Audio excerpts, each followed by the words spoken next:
Welcome to EPT 2023. I'm calling for my cat. I'll take up then. Balea bags the first ever EPT Paris trophy. I'm about to change the world today. I'm calling shots I came to play. I think I'm back. Watson does the double in Monte Carlo.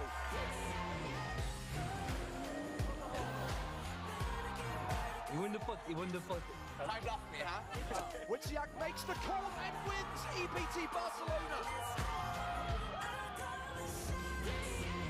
It's time to crown our next champion.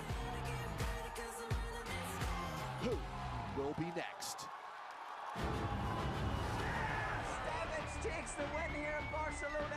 Jason Mercier, he went with his instinct, he made the call. There's the professional level, and there's the Ivy League. Sebastian Pauli coming to terms with what he has just achieved. Nicky Corrin has done it! 2 main event titles! Sebastian Mallets has gone from poker fanboy to poker champion. This is why people love the EPT. Hello once again, welcome to Cyprus and the PokerStars European Poker Tour. It is day 4 of the first ever EPT Cyprus main event, coming to you from the Merit Royal Diamond Hotel, Casino and Spa. I am James Hartigan, alongside me are Joe Stapleton. Hello, my babies. And Griffin Benja. Day 4, day 4. 53 players coming into day 4. By the end of the day, we should have the final 16.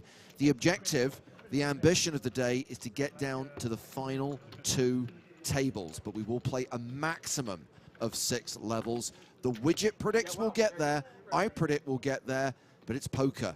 Anything can and possibly will happen. So this is day 4.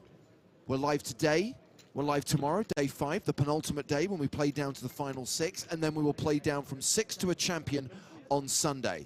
Live tomorrow at 12:30 local time, live on Sunday at 1 p.m, which is noon Central European Summer Time. And whether you're watching on Twitch or on YouTube, we'd love to hear from you. Use the live chat. We, of course, have a presence on X, formerly known as Twitter. Plus, there's stuff being posted on our Facebook and Instagram pages as well. Use the chat, though. Probably the best way. Well, these are the chip leaders coming into day 4. Nathan Tatar from France has a phenomenal lead right now, a stack of close to 3.5 million. More than 230 big blinds, Griffin. It's a lot of chips. It'd be nice to be able to see him play. Oh, he's on the feature? He is indeed. Jose Gonzalez was a big stack for most of yesterday. We've seen a fair amount of Lee Bart. He's got 133 bigs. So confirmation that Nathan headlines the feature table alongside online qualifier Gerard Carbo, a World Series of Poker main event runner-up Darius Sammartino, and a former EPT champion Anton Wig. He is a little bit on the short side with 20 bigs. Those blinds, by the way, 10,000, 15,000 with a 15K big blind ante. Kicking off our coverage today with level 21 as we play 90-minute blind levels here on the EPT. Anton's only got 20 wig blinds. That's not an N ton of chips. All right, okay. Because after your last time bank, you fold. The joke is pretty sweet. What up now, sweets? So players will get an additional 6 time bank cards today, in addition to any cards they bagged at the end of day 3, along with their chips. Darius Sammartino seems to have a nice stack of cards there. I guess he hasn't needed much extra thinking time just yet. Not against these bozos. Gerard Carbo had a very good day 3. Comes into play with more than 75 big blinds. Anton Wig, we've established, is on the shorter side, is the low man at this table with 20 bigs.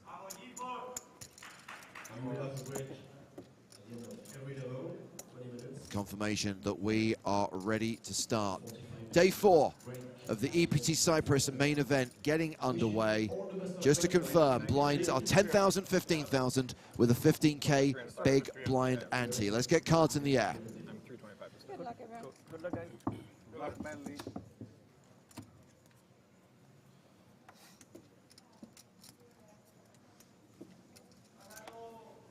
So confirmation that the yellow 1K chips have been removed. The chips you see alongside the blues are the lime green 25Ks.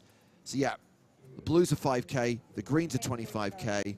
Darius Sammartino getting the action started with 8-6 of diamonds, raising to 30,000. If you're colorblind, the grays are 25K and the grays are 5K.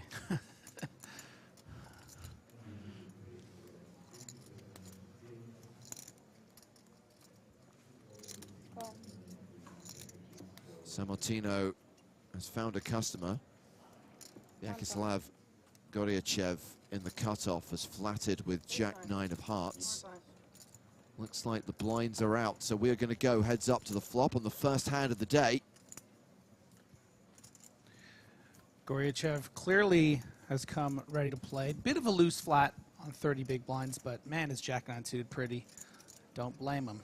And he has flopped second pair.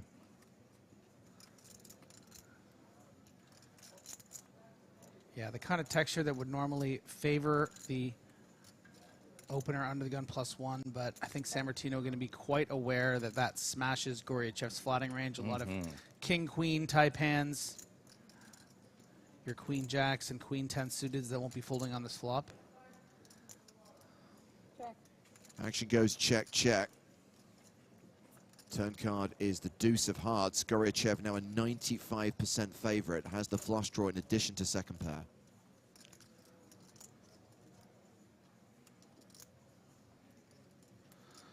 Sammartino could start betting here, maybe wanting to fold out a hand like 2-8s or a better ace like an ace-10 suited that isn't hearts.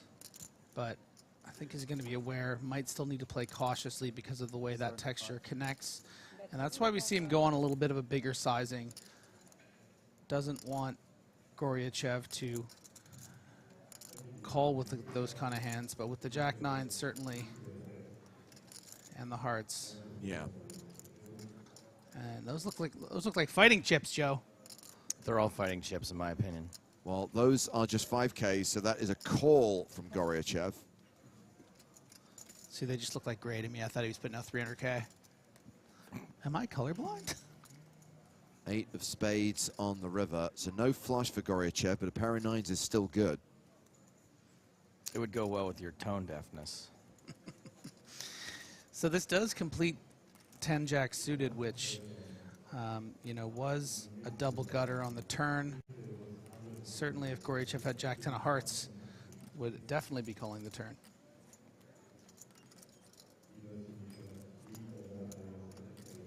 Check. Yeah, I think this is a good give up.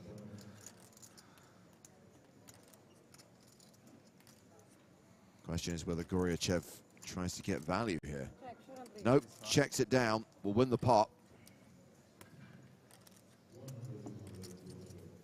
Goryachev now playing around 40 big blinds. Sammartino at 50 big blinds. Around an average stack. The average being 750K with 53 players remaining. As we look at the outer tables, Spacious now. Yeah. by the end of the day, we should just have 2 tables in action. What's going on with that that rug pattern? I'm kind of digging it. All fractured and strange. Those are Bernoulli triangles.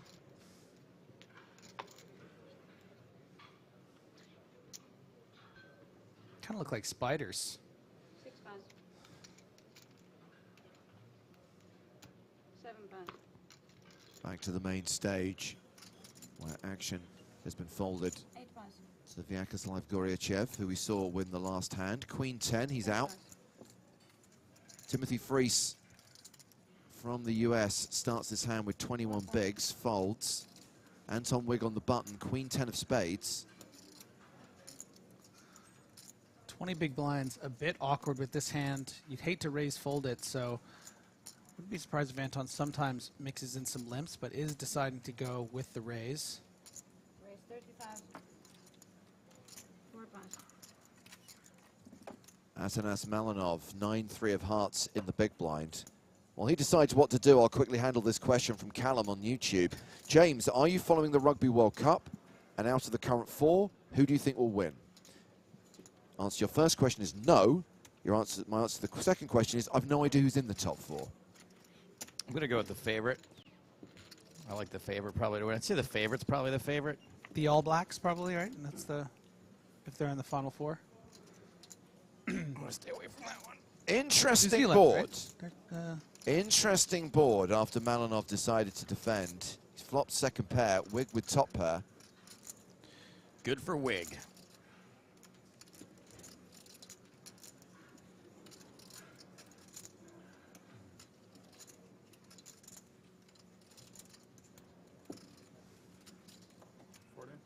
But 40,000. Yeah, a bit on the bigger side as far as continuation bets are concerned. Half pot here. That's because, and look at the quick, strong fold from Milanov. Just so much going on in that texture. If your opponent's prepared to bet like that, you're in a whole world of trouble. And Tom Wig now playing 23 big blinds, no longer the shortest stack at the table.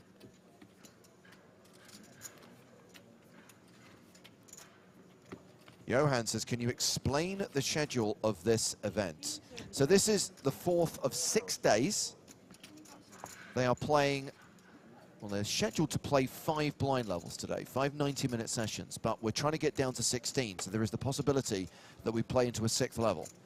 The survivors will come back for tomorrow, which is day 5, when they'll play down from 16 to 6, and then the final day is Sunday, when they'll play down from 6 to a winner. And I know at this point, people often look at the number of players remaining and maybe we'll lose 10 players in an hour and go, you can get it done today. Trust me, it will slow down. Not how it works. Can we get a single espresso and a sparkling water with lime or lemon? You know how a roll of toilet paper runs out faster the closer it is to running out? Raise 30,000. Yeah, I do. It's the opposite for a poker tournament. 4 plus. I do love that. No limit hold'em MTTs, the opposite of toilet paper. As we see Freese open with ace-7 suited. And round to Dario Sammartino in the big blind, who folds the queen-6. It's all based on the slope of the tangent line. You know, Freese probably isn't related to Baseball World Series legend David Freese. But he is American, and that would be pretty cool. He kind of looks like him. So, Overstockable on Twitch wants to know what the widget has to say. Now remember, the widget was pretty spot on about day 3. Yeah, the widget who thinks you could have 0.8 players at the end of the day. As I said, Idiot. I've decided not to let it round up or round down because I kind of feel it's more scientific if it goes to 1 decimal place. So the widget had us ending the day on 52.8 players. We ended on 53. Off. That's what I mean. 5.2. The widget has us ending day 4. Well, after 5 levels today, at the end of level 25, the widget predicts we will be at 15.8. So the widget thinks we'll get to 16 inside of 5 levels. Honestly, the way that you defend the widget, it makes it very clear to me who you are going to choose when AI finally takes Yeah, over. exactly. James is going to be... Have you met his holographic girlfriend yet? I'm not really sure that an Yeah. Excel formula qualifies as AI, but okay. Raise 30,000.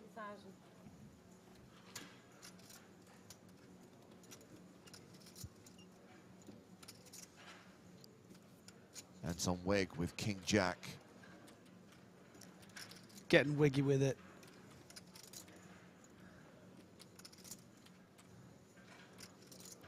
Carbo, no, it's on him. Okay. Yeah, I thought Carbo had folded. yeah okay, good. Yeah. Not on him. Yeah, it's Malinov with ace-4 of hearts who was thinking there, and flats on the button. Is there another Malinov? No? Are you thinking of your friend Josh Molina? Nope.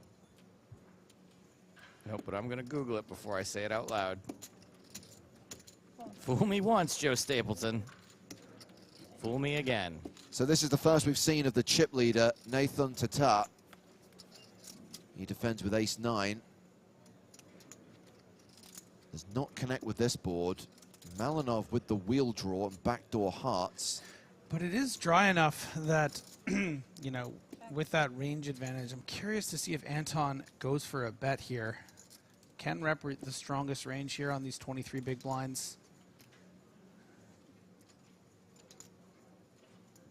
You'll notice that We have ticked down to 52 players. First elimination of the day, Jeremia Marius. Or is it Marius Jeremia? The player from Romania cashing out for $18,700. Tom, our supermod, has asked, how tough was it to get used to the time zone difference? I will let you know when it's happened.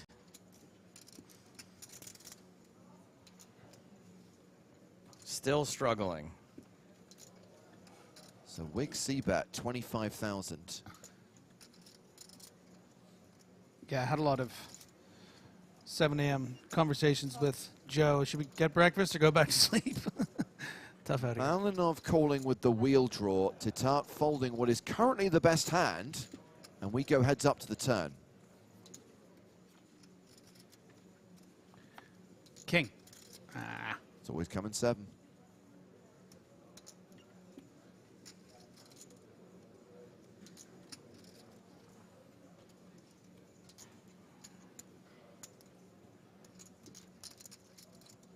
Check. Anton Wig does not fire a second barrel. Checks the action to Malinov, who hasn't picked up any additional equity. No heart on the turn. I was thinking of Malinov's ski. Limitless. Right. And with Malinov checking it back, we get the 6 of hearts on the river. So ace high, the best hand. Does Wig decide to bet river, though, and potentially steal this pot? It's just tough. Tough to really rep anything. At this point, the range that you perceive Malinov to have is a hand like this, or stronger aces. So, might not get folds out of those. Nice takedown there from Malinov. Check, check. Anton Wig drops back down to where he started the day, 20 big blinds. We actually spoke to Anton at the start of the day when he arrived in the poker room and asked him what his strategy is, what his plan is for day 4. Yeah. Okay. So Anton, start of day 4, nice deep run already, but obviously you're looking to go a lot further. What's the plan for today? Well, number 1, play well. Number 2, just like stay focused. Keep doing what I've been doing so far. Like first 2 days was kind of smooth sailing. Yesterday, not so much. There's a lot of ups and downs. So yeah, just like constantly adjust to whatever comes, right?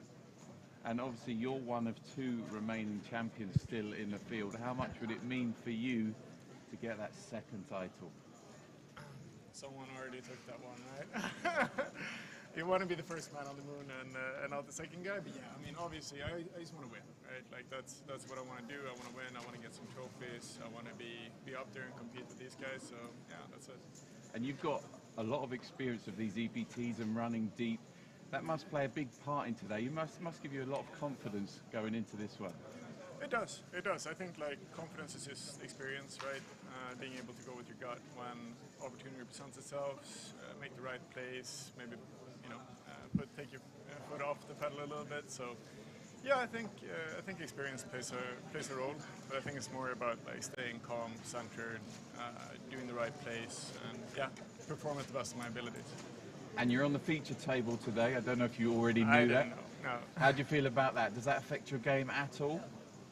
I mean, I'm assuming it's an edge for me. I've just been there so many times that it doesn't really make a difference. I think other people might adjust. They might have a certain feeling about that or whatnot. I enjoy it. I actually enjoy when the pressure is higher. I feel like I'm more calm and more focused and more centered. So yeah, that's it. And lastly, it's the EPT's first time in Cyprus. What do you think of the venue? This is amazing. It's a really, really good venue. I think this is, people want to play, right? There's a lot of people coming. There's a lot of people who want to play poker. We saw it in, especially Paris, where there's like too many people to fill it up. So yeah, if people want to play, you got to let them play, right? Tom Wig speaking to us before the start of play, and you'll notice we've ticked down to 50, 2 eliminations to tell you about. Carl Shaw is gone. Barcelona third place finisher, who was a big stack for most of yesterday, just busted in 52nd. And Fyodor Martino from Italy busted in 51st. It's like was really feeling his Superman curl there. That was couldn't keep my eyes off it. Like MacGyver his way out of the Great hairdo. It's epic. There's a lot to like about that fella. YouTube it. Jawline, S curl, piercing blue eyes. Giga Chad. All you need is some duct tape and ingenuity, right?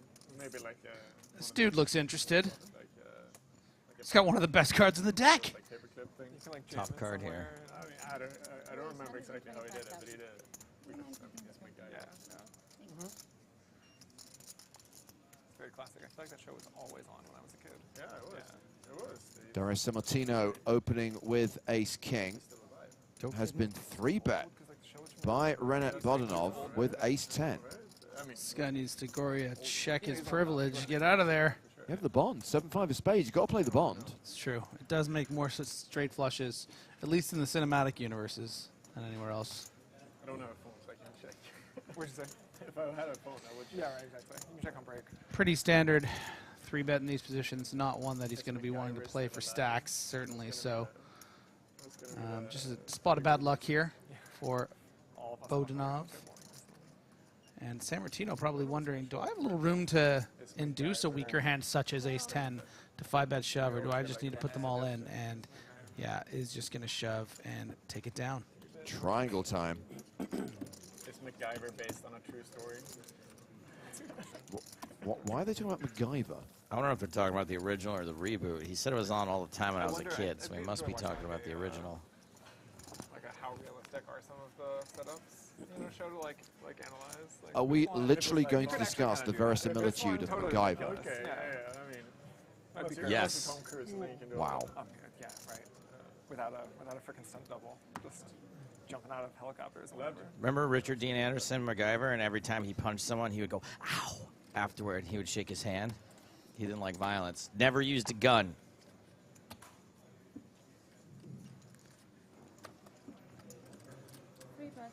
I love that. How realistic were the setups in that show? Realistic, if you punch a guy in the face, your hand does hurt. True. Poker Zemp asks, is the EPT trophy a trophy the player takes home, or does it stay with PokerStars? The player gets to keep it. Different trophy for each event. Right, 35,000, 7,000. And Sammartino back in action with King 10 of clubs. Raises from the hijack, makes it 35,000. Ace 4 for Bodanov. 8,000. Out. Goryachev. Out. And Timothy Freese.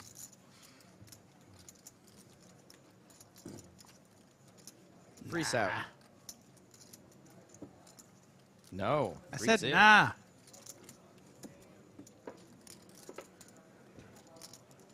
What's the baseball player's name? David Freese. Same spelling, I'm almost sure. Ace, Jack 7, King 10 high still ahead.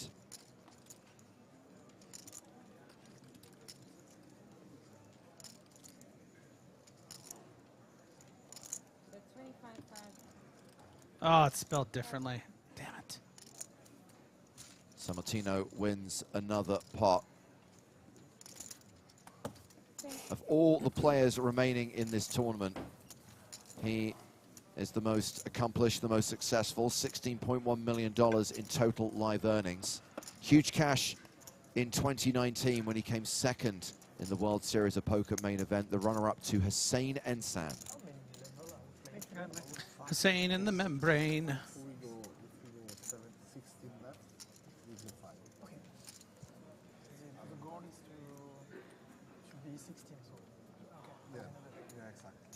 A lot of love for the Black Elf on Twitch. That is Josef, who has actually achieved something quite incredible. You might remember that Josef won a platinum pass to the PSPC. Okay, yes, I do remember. Since then, PokerStars has launched Power Path, which has bronze, silver, and gold passes. And Josef has become the first player to win all 3 Power Passes, in addition to the Platinum Pass, so has all 4 colorways: bronze, silver, gold, and platinum. Platinum, We gold, should have a name for this. silver, and bronze passes for your asses. PokerStars color guy.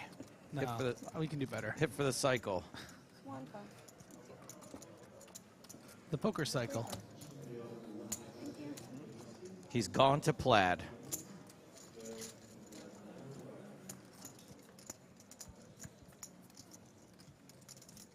Goryachev and Sammartino. Dario with ace-king again, opened and got flattered by ace-8 on the button, which has less than 1% equity Yes. on this king-queen-4 flop. Stinky. Stinks. Stinks the call. Stinks. Water stinks. Oh. Smells. Poppers. Just to be clear, Griffin, you're not a fan of the ace-8 call on the button. No. Well, Goryachev is firing more chips into the abyss. Some pretty brilliant awareness from Sammartino here to find a bet from Goryachev. You know, had Sammartino just continued out here, I think it'd be very clearly a fold for Mr. Gory. Call. And just keeping those bluffs in there. Oh dear. Goryachev turns an 8. Looks bad on the surface, but maybe Goryachev, you know, pumps the brakes a little bit, Yeah, now that he's turned equity. having hit the 8. Yeah. Why slow down when you improve? Okie dokie. Sometimes you just want to improve yourself. There we Nope. go. Thinks better of it. Checks it back. 9 of spades on the river. Yeah, Jack 10 has come in now. But especially with the ace of spades here, I don't think Sammartino wants to see Goryachev check back with a hand like, you know, worst king, like a king 10 or king jack or a queen jack. So I think we'll probably be going for some value here. A straighty, flushy board. 2 more eliminations to tell you about. Daniel Kolazar out. Maduka Merigal out. We're down to 48. Now Goryachev is beating 2 hands based on the way this has gone through. The old ace jack and ace 10. You block it with the ace 8, so probably not a good idea to consider calling, but that's why this sizing is so effective. This quarter pot bet, it might just get a curiosity call sometimes, but from ace 8, a bit too weak. Maybe it would have worked against a hand like queen 10. Sammartino continuing to chip up at this feature table, has more than $1 million now, close to 70 big blinds. Average stack is 825,000, and still more than an hour to play at this 10-15 blind level. You're finally a millionaire, Dario.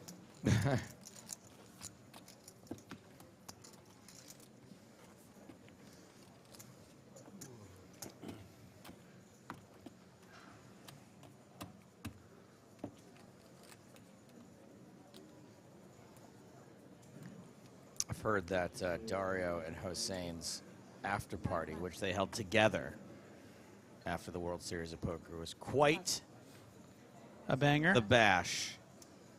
So big that apparently there was some confusion over who was picking up the tab. Really? Yes. It was that big of a, wow. I want to hear more about this. We've had a raise from Renat Bodanov with Queen Jack. Round to the blinds. Anton Wigg with ace 6 in the small.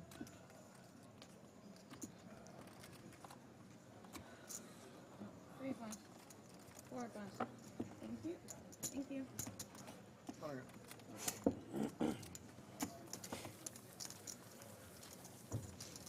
As someone who footed the bill when I final tabled the World Series for my parents and my girlfriend's parents for dinner.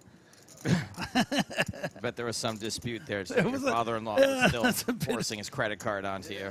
yeah, exactly. A show of dominance.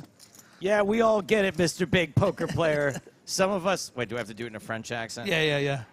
No, please don't. Some of us also have money. Come on, do it. There's not enough. There's not as many French people at this event. It's if I was good at it, I would Yeah. do it. It has nothing to do with sensitivity. It just has to do with I'm bad at it. 7 pounds. 8 pounds. 10. Come Get Happy asks how much a gold power pass is worth. No, not 30K, 10K.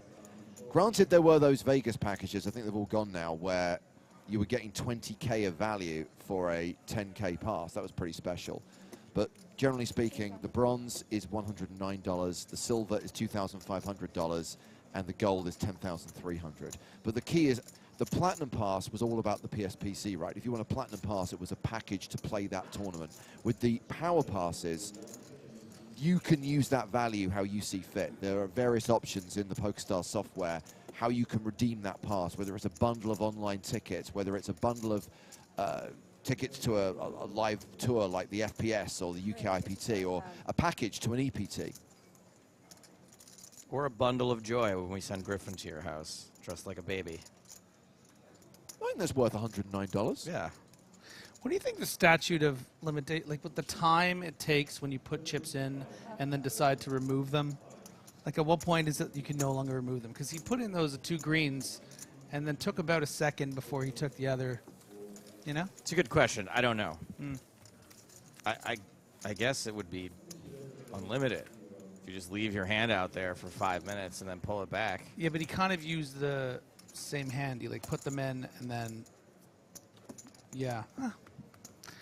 Let us know what you think, chat.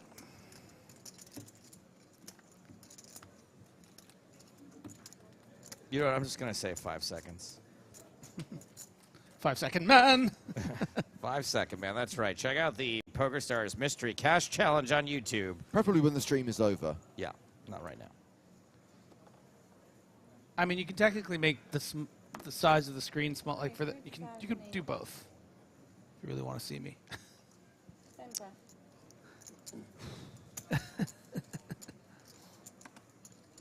We've had the under the gun raise from the chip leader, Nathan Tatar, making it 30K with ace king of diamonds. Pocket tens for Gerard Carbo. Yeah, under the gun button. I think we're just going to see a call from Carbo here. No reason to get crazy with your 75 big blinds. Stay a little under-repped as Trivia well. question, Griffin.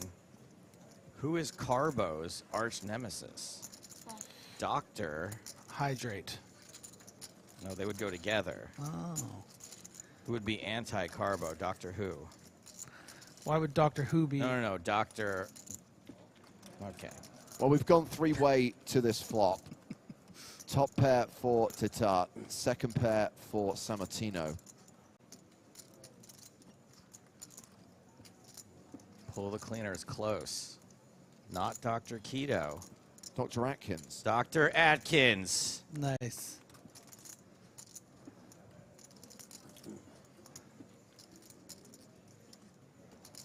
But 35,000. Sammartino has checked to Tatar, who makes a continuation bet into 2 opponents of 35,000. Well, this is just not what I signed up for with pocket tens. Never is. Carbo calls. Sammartino folds.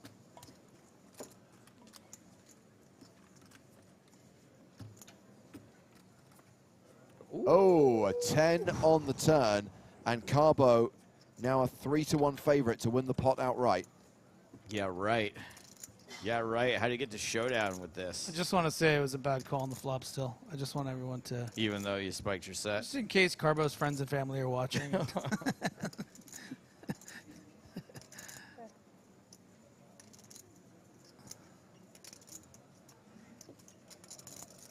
Maybe you can turn these into a bluff now. What are you trying to bluff out? Ace queen, no club.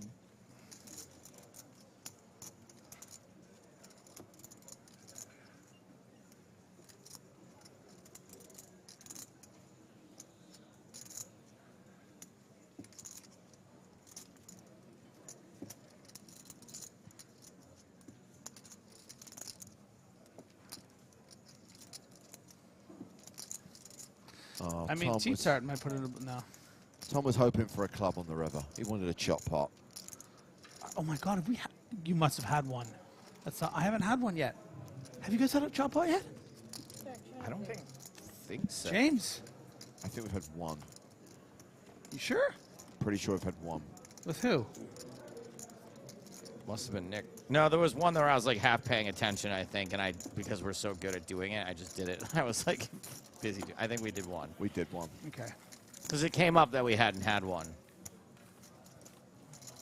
But it is odd. To still only just have one, yeah. Carbo second in chips at the table, playing more than 80 bigs.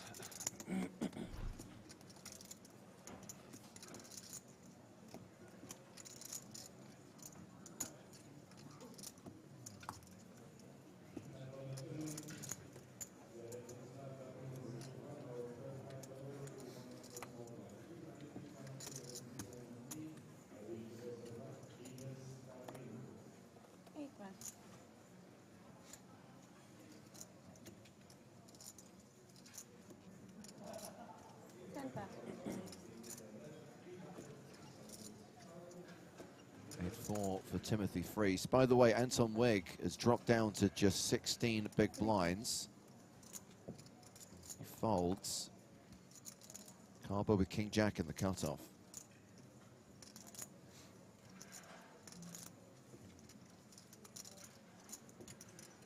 Raise 35,000. 5 pass.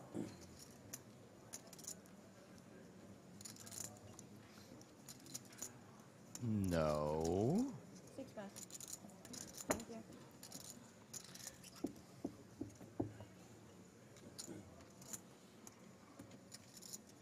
Tart with 10-6 of clubs, defends. Let's have a flop, shall we? Big fan of cock, I guess.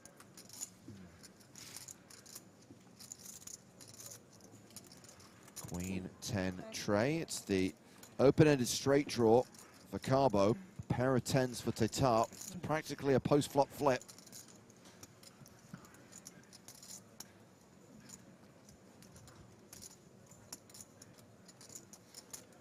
That's 30,000.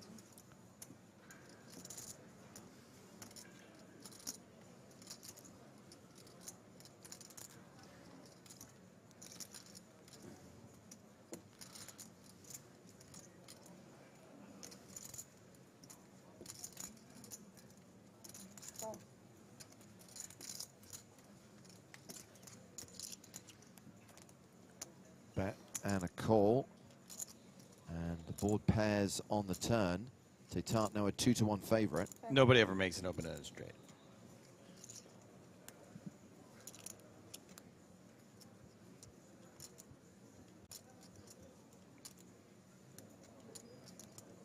Check.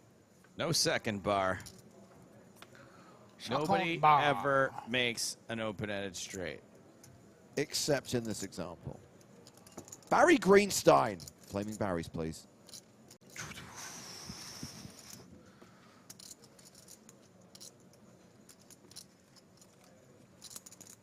Check. It is a bad card. Looks like a bad card.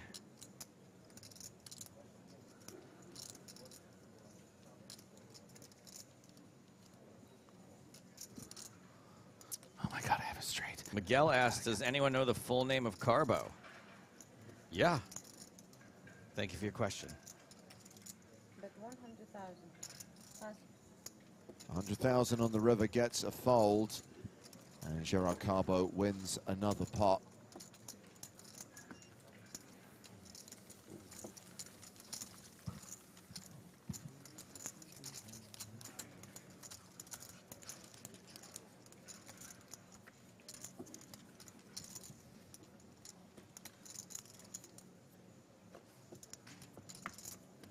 So all these bust outs are happening at the other tables. Not a lot of movement here. No. I mean, we have a couple of shortish stacks. Timothy Freese playing 20 bigs. Anton Wigg hovering around the 15 big blind mark right now. And that's even the kind of the first pot we've seen the chip leader play even, right? They lost that one with ace king. 10 points. Not a lot, though. Not really chip No. leader in it. 1 pass. 3 pass. Simple jack in the muck.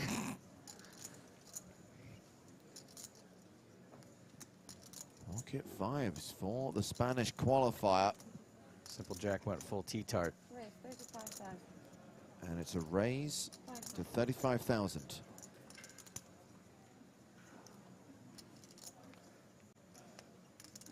Few people commenting, Griffin, that Nathan feels very tight, very passive. Some people questioning how he was able to get to more than 3 million chips and take the chip lead with his playing style. I mean, obviously we didn't see Yeah, we haven't how seen. he was playing yesterday, and I also mean, we don't know what kind of hands he was getting Has he been yesterday. making some tight folds? It doesn't seem like he's being sort of. Listen, these things come He's just not bossing come in it. ebbs and flows. Well, That's you know what I was what? going to ask, actually. So, Yeah. look, when I first started in this game, the things have changed a lot, right? Strategy changed a lot. The way we talk about the game has changed a lot. But we did talk about gearing up and gearing down. Is that still a thing? Those are the sounds that are in my head whenever I'm playing. Sure. Is that still a thing, though? Is that still like, hey, you go through phases of But sometimes being it's just, aggressive for a little sometimes bit? It's just card distribution Sure. and who's on your left, and you kind of feel this like flow on the table where it's, you can get a little heater going where you win a couple hands in a row, and then maybe you get a little too loose because you can feel that people are gonna let it happen. I mean, we see that all the time in these broadcasts. Bart Liebert the other day, wasn't the table chip leader, but he was the one that was like finding the queen 4 suiteds open and stuff like that because he was feeling it, And Sammartino is going to take that one down and getting the best hand to actually fold. And Nathan isn't here to please the the Twitch stream. He's doing it for himself. Also, It's not doing it for you, not Nathan for you. he does also have Sammartino sat right next to him. Yes. Which probably wasn't the case yesterday when he picked up all those chips.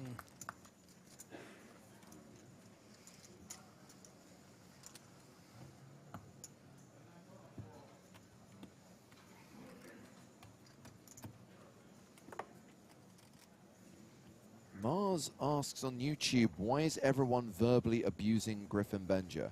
1 pass. Do you feel verbally abused by me and Joe, Griffin? No. Oh, wow. The fact that he has to pause that. Wow, it's like when the school nurse is like, hey, do you want us to ask you this question when your parents aren't in the room? Listen, it's not even just the verbal abuse, it's the looks, especially from Joe. And us as parents would look at the school nurse and say, look, we know what it looks like, but he absolutely deserves it. You don't understand what he puts us through. Okay. See if T-Tarts has somehow felt the energy of the chirps about not being aggressive enough. See if he wants to take this 10 Oh my God, he's doing it.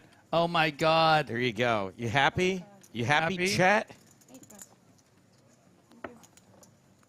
Lobster 667 says, Griffin, blink twice if you are under duress. Do blinking sound effects. Boing, boing, boing, boing.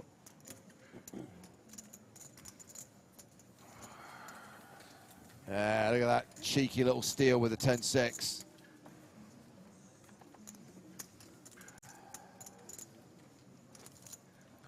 Now's the flow. How's the flow? Right there. There The you seal's go. been broken.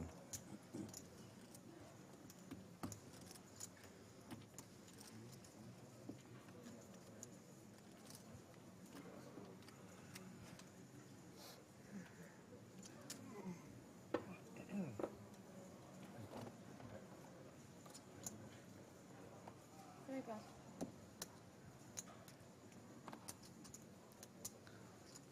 Ace Queen for Gerard Carbo.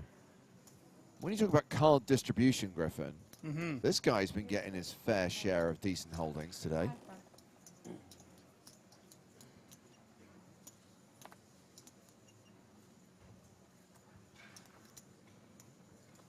Sammartino with Queen 8 and the hijack folds.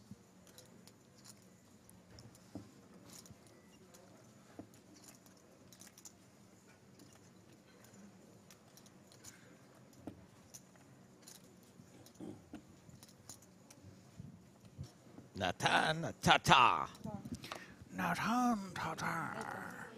Calls with 5s in the cutoff. 10 pass. Goryachev folding the small blind. Timothy Freese in the big blind, getting a decent price, but 7 deuce offsuit. Nah, heads up to the flop we go.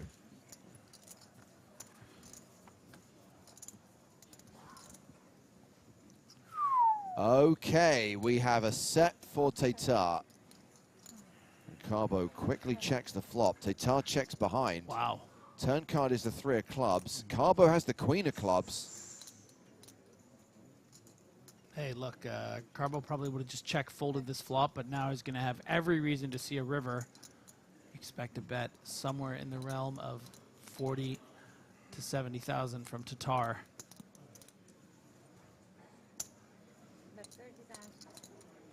Tatar's bet is 30k into 110k. Made me look like a fool.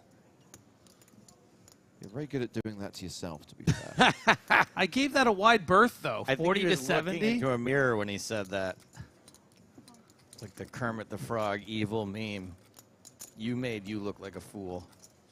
Carbo calls, and the river is not a club.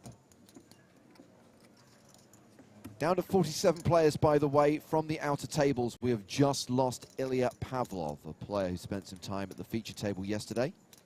Over under 80,000. 75,000. Over on 75, under on 80. Okay, interesting.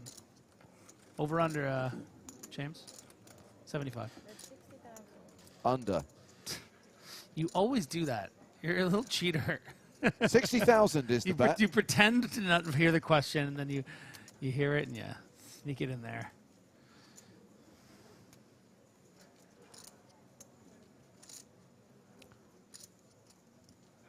I mean, Carpo might not have a lot of information on Tatar here, so Pass. sometimes maybe making a hero call, but not there. Good read. Tatar back up to 3.4 million, which is where he started the day. He came into day 4 as a significant chip leader. Clear of the rest of the field by almost 1 million chips. Now, we don't know a lot about this guy. He is a player who has hidden his live results on Hindenburg. Not many people do that. Why are you so shy?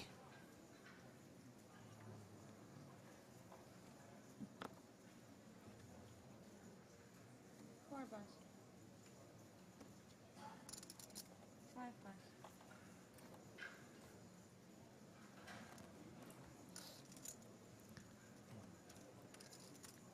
Raise 35,000.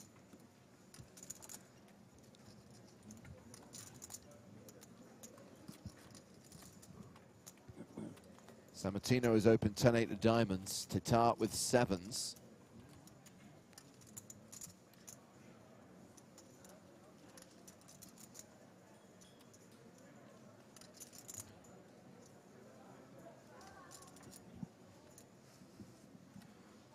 Ooh. Pump, pump, pump. Raise 90,000. Pump it up. 10 pass.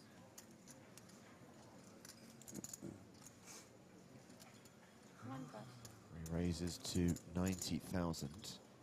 King Queen for Anton Wigg in the big blind. Folds, leaving himself 14 bigs. And action will be back on Sammartino. You said Jack 9 suited was pretty. 10-8's got to be close, right?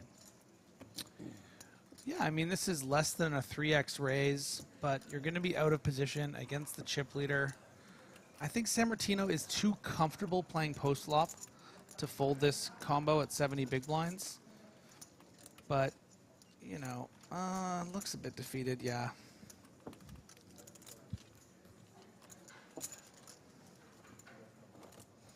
Tell you what, I was playing high rollers with this guy in San Remo like 10 years ago, and he Really? never would have. Yeah, yeah. EPT San Remo. There was a series before, so there was something. We played a 5K. We were on the final table together, and he would not have folded that. But he's older and wiser and richer. I was going to say richer specifically. Yeah. It's close to 3.5 million now. Anton Wigg is the low man at the table with 220K. Halfway through the level. 45 minutes left to run on this blind level before we take our first break of the day. Nice bit.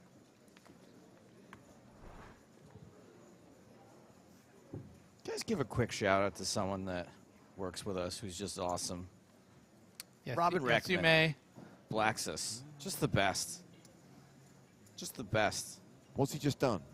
He's offered to help me with something personal, but he's just helped me out of so many jams before. I think everybody who works here has been helped out by Blaxus at some point. That is true. Just a delightful human.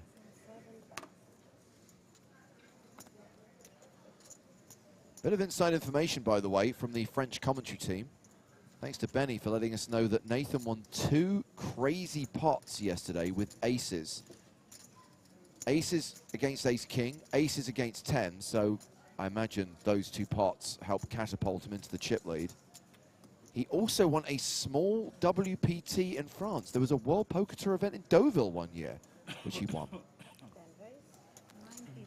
Who would have a tournament in Deauville? I miss Deauville. Deauville was pretty cool.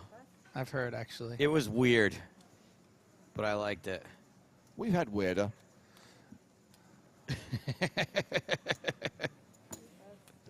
What was the weird one in 2013? It was like one of my first ones. We had a series of them there. It's Berlin. Are they dealing us I remember it being weird, but a good weird. So are they dealing us You're going to have to be a bit more specific. though. Yeah, sorry. Maybe it was 2012, actually. 2012 was 2012. before my time, so Oh, okay. Joe, you started working on the EPT in 2011. I didn't start going to all the events until later, though. No. I'm getting the out, but not getting to play. It was definitely 2012. There were some unique places Yeah. on the EPT in 2012. Are you thinking of Campione? Yes.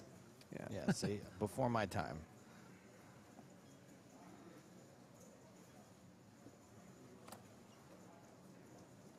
Flying into Milan and doing that drive from the pre-credit sequence of Quantum of Solace to get to this strange little enclave in Switzerland. I was surprised to learn I had a hotel when I got there. I brought my tent equipment and everything. It was going to be a camping situation in Campione. Oh, Jesus.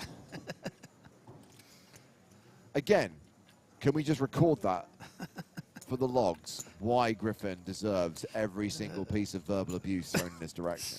Whoa.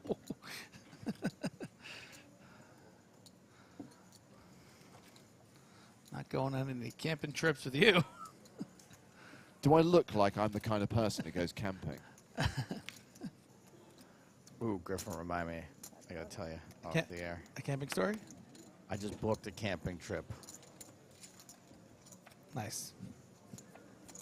Unless there's a 4-star hotel in the region, I'm not interested. Ace, Queen, 8 on the flop. King 7, still the best hand. However, I would like to highlight the 60% possibility of the pot that everyone loves. Yeah, this is getting the showdown. No, King 7, aggressor wins 3. with a bet, yeah.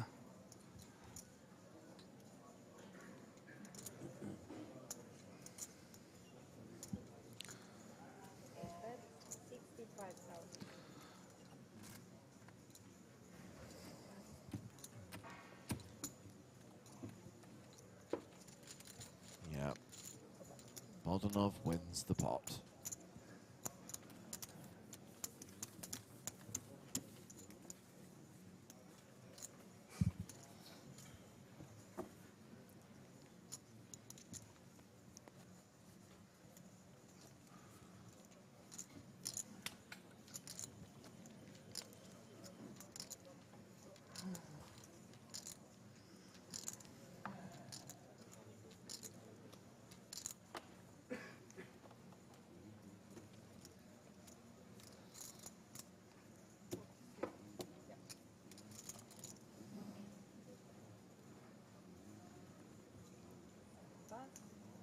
Tatar, tournament chip leader, folding under the gun. Renat Bodanov with king 6 of clubs. Eighth raise, 35,000. Pass.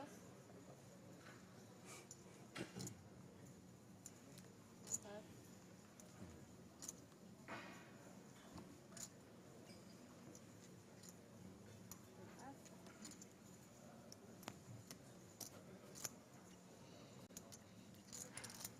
Nope, no carbo this time.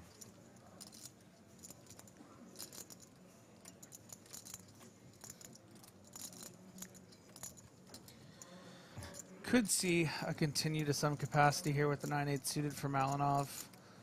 You want to call from the small blind with these kind of hands every once in a while, just to sort of split your range, manage your range a little bit, not always just have those king-jack suiteds and ace-10 suiteds and the like. So we do see the 9-8 call, and now San Martino. You just get squeezed here. Okay.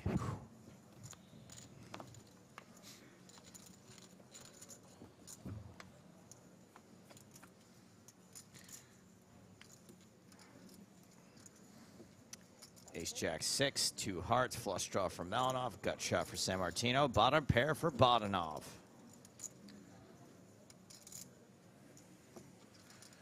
Could see a bet from Bodanov here because he has that piece, because he has the strongest range. He maybe wants to start telling the story to get, you know, a jack to fold by the turn. Ace bet, 40,000. You also want to fold out some hands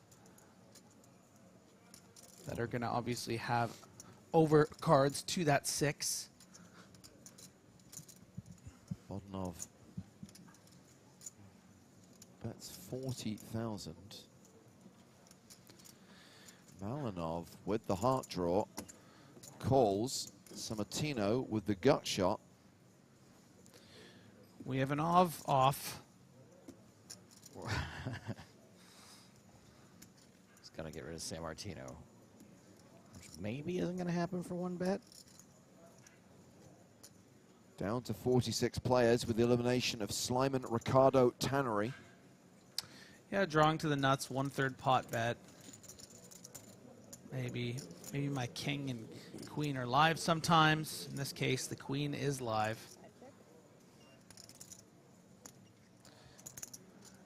King 6, holding. Yeah, but Malinov now has the gut shot to go with the heart draw and has true. the same amount of equity as Bodanov's pair of 6s.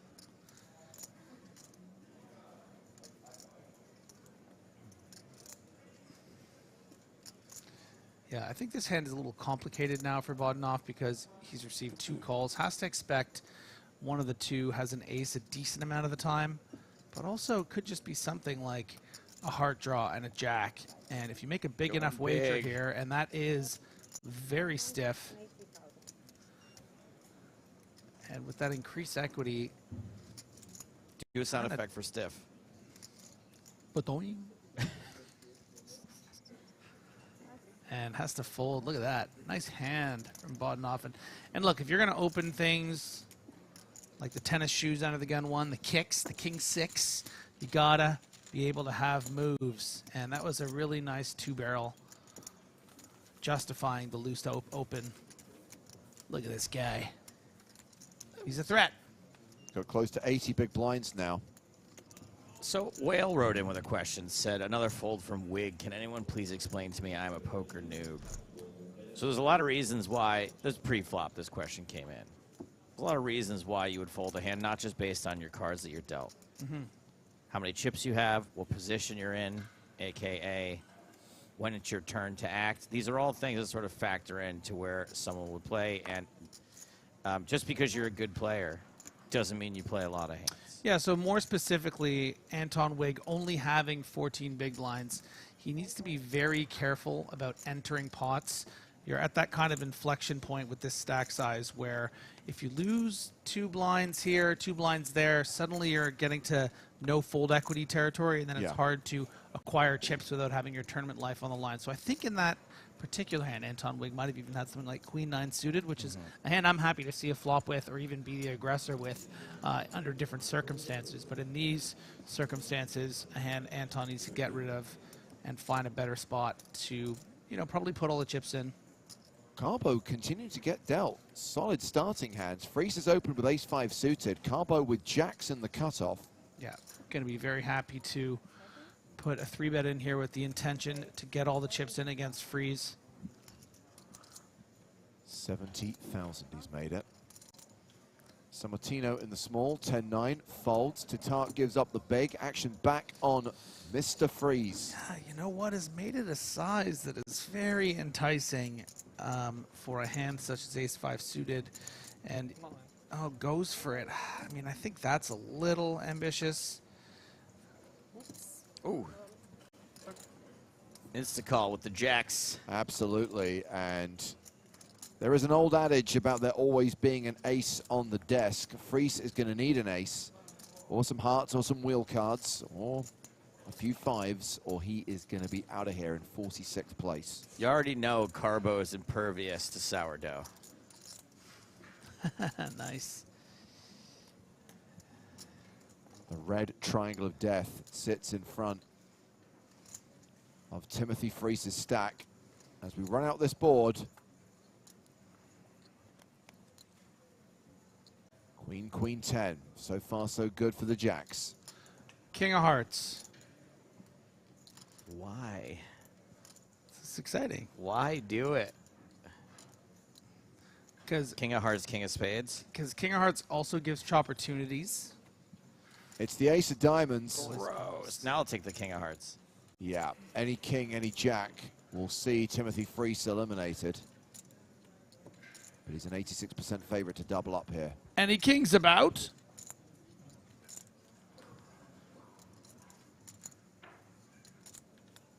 Let's see the river card. No king, no jack. And that will be a double up for Freeze. Still, the undefeated heavyweight lightweight champion of the world. 265. It is ace-5 suited.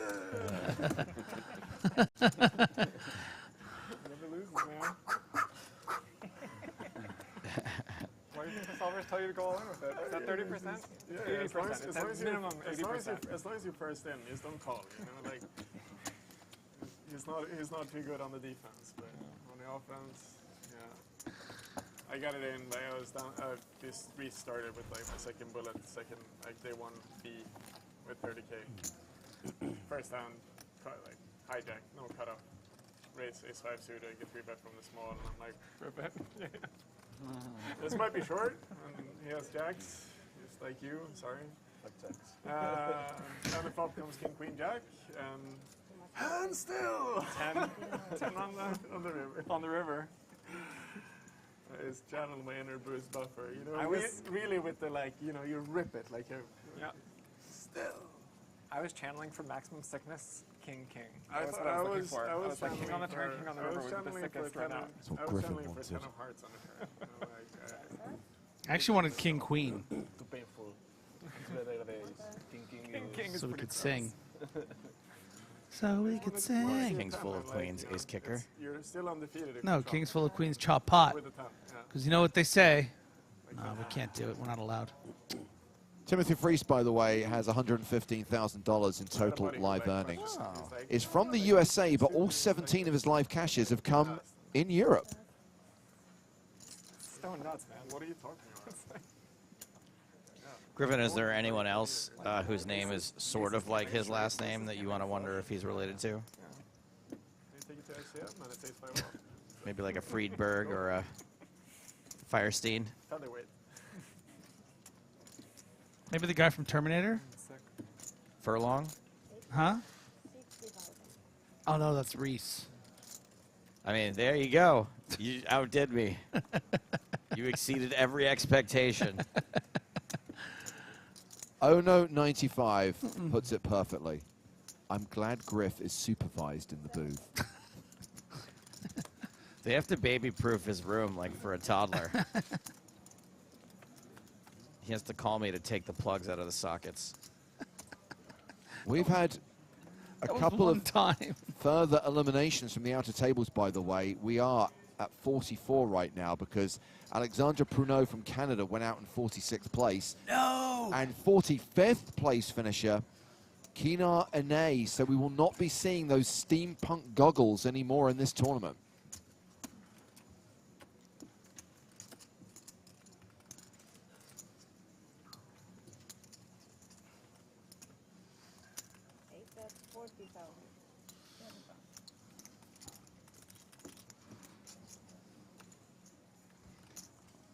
Would like to remind everyone that we have not made a final decision yet on whether Chat Pro Saturday will be a thing. I don't want to influence the action one way or another, but chat's been mostly pretty good this week. Ooh. They still have time to screw it up, Joe. Of There's course. a full day of broadcasting ahead. Of course. But if we had to make a decision right now, I think we'd have to give it to him. Wow.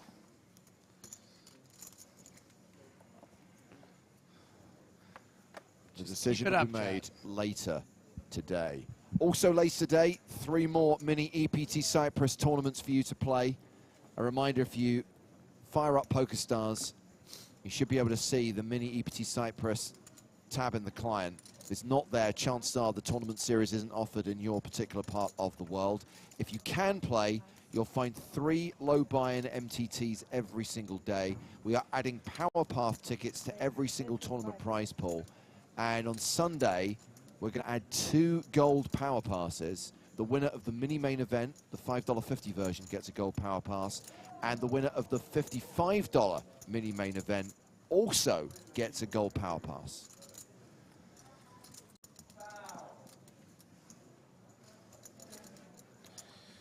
Tatar has a bit of a dynamic established here with San Martino having 3-bet the pocket 7s. Going to comfortably find a 3-bet with the 10s here. Sizing-wise, going even smaller here, but will this time. You know, you put 35,000 in there, maybe 50 more, just on the off chance that the ducks fly together. Fly together, yeah, but this isn't going to be the kind of spot Dario feels most comfortable in, but is going to see it.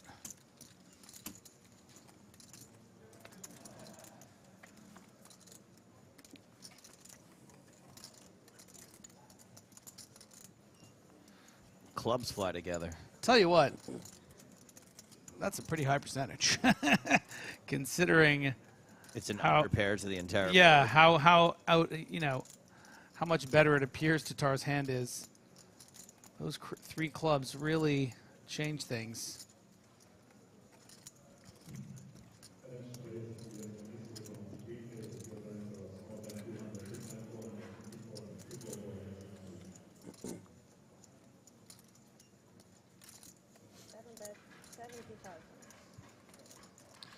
And even though San Martino does have 38% equity here, I don't think he's going to be super thrilled about playing the guessing game for 9% of his stack here with just the deuce of clubs as backup. Of course, we can see that he should definitely call, but that's because we know what Tatar has. It's kind of a lose-lose. Like, either you lose the hand or you get there with the deuce of clubs and then you get yelled at. But you know what? Dario, very aware of the situation, thinking, you know what? I feel like enough of the time I could be good here with a club. Almost certainly going to be good on a deuce. And sometimes I'm already going to be ahead of a hand like, you know, ace-jack, ace-king. Not so much now with that king.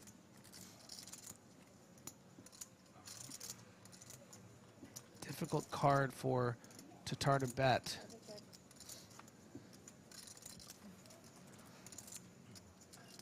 And now the question becomes, as that percentage bar goes all the way down to 0, can San Martino ever find a bluff here to try to fold out a hand like jacks or 10s, which are going to have a tough time calling a river bet?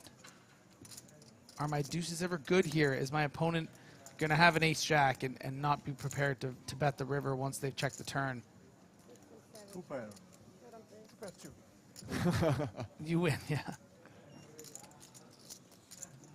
Tens and threes beating deuces and threes. And I know it doesn't seem like much, but I find that to be quite a clever little announcement from Dario, saying 2-pair and then having his opponent expose the tens before he has to show that he had the lowly little deuces. It's just one of those little kind of intricate things. It's like, I don't need him to see what exactly the hand I had. Let's see if I can get him to just flip over the better hand. And we've just dropped down to 43 players, by the way. It seems that it is not Miller time because Gary Miller has been KO'd, cashing for $18,700. And to keep the tables balanced, we are going to lose a player from the main stage. Timothy Freese due to post the big blind, so he will be balanced off. Might go off down there. Freese out. For now. Like a freeze out, yeah. Yeah, Oh, you the got thing it. I said earlier. Yeah. Oh, did you say it earlier? Yeah, and then you acknowledged it. Oh. Do you remember that? I breeze in and out. Yeah. 7-handed now. Maybe the ranges will be open up a little more until we have that seat filled. But Malinov going to open things up with the ace-king.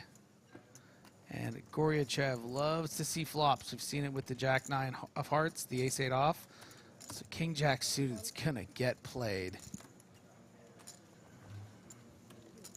Royal flush draw, how can you not?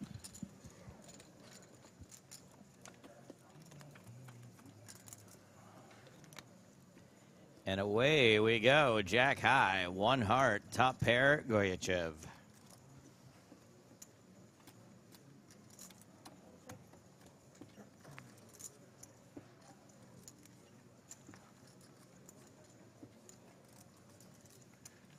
Goryachev checks. Malinov, the pre-flop aggressor, checks back. Ooh, new check style. Back of the wrist, onto the rail. Maybe there's an idea for a YouTube video there, Joe. Flamboyant checks, top 5. I feel like somebody must have done a Maybe not. checking video. I think I did one at the World Series once. Let's ask the man. Sevan, have you ever done a best checks video? If not, you can have that one for free. Oh, yeah. No, I like that better of, like, finding them in the wild rather than... I did one where I was, like, sitting at the table, like, showing all the different styles. It wasn't very good. Can number 1 on the list be your privilege? Yes. I don't think we have access to that content. We don't Griffin, know, we're so- not allowed. You'll have to recreate it. You think you could do that? Yeah, I think I can do it. We'll get someone in a rubber mask to play the role of Kasuf. Did I tell you about the guys on the rail that were railing the guy from the Czech Republic? And they had the check your privilege shirts, but it's Czech. I love it. Yeah, it's good.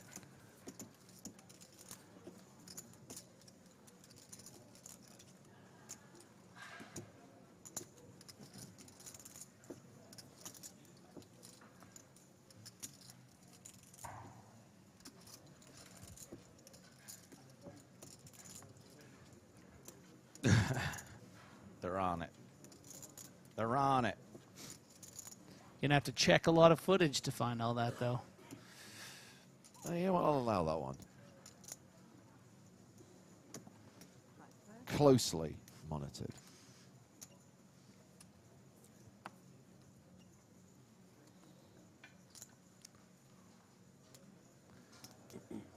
It's a me, Dario.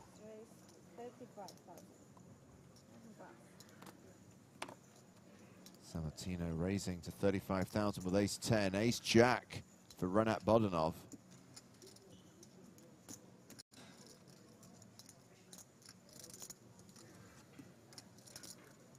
Rocker Gut says, so what tournaments can you not buy into? There must be some you have to qualify for, right? On the EPT, I don't think we have any events that are not open to all. There will be satellites for many of them, including the main event, so there is the possibility to qualify, but anyone who has the buy-in, anyone who has the means to buy in directly is welcome.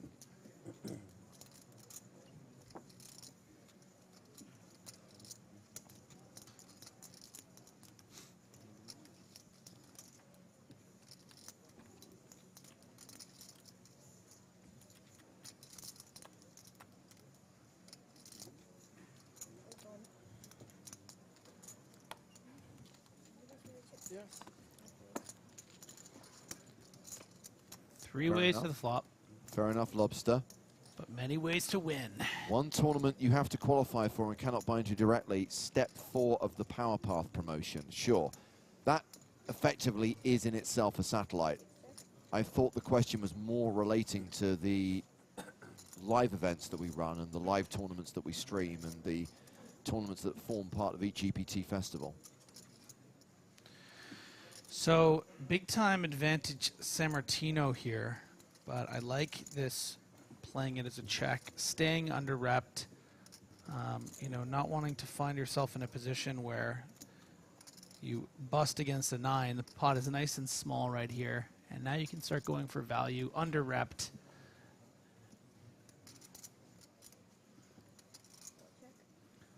Also nice to be checking this so you can start getting some bluff money from draws like your king jacks and queen jacks, and just hope to hold.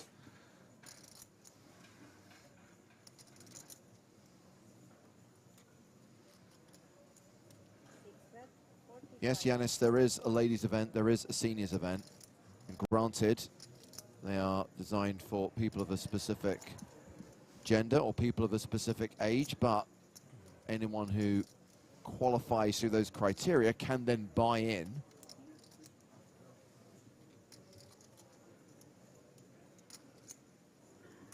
Do you realize I'm going to be eligible to play seniors events in 18 months' time?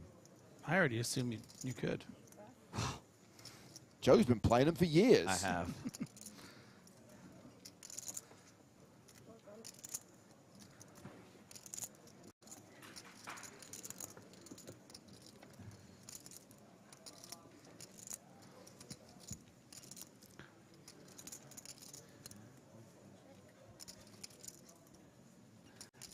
Don't think this is the kind of card that San Martino is going to be particularly afraid of. But you know what? Decides, I'm probably not going to get called here a lot of the time. Checks it back.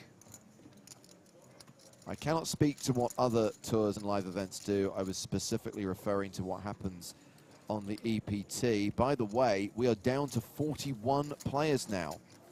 We have lost Mario Tratu. Wow, he laddered up to 43rd.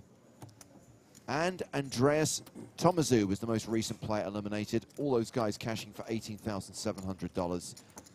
41 remain in the first ever EPT Cyprus main event. 15 minutes to go till the first break of the day. I'm a little sad to see Tratu go.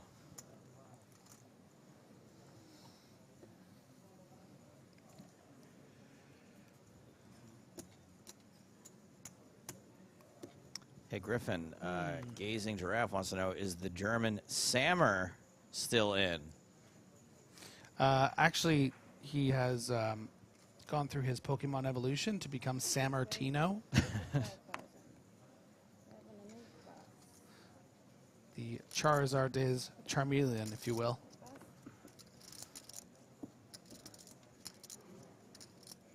I saw this morning when I was looking at the player list that there's a Schumacher in the tournament. Any relation? To the director of Batman Forever? I was thinking more to Michael or Mick, but that's a fair comment. Anton Wig, just in the wig of time, gets pocket kings. All in for just over 10 big blinds. 170. Oh, ace-10 offsuit on the line. I think it's not good enough. I think Anton Wig, yeah, and San Martino knows that. He's like, you know, if this was ace-jack, maybe I'd side call you. If that was 130 135, 140,000, I'd probably Coming up Millhouse. double Psy and call you with ace 10, but 170 can be a bit too much. You don't watch The Simpsons? Yeah, yeah. No, that's the bad. Yeah, you watch Everything's coming up Millhouse. Is that what he said? how you say it? Things are coming up Millhouse. What is it? Things are coming up Millhouse. Okay, okay. You know? Yeah. I understand now. I sleep in a race card bed. Where do you sleep? Sometimes you're the small guy in the schoolyard. That's okay. Yeah, sure, that's something you've run into a lot. Watch out for Nelson. Okay, we've done MacGyver, we've done The Simpsons. What TV show will Anton Wigg bring into the conversation next?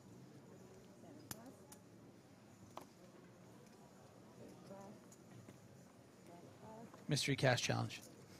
I'm hoping it'll be something from the Selling verse, either Selling Sunset or Selling the OC. My mate once said it's all going Millhouse's way, and we never let him forget it. That's fantastic.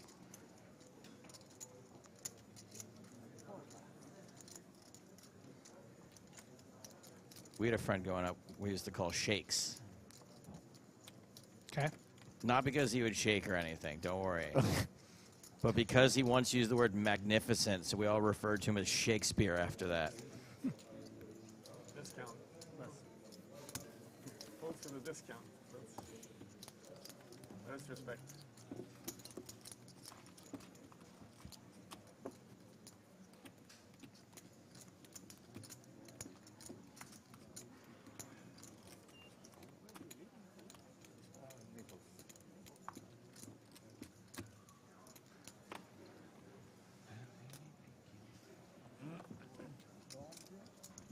Yeah, yeah.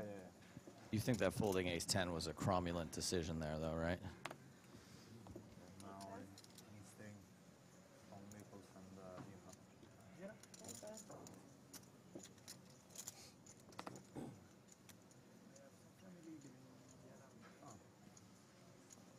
I see. It's a bit cold. My son's name is also Phil Bort.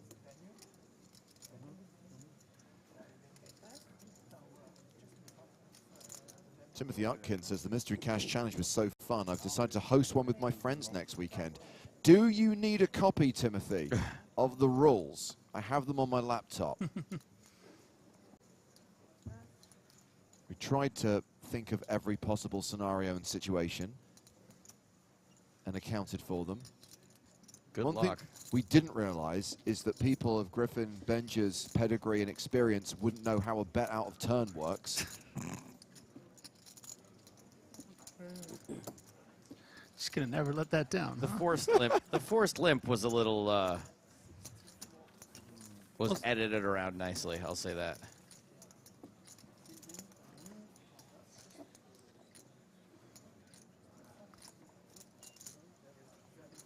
I will say that some of the ideas we had for the forfeit/advantage plays were really out there, and they had to go through Toby Stone, and he vetoed 90%. No. No. You know why? They weren't smooth and controlled. Smooth and controlled. From Uncle Jonesy, I like a T-shirt with a weirdly cut neck and a giant red chicken on it. Referring, of course, to our He's referring chip to leader. Lecoq. Yeah, It's a sporting cock. it's called a rooster. Red chicken. So the hen has sex with the rooster. What I want to know, who is having sex with the chicken? Queen Jack of Strawberries for Goryachev has made it 40,000. They're all having sex with the chicken. That's perverse.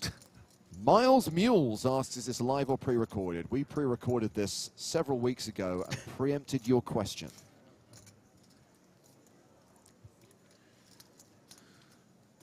Malinov just looking like, I don't want to fold this.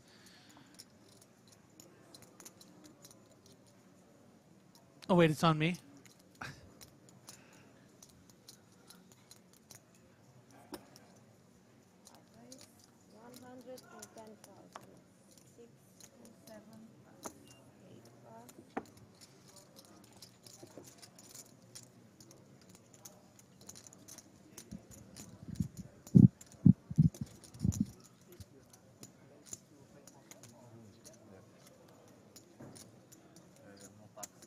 Goryachev facing this 3-bet from Malinov. And despite Goryachev having the dominating hand, has picked a good time for this 3-bet. Not a lot of maneuverability on that stack size for Goryachev, and Malinov gets it through. And we won't get a smile out of him yet, but one of these days.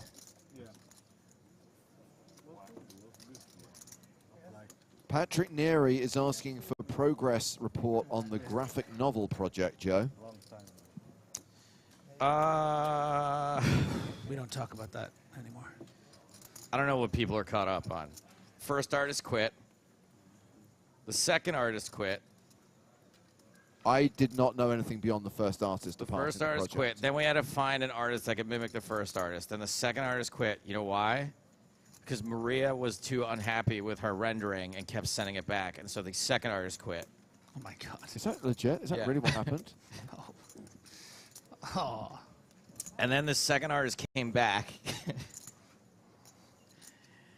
And so when this was all going on, it was just like, I was like, guys, I'm kind of over this. Let's just take our time and do it right. So I believe the comic will be coming out in the spring of 2024.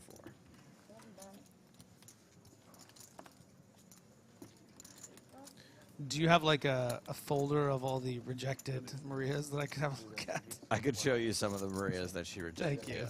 I get the impression from the smirk in your voice that you're not unsympathetic to Maria's position. I give Maria credit for saying no so many times because I would have just relented eventually. I think that the artist is too afraid to make her look Asian. And so the renderings that kept coming back didn't really look like her. Let me see if I can find some of these to show you guys. Griffin didn't even get Yeah, any say over his I'm rendering. jealous over the fact she got even approval. That probably means you're not in it.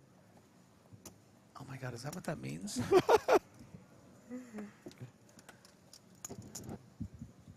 The second half of the comic book is the story of Shark Cage, but they've changed the story so Maria wins.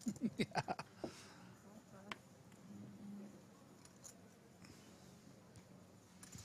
Wait, is that supposed to be me?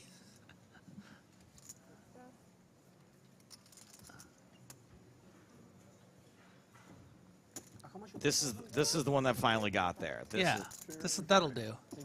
I mean, considering Joe This was a Stapleton rejected one. looks nothing like Joe Stapleton. There's another rejected one. Right.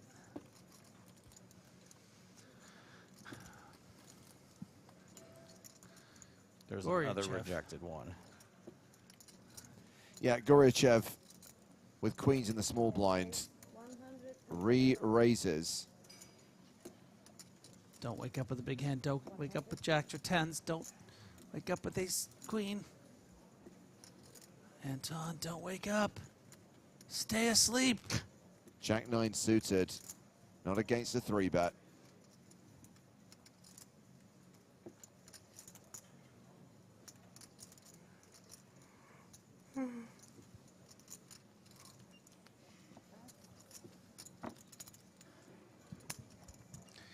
And coming from an opponent that hasn't 3-bet all level, I have to imagine Tatar is just saving a little face here, and that's going to go quickly into the muck.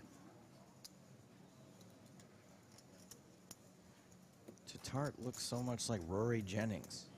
Now, I would say Rory is not a poker player first and foremost, so it doesn't violate the first rule of bad lookalikes, but it's so off the mark that I'm rejecting it on the grounds of... Yeah. On its own merits. Yes. Not a technicality. Yes.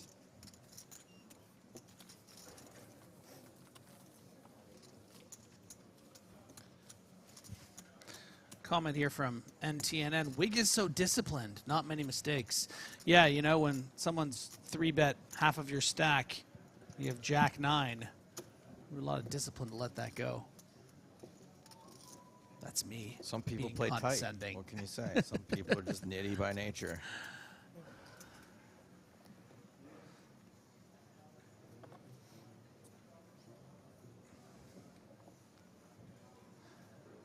There is truth to what you've said, 9 TNN, but I would say that last hand's not a great example of it.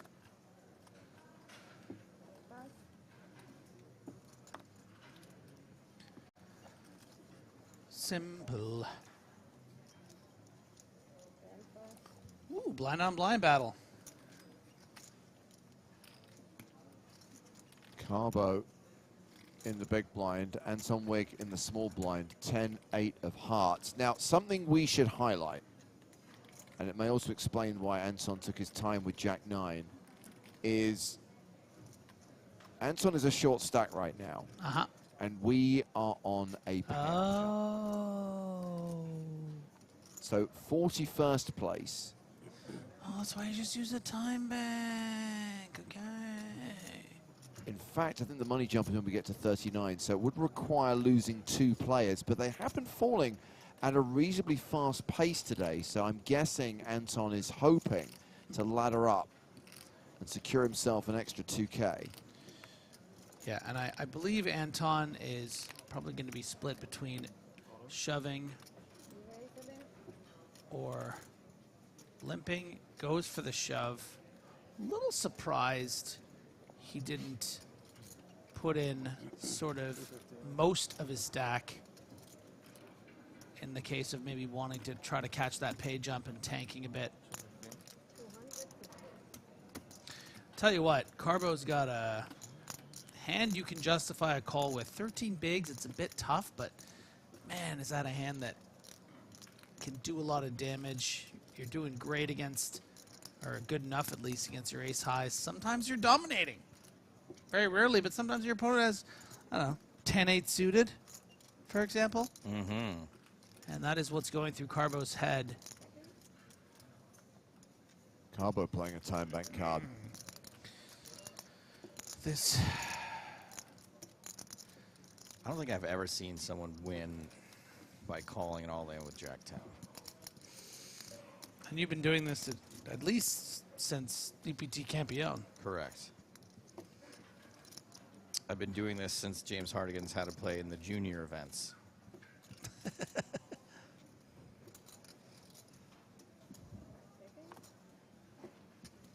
Ooh. There is the call, and it is a domination situation. Anton Wig at risk and way behind. He does not like that. It's tough because when you have a hand like 10-8, you're kind of expecting your opponent to have, if he has ace-8, he would have called already. King-10 probably would have already called. So for your opponent to actually have a dominating hand is pretty annoying.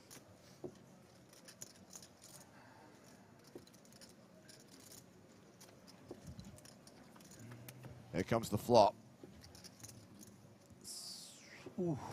Which does give Anton Wig a straight draw. He's now got 7s and 8s working for him. You know what they say. It's always coming hard. Yes. It's always coming hard for the sweat. We do get a heart for the sweat. That's fair. 13 outs for Anton Wig. Willie MacGyver this. Obviously, 8's no good anymore, but hearts Jack. and 7s, they all work. Heart. It's the 6 of hearts. That's a flush for Anton Wig, and he survives. Muted celebration. Class act.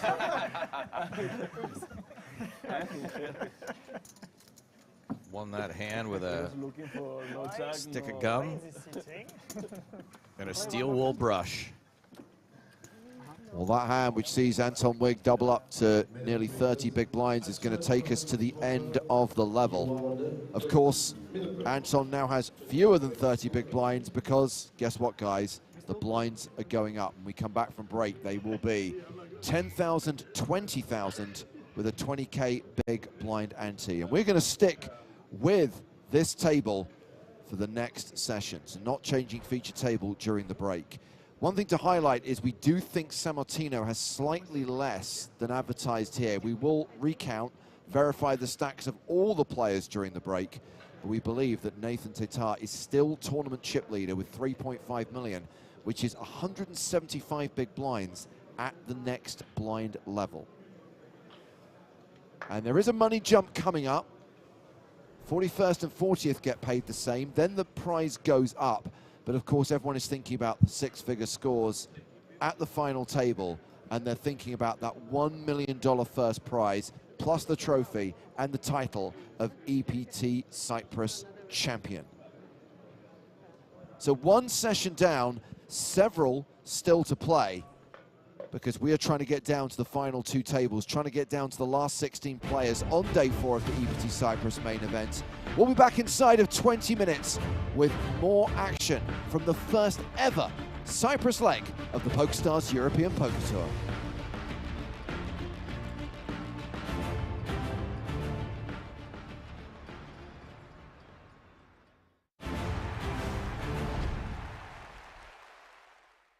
I'm just trying to build the image, destroy the Brazilian image so we can just do some different stuff over there.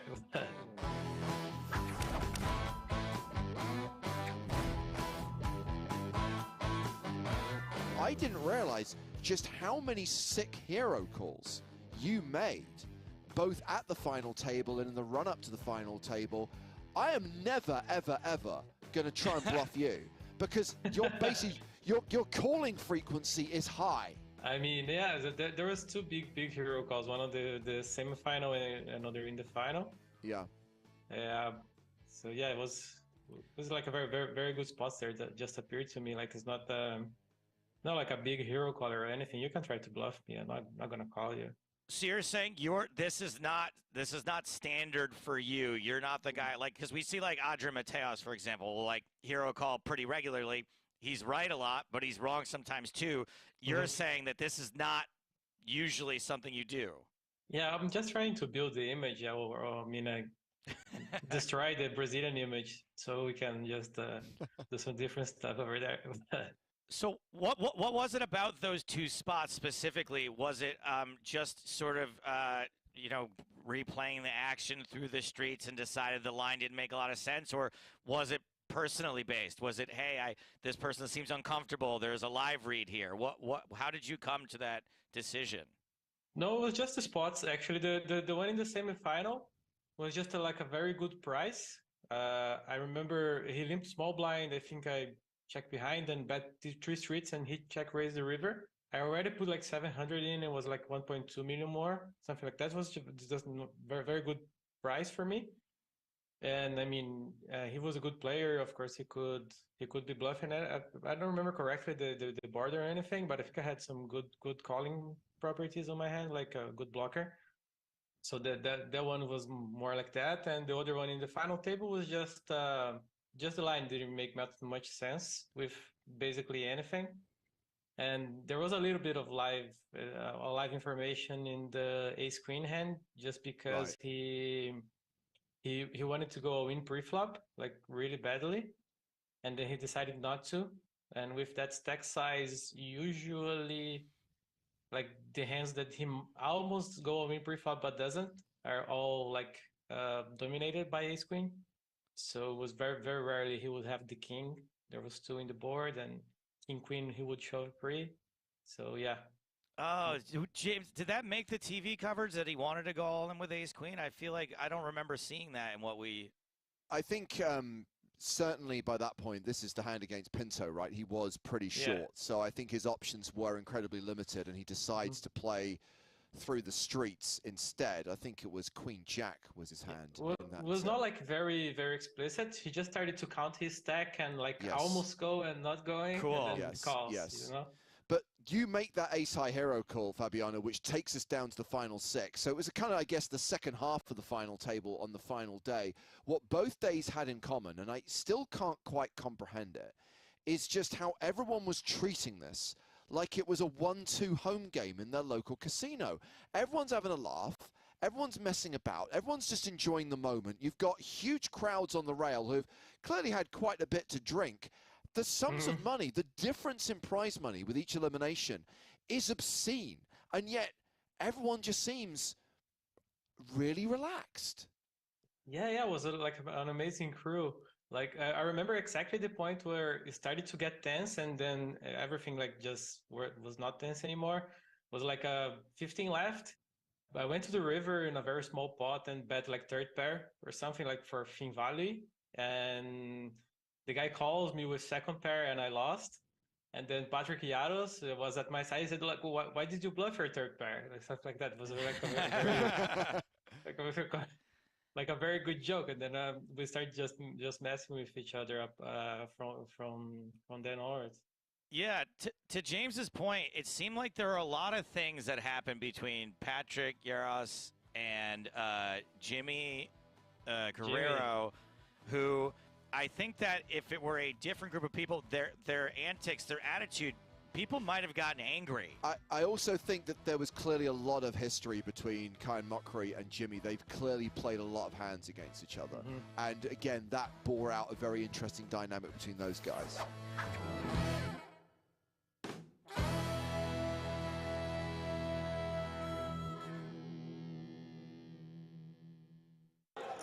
$25 minutes left on the level. Or one hand, who knows? Jimmy folds 8 deuce. Yarosh, pocket fours in the cutoff.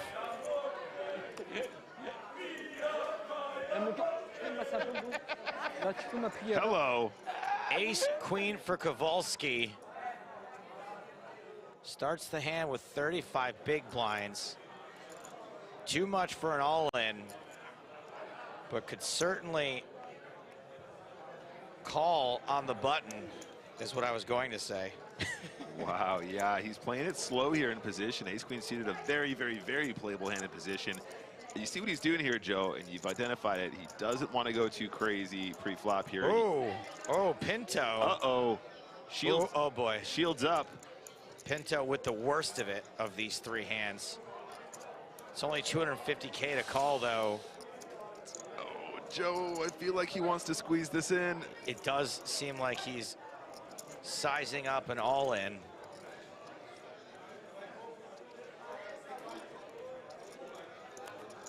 One, two, three, carry the 1. A squared plus B squared equals C squared. A equals MC squared. 20 days, half November, April, June, and November. High is 3.1472. Just a call. Okay. All right, we're going 3 ways to this flop. 4's the slightly ahead for now. King 6-3. Everybody misses. So 4's way ahead now. Kowalski does like to hit his turns and rivers, though. Pinto checks, Yarosh checks, Kowalski in position. You just pretend those spades are clubs if you want.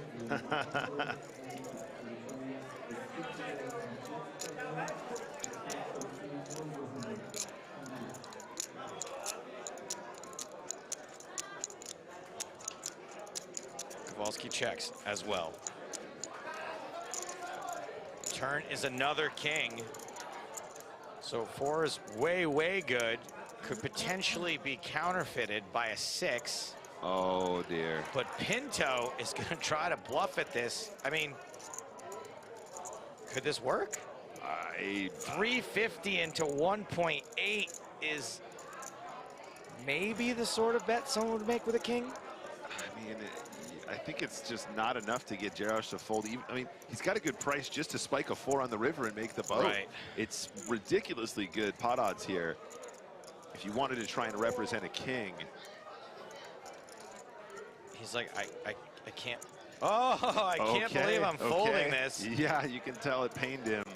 I mean, Kowalski kind of has a similarly strength hand to the 4s here. Like if your opponent doesn't have a pair, you're pretty much going to be good, like, every time. If this is what it is, which is a very lame bluff attempt, ace high is getting a great price. Yeah, I mean, you know, it's actually interesting because ace queen probably has 2 live cards a lot of the time. He might be doing this with, you know, pocket 4s himself, pocket 2s, pocket 7s, something Even like that. Even if it's not a bluff, right. Yeah, I Even think if it's like a weak value bet. Yeah, the river is an 8. So Kowalski does not improve, does have the best hand. Pinto moves all in. Oh my days, what a player. What an absolute boss. Shoves with queen jack high. Oh my God, Joe, the hero call. Who's bluffing in this spot? Oh, Kowalski's asking for a count. It's more or less a pot-sized river shove bluff. Joe, the hero call would be unbelievable here. It sure would. Is this how we're gonna end the night, with a hero call from Kowalski?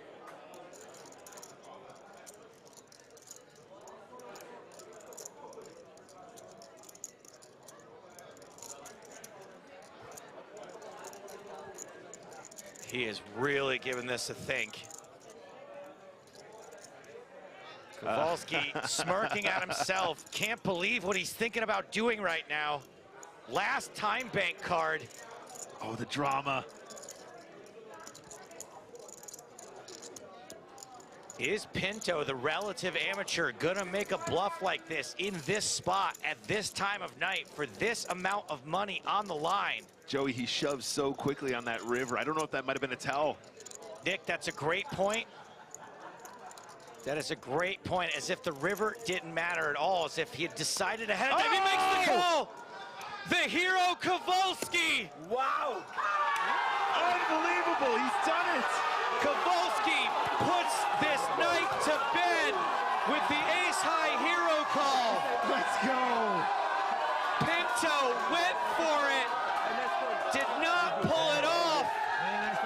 In the most dramatic fashion I have ever seen, we have finally put an end to day 5 at this record-breaking EPT Barcelona main event. Bendinelli ladders up. Neville Costa ladders up. Kowalski, the hero of the day. Patrick Yarosh ladders up.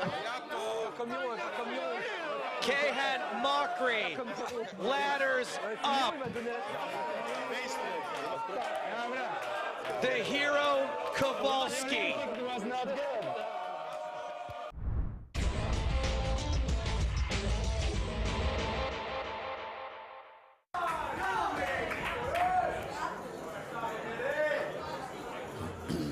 Well, Godko just got a double up, but Pasi Sormanen is the short stack at the table with less than 5 million.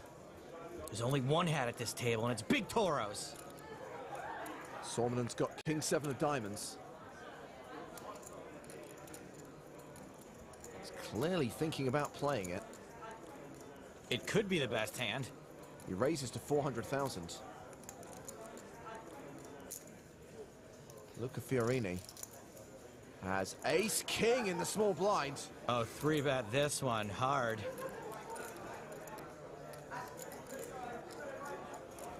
He re-raises to over 1.1 million.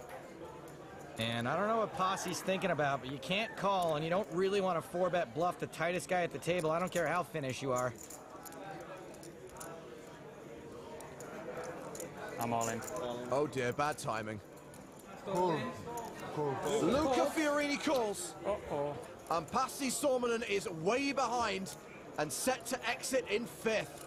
Favorite schmavorite. We've seen all kinds of suckouts. Good point. Well made. Here comes the flop. And as if to prove your point, Joe, there are 2 diamonds on that flop. 12 outs for Sormanen. Well, that's a friendly looking rail. Yep. The turn card is the Queen of Spades. Pasi's looking to hit a 7 or a diamond. Any other card, and he's out. It's the Queen of Hearts. He's busto. Flopped the flush draw. It came brick, brick, and he is out of here. We lose one of the 2 fins. Got to give Pasi credit. He was an absolutely fearless player. So much so that I probably wouldn't guess that he only plays poker as a hobby. Well done, dude. Sormanen collects 253,000 euros. And we are down to the final 4. You guys want to have the numbers? I can look. I can look. Let's try. Okay. Should look early. The players discussing a potential deal. Back 1 second. Lots of great poker minds on Middleton's rail. Off to get some advice. Back 1 second. I imagine Toby Lewis will be his first port of call. Tobes. Story checks out. Now, deals are allowed on the EPT. The tour acknowledges that it's the players' money. Tournament director Toby Stone will be called to the table so that he can facilitate a discussion about a potential chop of the remaining prize money. Yeah. Just going to tell you what's going on. Yeah. Okay, so first of all, you have to explain that the winner could technically get less money. If you make a deal, then the winner who takes trophy could technically get less money, and we would still publish him as a winner. Okay. The next thing is, this is an equity split based on everyone receiving 4th place. So we give you all 4th place, and then we equity split on the remaining prize pool. However, you have to play for We better do it like 100 more, 60 more, 60 more, 40 more, like that. You can do something like that, yeah. Yeah, I'm going to need a bit more than that, though. Like, venomous. Now that's up to you to talk, which Right. we're not going to get involved in. Luca Right. can translate for Luca. Yeah, cool. And when you come to an agreement, give us a shout. Let the bartering commence. How many pints deep are they? Could affect the deal. So I need to get like maybe like 15 off each of you. Fiorini's into this. You think Luca's just showing him Grumpy Cat on there? I mean, Nielsen agrees to give up some equity. He seems rather desperate to make a deal. I would be. Tom is literally sweating it. If you are strong, strong player, why the deal? I mean, it's a lot of money, isn't it? But I mean, I got to take into the fact that I'm a stronger player. I mean, it's only a small amount, but like, I mean, I got to do it. Okay. Okay, I just need to show the numbers over there. One sec. Can I borrow that piece of paper? Well, it seems that all 4 players have agreed to the deal in principle. Midi wants to run it past his mates. Creston Nielsen's already celebrating. Fiorini's grinning. Kirko's happy about it. We just play it out completely. But Fraser McIntyre wants to weigh in. I mean, when I go back and say no deal, then they might offer me a sick deal. I don't think they will. I don't think they will. Because the chips are too level for anybody to go, Okay. right, oh, wait a minute, do you know what, I'll flip chip land. So forget that. You're either dealing or no dealing, do you know what I'm saying? All right, let's go. Yeah, go play. Wait, so everyone agreed and now he's out? No deal. Got deal, sorry. What? It's off the table. No deal? Yeah, no deal. Sorry. What's that? What was that shit all about? He's just saying what we're all thinking. Big Toro speaks his mind. No deal? Okay. So Middleton orchestrated the deal and then refused it. Mom and Dad said, we don't care if it's the prom. Your curfew is at midnight.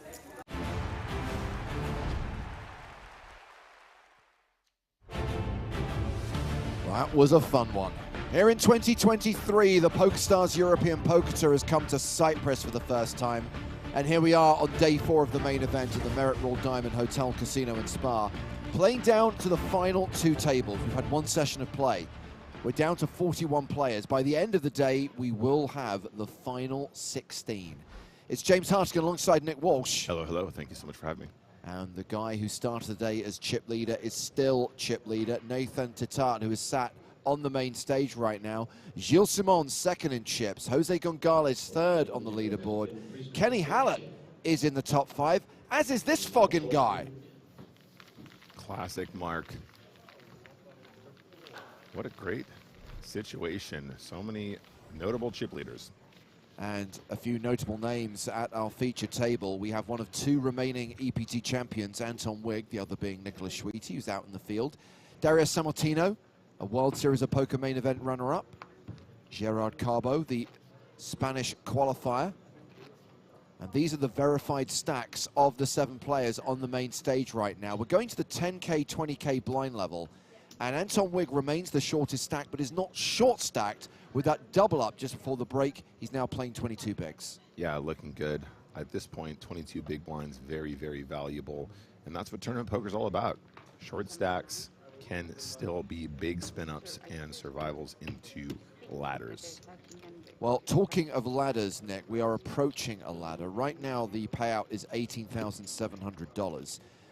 When we lose 2 more players, when we get to 39, then players will have locked up at least 21,500. And we have seen that players are well aware that that pay jump is coming, and it has resulted in a slowdown in some situations. Of course, we're still some distance from the huge life-changing payouts, the 6-figure scores for the finalists, the 1 million plus that is up top for the eventual champion. And a reminder that you can see this play down to a winner on Sunday.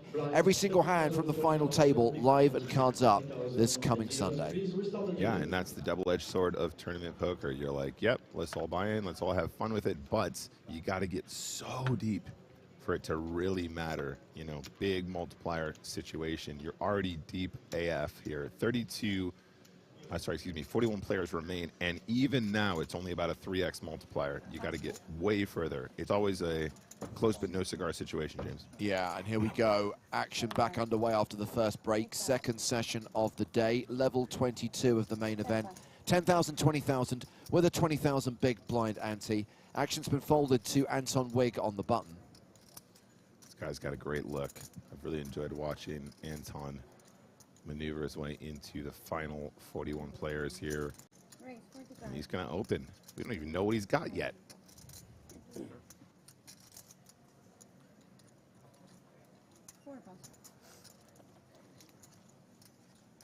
Raises with aces. I suppose that's reasonable. Yeah, this seems like a good hand.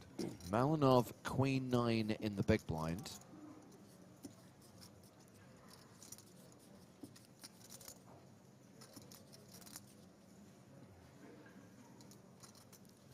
Might be tempted to defend this. I mean, probably at least 100% defend. Malinov here with 35 bigs. And Weeg with 20 behind. I think it's pretty much always a player. You're never going to fold this one versus the dealer button open. Well, a pretty nothing flop. And Malinov will find it hard to continue in the hand, assuming Wig c-bets this flop. Yeah, it's going to be check, bet, fold. Pretty straightforward. I think you go really small here, about a quarter pot. 25,000? 30,000? Yeah, 35K seems good.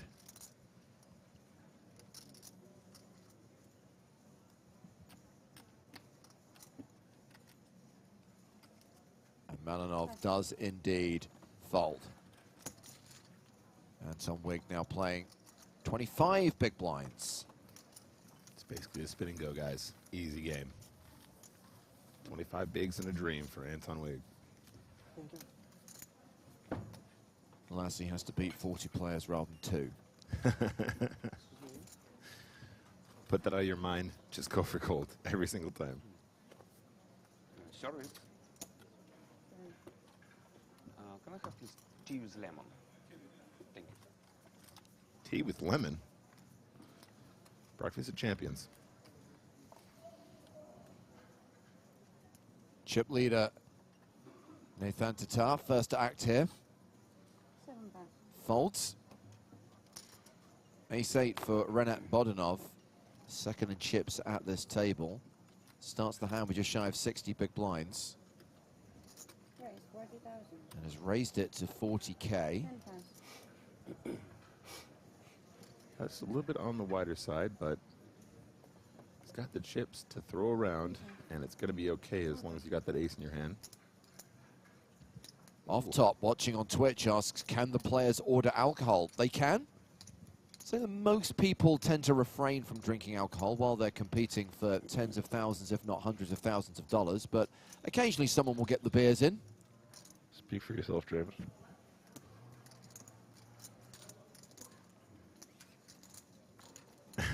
Tom says, probably a better question for Nick. You're hilarious, Thomas. Anyway, we're going to the flop now, and ace-8's still the best of it. Yeah. Sammartino checks to Bodanov.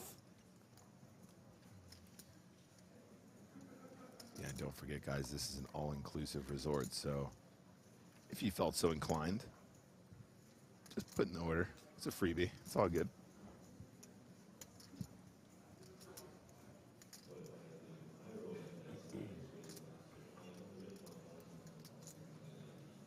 Continuation bet from Bodanov. 80,000 into 110,000.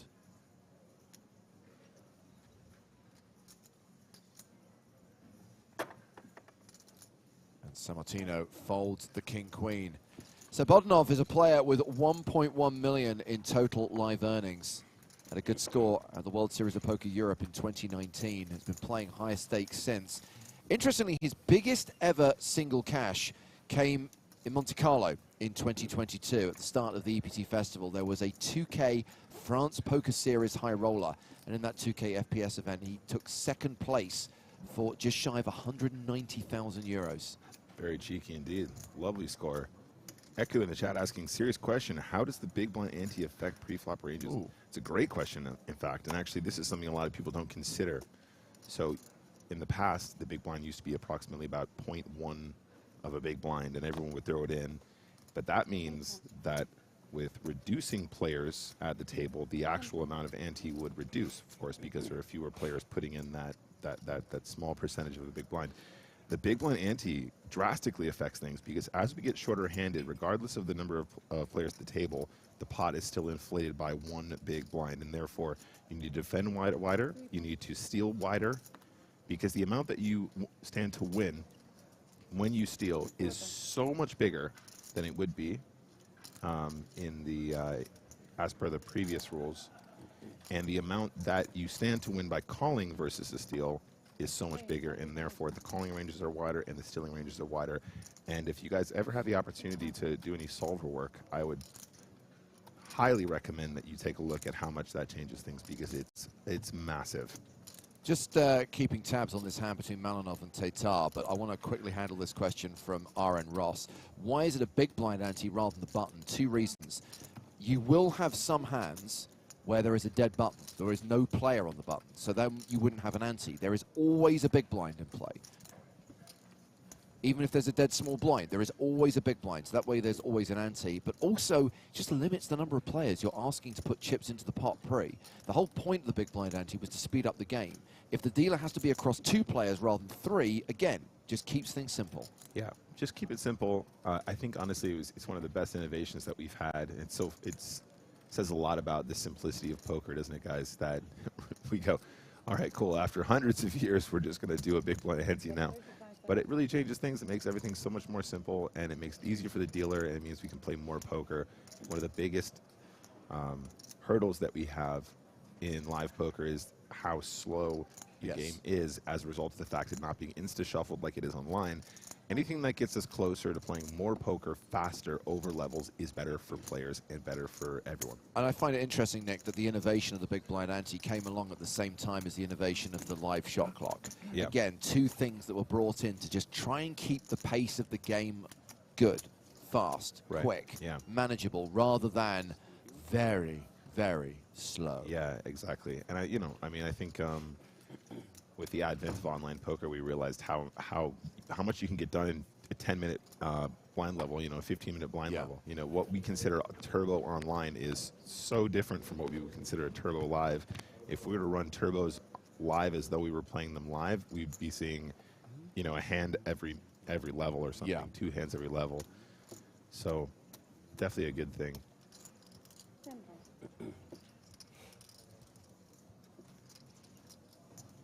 Action here. Folded to the Spanish qualifier Gerard Carbo. Jack-7 offsuit. Folds.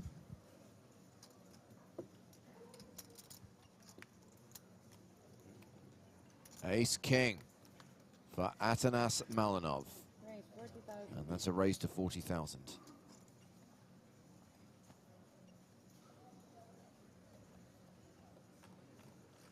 Queen-Jack for Dario Sammartino on the button. Yeah, I think he probably wants to VPIP this. Sammartino, with 30 bigs, though, might just decide that with ladders to come, it's just a little bit too wide, and I appreciate that. This is the name of the game, guys. When you're playing tournament poker, it's not enough just to know your pre-flop ranges as though you were playing a spin or you're playing cash or a sit and go. You have to understand that there are varying degrees of value to be gleaned, and there's so much more value in maintaining a chip stack where you have the opportunity to fold than getting involved with a hand that's already a bit marginal. And if you guys are studying at home, that's another great thing to look at is, you know, what is the true value of this play? And if computer says yes, why does it say yes? Is it because you're going to make 5 cents and 10 cents or 20 cents, or is it $100 or $500? If it's a high value spot, you take it, and if it's a low value spot, you should let it go when there are so many greater opportunities to come, and also a very slow luxury blind level and structure. And under these circumstances, we've got some pay jumps to come, so why get mixed up in that? Round to Carbo. King, queen off.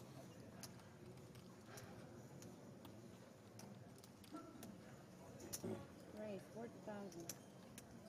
5,000. Opens to 40,000. King Jack for Sammartino.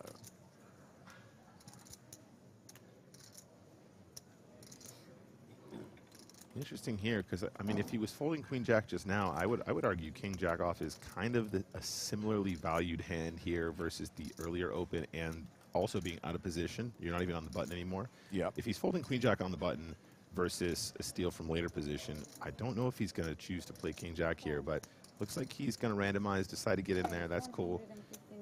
I definitely don't think that this is a problematic issue. And if you're going to enter the pot, James, why not 3-bet?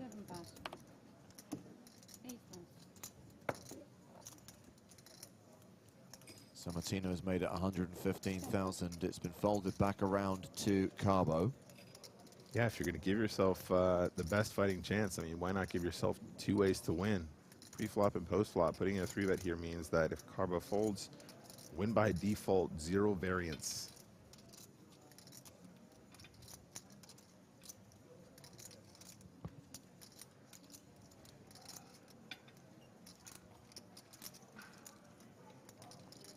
Carbo 39 bigs, Sammartino 24 is going to call.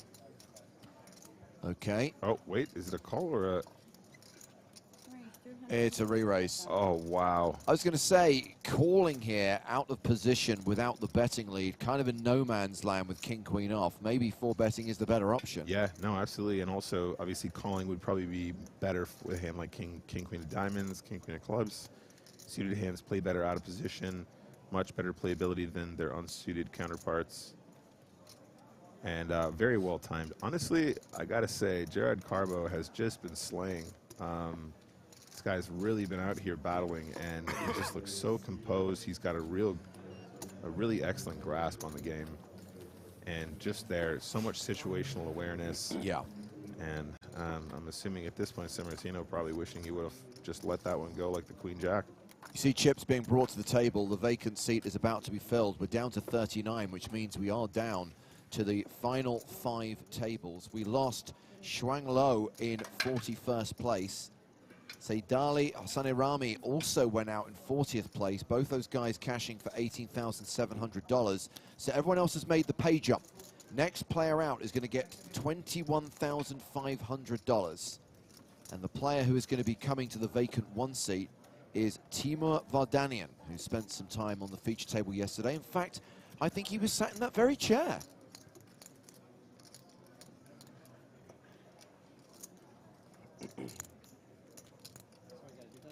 Just holding the deal, waiting for Vardanian to arrive at the table.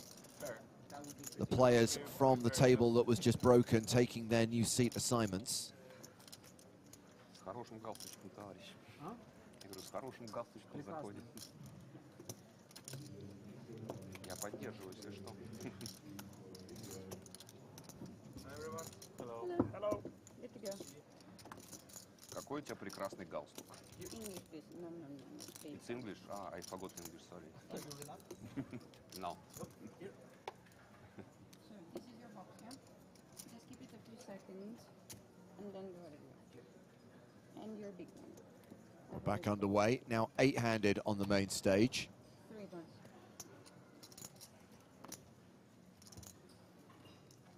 $4 bucks.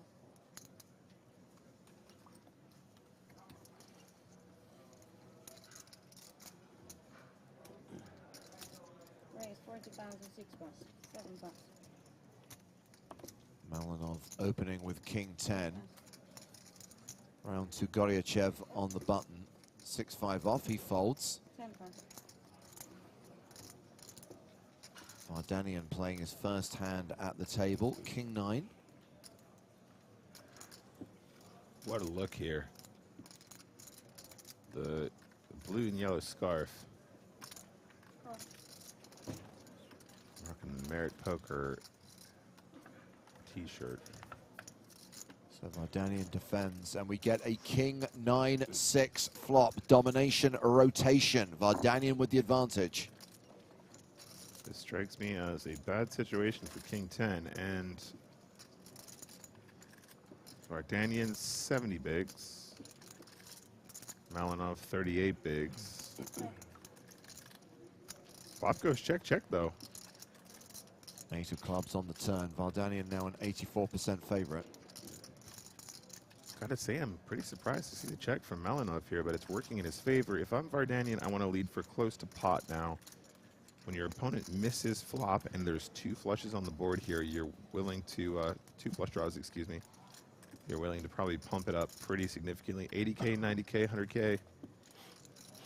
You want to say, if you have jacks, if you have queens, if you have 10s, if you have a 9, if you have a flush draw.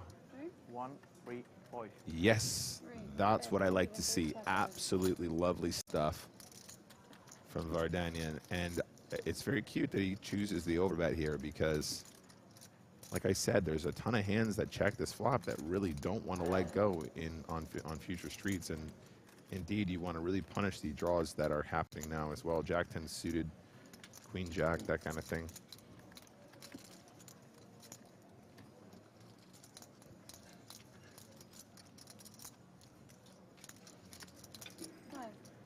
And because Malinov doesn't bet the flop here, he's thinking he's getting taken for a ride because he's putting his opponent on a bunch of the hands I just described.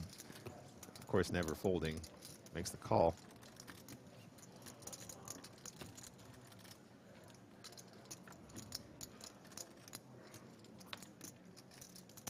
Well, Malinov does not improve. Vardanian has a lock on this. I think this is a good spot for like kind of a blocker bet size. I think, you know, you're never going to go wrong by betting, of course. You're going to have the best hand a ton, but when the clubs come in backdoor like that and your opponent check the flop, it might be better to just have a 325. Well, he's going to go big, Nick. Oh, yeah. 380 in the middle, and he's bet 325,000. Yeah, absolutely. And you know, like I said, you're never going to go wrong just betting big here. Either it's not a bad spot to have a larger size. I just think perhaps the blocker bet induces a little bit. Maybe you get some weaker calls from the queens, the jacks, the 10s. Malinov with King 10 with the King of Clubs, very valuable King of Clubs here to have because you know that your opponent probably doesn't have a hand like King Deuce of Clubs or something like that where they've backdoored into the flush. Yeah, but there are some straight combos out there and 2-pair combos. Yeah, and you know, that's kind of part and parcel to why maybe a smaller size here is better. You get paid off a little bit more by weaker, but also you kind of figure out where you're at really quick because your opponent unlikely to kind of have ace of clubs here and try and turn it into a bluff when they're checking the flop where they had no hand. Makes the crying call and loses a huge pot. Atanas Malinov is going to be left with 15 bigs now. Welcome to the table, Timo Vardanian. Yeah. Now playing a stack of nearly 2 million, close to 100 bigs. Got to tell his mates about it, quick. So, for the blog. I can use it between hands. So James, just yesterday we had a little conversation about people, you know, not having phones at the table. Yes. How about an iPod Shuffle? An iPad Shuffle, I don't believe, is connected to the internet. However, I'm not quite sure how you're going to listen to it because we don't allow headphones. Unbelievable. How are you going to play without your iPad Shuffle? Also, good luck charging your iPad Shuffle. Does anyone still have a lead that goes USB to iDock? Soon the Lightning leads are going to be redundant. Now they've moved over to USB-C. Oh, don't get me started on that.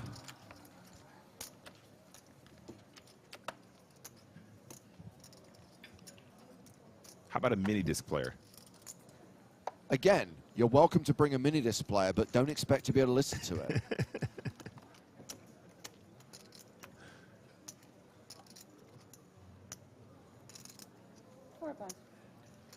How about a mini disc player with Bluetooth that goes to conductive Hold earphones? on. A mini disc player with Bluetooth. You can. I mean, you're conflating two eras of technology. With bone conductive headphones. Those aren't headphones. I mean, they are, but they're not. No, they're headphones, Nick. Wow. Stop trying to circumvent the rules. I am just trying to help the system by, you know, playing devil's advocate here. Come on, chat. You're with me, right? Yeah, we absolutely want all the players listening on headphones and completely spaced out and not in any way engaging with each other. That makes great content.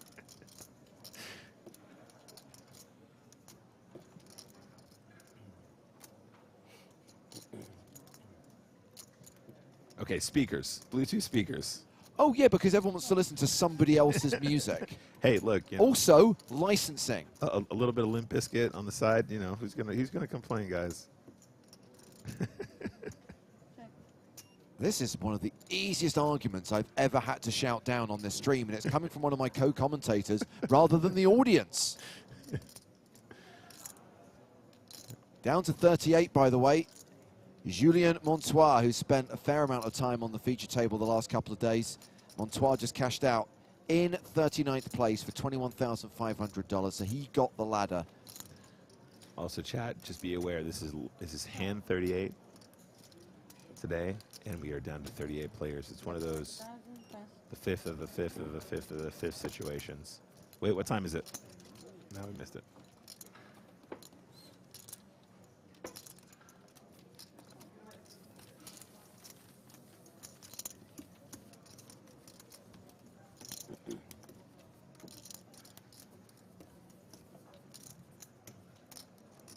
Is Vardanian wearing the slippers from the hotel room? It looks like it, doesn't it? I mean, I know comfort's important, but... Yeah, no shit on Vardanian, but you got the blue and yellow scarf with the slippers. Did he come straight from the spa? Ultimate relaxation situation?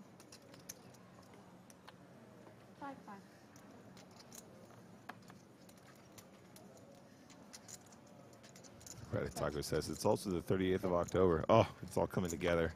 It's a conspiracy.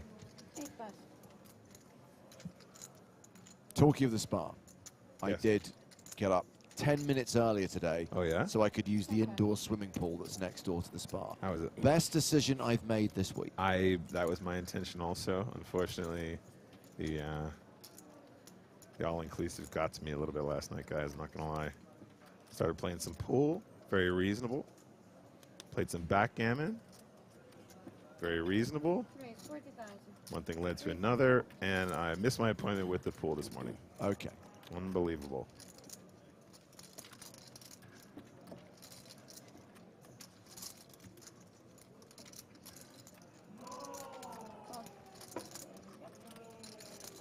Danian raising the button with 8-7 of clubs. Carbo defending the big blind with Queen 5 of clubs. Jack 6 deuce on the board. Just the one club. I mean, based on my exposure thus far, I'm surprised we didn't see a two-club situation here, guys. Am I right?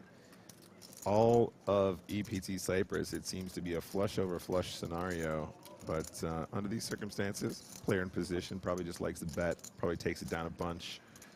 Queen 5 of clubs does have some backdoors. It's not the craziest check raise hand ever. If we see it continue from Vardanian, a little check raise Areno might actually be kind of cute with the backdoor straight draw, backdoor flush draw, but I think the fold is also very reasonable. Vardanian, second in chips at this table, now has more than 2 million.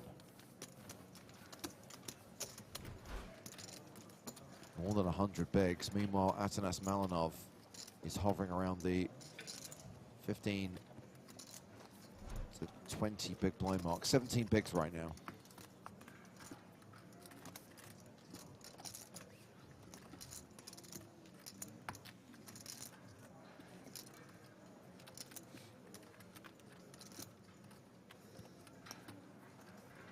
Well, the action's going to start with Dario Sammartino.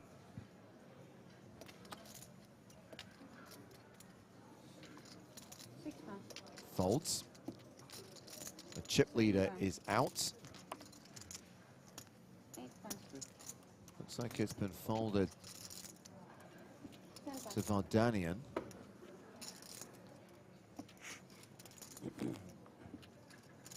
He's got jacks. CO baby. So starts the hand with 102 bigs. Gonna go ahead and fire here, of course.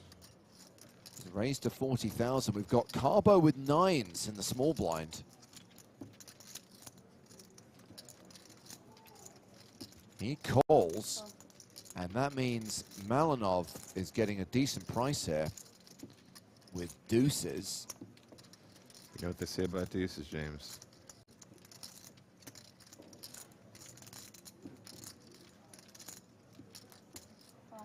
Calls as well, and we are going three-way to the flop. 3 pairs, which were not created equally. Jack's ahead right now. And Jack's still ahead on an ace, ace, 7 flop. Action's been checked to the pre-flop aggressor, Vardanian. Yeah, in a three-way situation, I think probably a very small bet makes a lot of sense. Yeah, I love it. 30K to go. Just a smidge over the big blind is a very cute little bet. And I think 9's definitely going nowhere. What about deuces? No set, no bet? Yeah, no, at this point, I think you just get out of the way. There's way too many suited aces that like to call small blind, and of course the initial raiser as well has plenty of that too. 200 in the middle, 30 to call. Go on, give it a spin.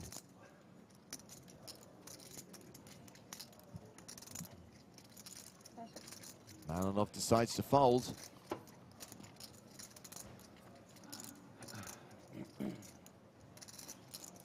Six of diamonds. Carbo checks.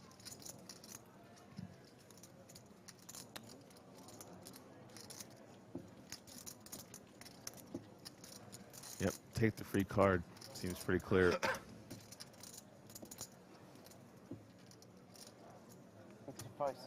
Oh, never mind. Oof. No free cards. No checking it back. Danian bet 65,000. Yeah, I'm not gonna lie, this is pretty spicy, but I think also maybe a little bit of a nod to the fact that perhaps maybe some ace combos would 3-bet the small blind. Oh, hello. Yep, Carbo going nowhere, so we are going heads up to the river. And that river card is a deuce. Malinov, come on, dude. Malinov. You got to be in it to win it. What could have been? Quick check. And now at this point, it's a bit weird, isn't it, James? Because Vardanian's going, are you really going to check an ace to me 3 times? You're not going to check raise me. You're not going to raise the turn. He might put him on exactly what he's got and just go, yeah, cool. How about 160K? Oh, look at him. He's thinking, I could have had a full house. I check. Check, check. Jacks are good, and obviously Malinov made the right decision at the time. You don't know what's coming, but you do feel really gutted when the board runs out like that. You think about the possibility of tripling up. Yeah, yeah. Interesting sort of poker mentality here, though, because you go, if you were thinking his range contained less ace-x on the turn, I mean, even he said just now, I was really thinking about betting the river as well. Especially with his opponent not trying to pump up the action at any point. Not at this stage. Pump up the action, pump up the action, pump up the action. Bet, bet.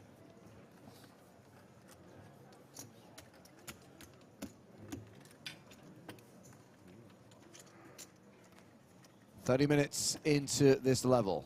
Still an hour to play at 10K, 20K with a 20K big blind ante.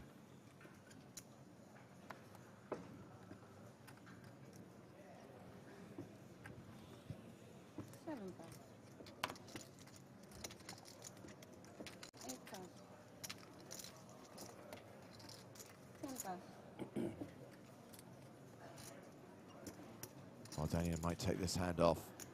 Queen 4, yuck. Anton Wick folds King 3, so we're on Carbo on the button. K7, baby. And don't forget, guys, like I said earlier, we were talking about this, right? Big blind ante. So king 8 off might have been the threshold without antes. With antes and a full table, we start to get a little bit wider with the big blind ante here, and we're only 1, 2, 3, 4, 5, 6, 7, 8-handed. Yeah. Which, of course, is the limit here in Barcelona. It's a juicy spot. Yeah, you're going to take this a little bit more often than you would do without the antes in play, and why not? You got a K7 IP. San Martino knows this is probably a call. Decides to come along. The flop is 9-8-5.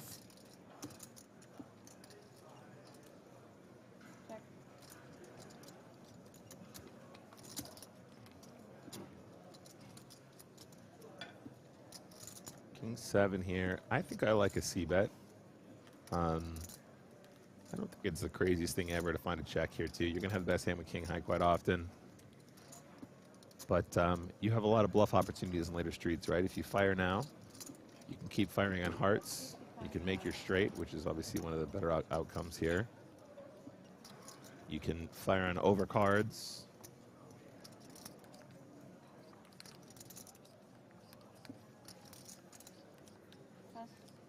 And gets it through just here.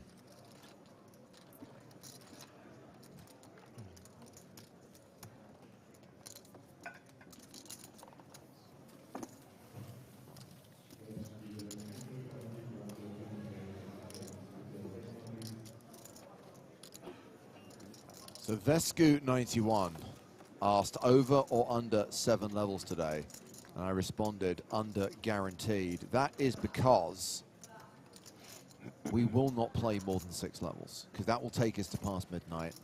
That will be the end of the day. So should we be in a situation where there's still 18 or 17 players, whatever, we'll come back with 18 players. Yeah. So maximum of 6 levels today. In all likelihood, we should get to 16 midway through the 6th level of the day. Sure. Possibly before. Yeah. But it's not impossible that we would play 6 full levels and still have more than 2 tables. Yeah, and as we all know, poker is better when you play more poker. What's up, Flushy, in the chat? How you doing, buddy?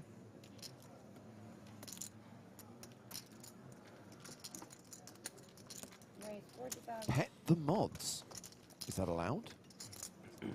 Yeah, our guy Flushy in the chat, guys. Final tabled PSPC as a qualifier, became a millionaire. I'm going to need Raksha, Tom, Ed to give their consent. I can't have the mods petted without pre-consent. Oh, sure, sure. Yeah, no, this is an issue now. Hey, Flushy, remember that time you won $1 million and then we went and jumped in the pool? Remember that? That was cool. Is that when you jumped in the pool with your leather watch strap on, Nick? I was fully clothed. I was actually fully clothed. Yeah, and then the best part was is I went, all right, Flushy, now it's your turn. He went, I think I'm going to put my bathing suit on.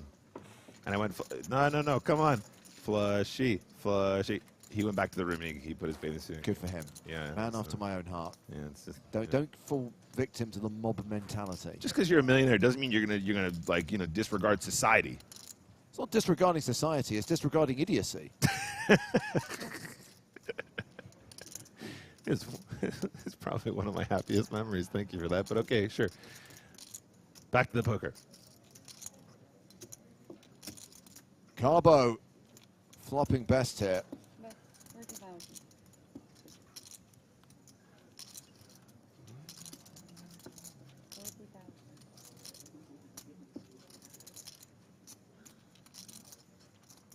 On the action check to him, he has bet 40,000. Interesting. Titar staying in with ace-7. Wig out with 5s. Heads up to the turn. Carbo better than a 4-1 favorite. And it is always coming 7, which gives Titar a piece of this board now, but he's still behind.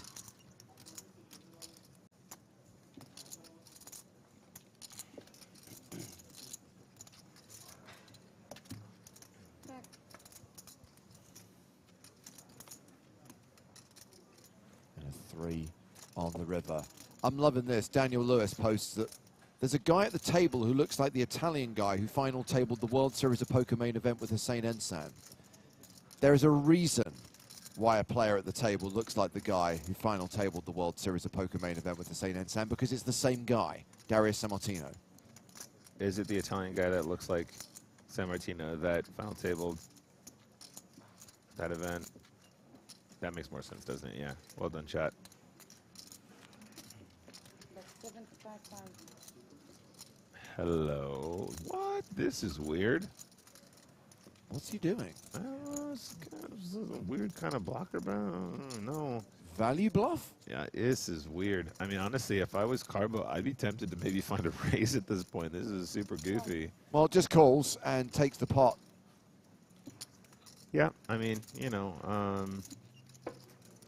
yeah, always have to ask yourself, am I bluffing or am I value betting? And I just think with ace-7, you're just going to have the best hand, but it's not really a spot where you're going to get tons of value.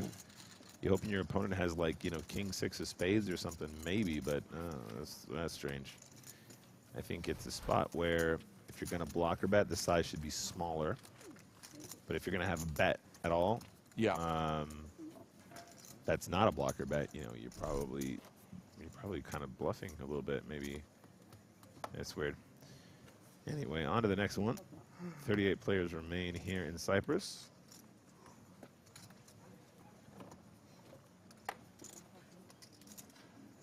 Vakislav Goryachev first to act.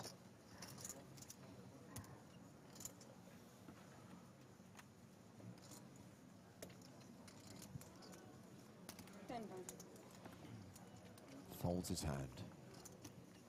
I think that's a fold. Yeah, Queen looks 7. Looks like Verdanian wasn't sure either.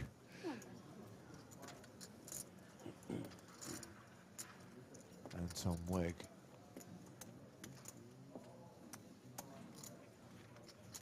Ace King.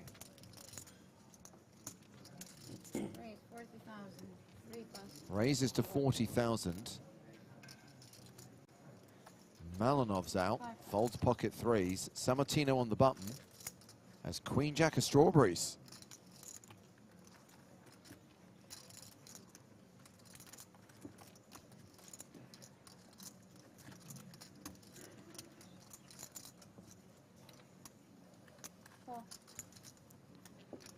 Ain't no way Sammartino is going to fold this in position. Oh, Tetat has ace king. 162 bigs for Nathan Tetat. Yeah, and with Wig playing fewer than 20 bigs, I think we know what's going to happen here. We'll get the re-raise, the squeeze from Tetat, an all-in from Anton Wig, and Sammartino will be forced to fold the Queen Jack. And if it's Ace King versus Ace King in an all-in situation, Nick, there is the prospect of a chop. Now, Joe and I think we had one on the first day, but we're not 100% sure. There's not been a lot of singing on this stream. Not a whole lot. Yeah, this is pretty clear what's going to happen here. Would you call this a chop opportunity, James? There is significant chop opportunity at the feature table.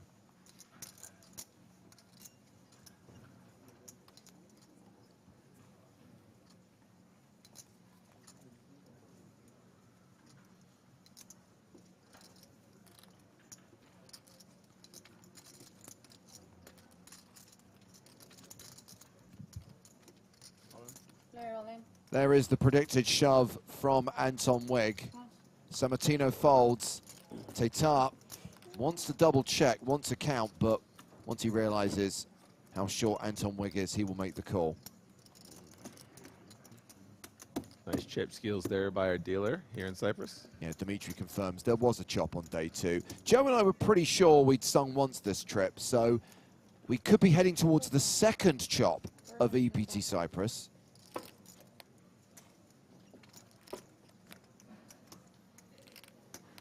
Finally, we get the call. Cards go on their backs. Now, it's not guaranteed there will be a chop. Nastiness could occur. So you're saying there's a chance?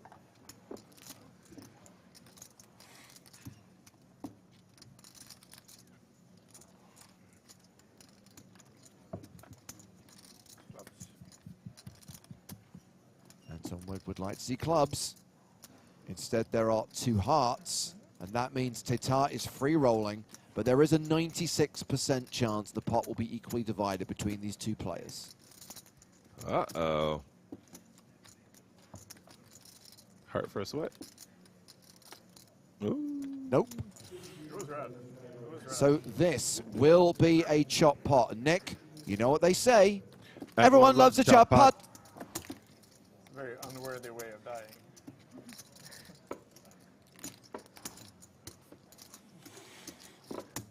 Not sure I have it in me today, chap. Like a real baritone moment there, you know, like everyone loves a chop pot. It kind of worked.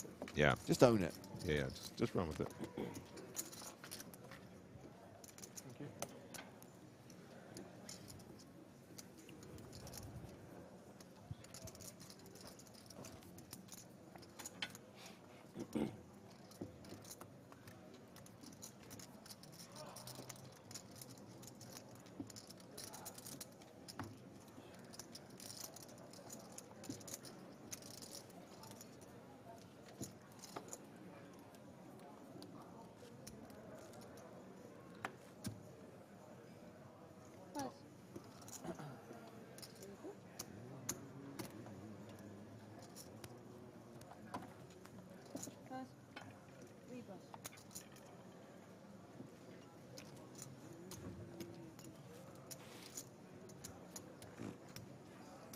Action folded round to Carbo, 8-7 of hearts.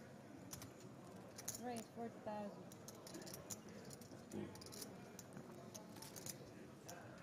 Is there any universe where you don't want to play 8-7 of hearts? Come on, guys. Let's be real. It is beautiful. 8 bucks.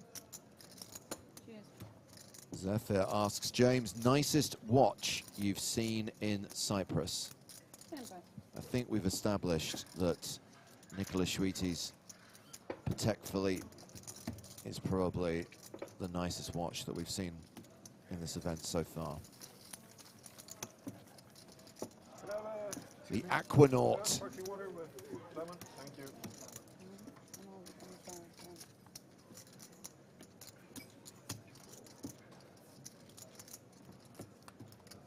Did you notice Anton Wieg wearing that sweet G-Shock? Oh, talking of Nicola Schwitty, we've got some out-of-table action for you guys. Schwitty in a hand against Tim Freese. Picking it up on the river. It is a straighty, flushy board. Ace, Jack, 9-7-4 with 3 hearts. Action on Schwitty, who has bet what looks like 35,000.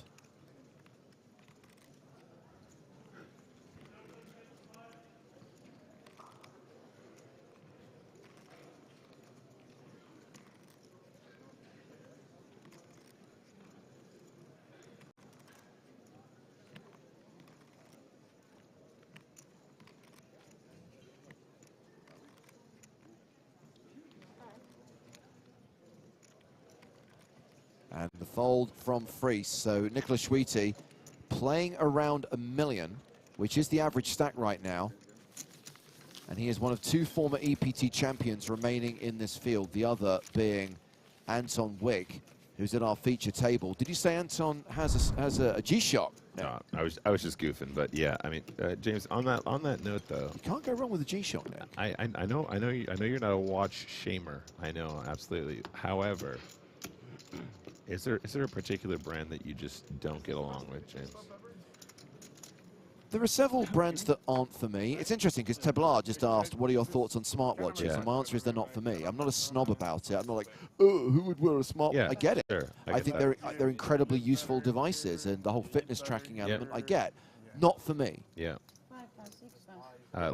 Looks like our dealer today is actually wearing one such device. It's not a smart watch, but it's one of the What's weird is she's got an Apple Watch and a Whoop band. Yeah, Whoop, yeah. And that I don't quite understand, why you need the fitness tracker and the fitness tracker, unless you wear the smartwatch specifically for the messaging.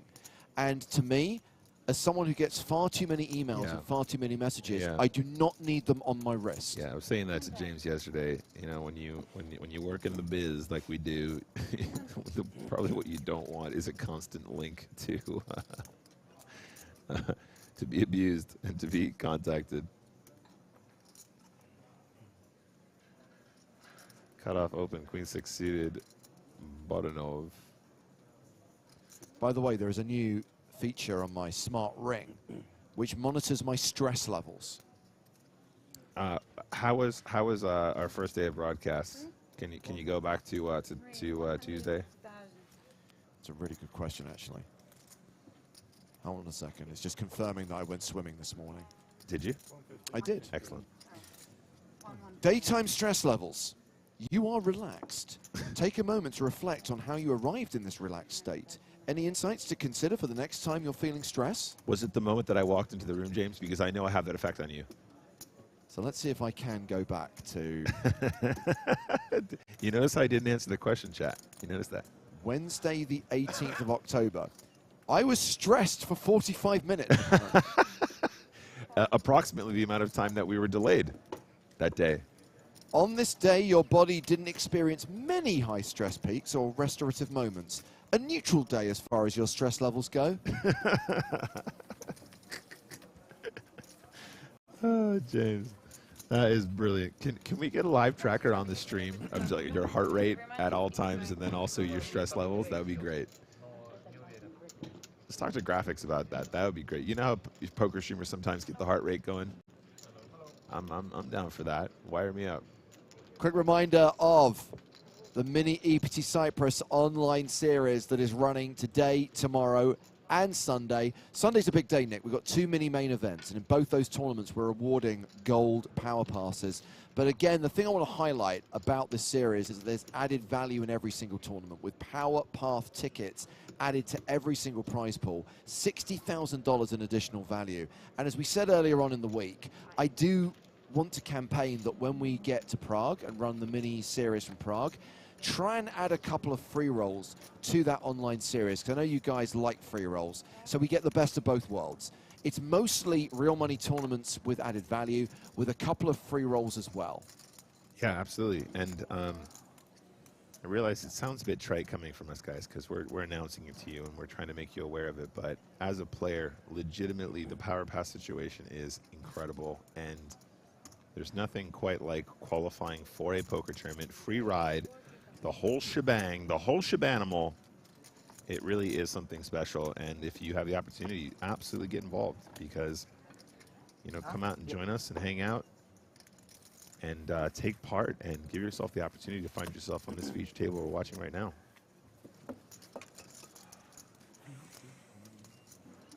Croaks has a Woot band as well. I looked into the Woot band. It was between the Woot band and the Aura ring. I'll be honest with you, I didn't like the Woot band business model of paying a substantial amount of money per month. It's pricey for real, yeah. Also, Croaks, you gonna start doing some fitness at some point, or are you just gonna wear it? Wearing it as a fashion accessory. There's nothing to actually track. Man, that guy must be fit wearing that Woot band.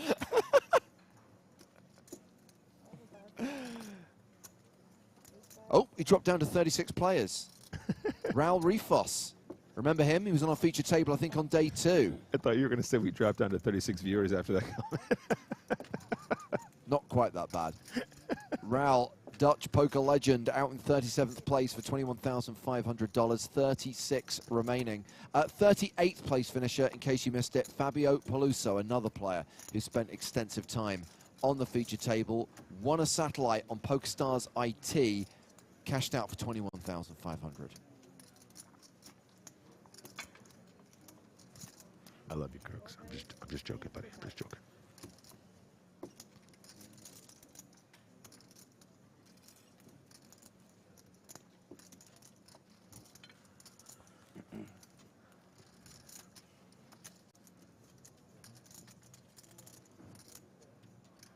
I have to say that the sleep tracker on this particular device is probably industry leading. The fitness tracker maybe not so much, but if you're trying to monitor heart rate, blood oxygen, you're going to get a much more accurate read on the finger than you are on the wrist. Yeah, sure. No, and I think the sleep tracker aspect of it actually less to do with, you know, knowing, but more as a reminder that you need to actually prioritize that, because it makes such a big difference, and especially if you guys are going to try and play cards professionally. You know, your brain is your biggest weapon in the out there on the tables, and unfortunately, as much as I like to disregard it, sleep is so important for being on your absolute A game.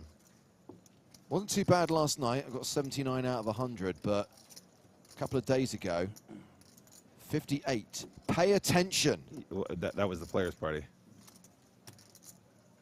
Maybe. Oh, you heard it here first. James the bad boy Hardigan. Classic. So pair of 10s for Malinov. Way out in front. 97% favorite. It was the fireworks, James. The fireworks got you. Well, here's where I sound really lame. I left before the fireworks. I know, I was there, but, you know, it's okay. Maybe they woke you up in the middle of the night. That's what it was. That's what it was, yeah. Yeah. Keep telling yourself that's what it was. Yeah. In all seriousness, if there is one thing that is guaranteed to screw with your sleep, it's alcohol. It's fireworks. And Sorry, yeah. I'm not talking about drinking to excess. Just having like one drink or a couple of drinks. It's crazy. Will screw up your sleep. No, you're absolutely right. And also the 4 o'clock rule, right? No caffeine after 4. I know you have your decaf Earl Grey later on when we do later stuff.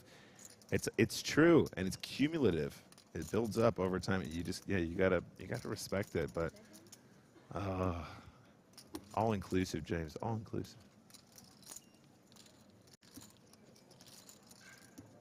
Malinov calls the 75K. I like Carbo's Moxie, but I'm not sure whether he has it in him to fire again. I mean, I guess if he were to shove on Malinov, it's tough to call all in here with just a 10. Yeah, I mean, Malinov 130K behind, 340 in the pot, so great pot odds if he does. I feel like this actually might be a really cool spot to try and pull the trigger, though. Blocking clubs, your opponent unlikely to have an ace. Let's go. This is how you play it right here. Wow. Now, Malinov absolutely can call this if he puts pieces together. It would be easier if he had a hand like 10-7 of clubs. Sorry, 10-7 with a club, excuse me. Oh, if he had blocking the flush. If he had 10-7 clubs, he's snap calling. Yeah, he's calling. I mean, if he was blocking the made flush on the river. That's my point. This is a great opportunity for Malinov. It's just so hard in situ to actually find it. The price he's getting here, though, is absolutely glorious.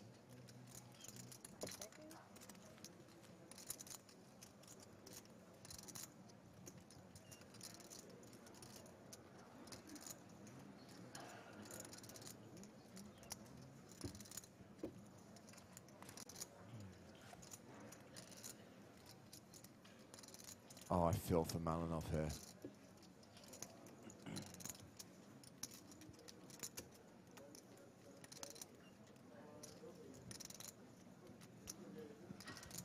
Here's a hashtag fun fact about Atanas Malinov, Nick.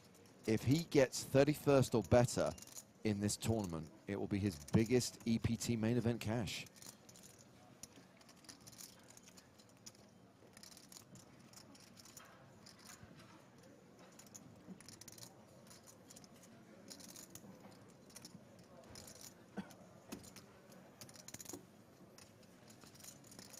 This is blind v blind, guys.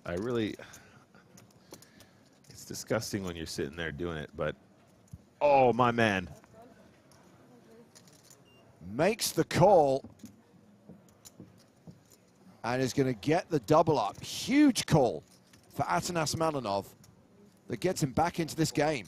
Yeah, stunning stuff. I mean, look, I think Carbo does the right thing here. For me, that all adds up. That's exactly what you want to do, but it's also a rare moment where you're going to find a player making that kind of a call.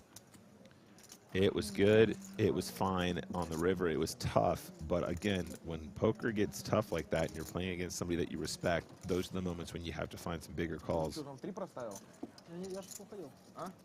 I think both players playing really excellent poker here. It's a tough day as well. I like it. I think everyone at the table agreeing with me, too. They're like, yeah, seems good.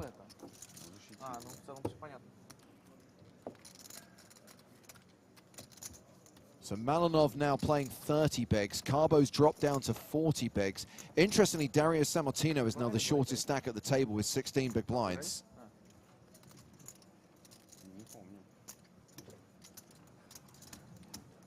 User AA123 says, James, I recently treated myself to a Christopher Ward watch to celebrate a big W Coupe score. Thank you for recommending the brand. Amazing value for money. You are welcome. I'm not on commission. I have no interest in the financial results of that company. I just think they make phenomenal watches and charge a very, very fair price for them.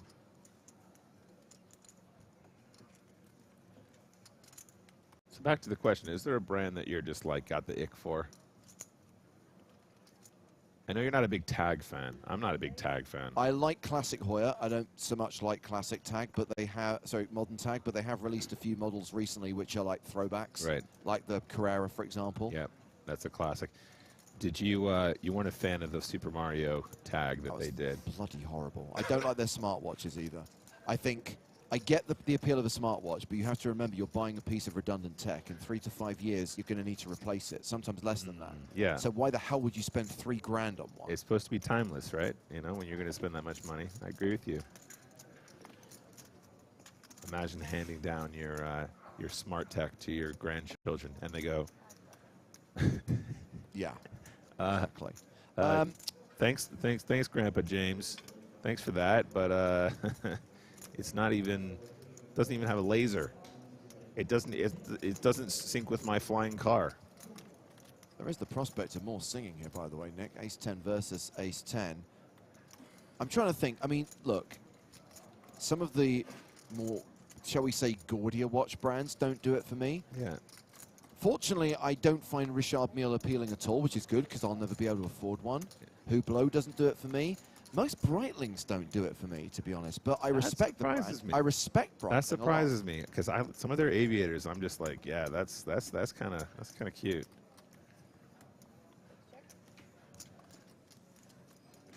Opportunities abound. 95% going to be a split pot, but there's aggression in position, perhaps.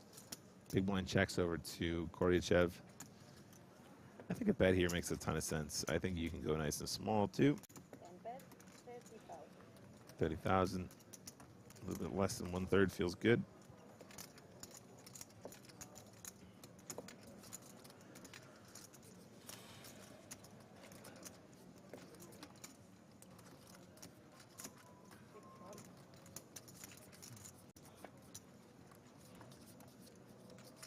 Dean, I have a Rolex and I have an Omega. And RN Ross, I am wearing a Swatch right now. I'm wearing the Blancpain Swatch collaboration, the 50 Fathom Scuba Atlantic Ocean edition. James, obviously a prolific diver, so this is excellent for him. Diving into that commentary. That's why they call them desk divers, Nick, because people wear them at the desk.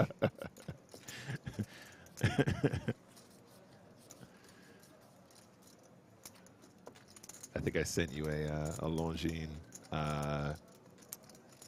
diver, master mariner, master diver. What are they called? I would say that again, Longines is a watch brand with a lot of heritage, and I love what they have done in the last 18 to 24 months with going back through their catalog and releasing so many iconic watches from, especially their military past, the watches they supplied during the Second World War. No, I'm with that. I think that's great. So I sent James that watch, and my sort of hashtag fun fact, you know, suitable to wear at 50 meters or something. Because, you know, when we're out here doing commentary, sometimes we gotta, you know, pillage sunken treasure. Well, this has been checked on the river, and if Goryachev checks behind,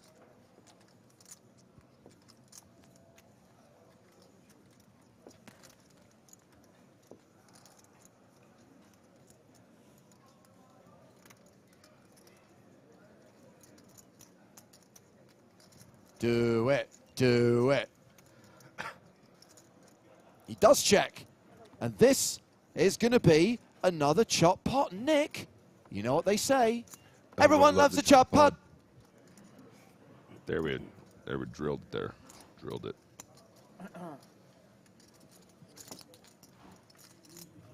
Thomas, I did have a Submariner for 10 years, sold it during the lockdown and made a healthy profit on it. Currently have a GMT Master 2 root beer.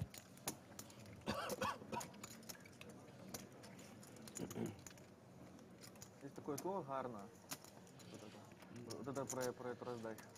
Excuse me, I'm fine. Nick didn't even try there. I was going for something different. Allow me my creative, you know. I would say that there's one thing you should do. It's learn from Griffin's mistakes. Just go with the classic. Don't try and be original. Well, okay, yeah, but if we don't take risks, how are we going to improve? I'm not with that. Also, you banned. It's the perfect mystery. Thank you very much. I'm fine. Ну, вообще был у меня оранжевым помечен, но это... Домой приеду, это зайти-то в желтый.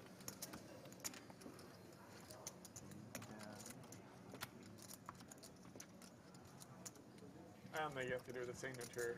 Everybody loves the drop pod after the mystery hunt. It's just fucking perfect. It's everyone, Anton. Everyone. That wasn't low energy chat. I was trying something, you know, if we don't push the boundaries, how are we ever going to find the next level? That's the only time I love the drop pod. Not just blood.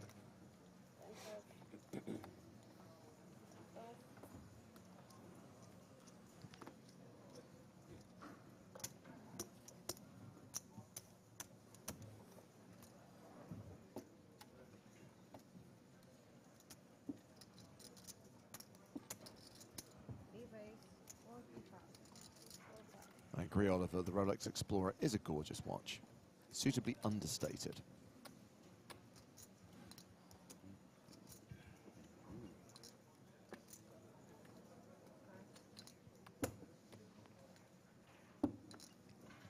Is there ever a watch that you purchased that you regretted purchasing? That's an interesting question. I've sold a couple of watches. I wouldn't say I regret, but they weren't keepers. Okay. What's the kind of like when you sell them back? Like, what do you hope to it? I mean, obviously some increase in value, but it's rare. It absolutely depends. I mean, most you're going to lose money. Yeah. But they hold some value.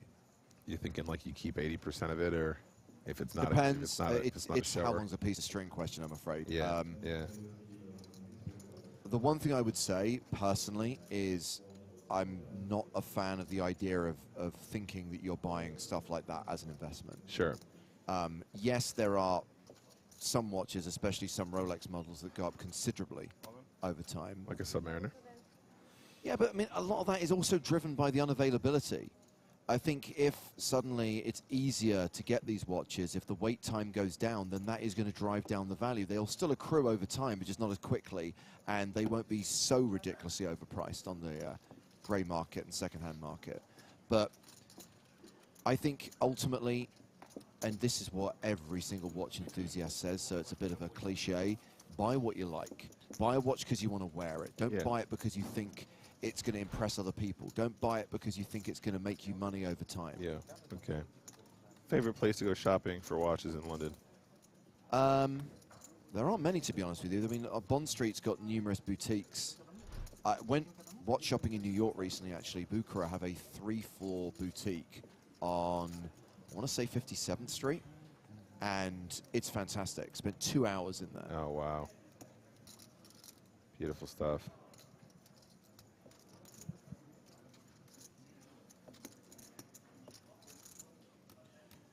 Dr. Spod says, what about buying a watch because it tells the correct time? In that case, spend $15 on a Casio F91W, which is more accurate than any Rolex, Patek, Vacheron, or Audemars Piguet.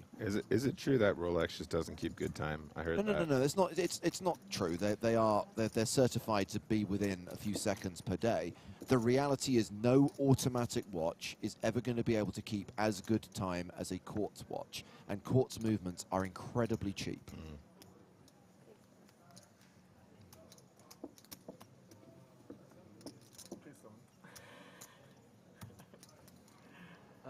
Sorry, I know.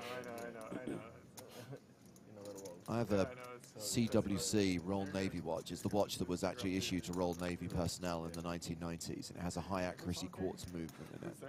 And I set it once when I bought it, which was last spring, 1927, no. So I checked it recently, so I've had this watch for like near enough 18 months. It's lost 1 second in 18 months. That is incredible. That is incredible.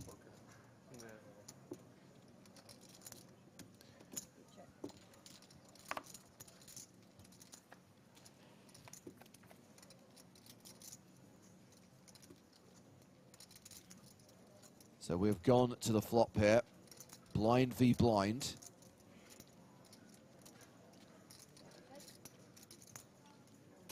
Queen 10 deuce.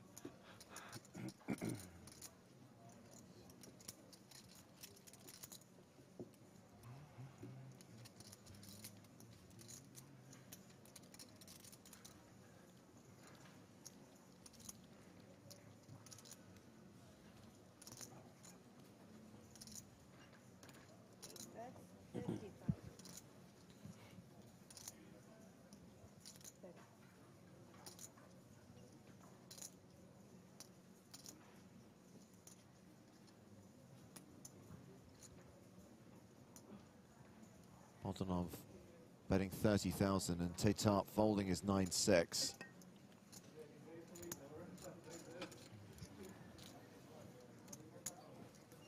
.24 minutes left on the level as we tick down to 35. Fabrice Bigot has had some great results on the EPT recently. Another deep run here in Cyprus. 36th place, worth $21,500. What's happening here? We are losing the Yaroslav Goryachev being balanced off the feature table. Got to keep those tables balanced.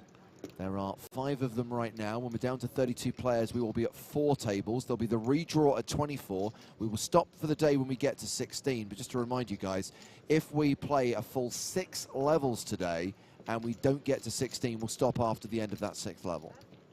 And that would mean like a 12-hour day for everyone. Yeah, kind of crazy. Just a few tables left, but so far to go. Close but no cigar situation right now.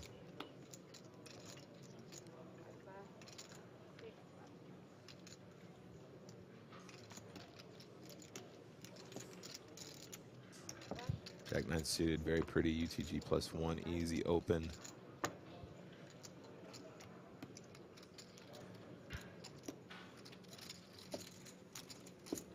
So much potential. You know what's better than Jack 9 suited though, James? Ace King suited. This is going to be a 3-bet all day long. At least 120K, potentially up to 160, I think is pretty reasonable. This is Vardanian with 110 bigs and Carbo with 39. So I think probably just the 4X is best. 4 times the initial open. Oh, there you go. Yeah, a little bit more. Feels good. With the big blind ante in there, obviously a little bit more to fight for. I think there probably is a slightly adjusted size here. Yeah. From conventional ranges you might see online without the addition of the big blind ante.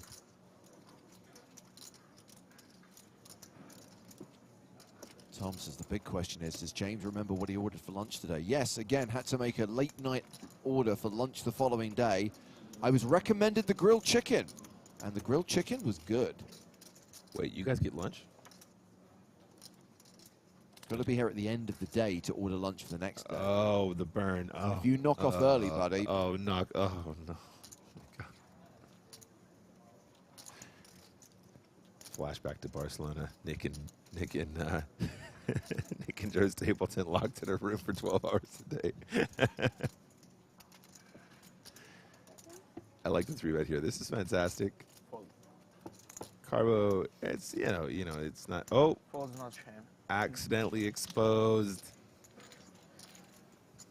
I don't think Carbo's too shook though. He's very solid. 40 big blind to a good player is more than enough to battle. At the top 35 of the EPT main event, I think it's a shame. Fold is not a shame in any situation.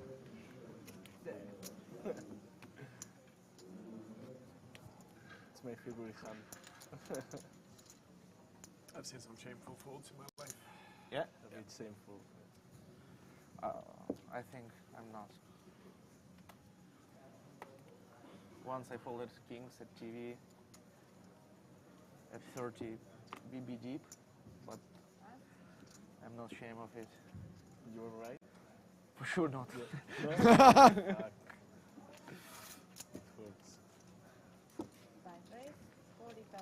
Malinov opening with Queen Jack here.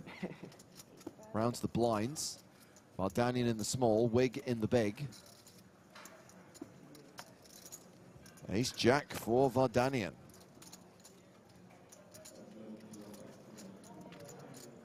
So Malinov 27 bigs, Vardanian with 114. So I think a 3-bet here feels cute. Don't have to go too big either. The effective stack depth here is such that smaller sizing from the small one will actually be just as effective as a bigger one without exposing too much. Yep, like it a lot.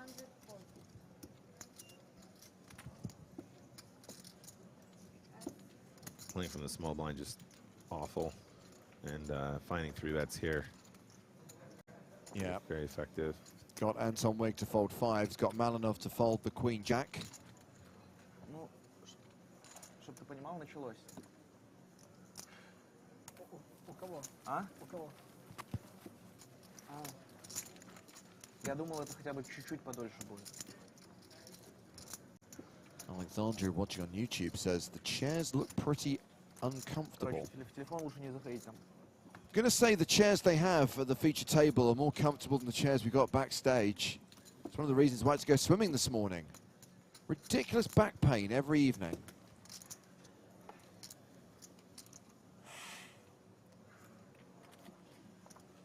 Again, I get alerts every now and then saying, you need to move around a bit. I'm like, I can't. Does your Aura watch say, James, does your back hurt today? No, it just goes, time to move around a bit, question mark. I'm like, I can't. Sammartino with 9s. They should have a James Hardigan setting on that. Once every couple months. Don't expect any actual movement.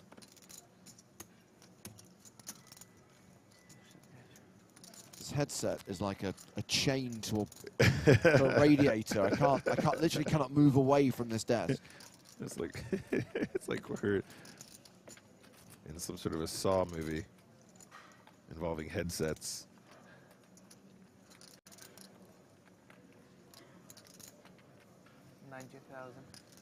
This guy is absolutely relentless. And I'm here for it. Sammartino now, 16 bigs. I think this is an easy jam, though, from Sammartino now.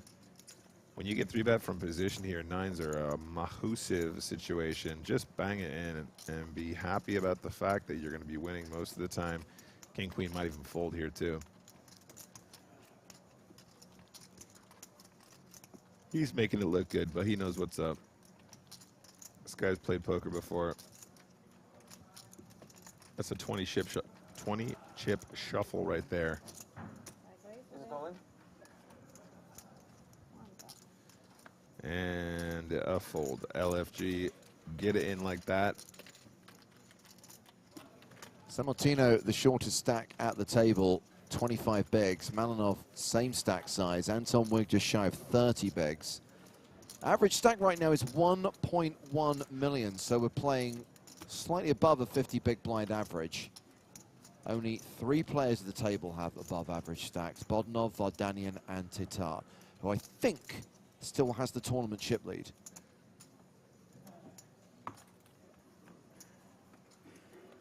Obviously get that verified after the break when we've had a chance to tally the chips of all remaining players.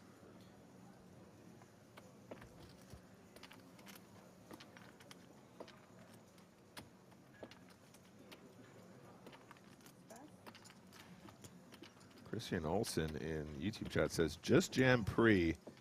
No, that's not what you want to do. You want to open, allow opponents to shove with worse, 3-bet with worse, and then you want to ship it in knowing that you probably have the best hand most of the time. You win way more chips that way. By the way, Nick, I am keeping track, and Christian, you've just made a major argument against me allowing chat pro Saturday tomorrow. No, I honestly, just jamming there pre is a significant mistake. You're way too deep. You still want to be able to open aces and kings and queens from that stack depth, and therefore you can't just be shipping nines, because then you're just telegraphing what you have as soon as people see showdown. In addition to that, not giving yourself a chance to actually win any money. You got a good hand, man, and you want to be able to create some dead money and take it down. Also, opportunity to play against the big blind when you've got them absolutely dominated. But to each their own. So Anton Wig re-raising here after Bodanov opened in the hijack with King 10 of diamonds.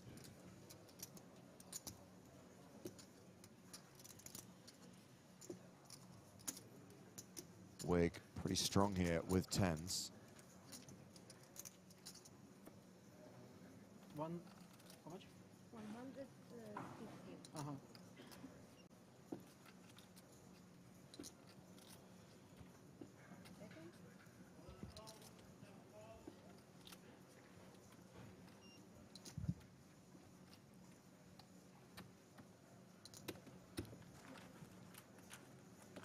Tricky spot. So Bodanov here, 55 bigs, Wig with 23. This is tough. I mean, theoretically, you're probably going to want to defend King 10 suited here in position. Sorry. Oh, you're out of position now as well. Sorry, hijack first button. But I think generally speaking, you're supposed to defend here, especially against the player 3-betting in position. 10, 9, 4, wow. Oh, no. Case 10 on the flop neck. Bodanov thinking top pair, decent kicker, I'm golden. But Wig with top set. Yeah, and with 23 big blinds in a 3-bet pot, James, you're just not going to get away from it. It's there's still some opportunities. There's still a chance that with post-flop play there's a fold, but you didn't call with King 10 to fold on this kind of a texture. Texas Hold'em hard to make a pair, especially top pair with a great kicker.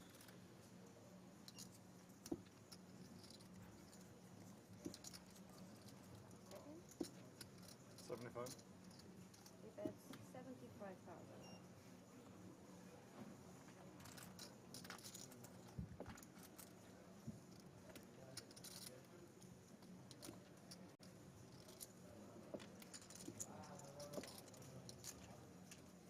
Honestly, he could just raise and get it in right now, James. It feels like one of those boards. Yeah, after this continuation bet of 75,000, Anton Wig has fewer than 20 big blinds left.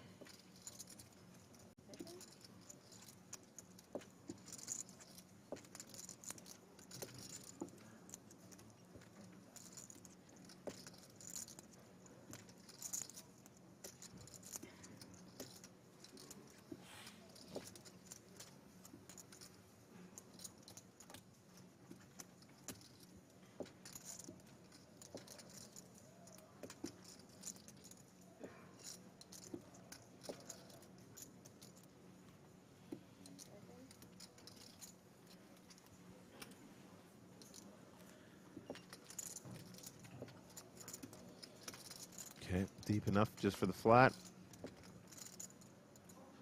8 of clubs in the turn. Not the best card for Wig here. Obviously quite coordinated, complete some straights and flushes. Although you have to kind of say to yourself, if he had, ace 5 of clubs or something like that, probably just goes in on the flop as a semi-bluff. That's probably the better way to approach that. Or at least a raise, if not the all-in.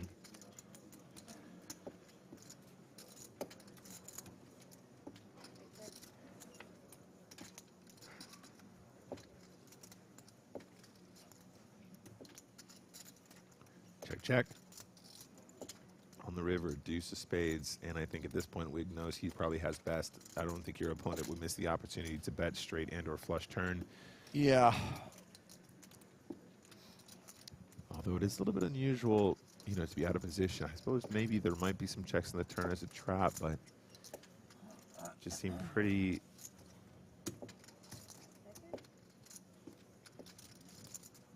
Pretty chill.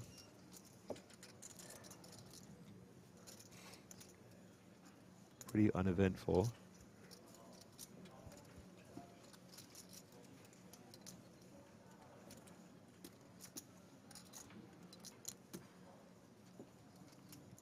Here comes the lead from Bodnov. Yeah, and it's tiny, James. It's so tiny. It's just over the one big. And I don't think you would ever in a million years do this with a flush or a straight unless you had some super high level read where you were trying to induce. I think we might even see a raise from Wig here. He's got to be really, really confused by that small size. Put yourself in Bodanov's shoes. You've got Queen Jack of clubs, Queen Jack of diamonds. You've got 10-9 suited. You've got, you know, something of that ilk. Yeah, exactly. It's just, you're never going to find that size, right? In a 3-bet pot, you're thinking there's a ton of stuff that pays me off here, so I'm going to go for max. And as a result of that, it's not a spot where you have a ton of like small bet with induce, with the intention to induce. So under these circumstances, that tiny blocker bet, I mean, there's a chance he gets away with a blocker bet that's closer to quarter pot, but like 1.5 bigs or whatever that was, that just screams of, I want to get to showdown at all costs. And then you put yourself in the situation where you go, maybe he just has ace jack with the ace of clubs, right? You're kind of almost sort of conning yourself because you're never really sure where you're at once you make that bet and get raised against a good player who's capable of bluffing with, you know, club blockers. So when you bet the 1 big or 2 bigs or whatever it was and your opponent raises, now all of a sudden you have another quandary where you go, okay, cool, like I was trying to slow the action down, but was he reading into that? And you start to level yourself.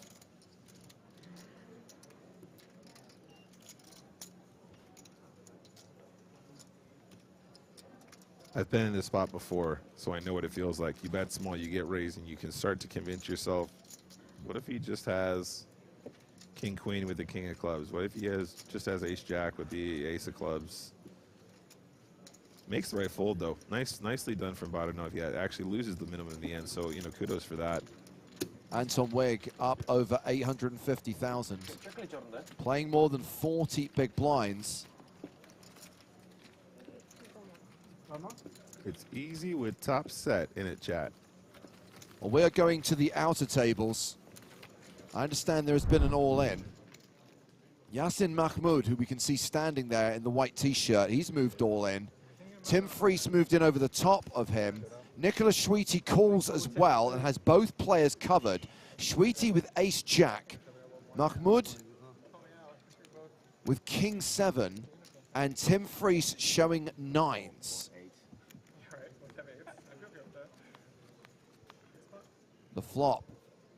Ace, queen, 10. That is advantage Schweite. Jack on the turn. That's the straight for Mahmoud. And a deuce on the river. So that is going to be a triple up for Mahmoud. Tim Friese has just been eliminated in 35th place. And I don't think Schweite lost too many chips there. Oh, sorry. Sorry. Yeah. I thought you. I wish.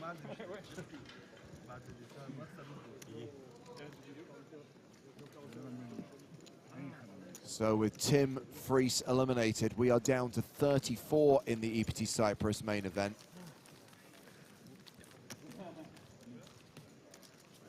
And we're returning to action on the main stage.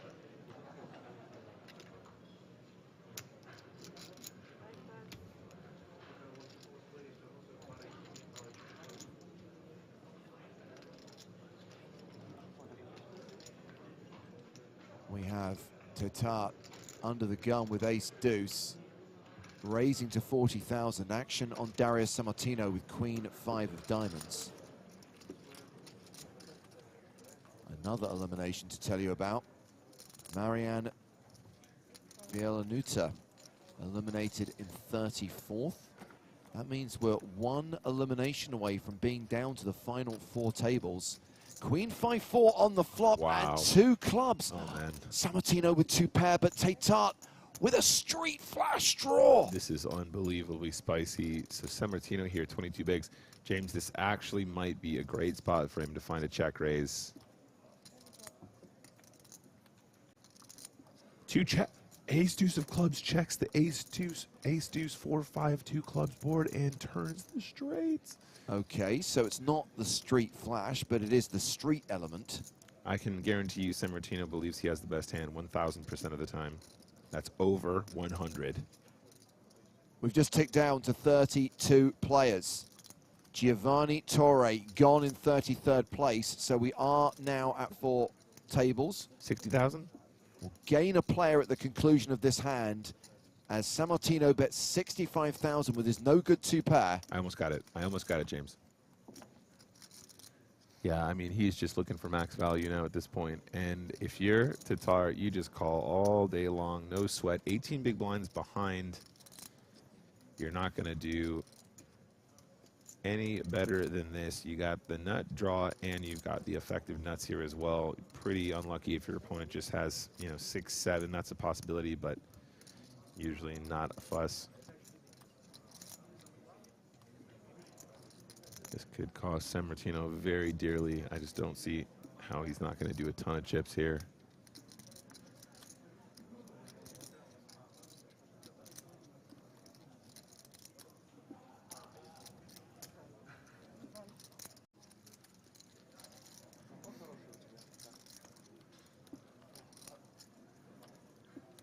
Board pairs on the river. Imagine if that was a 5, James. San Martino just looking to get max now. So 375K behind, 240 in the middle. I think you just go big. And I'm saying that from the perspective of San Martino's perspective, where he can't see the ace deuce, of course. Just make it like 200K is probably what you want to do. But Tatar, obviously, just loving life. 160, okay, a little bit smaller. Still trying to get some calls from the jacks, 10s, 9s. Maybe some ace queens, but again, ace queen probably quite happy to bet that flop as well.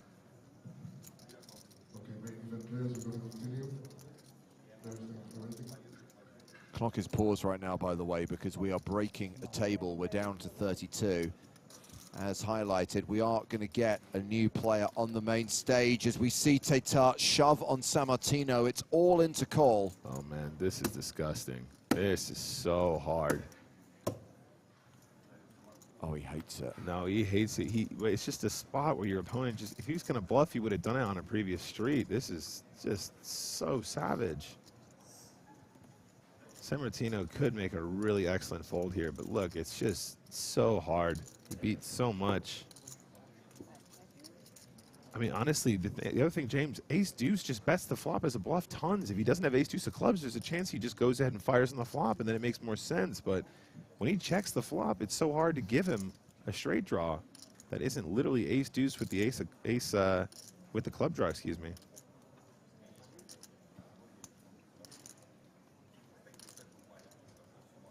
San Martino spreading out those time bank cards. Will use as many as it takes to try and come to the correct decision. Well, the correct decision, as we know, is to fold. If he calls here, he is out. Here's the thing. Tatar just doesn't have a bluff here. It doesn't exist. If he doesn't have a bluff, that means he needs to have value that he thinks is winning. He needs to have ace queen and overplay his hand, basically. So under these circumstances, it's like he has a 4, he has a set of queens, he has a set of 5s, he has a set of 3s. There's just so little, there's so few hands that he plays like this, thinking that he's good, where he's trying to get value, where he wouldn't just flat the river. Like ace queen just flats the river all day here, especially against a big blind defend where they could have trip 4s.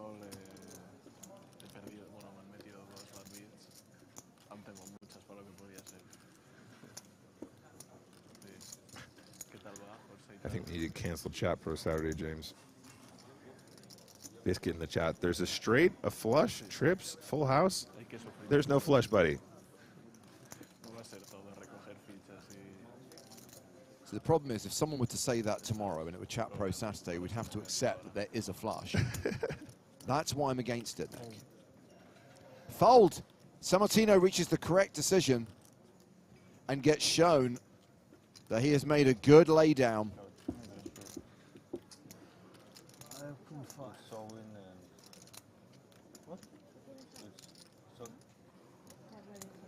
you fold. Sorry. Oh, there was some confusion there. The reason why Tatar showed his hand is he thought Sammartino had called, but Sammartino clearly said fold. Wow. Gets a little bit of free info there, but I mean, great fold, right? Like, it sucks. It's like... Come back, eh? You didn't like the other так соскучился по вам, что решил вернуться. You didn't like the other table? No good? Этот стол больше, там, big table. You know, it's just... Yeah. You don't get the accolades when you fold, right? But when making good folds is all part of good poker. Он говорит, король 5 я дропнул. А? Дама 5. Он дама 5? Ну, я думаю, да, но он не You said queen 5, yeah? Queen 5, not king 5. Queen 5. Wow. Remember the fact that Vyacheslav Gorychev was balanced off the table from that seat, and he's now been balanced back to the table in exactly the same seat? Just let's just ignore the period where he wasn't there.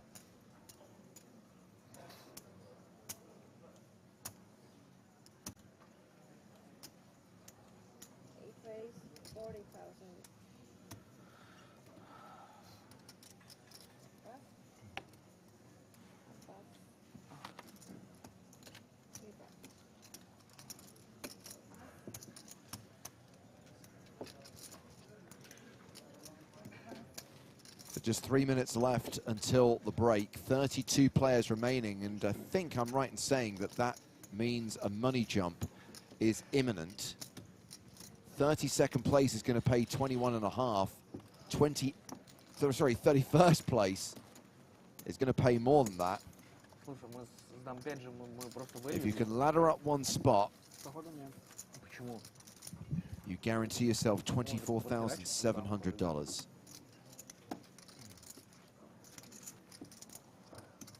Мне кажется, за ранжом нафолдили, но по факту охеренно получилось. Ну да. Я бы вылетал.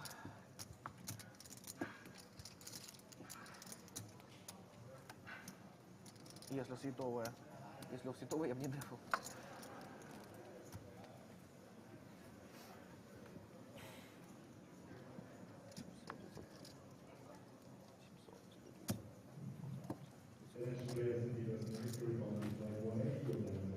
Great suggestion from Lightning Soul on YouTube.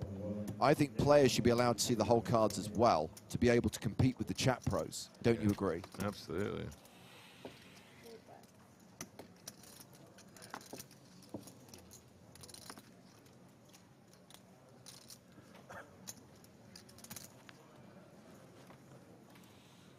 As we come to the end of the second level of the day with 32 remaining, Statric observes that the widget has been bang on.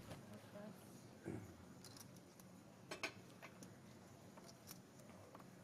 was bang on last night, it was bang on the end of the first level of the day, and looks like it's going to be bang on the second level of the day. All hail the mighty widget. Widget just knows.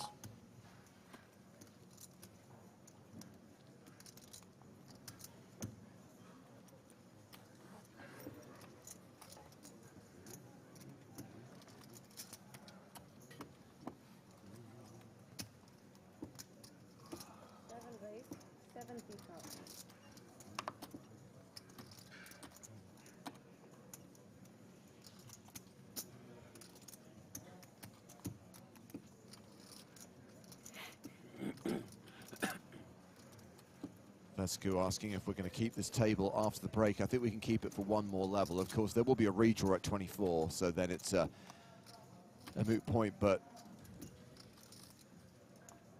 you certainly can play into level 23 with the same lineup on the main stage as we see Bodanov defend his big blind and go to the flop in what will be the last hand of this level. Ace, Queen, 7 with 2 hearts. Yeah, not a lot going on here. Small blind continue, Bodanov folds, easy game. It's not the craziest float ever from Bodanov, but both players very deep here. You know, you got to expect that you're going to fire this as a bluff a bunch if you're Tatar, right? Ace, Queen, 7. It's definitely one you're going to see bet a ton. Absolutely. Yeah, I think in these circumstances, you know, you're just gonna get out of the way most of the time. So Nathan Tatar wins the last hand of the level, and I believe he is likely to still be tournament chip leader, ending the session with close to 3.5 million chips. It's going to be worth around 140 bigs at the new blind level, 139, because we're going to go to 10K, 25K next. Another big stack at the table, Timo Vardanian. Everyone else relatively short, everyone else significantly below average, and Dario Sammartino very much in the danger zone. Danger zone! Just 8 big blinds. In fact, he is the shortest stack of the 32 remaining players. So when we come back from break, we will continue to play down to the final 2 tables, with a reminder that there will be a redraw when we hit the final 3 tables. That's when we get to 24, but right now we're at 32. 90 more minutes of poker to play on the other side of this 20-minute break from the PokerStars European Poker Tour in Cyprus.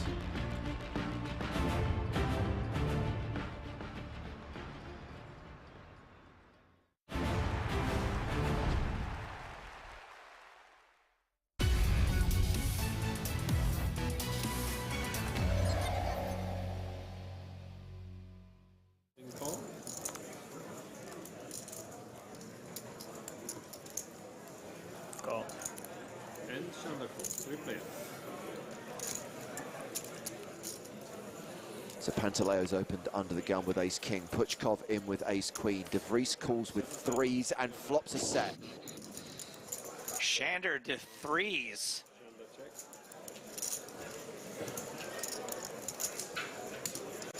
Ace-king drawing stone dead.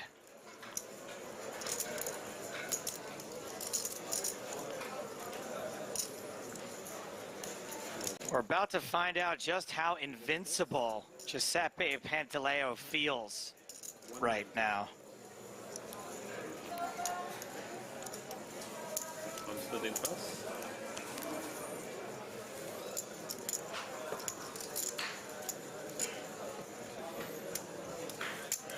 Shanda raise. Raises to 525,000.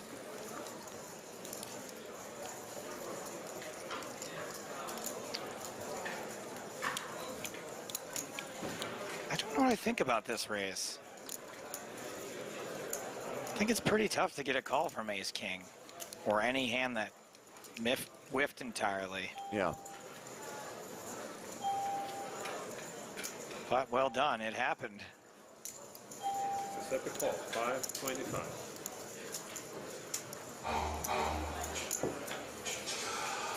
Turn card, deuce of spades.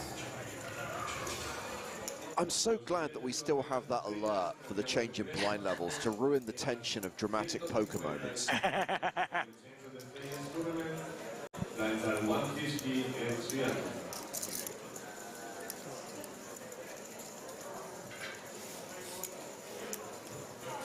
comes the rest. It's a little bit more than pot. De Vries all in for 1.7 million.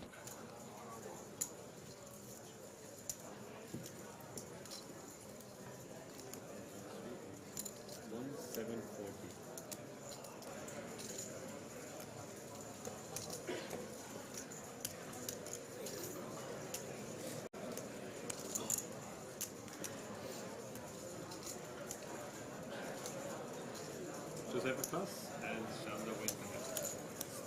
So Shanda De Vries gets the fold.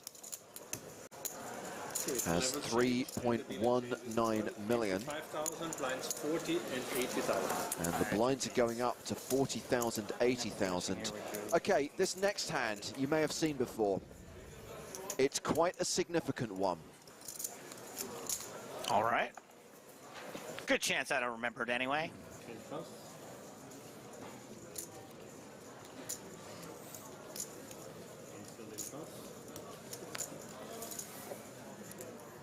Giuseppe Pantaleo on the button with Jack-8.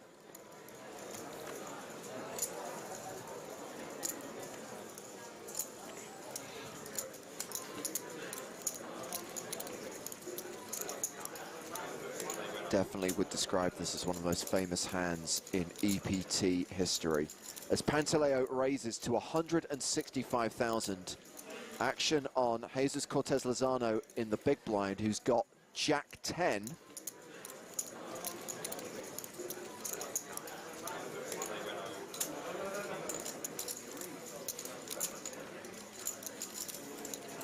Seems like a fair defend.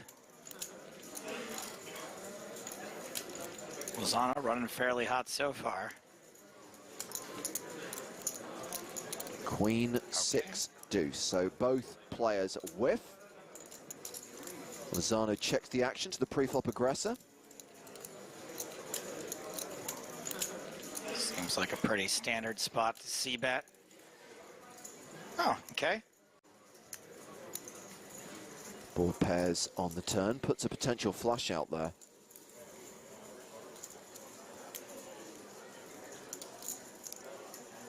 So with no c-bet from Pantaleo on the flop, Lozano leads turn for 230k.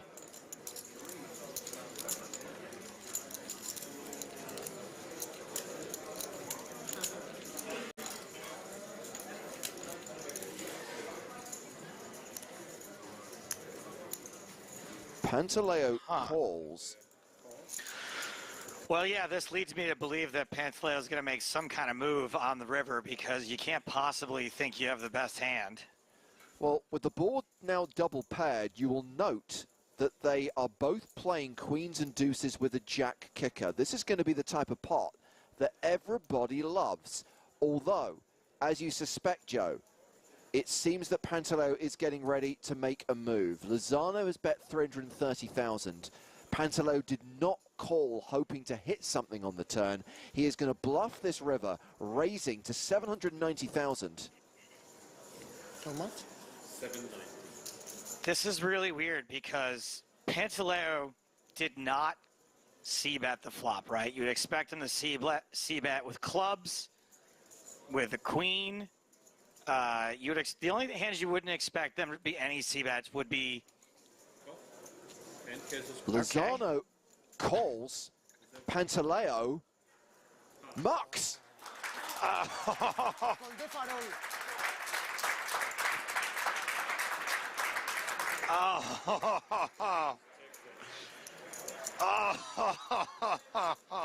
It should have been a chop. Oh, man. Do you think he knows? Yeah. Probably. I had to check high too. Yeah, I saw it. You saw it? Lozano showed. My. Oh, he showed too? Oh my God, how do you recover from that? Oh no, I mean, I understand it because you never expect you're gonna chop with Jack high there. He mucked his hand, that's why it's not a chop. He surrendered, he threw his cards face down into the muck. Lozano, as the last player with cards, which he showed, automatically wins the pot. Oh man. Raise to 160 from Ken.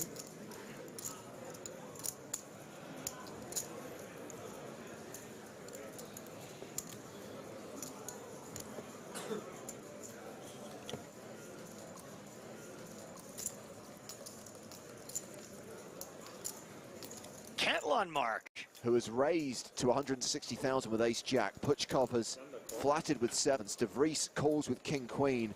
Pantaleo must be on uber tilt right now, has fours in the small blind. Do we just want to say that Cortez deserved that pot for making the call with Jack high? Yeah. Thor Stang is in as well with 5-4. We are going 5-way to the flop.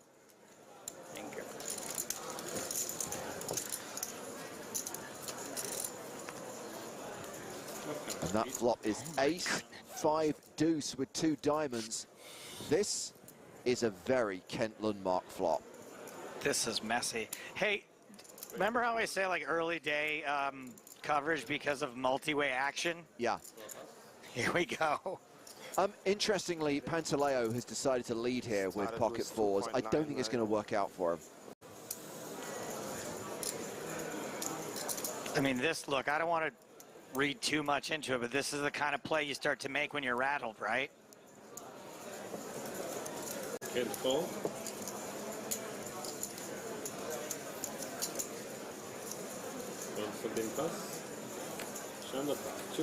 You just start acting goofy.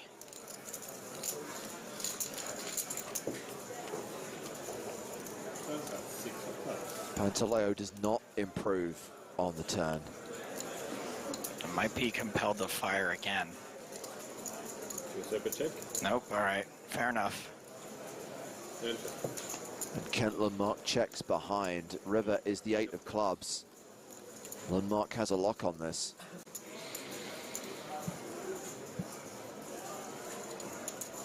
The Lundmark check mark. Check.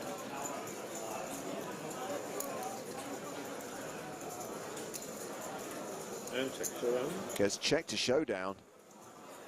Shows a pair falls. And doesn't more buck this chips time. Are gonna slide away. Just in case. Yeah. The smile with like the rocking in his chair like that leads me to believe that he's losing his marbles a little bit. Yeah. So Pantaleo has lost the chip lead, started with 6.4 million, down to 2.5 million. Kent Lundmark now playing more than 4 million.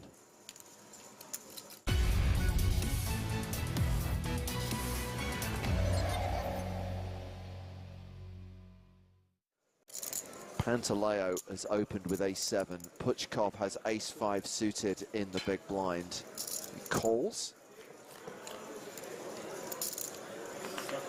Queen 10-3.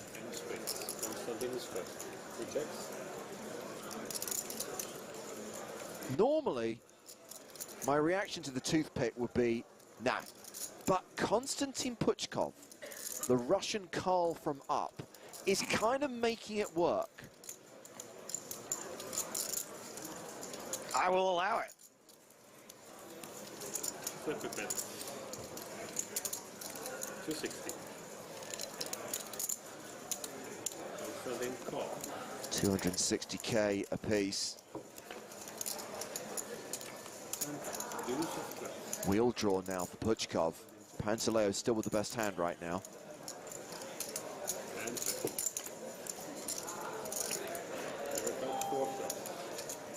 And there is the wheel. Runner, straight cards for Puchkov. Toothpick tell time. Yeah, you're right. It really does mess with things, doesn't it? Small blind 400, big blind 800, running 100. These are jump up and field, please. Puchkov betting 760,000. Now would be a bad time for an ace-high hero call.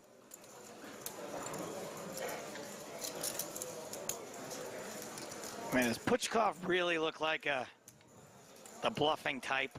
Well, I mean, guess yes. I think Pantaleo has very much lost his mojo. Yeah. Along with a significant percentage of his chips. You know, when I think river full pot bluffer, I don't often think of a guy with his glasses on a chain. Pantaleo down to 1.26 million. Came into the final table as the big chip leader. Now one of the shortest stacks, and now finds himself all in with ace-10. Does have Shander de Vries dominated, but Pantaleo is the at-risk player.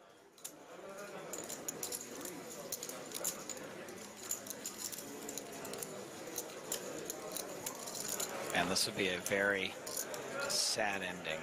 And the flop comes 4, king. There is a 4 on the flop. Giuseppe needs to catch a 10 to stay alive. Pantaleo looks so despondent. Miserable. King of hearts. I guess that helps a little. Yeah, an ace or a 10 would save him. It's the ace. Yes! Barry Greenstein. Sorry.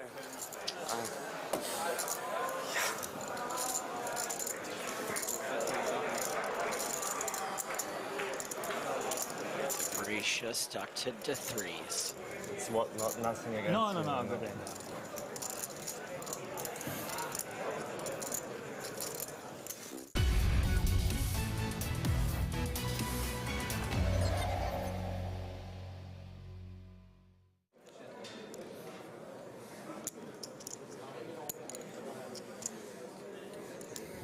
So just checking the advertised payouts. Second place, 525K. The winner, 825.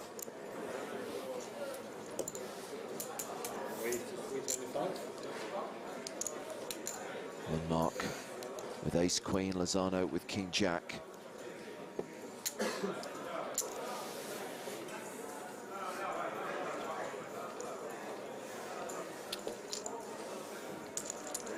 James, any recollection as to how long this heads-up match actually went? I don't remember it that clearly.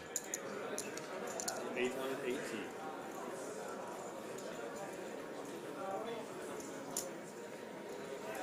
I don't recall it being an epic heads-up battle. I remember the final table being quite meaty, but I don't remember the heads-up going on forever.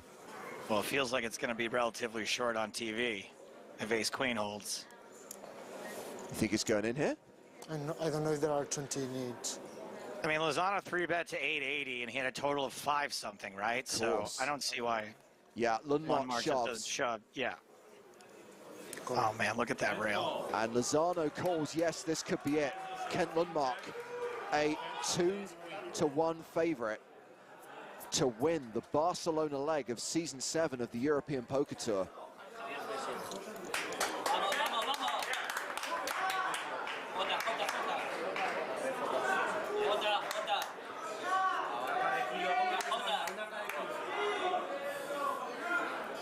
Let's see the first.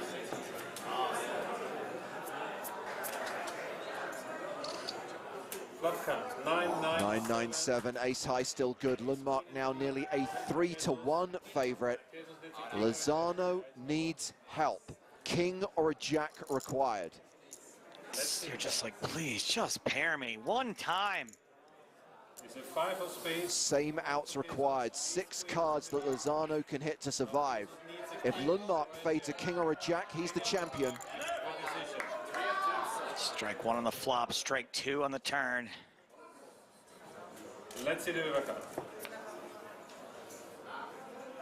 The river is an ace. Barry Greenstein. We have a winner here in Barcelona. Joe, tell us his name. Kent Lundmark.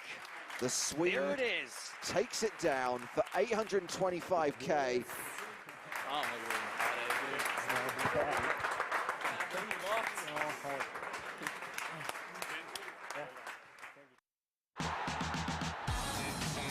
This is the NAPT, my babies. Comeback time. Yeah, we can play for real now. One time, come on. Yeah. Hey, Mom, I'm playing heads up on TV. You'll see it later. Why are you so good, Vanessa? Congratulations to Tom Marchese. William Reynolds is the champion. Vanessa Selps is the first ever 2-time NAPT champion. No better place to play poker than in Vegas.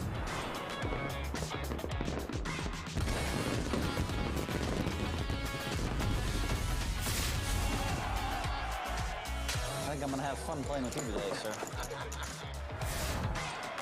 It has been a minute. See you on the strip.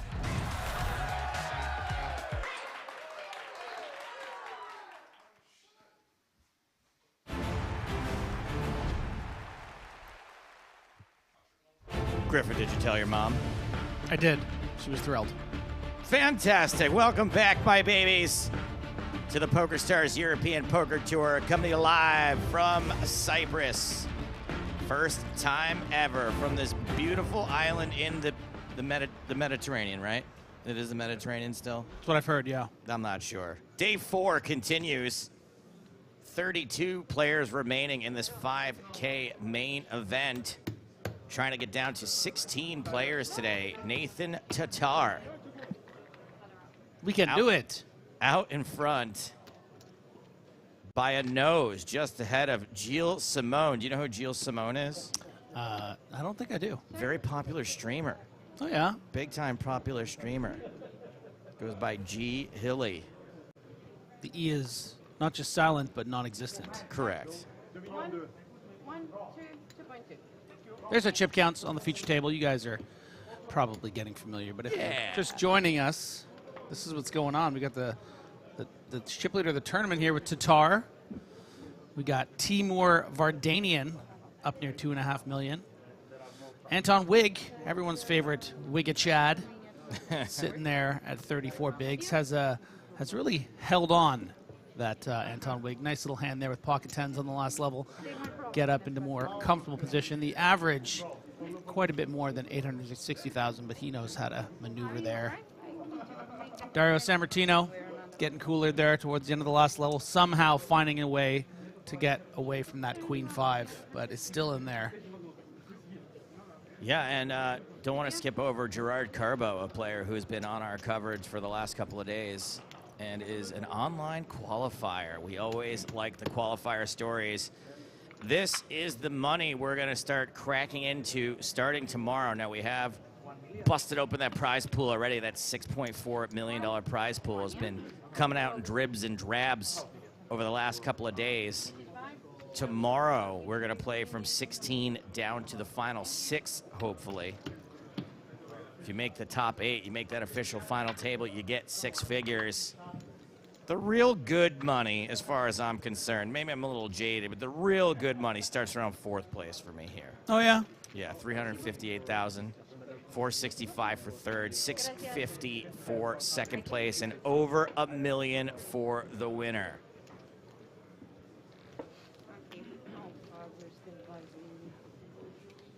Players coming back from the most recent break. So players from TV table, please take your seats. You heard the man. Yeah, that was just for them. Hey, TV table people. Yeah. You're setting the tone. You're setting the example. Let's go. 10,000, 25,000 with a 25,000 big blind ante. There's Nate the Great with his 139 big blinds. So greedy.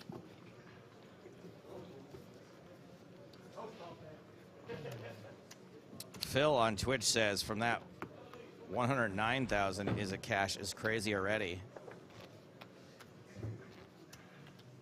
There's Atanas Malinov, who, quite frankly, played one of the most impressive hands of the day with that incredible call in the blind-on-blind hand with 3rd pair, 3 clubs. Kind of stands you need to make if you're going to get deep in an EPT. Always nerve-wracking. Renat Bodanov is 3rd in chips at the table with only 35 big blinds, so pretty much the haves and the have-nots. Anton Wig just below that with 34 big blinds. But a smile on his face. I mean, he's been, you know, going through it since that big bad beat yesterday with queens to 10s, just staying afloat. And this is a high point for him, so I think he's feeling pretty good. Wouldn't you have a smile on your face if you were Anton Wig? Yeah, all the time.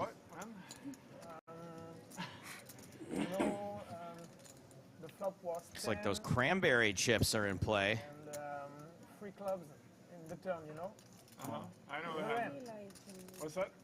If I fold to a 4-bet? Yeah. You can try and we'll see. I think I have the exact hand where I'm like. What you have? No, I'm not in the end. Yeah. I remember, but what you have? What he have? There's our qualifier. 10,000, 25,000. All bushy-tailed. Bright-eyed and bushy-tailed. Yeah, no. No. No, you don't. No, I don't. Okay. No, I don't. No, I don't.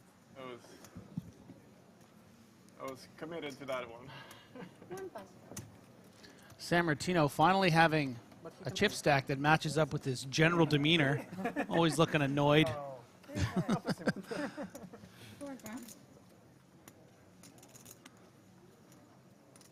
Oh, there's a little smile. Back underway. It must have been hard for him coming on the scene being the other Dario. Yeah. And now he's the only Dario. Actions folded around to a chip leader, Nathan Tatar. Whatever happened to Mini Minari? I think he, what do you think, went over and started living the good life. I think he did the family thing.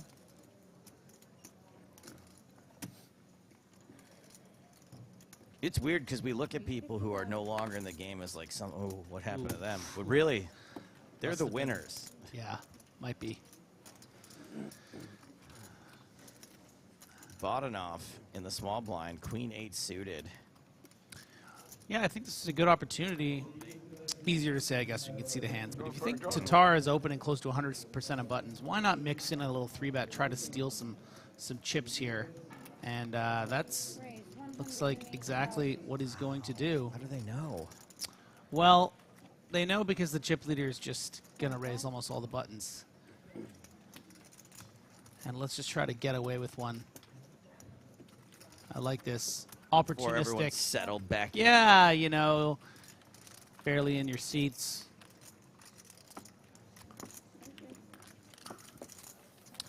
You know, so much of not being the chip leader is kind of deferring to them in a lot of situations, but you got to find those little little points of action. You can just be like, yeah, you know, just like, well, give me a little piece, huh?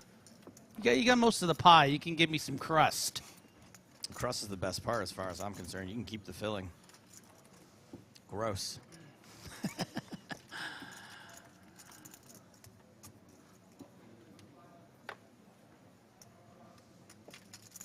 Anton. Be an interesting business idea. Just the crust.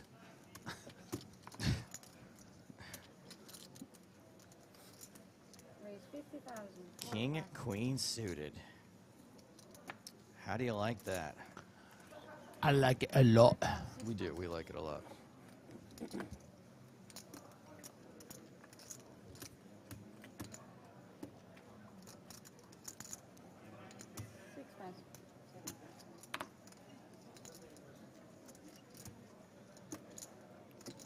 Bodanov with 2 6s. Yeah, quite an interesting spot actually here with a pocket pair of this nature. I think you're probably just folding everything worse.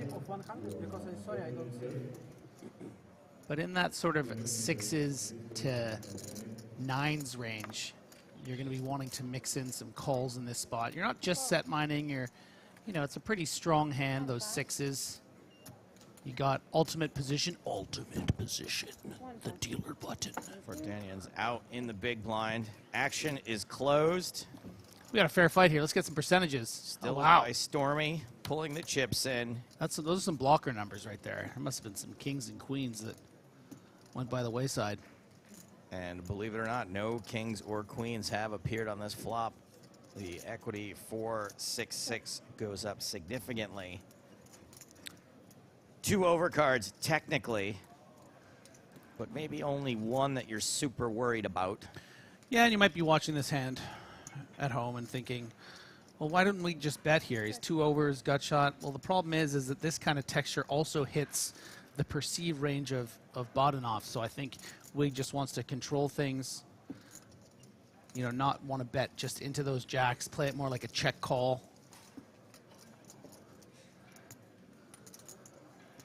Has gone check, check. 3 spades on the turn.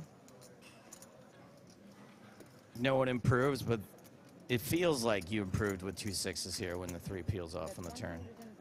Yeah, and now we see a big size from Anton Wig, and I think that's designed to really scare off, you know, hands like an ace-10 of hearts, ones that's like technically ahead but won't really be able to continue against action.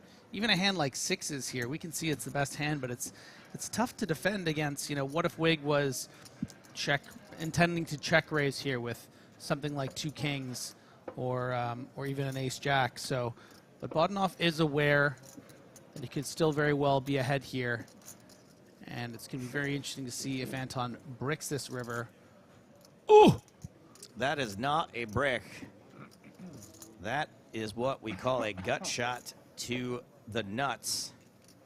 It's more than that now. It's just the straight up nuts. Right. Okay. Hey, like the gut shot to the nuts would be like when you're waiting for it to hit. I'm saying, you know, it's like. Okay. I'm not trying to steal Seems your like thunder a weird here. thing to correct me on, but.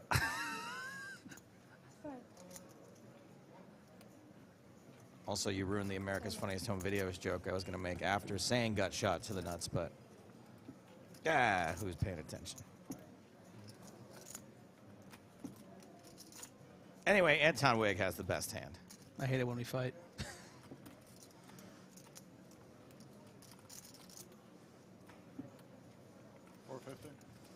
Ooh. Big Daddy chips. Goes polarizing. And not even a thought from Bodanov.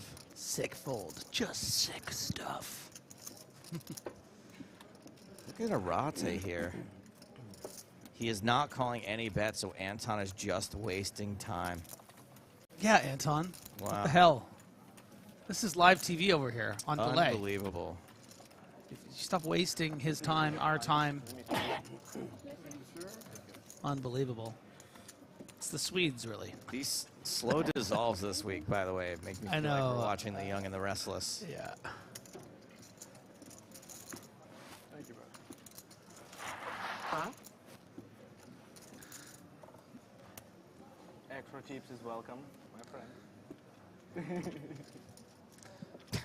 Tip when I win. I know that was just a sneeze, but it sounds like it was disguising a fart. It could have been. Man, on the big game years ago, the editors took this piece of footage where like Phil Locke leans to one side and they put a fart sound effect into it. Didn't. And I have it somewhere on one of my computers. They never let me publish it. Oh man, if we ever do the big game again, you should use it to beef up the big game. with a beefy flatulence. I think it was this perfect clip where like Phil Locke leans to one side and then someone else at the table makes a really perplexed face. It just works out. Really Okay, roll the tape. All right, Eager Beaver, you banned. Thank you for your channel points.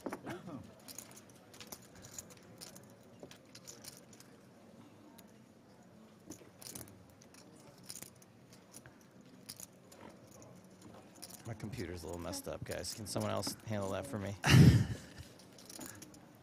don't know what's going on. I meant to reboot it on the break.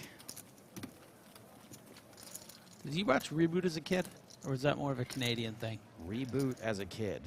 The TV show cartoon called Reboot. No, never heard of it. Maybe it was more of a Canadian thing. Where are my Reboot watchers at on YTV? Okay. There was a show called Reboot that was just on Hulu this year, right? Maybe, I don't know. Was it? The one with Keegan-Michael Key and Paul Reiser? No. That was like that was something different. No, Reboot was like a cartoon. Sure, there's going to be some rebooters in the chat.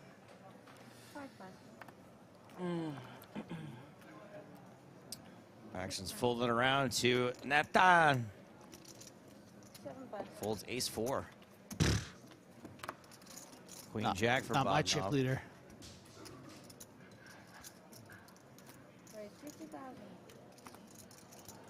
Bodanov looks like the grown-up version of one of those kids from Pen 15.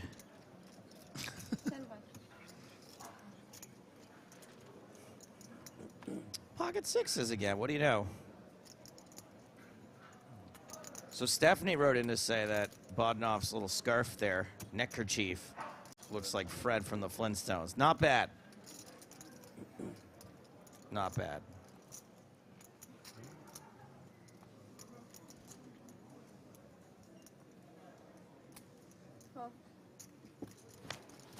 It's going to solve the mystery of what Bodanov has in this hand. Pretty nice little squeeze opportunity here, actually, for Anton Wig. Bodanov been pretty active and would really be forced to, just shove or fold over a squeeze here. So maybe something in the vein of about 250,000 chips from Anton. And there you go, 250 on the dot, on the nose. And what a comeback Anton has made today. Maybe it's 2:30 actually. What will be interesting though, I mean, Vardanian does have an opportunity to back shove here if he thinks that this is a weak squeeze, but is not gonna, you know, risk 40% of his stack on a hunch. Ace 10 surely would have been in the muck, but nice little spot to take down for Anton. Anton up to 47 big blinds after having been down to, I want to say, 13, 14 earlier today when we started. Интересно будет глянуть, с чего накрутил. Накрутил сайз.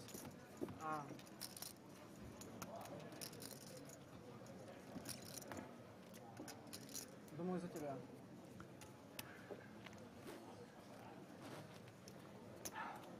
You also got some air conditioning? You also got some from the air conditioning? Like a little... I gotta say, the level of play at the feature tables in the last couple days has been pretty high. You know, in general, not a lot of big mistakes we're seeing. Some really expert folds. San Martino making it look like, like what am I supposed to do here with Ace 7? What would Spraggy do? Oh, this is such a weak hand, but I am running low on chips. I don't know. He's got a monster. It looks a lot like Ace Jack to me. Yeah, I mean, the joke is that he, of course, has much better hand.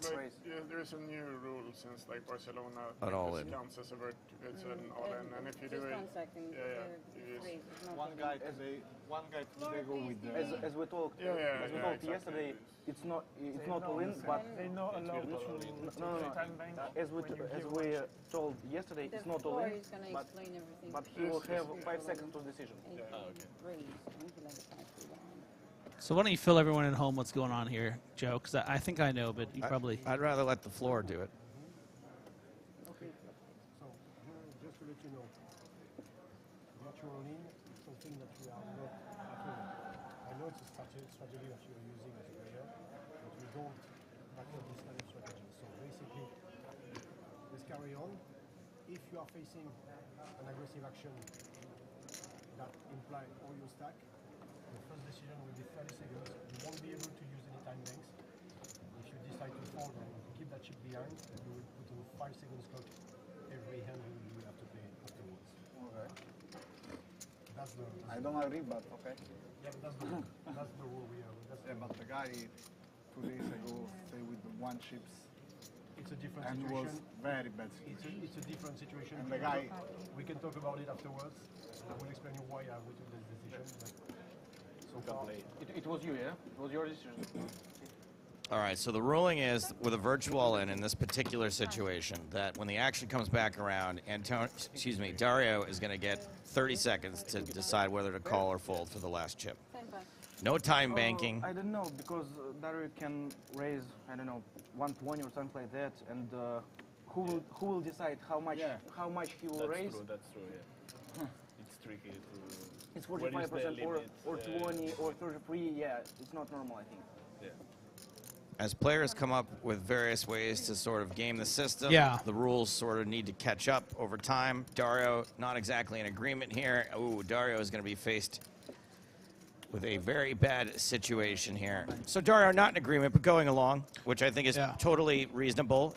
Both people there, both Olivier and the floor and Dario, saying, hey, this is what the rule is for now. Let's talk about it later. And I believe Dario will be making the call. Let's not make any assumptions, Joe.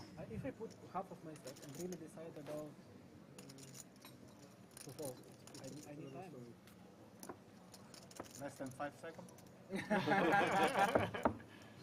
5 seconds only for this hand, or? Dario makes the call very quickly, no issue. What's his first name? Unfortunately, Dario is dominated. Thank you. I need luck. Everyone. Yeah. We may have a chop pot, yeah. It would be nice. I take it. I thought you said you didn't like chop pots. This time. Okay, yeah, there we go. What do you mean doesn't like chop? Everyone likes chop pots. It's literally the mantra of our company. I don't know if you guys saw this or not, though, but the field ticker just went from 31 to 29. So he made that play jump because of all that explanation. He's got a. Is it 28 the jump? Don't do it. There might have been one at 31. I will Just for the best car. Yeah, of course. Why not? There's one at 27. Ooh. That's not the Jack of Diamonds. Yeah, there was one at 31. So he did make a pay jump. Is it legal? Is it normal? Oh, it's definitely legal. It's definitely legal. When you're all in here, you gotta do it. I mean, Dario could still spike a jack too, by the way. Or we could chop it. No jack, no chop. Dario is eliminated in 29th place, but did, in fact, ladder up as a result Can you go all in and of the extra time taken. but there is one blind behind, right? It should be at least We one lost blind. 3 players during that hand. Take that, widget. No one knows. Yeah. So Dario cashes for 24-7. Hey, 24-7. That's how often Griffin's a baller. But he decided not to burn it. And the players that went out just before him were Milos Skrbik in 30th, Yasin Mahmoud in 31st, and Suat Uyanik in 32nd. No, you can do it every time. But if you do it, you will have 5 seconds. Well, but on the river, you can like push all your ships except for one ship. That's still legal, right? Depends on every situation in particular. You're not trying to cheat anymore. You're saying either I'm bluffing or I'm out. Like, if I'm bluffing, I would like to have a second. It depends as well on what stage you are in the tournament. There's so many options to carry.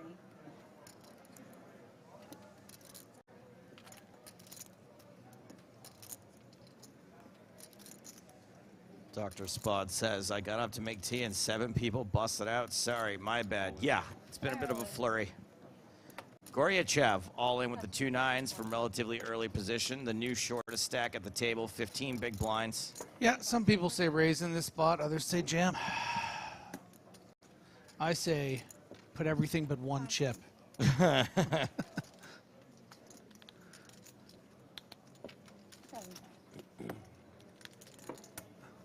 Gets through.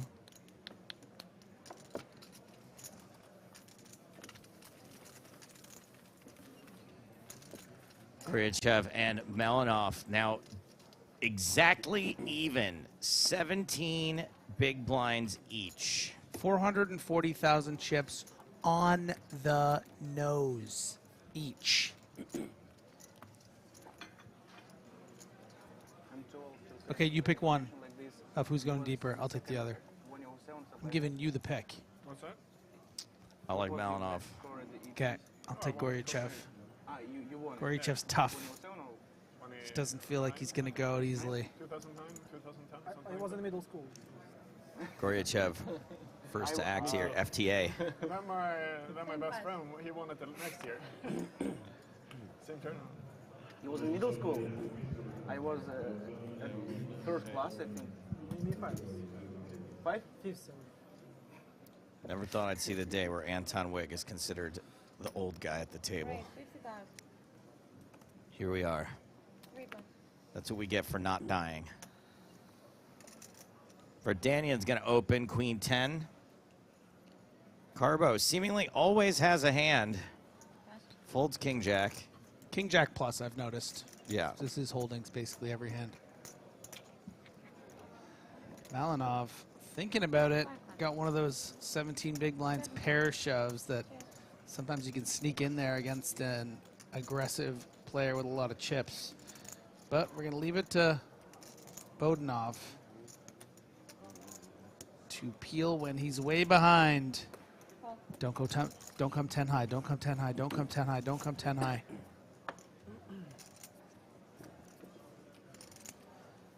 Ace 4. Did someone fold ace 4? Didn't your boy Goryachev fold ace 4 under the gun? He did, ace 4 of clubs. Must be so mad right now. Yeah. Show him. Show him. Matty is. Keep it together, Koyachev. You're my pick, baby. Not looking good. No, he's going to be spinning now. Fuming. Oh, and he's down 2 big blinds in the big blind. Ugh. Shouldn't have given you the pick. Of course you're going to take Atanas Malinov, the guy who called off with 10-7 on Ace-Jack 10 for his tournament life. Correctly. Very correctly. Actually, I didn't remember that at all. I just assumed it was correct. You might not have been.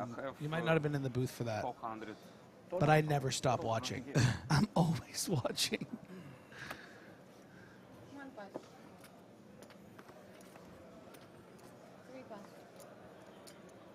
King Jack plus. Yep. Ace 9 for Carbo.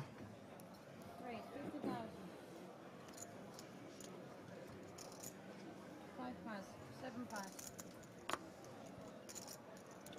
8 pass.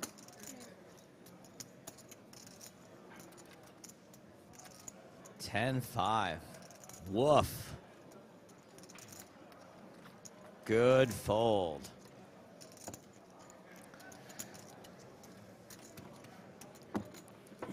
What's your nickname for 10-5? 5 and dime. Roger this. Roger this. Yeah, because 10-4 is Roger that. Uh-huh. Okay. I asked. How about sleeping in? Sleeping in. Instead of 9 to Instead 5? of 9 to 5. Okay. Not bad, right? All right.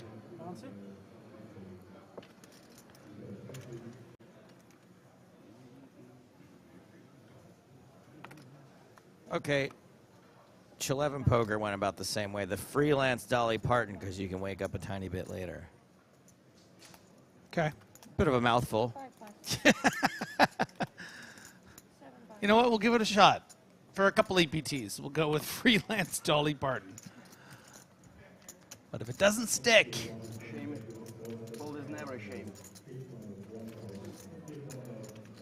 Exactly. In this situation, it's not. On off with Kate on the button.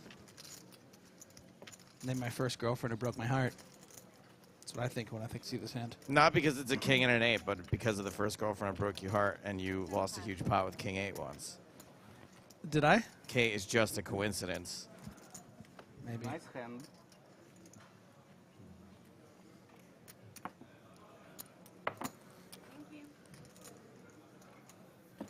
I'm happy to see it at the big blind.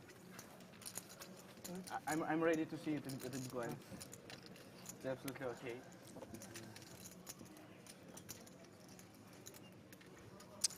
Thoughts and prayers right now to Xflix Felix Schneiders.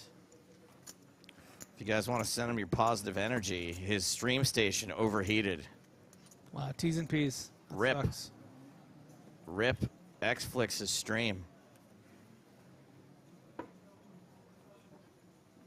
I wasn't a viewer, but now I won't ever will. I won't be able to. You have no chance. Yeah, You missed your opportunity. I have no choice. Stream station's melted down. Wow, finally gets dealt worse than King Jack, and it's still pretty good in the muck for Carbo. Set for Tatar. A set of sets, I guess, would be a set of sevens.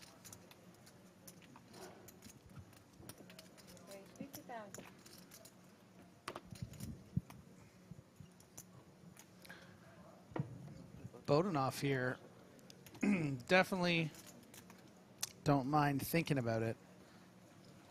The idea of trying to maybe sneak in another 3-bet, but with 3 players behind, with a chip leader who might be getting a little fed up with your shiznit. And I really don't think this one's going to work. I think Tatar is going to put the hammer down. You know, you got $3.5 million. Sometimes you're just going to run into it for the 30 big blinds, but sometimes you're just going to get a fold, and sometimes you're going to be flipping. So I think the sevens are going to go right into Bodenhoff's Face. Prove me right, chip leader. 755. 755. That's true. It was 755. That's the total stack. We have it for Bodnoff as well. Phil says Tatar's got that look about him that he's running a full sim in his head before acting. He does. I just assume everyone else's head is as blank as mine is when I'm playing. Ooh. Yeah, don't like that fold. Sim says no. Here's the only thing I'm capable of thinking when I'm playing poker. Ooh, does he have it? Oh, man. What does he have? You know, it's tough, like, in the flow of things, too. I mean, Tatar's been playing with him all day. Bogdanov just got, you know, usually the second time someone does it, it's more likely they have it kind of thing. Just 3-bet him earlier. Ooh, a 3-bet here. I wonder what he has. That's what I think. It wasn't even 3, you know, it was 75K more. You put in 50. Like, you can just call there if you want, you know. But I would have, I would have said hello. You would have tried to hit the set. No, I'm all in. Oh, you just rip it? Yeah. Wow. If you guys are wondering how Griffin got to be in the commentary booth. I'm not saying every time. I'm just saying, like, if every guy with a couple of Broadway cards can 3-bet you and you're just folding your 7s, don't open them in the first place. 7's a drawing hand. I think you're thinking of Ace King. We can agree to disagree.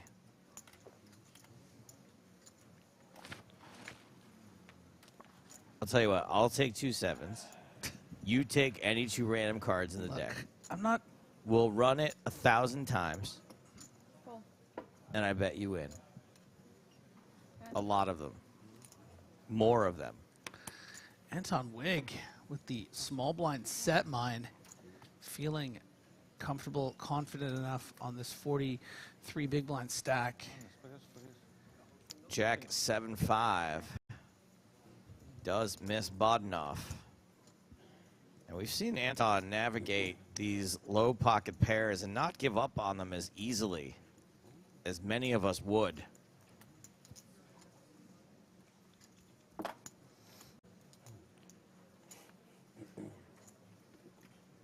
That's 100,000.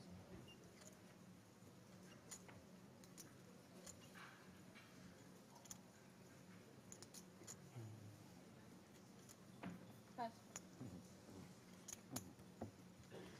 Does fold the best hand, just a bit hard to navigate when it comes 3 overs, which it's going to happen almost every time. That's why we don't love set mining on these shorter to medium stack sizes, but Anton hasn't stepped out of line pretty much at all with the coverage we've seen, and felt like calling those 3s was okay. I think that if you're the sort of person that hits a lot of sets, you should probably set mine more often. I've gotten really good at folding. Just when I thought you couldn't get any dumber. You go and say something like that. And completely redeem yourself. That makes so much sense to me. Tatar didn't just fold Queen Jack of clubs, right? I just imagined that. I don't know, I was looking at you. That was like a... I actually thought it was like a flash. One pass. I think it was some sort of fever dream. Can someone confirm in the chat what the actual hand was? We don't have rewind capabilities in here. Oh, yeah, there. Yeah, that's Queen Jack suited. Yeah, okay. So, and that was from Tatar, the chip leader? Tatar. Can we also confirm it was Tatar? Was Chat. under the gun, yes. Oh, T-Tart. Raise 100,000. Okay, so our chip leader's taken off a level here. Just Harbo 4Xing it with Queen 5 in the small and is run into a medium suited ace. So there's an interesting existing dynamic between these two in this spot. The last time Carbo raised from the small blind, he had the Dolly Parton. And we remember how that went for him. The Smalley Parton. Yeah, the Smalley Parton. Malinov, you know, playing these 15 big blinds isn't going to mess around this time. Just take it down. Kind of vibing with Malinov a little bit, like just like his demeanor. You know, kind of this like it's a bit slothy, but in a real cute way. And I'm digging Malinov. He's your pick. Damn. Get a room. A poker room. You guys know what I'm talking about. Who else is digging Malinov?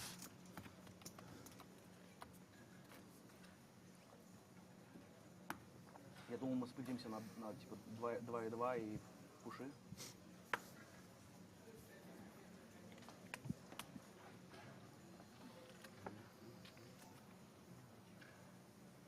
Gonna kick things off with Bardanian. No, that's not right. Bodanov. Now your boy Goyachev folded ace-4 suited from relatively early, folding ace-3 suited. Well, if it worked last time with the ace-4, why not? And Anton Wig with another pair. 66, the road trip. Like this. Raise 55.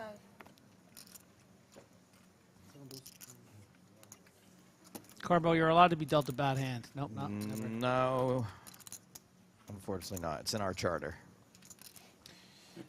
These spots at this stack depth are always very interesting. 33 big blinds for Carbo. Not the kind of hand you want to 3-bet call off, really.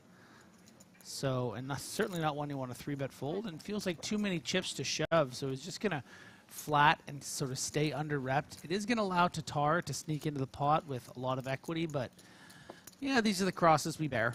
I was always taught that in position you could just come along, play your position. What do you mean? You just take a flop here.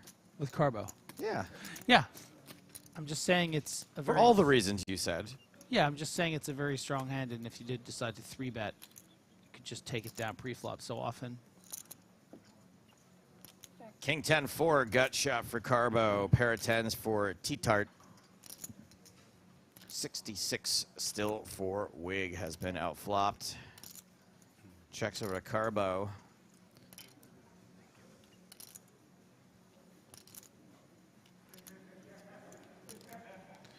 Carbo might want to start betting here just to sort of take control of proceedings.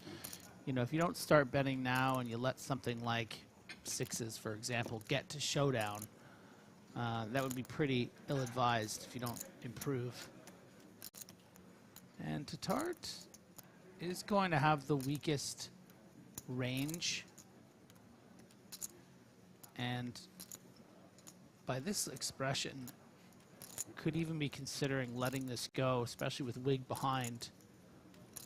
But is going to decide to see a turn, which I think is completely fine. Feels like an easy fold if a player calls in front of you.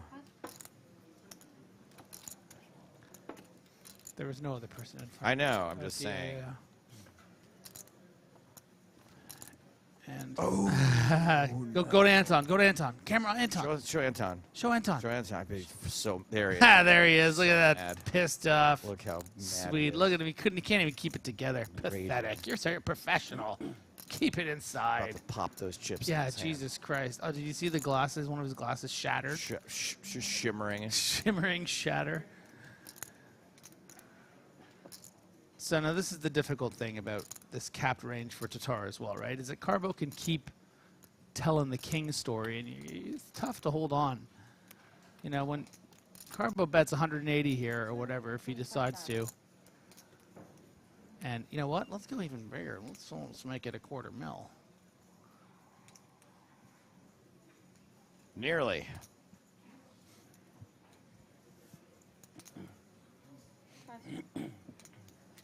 Boom diggity. This time, Tatar lays down the to-10. And Carbo, with his King Jack plus style, takes down another pot. It would mean so much to me if Anton just turned to Carbo right now and said, I had trips. I had trips. By the way, if I'm ever playing poker with you, you can tell me what you folded. I don't mind. Okay. If it comes 3-3-3 and you go, I had 10-3, I'm like, no, oh, really? What if I what if I had 10-8? Like, you want the goods, not just every hand. Oh yeah, not every hand. Okay. Like if you have 10-8 and it comes 3-3-3, I don't want you to be like, I folded 10-8. Well, you can be like, oh, I folded 7 trend. I'll be, oh, that's crazy. Dude, you would have had quads. You would. That's nuts. That's so annoying. I'll be there for you. Not even like in a sarcastic, disingenuous way. No, I'll like, just be there for you. Yeah.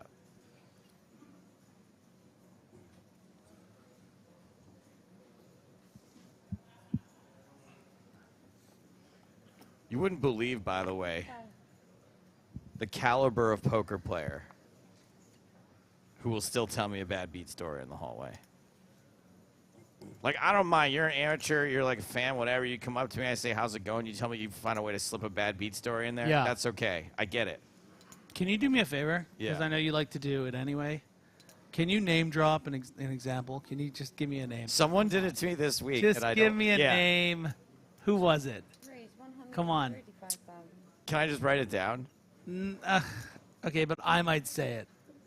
And then it's Like technically a my fault. reg, like a real reg who shouldn't be like nonchalantly dropping bad beat stories Okay. into conversation. We got a 3-bet here from Carbo, who once again I is would King say Plus. if I choose to say it, that it's more my fault. You haven't done anything wrong. If I decide to say what you write. I'm not going to demand that you don't say it. Right, but you'd appreciate I if I prefer did. you don't. Okay. Just because of who it is, and I'm not sure how he'll take it. Let me see who it is. It's going to be Benny Spindler, I think. 7 pass, 8 pass. Thank you. I mean, that doesn't surprise me, like, at all, because I saw him when I got here. He's one of the first people I saw. Yeah. And he told me a bad beat story as soon as I saw him. Incredible. Yeah, so I think it's Incredible. kind of his aesthetic, yeah. Malinov all in over the top of the re-raise from Carbo. I think we can tell people. It's Daniel Negreanu.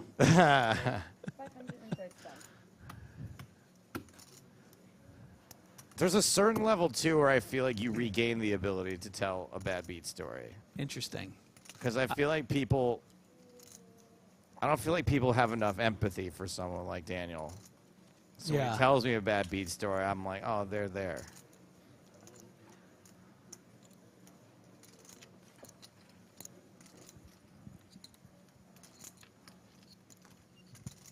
You think we're going to be flipping here? Should I get my list out? Probably not, right? Nobody calls it off with ace-jack anymore. Ooh, tough spot there. Cutoff button certainly can justify a call there for 21 big blinds, but if you deduce that your opponent's not going to be shoving any worse than sort of ace-10, I don't know. You can call there. A lot of players will just call there, but the ranges are getting tighter here. We're at the final 3.5 tables. A full 27 players, although the widget probably thinks it should be around 27.6. Stupid widget. James has got an extra password on the widget. I can't even access it. No way. It's more closely guarded than the knock list. 1 pass. 3 pass. 4 pass. Yeah, take it. Take it. No, it's fine. It's fine. I want a spark. It's yours, Oh, I want a spark. It's fine. 5 pass. 7 pass. All right. Lady. And speaking of, quick little shout out to Louise Ulrich for winning the Poker Stars Poker Power Women's Boot Camp Showdown. Louise is going to be joining us in Prague.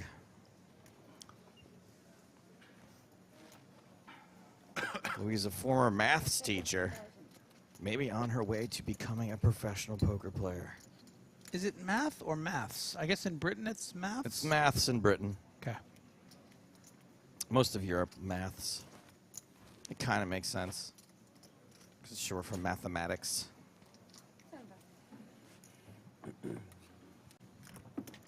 I just don't like the sound of an S at the end of a TH. I take a lot of baths. Ugh. Maybe you don't take a lot of bath. I know, I'm not saying it's incorrect. I'm saying it sounds weird. Also, you don't seem like a baths guy to me. I'm not a baths guy. No. Not a maths guy. I'm not a baths guy. When was the last time you took a baths? How many baths have I taken this year? 2? Okay, but like hot tubs with beautiful women don't count as a bath. As a baths. I wasn't counting hot tubs, but I don't know if I've taken a solo bath this year. Yeah. Do you have a big baths at home? Like, could you fit more than one, Yes. one woman in your Yes, baths? I could. With you? Yeah. Nice. Yeah. Not shame. Sorry, I was just going through my photos.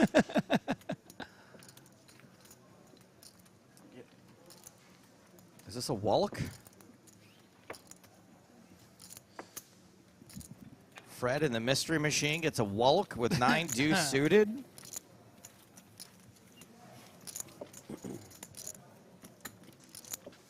Vardanian does kind of look like a Jetson character all grown up or something. One of the kids. Maybe it's just a colorful neck thing.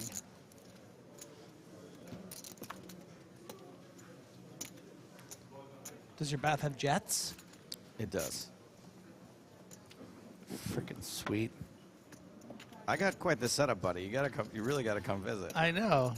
You keep not inviting me. Wow. I bought 2 tickets for Auntie Donna just in case. Auntie Donna performing live in LA on Wednesday. I'm going to see The State on Tuesday, which is the sketch comedy troupe that our friend Michael Ian Black started off in the 90s on MTV. And then Oh, wait, so repeat it again? The State. Was this the one that you showed me, that ridiculous, amazing sketch of theirs, or is that something different? That was what they did right after The State, but Which was called what? Stella. Right. I've seen Stella. State, okay. Same people? The State was a bigger group. Okay. Many of the people of The State have gone on to be quite successful in comedy, like Joe Lo Truglio, right, Robert Ben Garant, Ken Marino. Oh. I'm hoping that Michael lets me get a photo with Ken Marino on Tuesday Please. because I want to do a picture and tell everyone that I'm now managed by Streeter Peters. Oh, he's the best.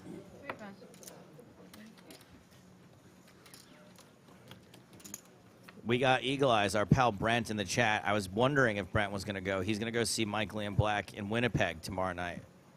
He's doing 2 nights of stand-up in Canada. Winnipeg. You guys may remember Michael from, he did some guest commentary in Ireland, the Irish Poker Open. Where I tried to do that bit where I made him my background on my computer, but he didn't see it. He didn't notice, yeah. Never try to do a bit to a comedian because they're blind to it. Interesting. They just literally have blinders. They have a really hard time acknowledging. Huh. You know who was great about that, even though he could be a complete jerk at times, was Norm. Norm was really good at laughing, picking up on other people's bits and laughing at them.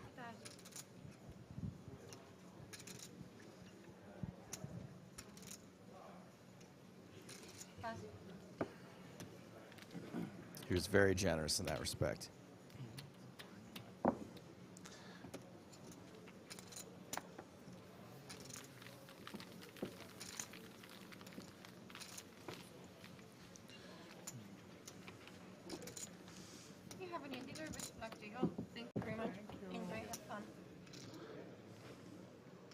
Looks like that's going to be it for Dealer Alex for a little while. You know, we've done a lot of chat about the North American Poker Tour, but the European Poker Tour ain't done for the year. Final stop of EPT 2023 is in Prague, December 6th through 17th. One of Europe's most beautiful cities at a magical time of the year. And you can win your way there with the Power Path. We'll be streaming the final day of the 10K Mystery Bounty. That was like a mystery bounty for me to open right now. I didn't even know that. Till right that was a little surprise for me. Live stream of a mystery bounty in the last 5 days of the EPT Prague main event. For more details, you can go to the European Poker Tour Poker Stars live app. Oh. And we're down to 26 players. I think we might see some footage of how we got there after this hand.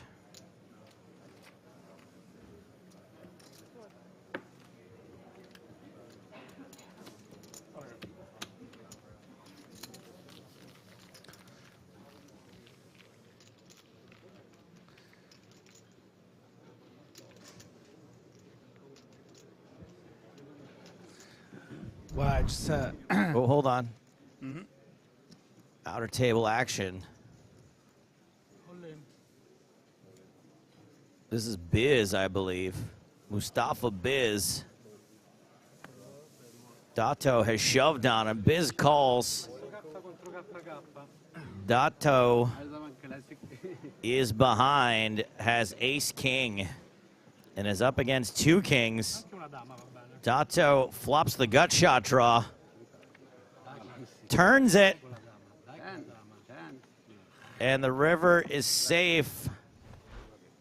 Turns out somebody does beat the Biz. Mustafa Biz out in 27th place. Instant celebration for Andrea Dato. You do love to see it. That's showbiz. That is showbiz. The show is over for Biz. Just in time to catch an all-in at the feature table. Goryachev all in from the hijack over the top of an open from Tatar. And Carbo also with ace-queen. Dude, okay. How does he always have king-jack plus? Well, I misread the hands there. I was hoping that Goryachev had the ace-queen so that, one, I could stay in with my bet, but two, we could maybe get a chop pot.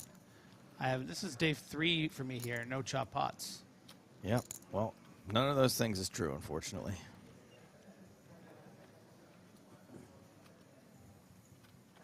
We still got the big blind tacked after this also. I gotta tell you, for someone that satellited the way in, I think for 250 euros maybe, I mean, this dude has been in a lot of spots. Has handled most of them with a plomb. Yeah.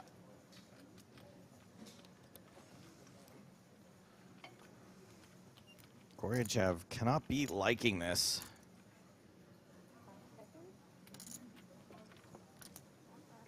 Carbo does fold the dominating hand. Big blind is out. Tatar also dominating.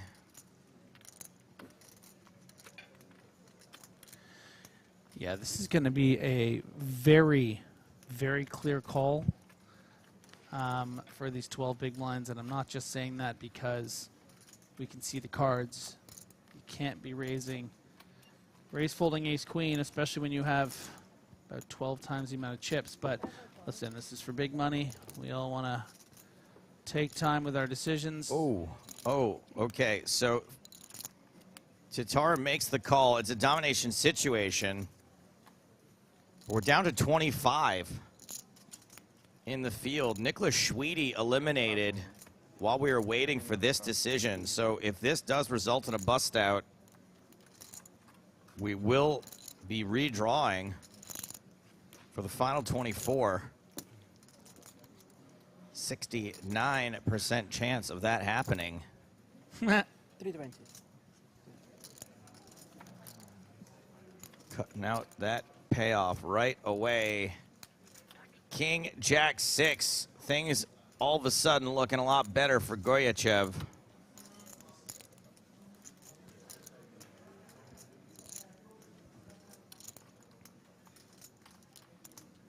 Needs to fade some outs now. That's a very safe card. Needs to fade the queens and the tens to survive.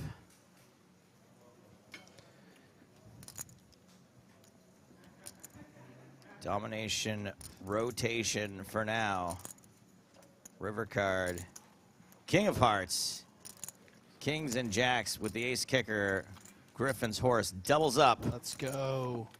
Yeah, we had a little selly from him. And seemed cold-blooded until now. Turns out he's just like us. All tournament. Yeah? For all chips? For all chips, yes. Second color.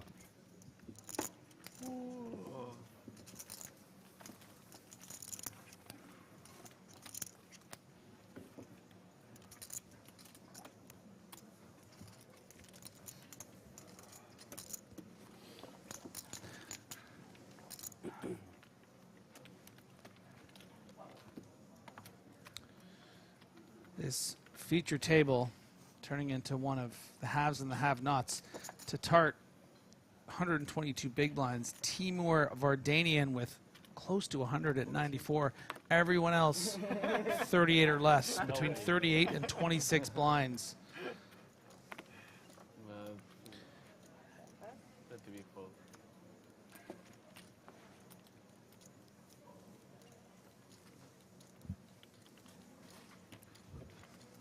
40 minutes left on the level. Level? Level. Level? Level.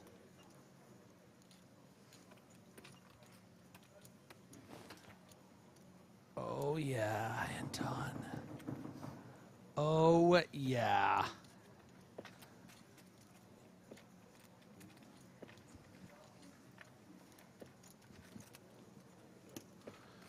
Let's make it 140,000, dude.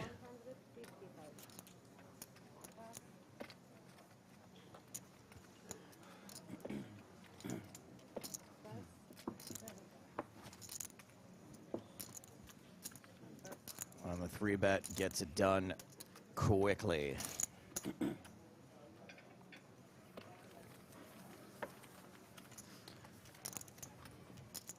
Король 6С хайджек, это же в рендже, да?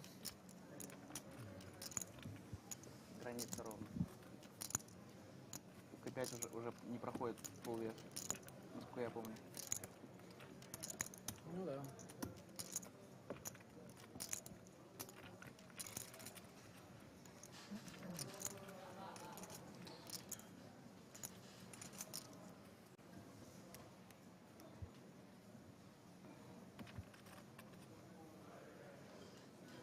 Goryachev with the 8 deuce. Perfect hand front of the gun. Nobody wants a hand there anyway.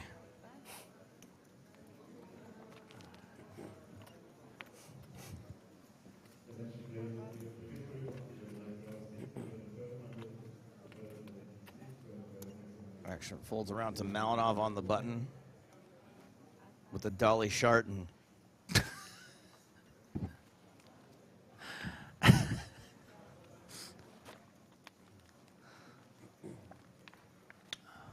Small blind to Tart with the off-brand sourdough, ace-5, double suited.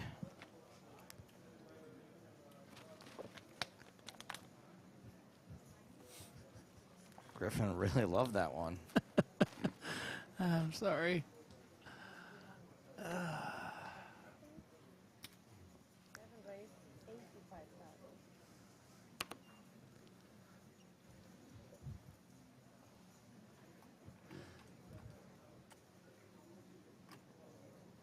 Jack 3 for Bodenoff. Seems like one you can just fold. And he do.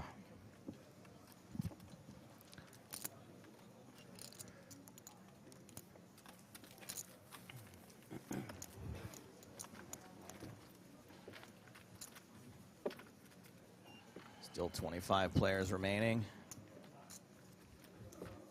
One elimination will be the final 3 tables. We'll have a redraw. The goal today to play down to the final 2 tables, the final 16 players. We'll play 6 levels if we don't get there. what the prediction is that we will get there within 5 levels today. Is Wig still in? You're banned. Thank you for your question. Well, in fairness, he did just take off his sunglasses, and that was a very sort of Clark Kent Superman situation there. Right, so you can see him even better now.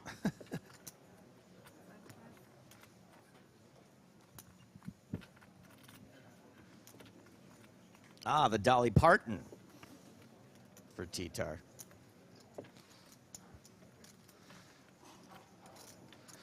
A Tatar sounds like some kind of like duel. I challenge you to a Tatar. Exactly, yeah.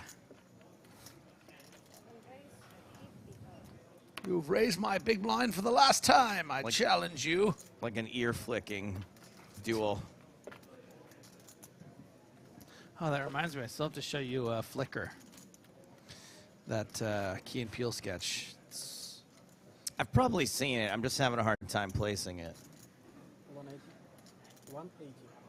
Will we have a reload to the 24th? Yes. If it ain't broke, don't fix it. Bodanov's been getting away with Queen 8 3-bets. Ooh. But if Goryachev finds himself aware of the shenanigans, does not, and Tatart is going to fold for a 3rd time to Bodanov. Great work from Bodanov, finding little spots to abuse the chip leader, who's happy to let him get away with a little bit. You know, he's like, you know what, this guy seems nice. I'm getting chips elsewhere.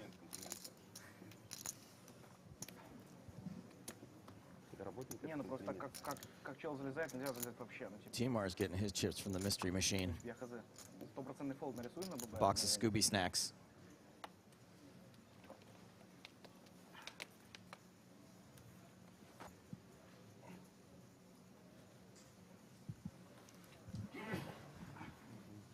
That's it.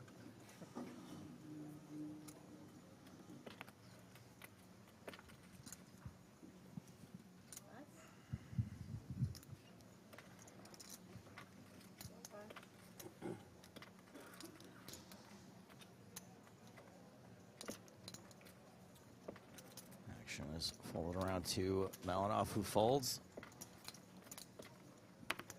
Tatar out.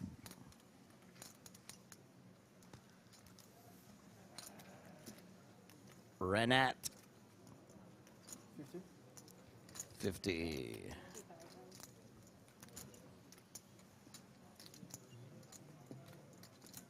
H6 suited.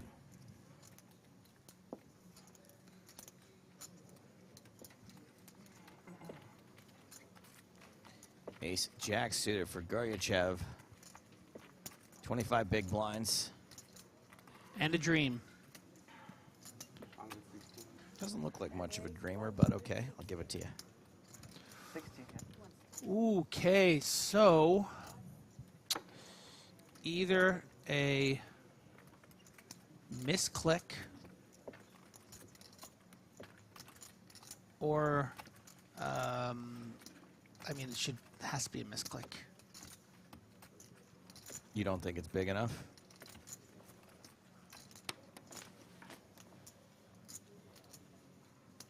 No, I think that the original raise was reported wrong. Oh, yeah, it was 50. He said Yeah. 50. Yeah, no, it wouldn't have gone 80 to 160. 50 to 160 sounds just about right, and that's going to deuce a fold. So You'll make it to Hollywood. a rare small mistake from the graphics team. So rare. It's like in the action movies when they jump with 1 second. The bomb just... Everyone made it. I want some more Simpsons talk from Anton. Just when you think he couldn't get any more adorable, he's making Simpsons references.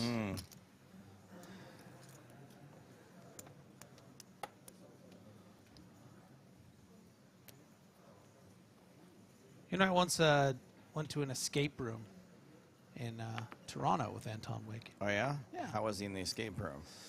Very methodical in my memory. I was mostly useless. Who was the leader? If in my memory it was him, but it was so long ago. Mm-hmm. He was the alpha. Yeah.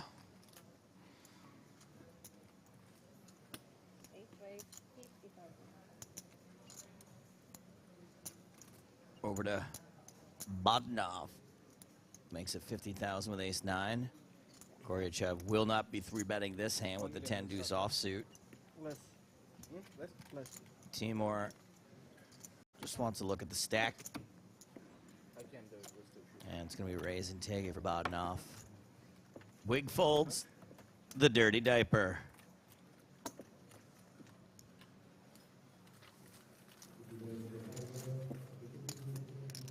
Anton Wig's actually quite good at maths. I don't doubt it. Yeah, you know what his favorite subject is? Wigonometry. Wigonometry, yep. One more second, I would have had it. I should have just let you have it. Didn't give me enough time. Just wanted my own punchline, you know?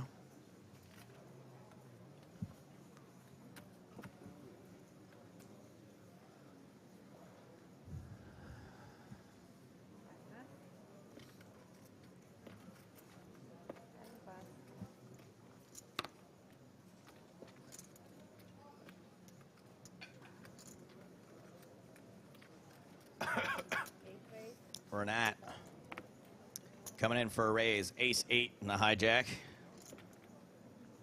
Goryachev is going to fold. Timur. Ooh, ace-queen suited.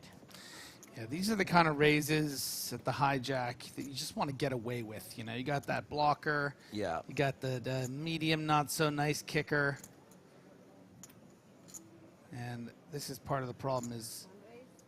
You'd almost rather be 3-bet than someone just call you, right? Just 3-bet. No, because you can still get lucky if you just get called. Right? Not me. Not you, yeah, I know. I know not you with your track record. Just 3-bet me so I can fold, so I can make the right decision. Yeah. All I want is easy decisions.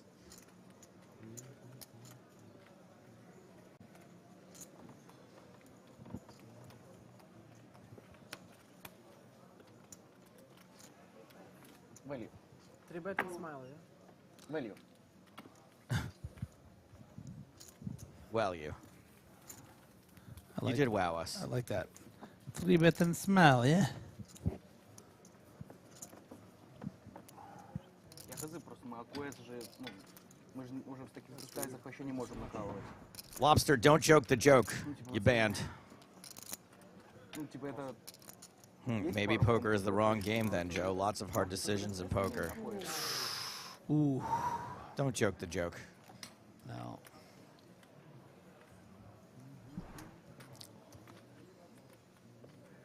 I'm absolutely sure that it's mixed, but... Don't try to out-clown the clown. It's just weird, too, because I'm not really a poker player. Like, I see all the hold cards. What decisions do I have to make? Yeah.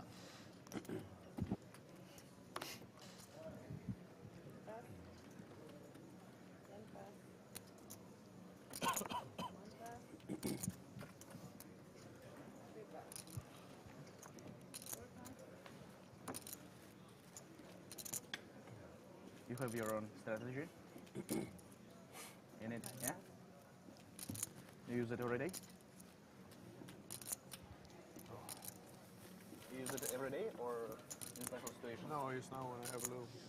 25 minutes left on the level. Will we get to the redraw before that happens? Apple juice, lemon juice, yeah? Lemon juice, orange juice, ginger shot. Mm-hmm.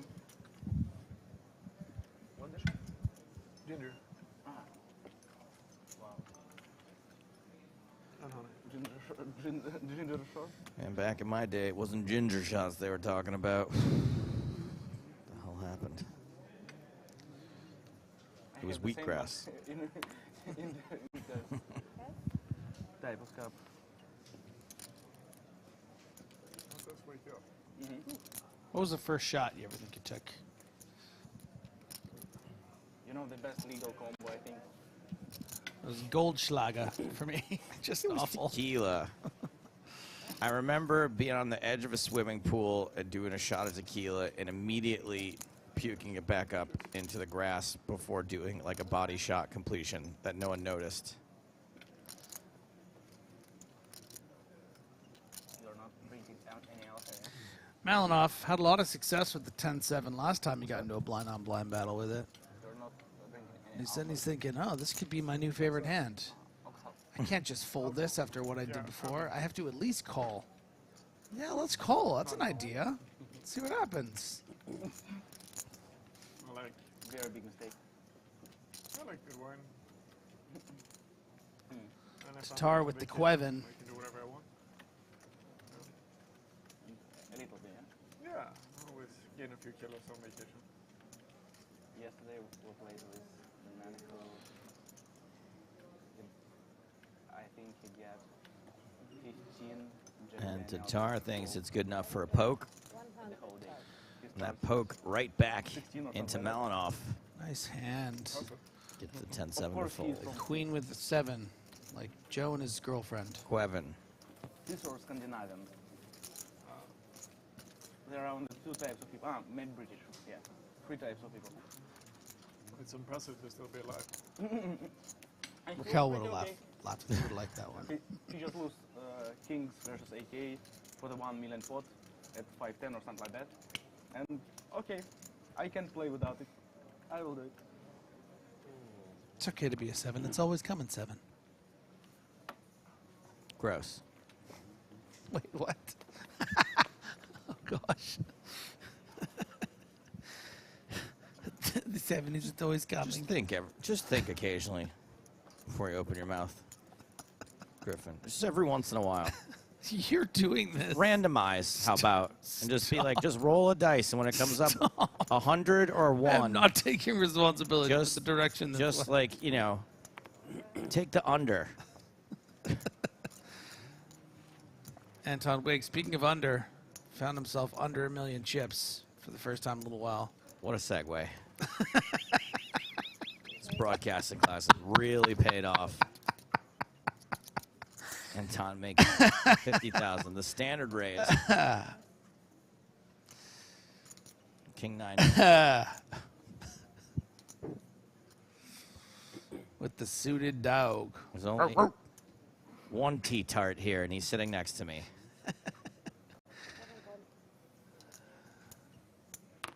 Tell you what, a tea with a tart sounds real good right now. That little tea break. Little strawberry tart. Griffin unaware of that double entendre also, I'm assuming. What have I done now? Queen 7-6. Misses both players except for the soul heart.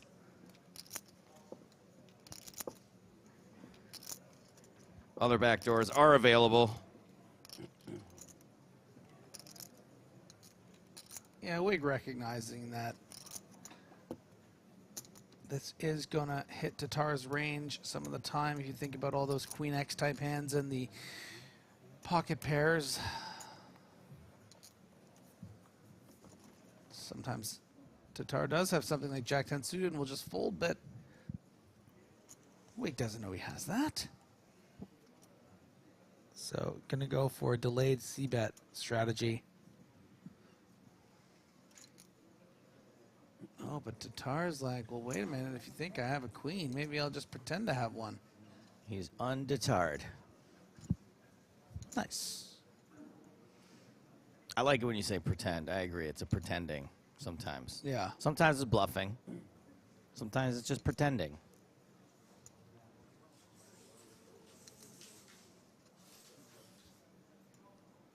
One of these things is not like the other.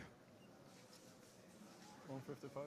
Woo! Speaking of pretending, let's go. You're the pretender. Foo Fighters, good song.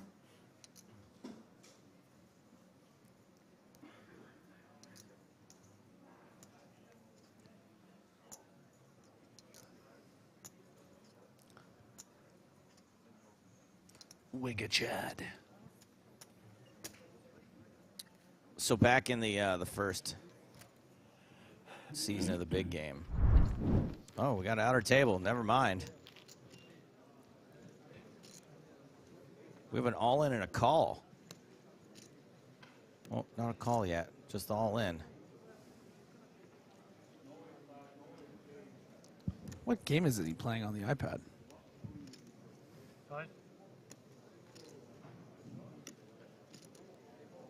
Bjorn Gergo Kozenkai is the person who's moved all in. It's got the triangle in front of them. Decision on the 8th seat, who is Siarhai Chudapal.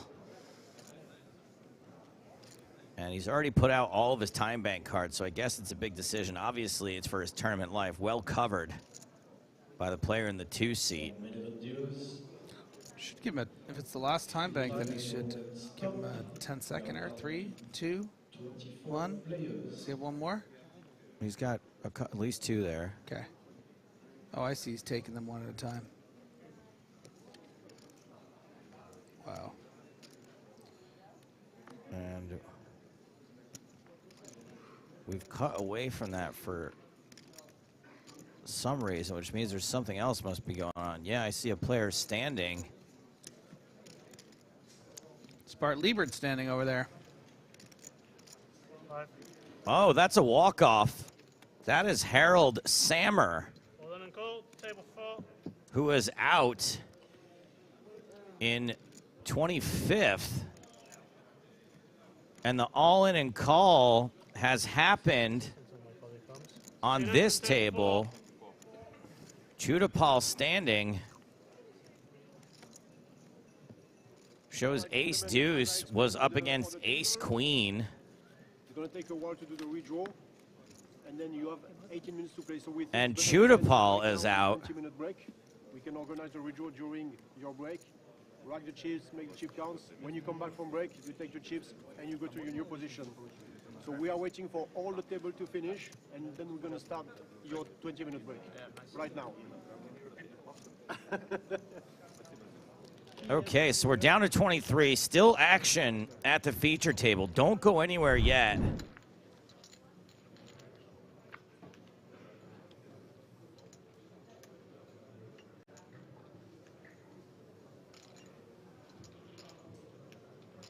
And we have a hand being played between Goryachev and Anton Wig. Goryachev with the best of it with a pair of 3s. Wig with no pair, no draw. Yeah, and based on the positions and the amount of chips in the middle, this looks like it was a small c-bet from Anton Wig as the aggressor under the gun +1. And a call with that bottom pair. And now Anton's going to have to decide, do I want to fire another barrel here? I imagine it's probably going to be on the bigger side, just sort of like really put him in the coffin here. I don't think Anton's really going to be willing to go 3 barrels here very often. So let's go big here and really scare off marginal hands like an ace-3.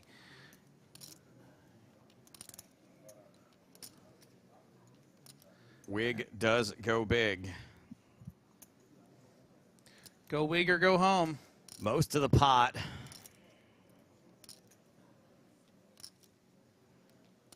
Goryachev is going to fold the pair of 3s. He's going to fold the best hand. Just really strong poker from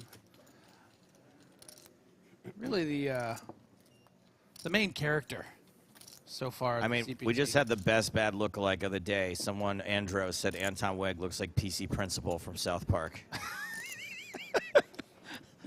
Absolutely love it. That's really strong. Absolutely. Oh, that's it. ridiculous. I love it. It's just perfect with the glasses.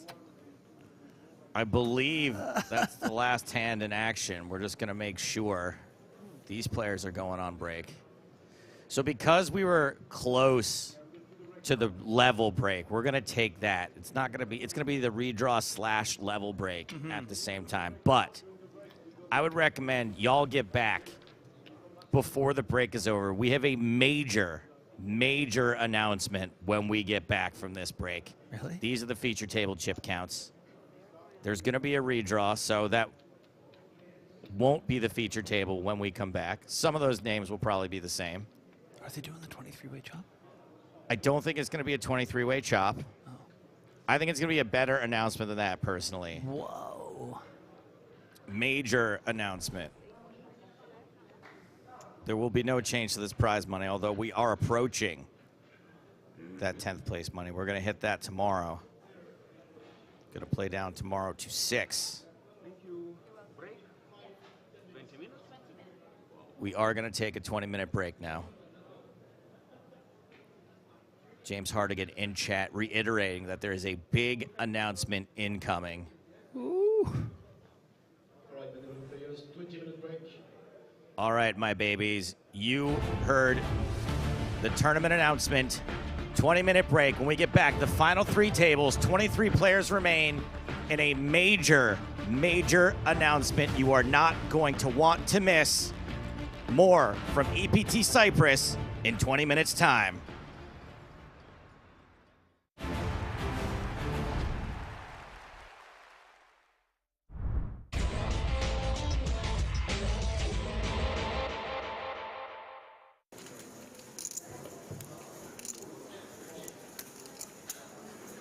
Lex has called an under-the-gun raise from Todd Bogosian.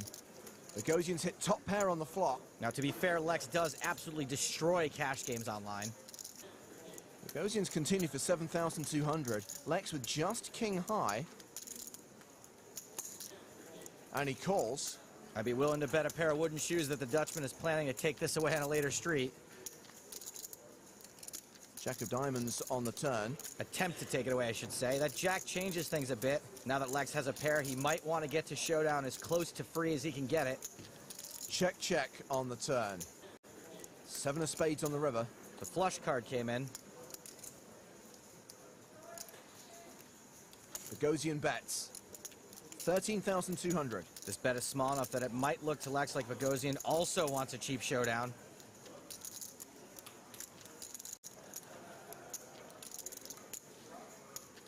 Lex raises to 32,500. Lex is repping the flush harder than a flashy plumbing advertisement. Bogosian staring at the board and folds. Expert play, Alexis. Nice hand. Oh, don't be so nice about it. You're making me feel bad. Back at the feature table, Todd Bogosian has raised from the cutoff. He's been called by Elgaris Saviakis on the button. John Juanda has now 3-bet from the big blind with 10-5 suited. Apparently, I'm not the only one who thinks Bogosian looks scared out there. John Juanda reaching for some low-hanging fruit. Bogosian calls. 16. Saviakis folds. You have about like 150 or so to start the hand. Somewhere's in that neighborhood. Somewheres. I love it.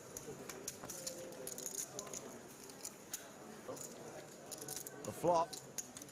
It's king 10 deuce with 2 clubs. An overcard to Bogosian's jacks. Juanda makes a pair, but I don't think it really matters. I think he's going to hammer this flop no matter what. He continues for 28,500. See if Bogosian can stand the heat. He calls. Juanda working real hard to get a read. Another king on the turn. A king really shouldn't change anything. It does put another flush draw out there. Here comes barrel number 2. I think Juanda's playing a little bit like an old schooler. He has no idea if he has the best hand or not, but he knows Bogosian probably can't call without a king. 42,800 is the bet on the turn. I think I would have liked to see Bogosian put another bet in before the flop, maybe. Once again, Bogosian folds the best hand.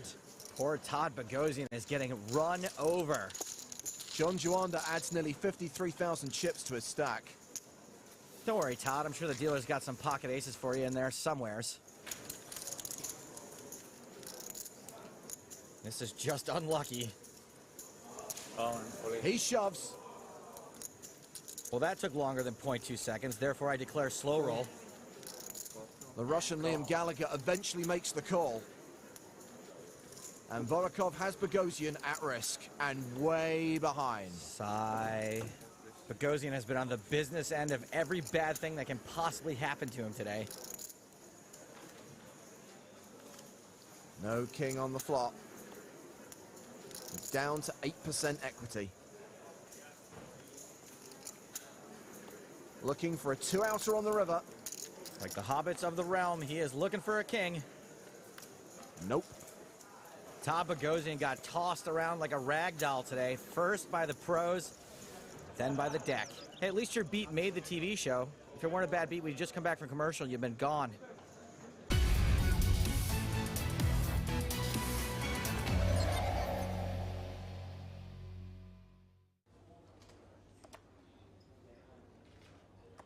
Call. And Brandon calls. Oh, kings versus queens here. Ristine raises to 50,000 and Schaefer flats with the queens. No re-raise. And it's a queen high flop. Reverse setup. Marcus first.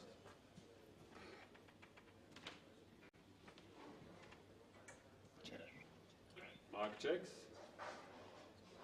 Oh, I'm sorry, Mark Ristine. You didn't deserve this.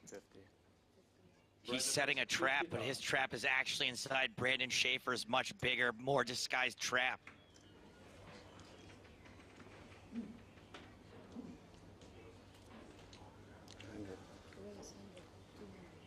Mark raises to 100,000.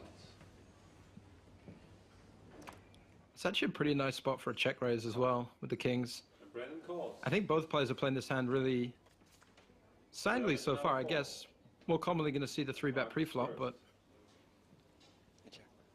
sorry, the re-raise pre-flop. Thank you. Brandon checks. River card. Check now. 8. And an 8 on the river. Really great card for Ristine as well, pairing the 4. He beats Queen Jack now, of course. All in and called. Wow, what a cooler. And that is the end of Mark Ristine, cashing out in 3rd place for 40,500 euros. And we are going heads up in Deauville. A round of applause from James Hartigan at the back.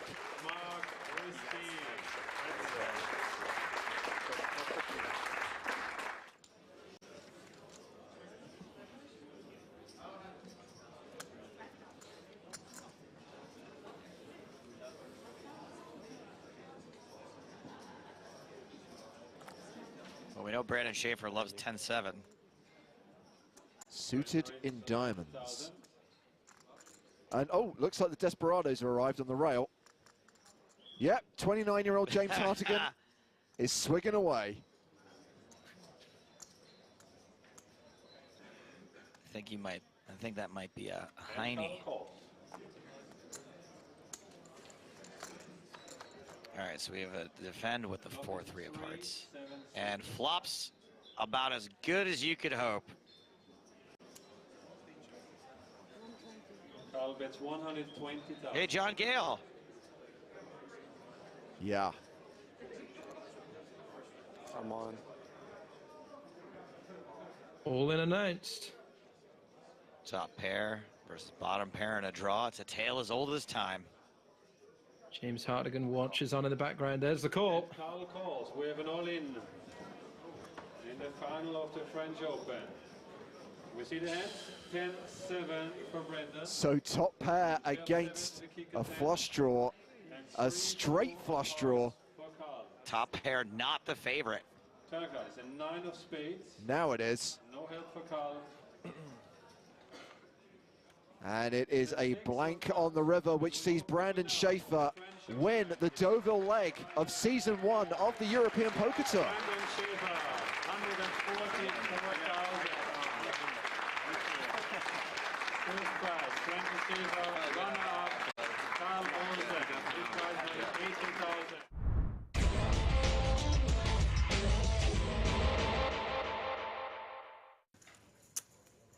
17th hand of the day. Action starts. Pick one first. You have to keep your cards on the square for 2 seconds, yeah? Wait. Yeah. On that one, like this. 6 Yeah, 3 fast, 6 5 just fast. one side by side. 6 5 fast. Just so they can. Is mine? No, that Yeah, one, but just like this. Ace Jack for Alenka. Face up. Yeah. Thank you. Is that clear? 6 I understand. 13,000. Good. 6 7 fast. Only if you raise, you know. Yeah, he forgets all the time. It's annoying.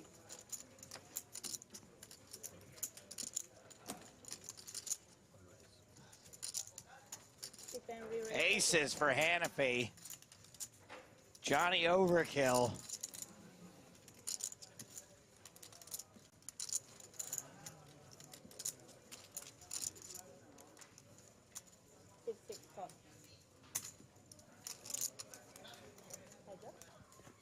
And the 3-bet gets called. Here we go. Oh, the case ace. Johnny Overkill strikes again. Smell you later, Alan Carr. I mean, Alan Carr isn't a risk here. Hanafi likely to get a full double up. You get the idea. He only had 30 big blinds behind. Continues for 30K. How is your summer been? Pretty good. Stayed in Montreal. Didn't go to Vegas much. So. You didn't go? I went only for the main event. Okay. And then what sort of... No stops? No, I was in Europe on a trip with my girlfriend, and I played the online. I didn't make it. I didn't make it. So same here. I didn't make it, and I didn't want to go there. But so we made another trip to Italy instead of going to Rosada. Yeah. So what was the first trip? In Italy I wasn't with my girlfriend. 4 diamonds, a little bit of an action killer maybe? Poland and Croatia before. Oh, I mean, Alan Carr was amazing. It's a really nice country. Yeah, I haven't been there in a long time. I guess I've never been. Where are you from? Wow, and Alan Carr Croatia moves all in. We really loved Croatia. Shoves on Hanafi, it's all into call here. I don't know how you can call this. V-I-S. I fold this It's a really remote island. 100% of the time. So far. I just came from there, yeah. From Croatia. Yeah. How did you like it? Oh, amazing. It's amazing. Amazing. Remember, those cards buy you additional thinking time. Shot clock is 30 seconds. Every card played buys you an additional 30 seconds. Some people told us like this year wasn't that good, like in tourism wise, but like the past few years it went up like 400–500%. Okay. And what was the other guy for trying to HVR? Yeah, that talk some tells out of this guy. They have music festivals there. Yeah, it's more like I think it's not for party, right? Yeah, like Ibiza, a little bit like that. But the other one is 2 time bank cards in the middle. Really, I don't think I'll like to fold. He calls. And he is right, Wow. and he will double up through Alan Carr. Dude, I would be so mad if I got called by aces there. Oh, it's how many chips in? Sure. And John Hanafi is now going to have a 70 big blind stack. Alan Alenka down to 50 bigs. If I was a professional, I would have folded there. Wouldn't I? If you were a golf professional, you would have. I would have folded. Yes. But you look scared. You look scared. Justify it however you want, pal. The tell on. Just one battle, it's not the war. Don't tell him, just keep calling him. And you're golden.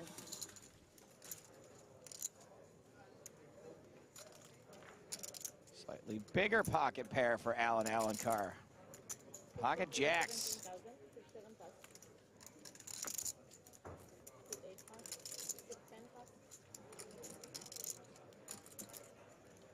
Queen jack for Kamel. He's in. And I imagine ace deuce of hearts will also be joining the party. 17? Yeah. Much like me, late and uninvited. 3 ways to the flop. Queen 9-7, top pair for Kamel. 1 heart for Jedlichka, 1 overcard for Alan Carr.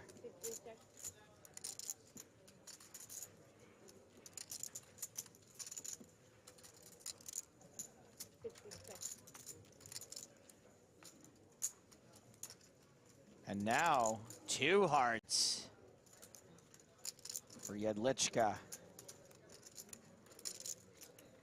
Checked around on the flop. Kamel not wanting to give another free card as this board gets straightier and flushier.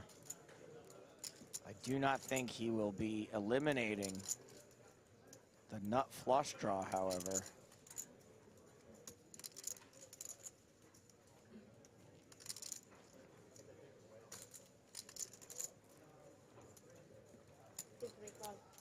Nah.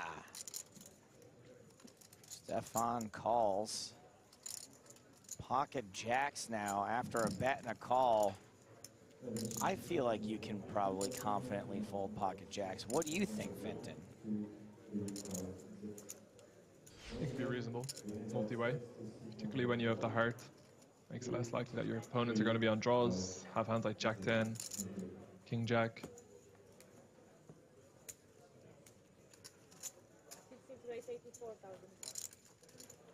And I love watching Brazilians play poker. He I said really it. do. He said it before. He will say it again, and I have to admit, he's got a point. This raise coming from out of nowhere.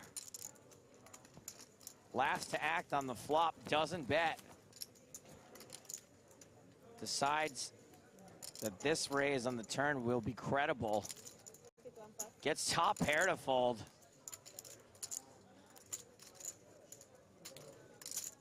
How much? 80? 84. Yeah, Lishka just trying to work out if he's getting the right price to call here. He's getting like, what, just under 4 to 1?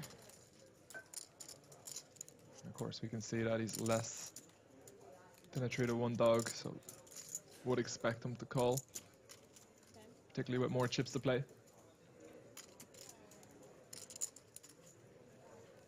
Probably not counting in his head that his ace is likely to be a live out though. I think he only has 9 outs, but still needs just a little over 4 to 1. And with the rest of the chips to play for, maybe he stacks his opponent quite frequently on a heart.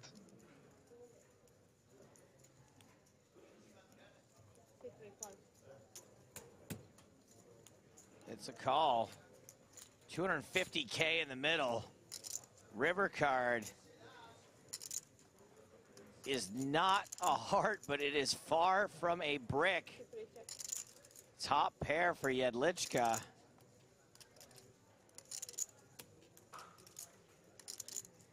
Very interesting. And it looks like Alencar may think that he can bluff Jedlička off a queen.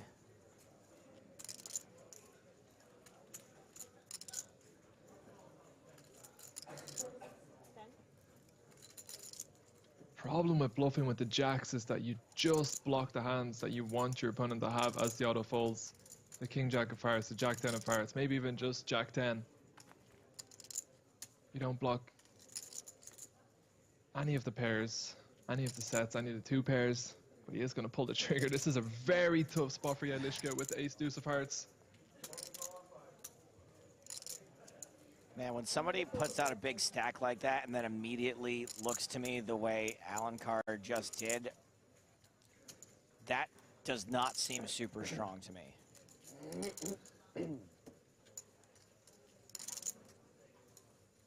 Looking very interested in what you do next. I think when you're strong, you seem less interested.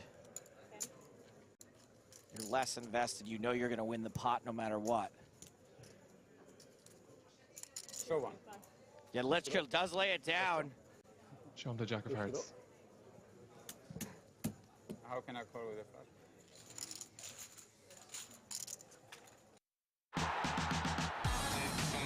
This is the NAPT, my babies. Comeback time. Yeah, we can create for real now. One time, come on. Yeah. Hey, Mom, I'm playing heads up on TV. You'll see it later. Why are you so good, Vanessa? Congratulations to Tom Marchese. William Reynolds is the champion. Vanessa Selps is the first ever 2-time NAPT champion. No better place to play poker than in Vegas.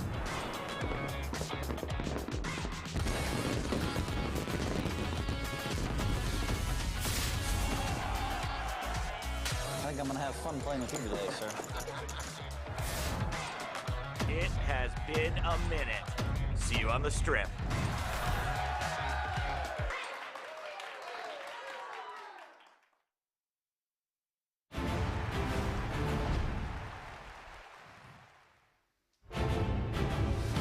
Welcome back to Cyprus and the PokerStars European Poker Tour. Live coverage of day 4 of the main event about to continue from here at the Merit Royal Diamond Hotel, Casino and Spa. But let's pick up on what we just saw there. A commercial for the return of the North American Poker Tour. We announced this back in August. It's happening at the beginning of November. The return of the NAPT, the first PokerStars event in Las Vegas since 2010. And in case you don't have the dates earmarked already, it's going to run from November 4th to November 12th at Resorts World on the Las Vegas Strip. The full schedule is available on the PokerStars Live app. We're now in a position to confirm 2 things. First, our live streaming schedule. We are going to be covering the last 2 days of the main event. That's on November 10th and 11th. We are also going to be streaming the High Roller final table. That's the 5K High Roller, the FT, on Sunday, November 12th. So 3 days of live streaming, Joe. November 10th through November 12th. But something else is happening. The 2 days before that, on the 8th and 9th. Now, a lot of people have been asking during the stream, are you guys going to do another Mystery Cash Challenge? And I've been avoiding answering the question because I've known that we've been planning to do something bigger and better than that. On the 8th and 9th of November, we're bringing something back. Joe, what are we bringing back? My babies, we are bringing back the big game. The big game on tour will be filmed November 8th and 9th. A slightly new version of the big game, but the big game, the loose cannon, all of the above, it's coming back. You've been asking for it for a decade. You got it. The big game on tour, taking place at NAPT Las Vegas, making its return after 12 years. 2 loose cannons will be playing at 2 different cash game sessions on the 8th and 9th. And here's the big news, guys. There is a qualifying tournament. There are 2 qualifying tournaments, in fact, at NAPT Las Vegas on Sunday, November 5th, to cast those loose cannons. That's right, we're going to give an amateur player, we're going to give a qualifier, 2 of them in fact, the chance to play in a high-stakes cash game. Just to be clear, free rolls that will get you through to a casting process that will see 2 people chosen by a panel of judges, including Joe and myself. With great pressure comes great responsibility. Very little responsibility for me, very little pressure. The pressure is all going to be on the loose cannons. And you heard James right. If you want to be a loose cannon, you have to come to NAPT Las Vegas. You will have your opportunity there, and space will be limited.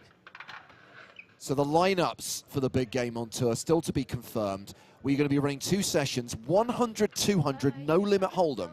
Wednesday the 8th, Thursday the 9th of November. Expect to see some familiar faces. I imagine there'll be some crushers, maybe a couple of celebrities in those games. Plus, we're casting loose cannons. Qualifying tournaments running at NAPT Las Vegas at Resorts World on the Strip, Sunday, November 5th. Across the 6th and 7th, we'll be casting players for those games, and then we'll be filming 10 episodes of the PokerStars Big Game on Tour in Vegas on the 8th and 9th of November. That's right, the big game is back. How many times do we get asked if we're bringing back the big game? Daily. Easily daily. And I got to admit, it's a format that I've been really lucky to have been a part of in the past. I thought the show would have been a hit with or without me. Luckily, it was with me, and the format is what I'm most excited about. Seeing that loose cannon, seeing them stake, seeing all the pros descending on that $50,000 stake is going to be a scene. I loved it then, and we're going to love it again this time. So action is resuming here at EPT Cyprus after the redraw. We got down to 23 players during the last session. So that means we took the redraw break with the level break. We're going to play the last 90 minutes of level 23 and then roll straight into level 24. Back to the action in just a moment. Over the course of this session, I imagine you'll have several questions. We'll do our best to answer those. For example, So Cool says, will this be filmed and then broadcast, or is it live streamed? The big game is a TV show, so we are going to be recording those sessions in Vegas. There will be no live stream. Lato says, same set and graphics. No, because this is obviously many years later. It's the big game on tour, so it's going to be on the main stage at the NAPT, not in a studio. There are going to be some tweaks. There are going to be some modern twists. But the core element is going to be there. 150 hands. That loose cannon trying to survive the session, make profit, because remember, they only get to keep any money they make in the game. Their original staking money has to be given back at the end of the game. So this is the new lineup at the feature table here at EPT Cyprus. We've got Anton Wigg and Kenny Hallett at the new feature table. So I can see how many you have, so I don't have to disturb you while you're thinking, while you're acting. And we've been working on lineups. I can't say anything yet, but I'm very excited. You can expect some of the old faces, some of the new faces, some new old faces. Gookie, we're not going to show you the names of the players who are in the big game. Oh, you want the names of the players at EPT Cyprus? Okay, I'm sorry. We still have Cyprus to contend with.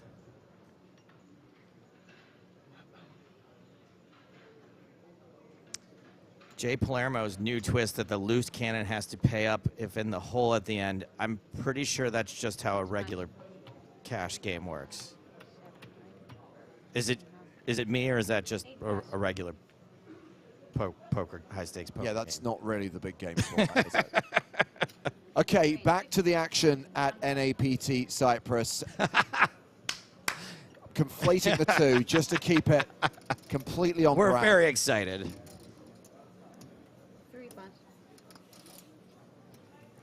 As we see Bjorn Kozenkai opening from the hijack with Jack 8 suited. Kenny Hallett folding King Jack in the small blind. Victor Uge is the player in the big blind. He's got Ace-6 of diamonds. Who is what now? Of course. That's a defend. At this point, let's welcome Nick Walsh back into the booth. I can't believe you're going to put me on the big game. I'm so grateful. Thank you so much, you guys. That sounds incredible. I don't want to take away from what's happening here, but a lot of excited people out there. BSJ saying most big announcements don't live up to the hype. This one did. I'm very excited. Yeah, you're not lying. This is exciting times, you guys. So happy to see a return to this kind of programming. Berg Poker says, can we guarantee Helmuth blowups? Did anyone say Helmuth was playing? Nope. I don't remember saying Helmuth was playing. Wait, Phil Hellmuth is playing? I can neither confirm nor deny if Phil Hellmuth is playing. Interesting flop, giving Uge top pair and the nut flush draw. Is a 9-1 favorite here. He check called the flop for 35,000. Kozenkai checks back the turn. Now aces and sixes for Uge. You got to bet now, and you want to bet a big 200,000. 1, 2, 3, go. Half of Uge's stack.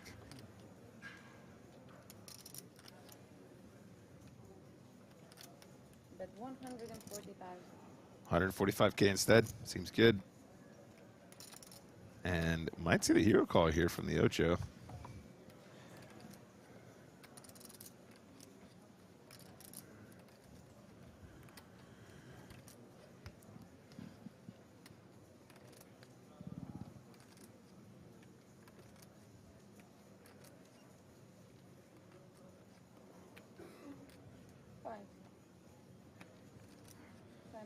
Playing a time bank card.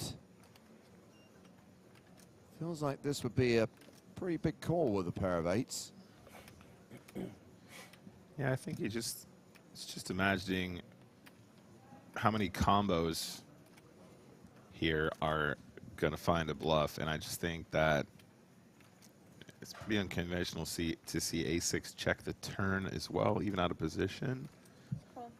Yeah, that's unfortunate, but the two checks managed to get the job done. Yeah, it just kept getting worse for you. Can't complain. Never played middle pair only. was kind of a disappointment, I guess.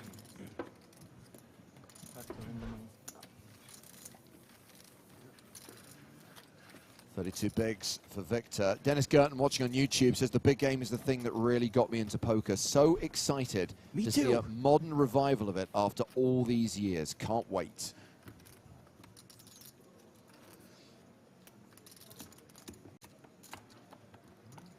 Now, we are doing the big game on tour. So we're tacking it onto the APT. Don't expect the spaceship. That's not coming back just yet. But when you say like modern twist, you guys mean it's going to be like strip poker, right? It'll be on the Las Vegas Strip. That is correct, Nick. We're not going to have to lie about what casino it was filmed in like we did last time. That's good. Pocket Kings for Anton Wigg. Starts the hand around 50 bigs. Raises to 50K. We've still got 14 minutes of the 10K, 25K blind level to run out.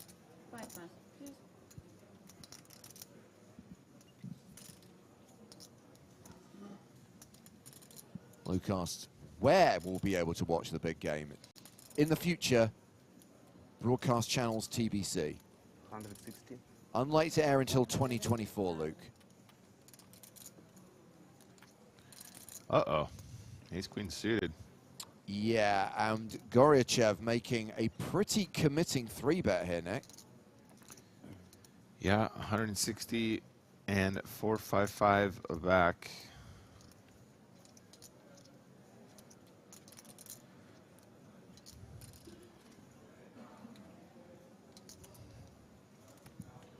Given the positioning, there's an opportunity to actually flat with the kings here.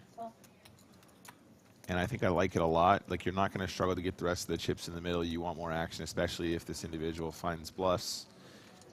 18 big blinds behind for Goryachev, and Wigg in position. Flatting feels fantastic, but never mind. I was going to say there's always an ace on the desk, but this time king high board, absolutely stunning for Wigg. For Goryachev's sake, I hope there isn't now an ace on the desk. Yeah, that would spell disaster. And when you 3-bet here, you feel obliged to continue on king 6-4, I think.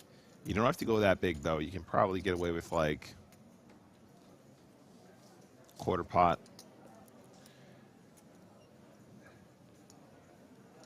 $140. Oh, Goryachev, no. Yeah, I mean, I would argue that this is probably a little bit too big. That's not to say that just because he's running into top set. Just in general, I think if you want to continue in these spots, you get the job done with a much smaller size. You also entice weaker hands to come along if you are strong. If the hands were flip-flop, for example, you want to have it continue here. And also, Goryachev being so short, it's such a massive chunk of his stack. And Wigg's just having the best time ever, James. Just flat, and just, this is the stuff that dreams are made of here at the EPT. Oh, that queen on the turn does give Goryachev some equity and could get him into trouble. So he has 12 bigs behind. He's turned second pair. He's loading up.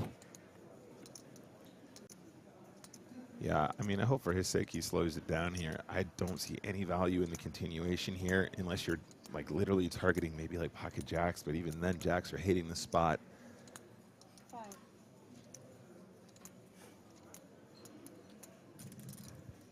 I mean, there's so many kings that want to defend here, not just pocket kings, but, you know, king 10 suited, king queen definitely in the mix here, king queen suited for sure. He's got himself into such an awkward situation. 635 in the middle, and he's got 315 behind.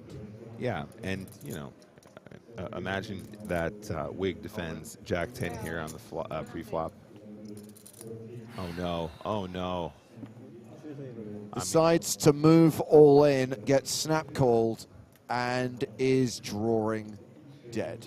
We are going to be losing Vyacheslav Goryachev. He will be our 23rd place finisher. I can confirm that he did make the money jump, however, and will be cashing for $32,725. Yeah, pretty big misstep here. I mean, he's beating a bunch of stuff that likes to flat the flop here, but just decides to smash it in against top set. Obviously unfortunate to run into the top of Wigg's range here. I remember a point not that long ago when Anton Wigg was nursing a 12 big blind stack. Anton's now got 75 bigs. He's above average. It's absolutely gorgeous. Final 23, 75 big blinds. Those chips are worth a hell of a lot now. And yeah, unfortunate exit there. Ace Queen, tough spot for sure. A bit of a cold deck pre-flop anyway.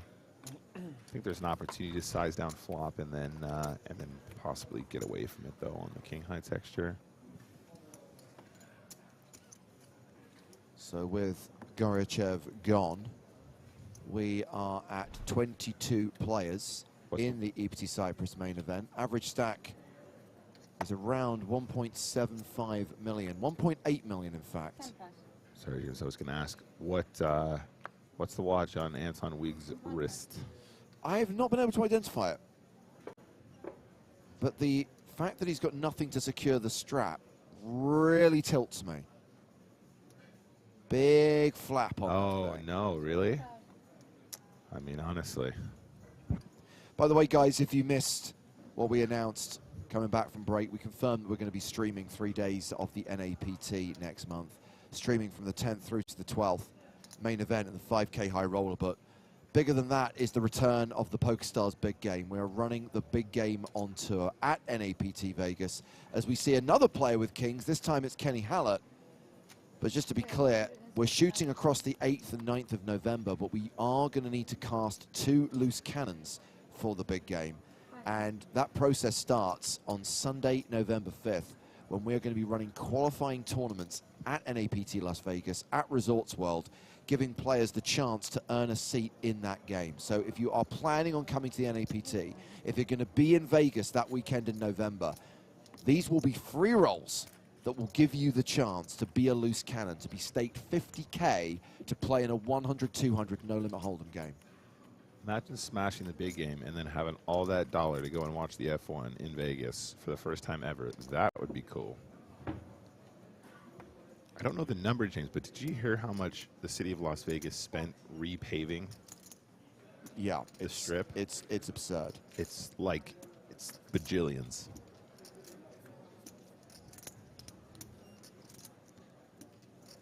Ace, Jack, Deuce.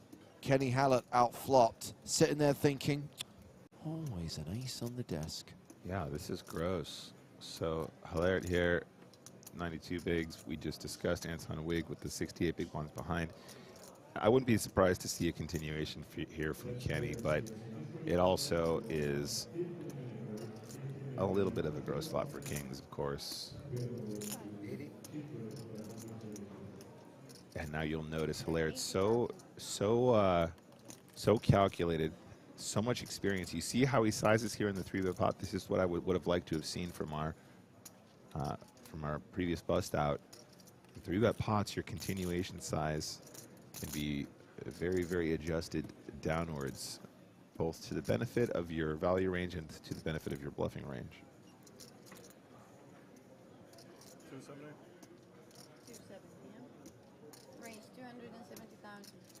Oh, baby, 270K. Yeah, and I think with the smaller size here from Hilaire at the check raise, merited, especially if you want to consider getting all the chips in the middle. If Hilaire here has ace, queen, ace, king, probably ends up calling a check raise here quite often for this size. I would argue that Wigg probably doesn't have a ton of bluffs here, but there's definitely some conceivable semi-bluffs. Maybe a queen hand like queen 10 suited, maybe a hand like 8-9 of hearts. And a fold, yeah. I don't know exactly what the frequency distribution would be here, guys, but unfortunate spot for kings, and Hilaire does the minimum. And you'll notice here, for example, how much information we get from that smaller sizing rather than smashing in a huge bet and kind of guessing.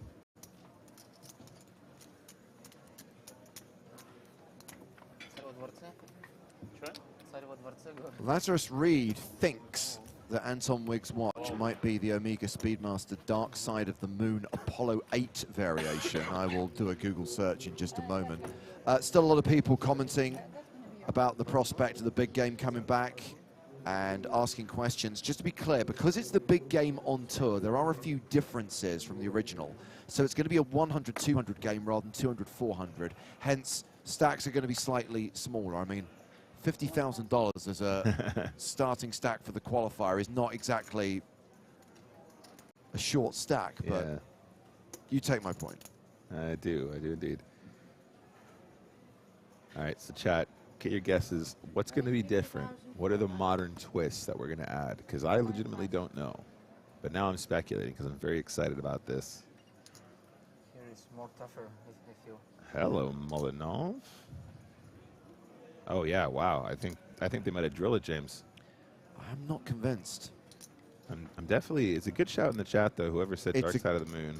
I need to see again, but it's the yellow detail that I'm just not seeing on Wig's watch. I'm seeing a lot of white, maybe not the yellow. How much does that watch set you back? I'm not sure it's still available, right? These are normally limited editions. Must be there on the second-hand market. 10 pass. First card can't exposed. Single pass. Well, that's not very helpful, is it? Yes. Fine. What does it say? I mean, I'm not even sure what currency that is. What? My mom told me Is it T? Queen Jack offsuit. Yes. It's Turkish lira. Is that open Queen Jack this fine? What the hell is that in any currency I'll actually understand? Yeah, I don't know the conversion. Let's just Google it. But the condition is that we play harder against each other than. We don't? No. For you're talking to No. I talked to Kenny and I said, like, I have a condition for a deal, and he said, if there's blood, there's blood.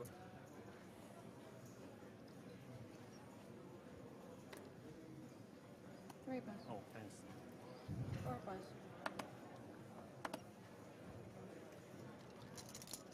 Oh, baby. It'll be blood. Raise 55,000. 6 pass.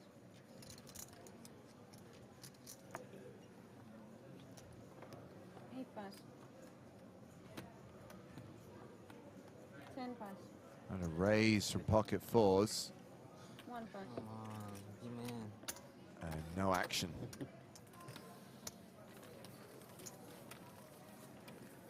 So in case you missed it, Atanas Malinov has joined the table, 2 minutes and 20 seconds. keeping the 3 remaining tables balanced. We're playing down to 16 today, playing down to the final 2 tables.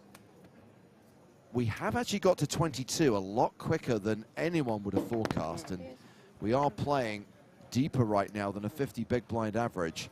So things could slow down this side and the other side of the dinner break.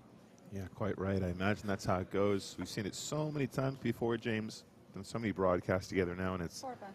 always the case that when we have a flurry of bust outs, the action inevitably slows down by nature of just the deeper average stack.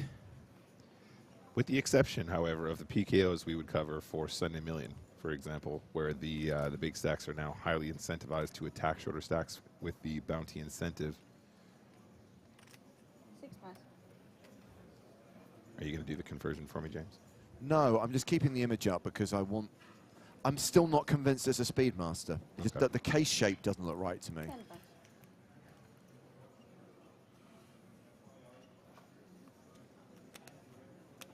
1 pass.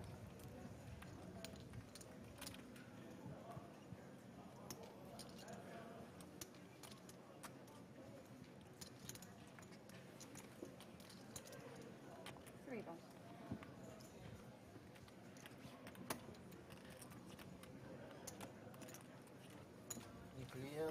Two in a row for Victor Uge. Еще раз открой уже. Можно было. Красиво исполнить. You have cards. You can't speak Russian. You don't have cards or what? No, if not, I will stop.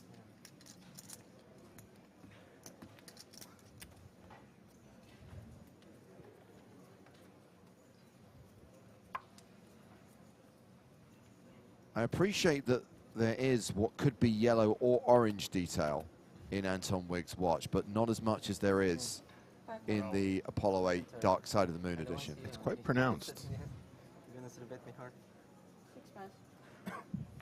Also, is the flappy strap a feature of the Speedmaster? No. All right, Kazenkai here, King Queen of the offsuit variety, coming in from the cutoff. Let's go. Raise it up. I do. 30, 30. Next one, please, in the main event.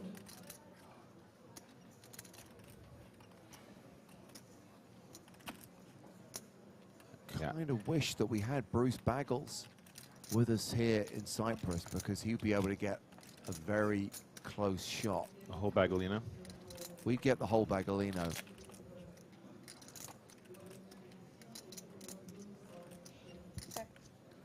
So Ace-9 still ahead, but Kazenkai with the aggression. Gonna put in a continuation here. Just looking, Kazenkai 99 bigs, Hollier 85.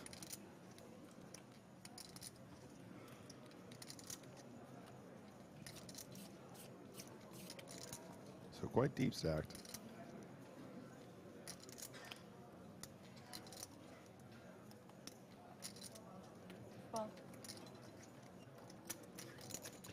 Kenny knows what's up. He's going to continue.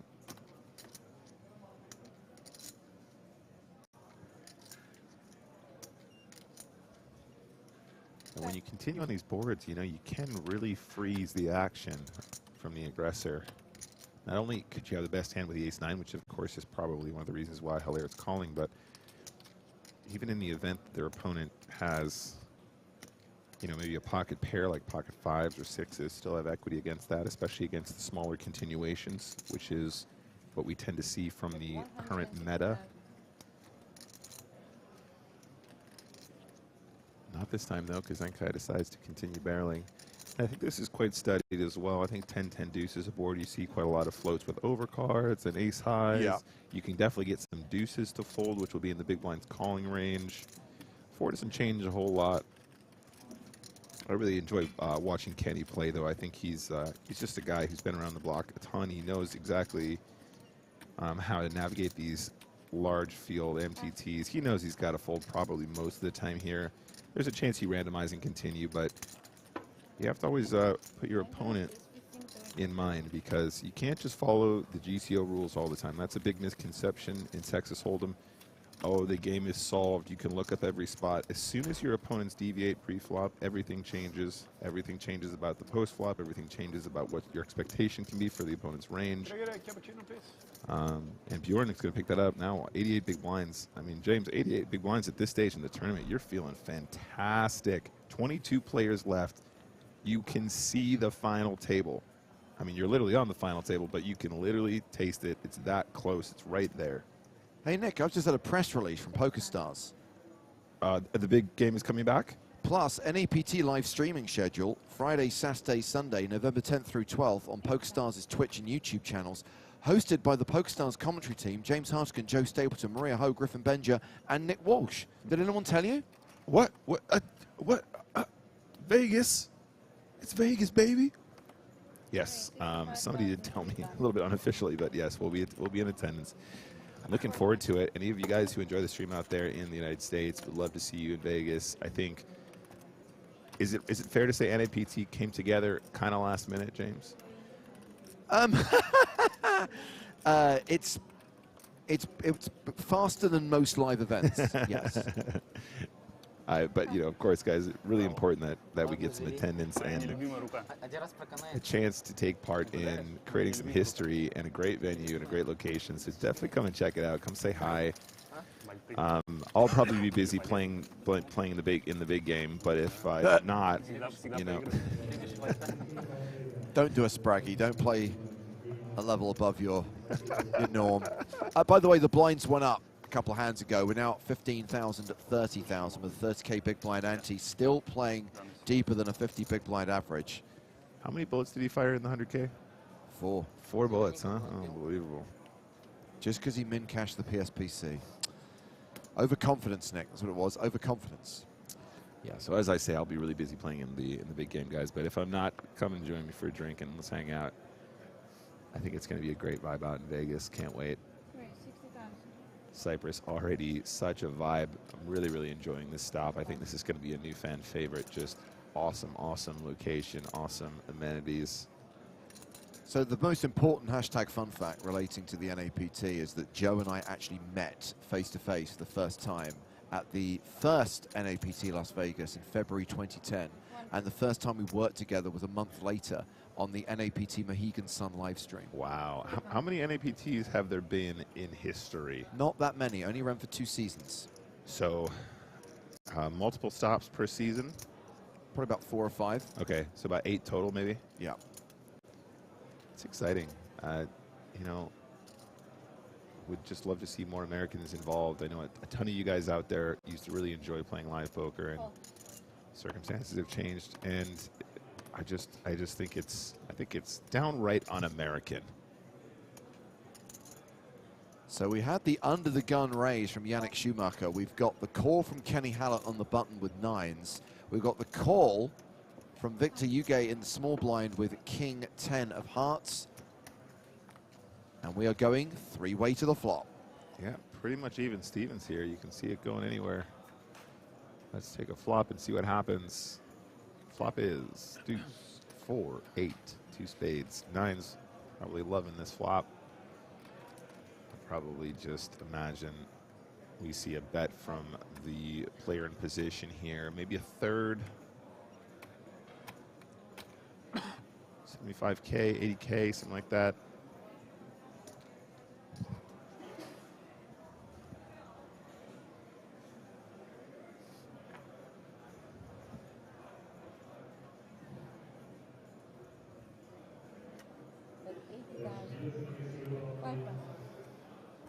$80,000. Love to see it. That's the size.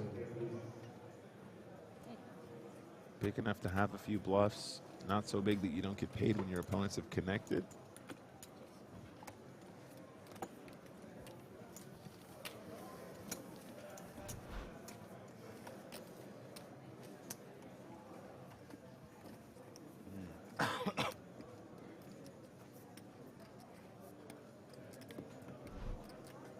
Kenny, 75 bigs now, feeling good, feeling confident.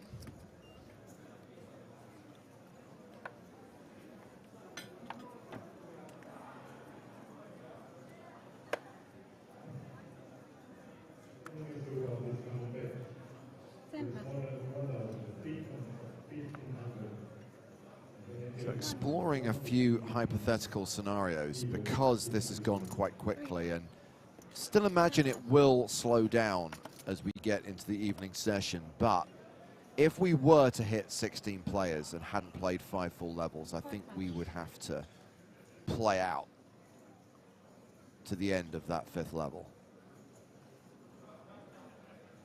Otherwise, tomorrow's going to be a nightmare.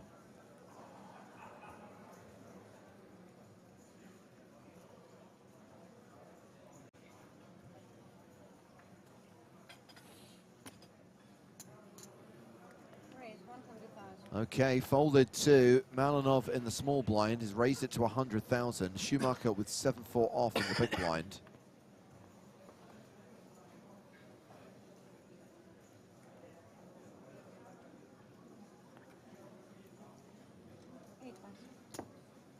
And we can all agree that Schumacher is wearing a very attractive date just, right?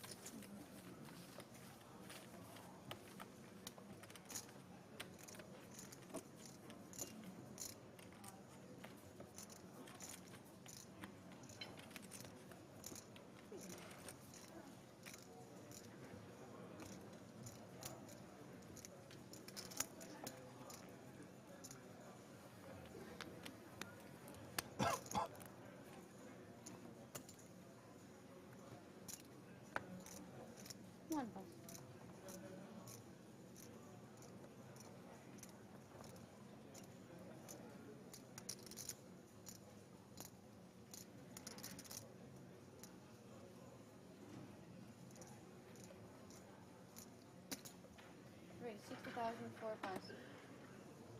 5 pass. 6 pass. Ethan says, I bought an old poker table on Facebook. It has the NAPT logo on the felt as well as PokerStars. Says it's from an event in New Hampshire, and it's awesome. Glad to see the NAPT back. There never was an NAPT event in New Hampshire. There was one in Connecticut, though. Maybe that's the one you're thinking of, Mohegan Sun.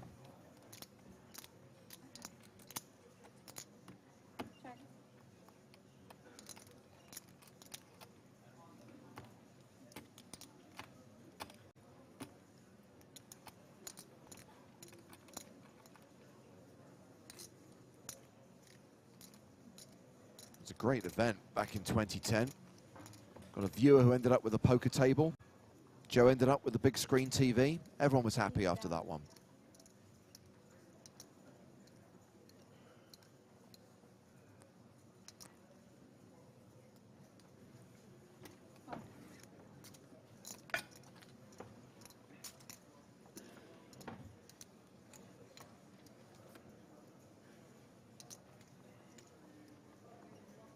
And Son Wig now has a flush draw to go with his straight draw. Cousin Kai remains the favorite, though, with top pair.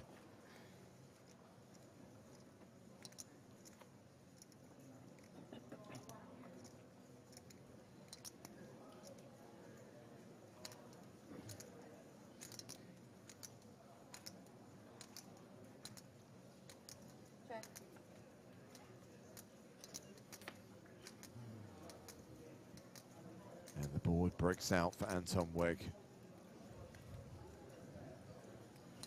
Yeah, I mean, Kazenkai definitely probably considering some value now.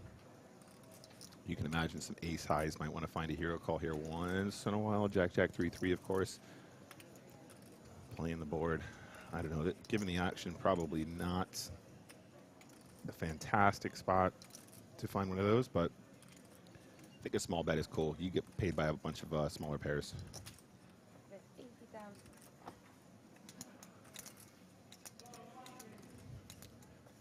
Rui on YouTube asks, where is the next EPT and when?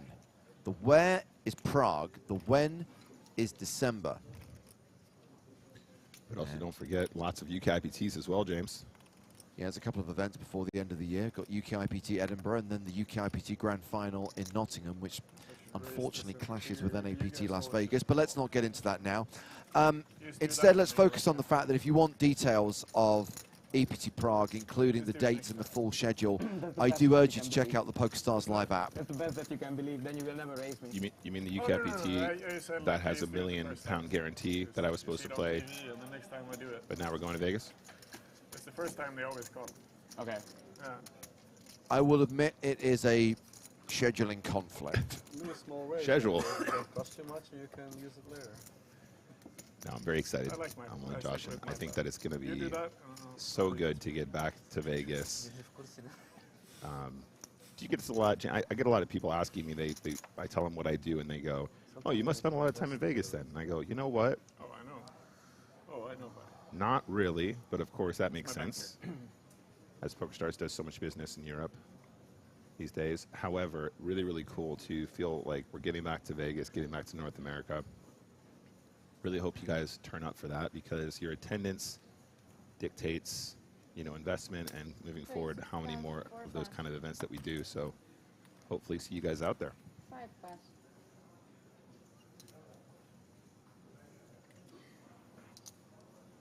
6 pass. 8 pass. 10 pass.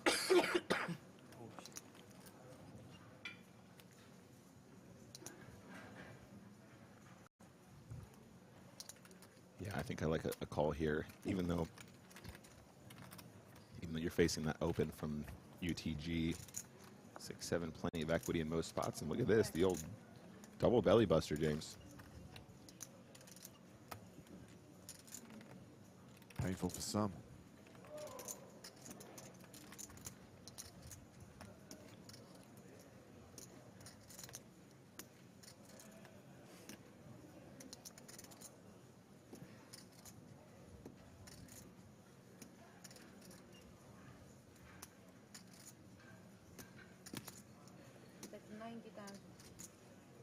90,000 to go. Love the sizing here.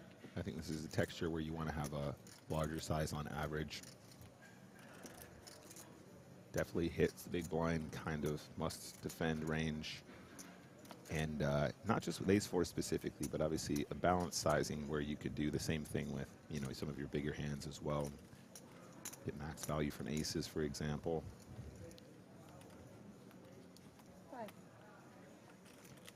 Kuznetsov, let's go. Raise 209,000.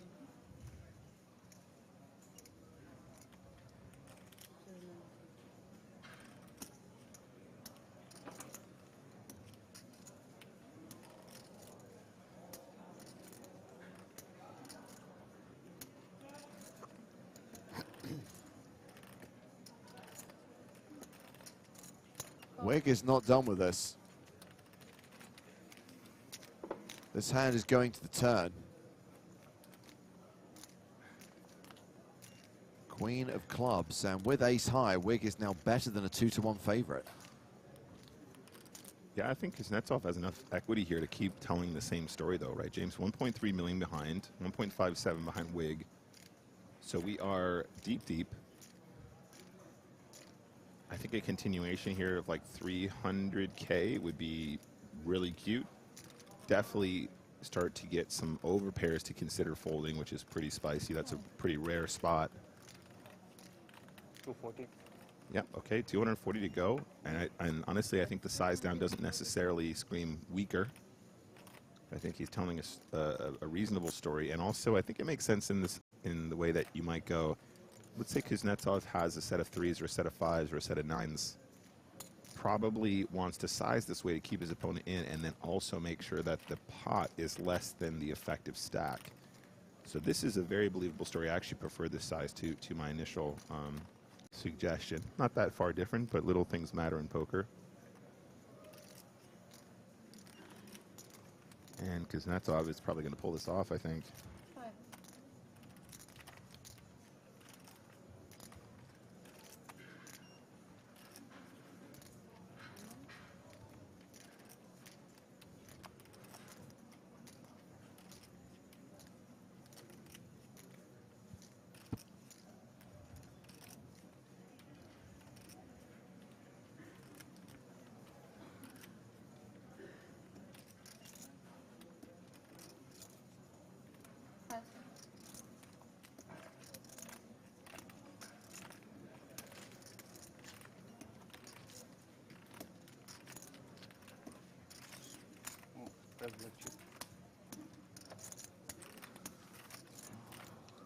Nice play there. Got the chips to wield. Always feels better when you're pulling these kinds of moves on the deeper side, just because you know it's much harder for your opponent to just find a gem, or you know they're going to be concerned about how much it's going to cost them going to the river. Much trickier to pull off such plays when you're on the shallower side, but finding those little moves are also very cool.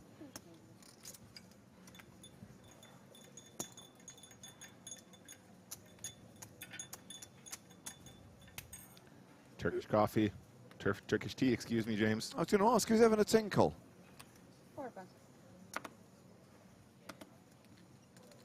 Definitely need to get some of that later. Good stuff. Raise 60,000. Might retreat to the tea lounge in a little bit, James. What do you think? One of the many amenities here in the beautiful Royal Diamond Casino and Spa. Ah, it's Schumacher who's having a tinkle. Jables probably wants to 3-bet this. So Yuge being the effective stack here, 25 bigs. So just shy of a 3x 3-bet from Kazinkai.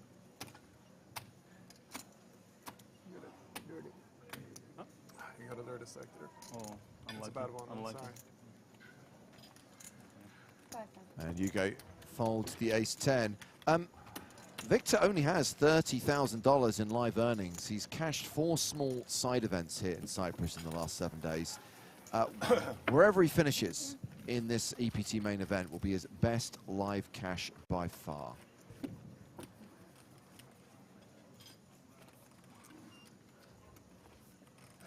Yeah, I think the location of Cyprus is interesting. We obviously get a couple more people from farther east joining us than we would at perhaps something in London or Paris or similar. And I'm here for it. This is really cool, and I think that we've had a really nice series here, and I think that in the future it'd be really cool to see how the numbers inflate, just because I think a lot of people are here having a really good time. Real celebration of poker, and a great location just to hang out and have a good time and meet some new people, play some cards.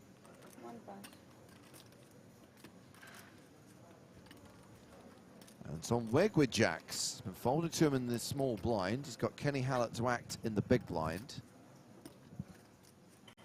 Jables, baby. Kenny made the final table of the World Series main event same year as Griffin, right? 2016? Wait, Griffin plays poker? He's had some success over the years. Huh. Check, check. I think Queen 7 is not a ridiculous hand to ISO versus limp, but we're going to go to a flop here in a limped pot. I look like a queen. Oh, never mind. 2 9s and a deuce. Yeah, he came 6th in the World Series that year when Griffin was also at the final table. Has a 6th place finish in an EPT main event. Here's a little quiz question for you then, Nick. Okay. Kenny's best ever result on the EPT was 6th in Deauville in 2011. Who won that tournament? Who bested Kenny Hallett at the EPT Deauville 2011 final table?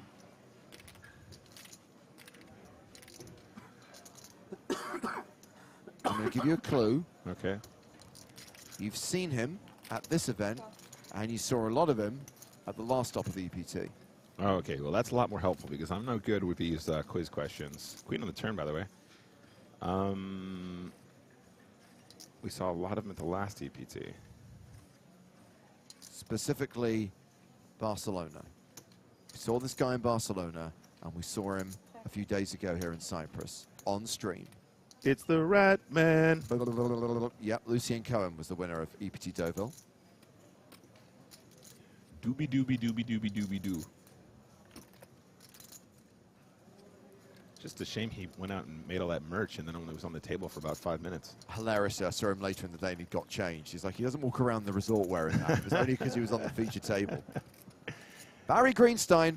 Hey, look, James, I'm all for it. You know, he's building a personal brand and, you know, creating value. And that's what you need to do in this biz, you know? It's one thing to play cards. It's another thing to start your own Rat Man business.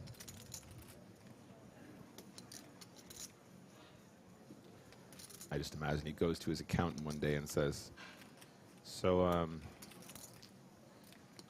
I know that I've been in pest control for some time, but I'd like to pivot now to merch, specifically rats holding poison rods. 70. That's 70,000. Kenny going for a little bit of value here, 70K. Yeah, Wig's probably not jazzed about this. We still might find a hero call, though. He's pretty high up in his range, considering the action. See, I'm having to endure, and I emphasize the word, endure. A lot of people right now saying that this is karma for limping with jacks. This is what happens when you limp with jacks. Questioning a perfectly plausible strategy. And it's this kind of behavior that is making me err on the side of caution and veto Chat Pro Saturday. Because if we were to allow Chat Pro Saturday to go ahead, Nick, I would have to embrace all this nonsense and accept it. Yeah, I understand. Guys, FYI, yeah, you can limp jacks here. It's cool. He has a plan. You think this guy doesn't know what's up? Uh-oh, wait, James, best shot yet. There's a lot of yellow in that. You're right. You're right. Whoever it was, you identified that as the Apollo 8 edition of the Dark Side of the Moon. I think you're right. I've come around to your way of thinking. It is definitely an Omega Speedmaster, even though at an angle it didn't look like one. You can see the logo on the crown. Right. Weirdly, he's got the chronograph running. I can see the central hand ticking, which obviously would only be ticking if you're measuring. He could be randomizing, James. I know a lot of people that use the watch as a randomizer. Ah, Yeah. So I know a lot of people that wear a watch specifically to randomize decisions. So, for example, let me give you a great example, James. Should I limp jacks in the small blind? I'm going to do it about 50% of the time. Maybe it's close to 30% of the time. What should I do? You look down, boom, 30%, put it in. Put in the limp. And I guess it's a lot easier to see that central hand than look at the small seconds hand ticking away. Yeah, exactly. The trick is not to tell anybody that you're doing it, because then they look at your watch and they're like, ah, okay, cool, and that's an additional tell, but really that's some pretty high-level stuff. You're probably generally not going to have to be concerned about that. Well, Kuznetsov has opened with the Spraggy ace-7 offsuit. Anton Wig on the button with queen-jack. I find a 3-bet here some of the time, but it decides to call, and I think that makes a lot of sense. Queen-jack doing really well here on the button from absolute position.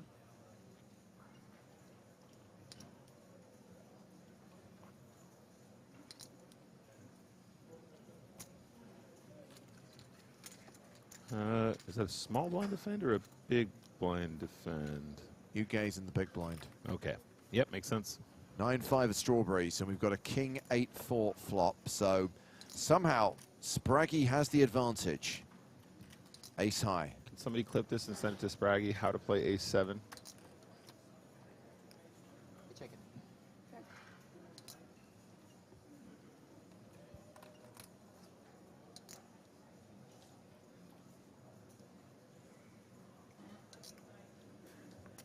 Bet 60,000.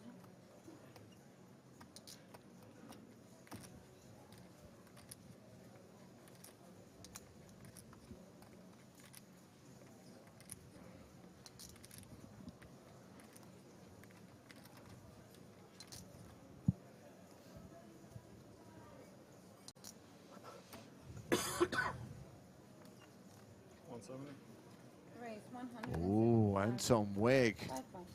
raising from the button. Makes it 170,000. You gaze already folded.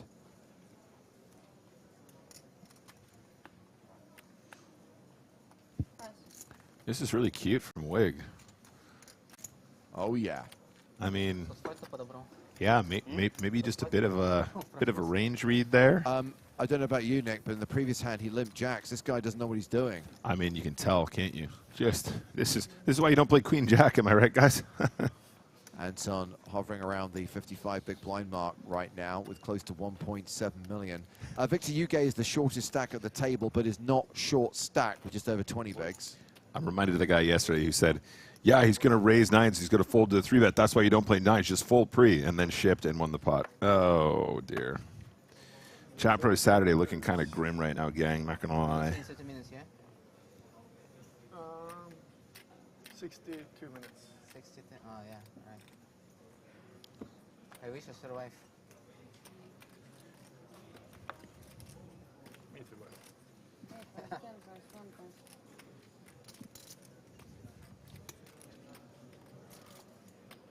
3 points. 4 points.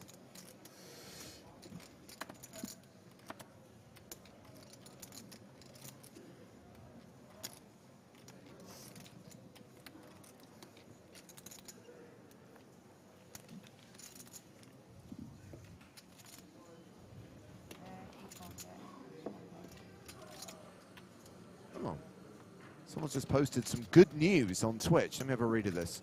One day we'll have to... What? Oh, heading to the outer tables because man down. Michel Guarini just eliminated in 22nd place. Guarini cashing out for $32,725. So now we're down to 3 tables of 7.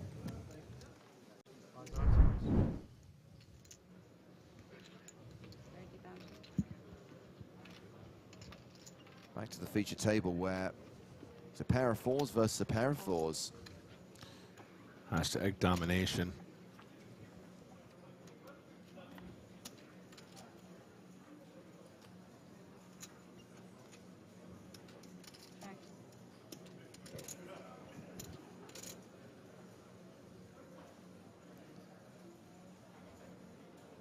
% for a chop, James.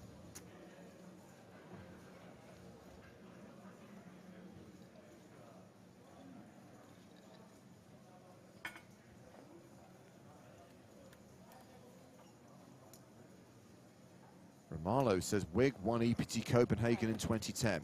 Correct. He was in my table, and the Thing is a better player now. Don't call him a thing. He has feelings. But I'm glad you think he's a better player now. All right, betting a call. 300K in the middle. Oh, dear. Oh, the rotation has just taken place. 2 pair for Yuge. I think it's going to go check anyway, though. I don't know if I love that check. I think that's Yuge might have missed a bet here just because your opponent is very likely to check this river, even if they have overpairs because of that straight on board, given the positioning. I suppose he might be concerned about a straight once in a while, though, as well, but maybe a little blocker situation would have been kind of cute, and I think your opponent probably likely to just call a blocker and not turn their hand to a bluff too often there, but as play, it's fine. So to prove that everything is all connected, Anton Wig, EPT Copenhagen 2010. That was a final table, Nick, that went super late. Yeah. Heads Up went on for hours. Right. I'm going to say that it concluded at like 2 a.m., 3 a.m. Okay. I had a 5 a.m. flight from Copenhagen to London Gatwick. Okay. To get an 11 a.m. flight. Your favorite airport, by the way. To Vegas for the first ever NAPT Vegas. It's all connected. So I went to stream that event right after Anton Wig won in Copenhagen in February of 2010. And this is very reminiscent of EPT Monte Carlo 2019, where Manik Loiser won, and Joe went to the airport, and we did a super late shift, and then he saw Manik at the airport on his way out. The difference there is I did not bail on the stream. I saw it through. I saw the winning moment. Yeah. I announced Anton Wig as the winner. Then I threw stuff together in a suitcase and ran to the airport. Yeah, you know, you're an established professional, not like these amateurs. Yeah.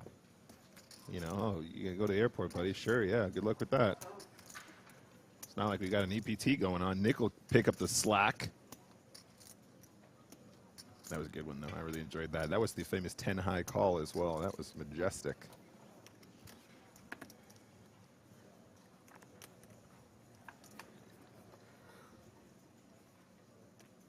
Okay, Jack 7-6. So again, both players with a pair of sevens. Yuge with the Spraggy has the advantage right now. Gonna bet 33,000. How much?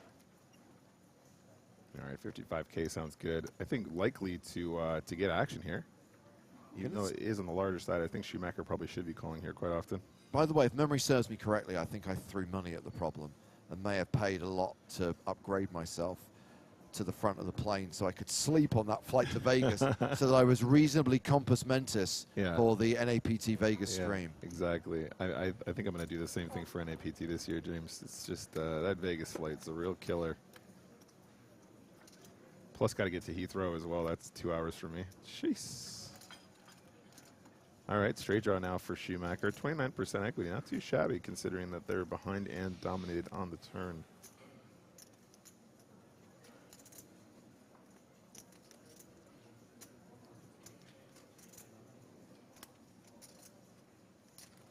That's 70,000. Yeah, this is very cool.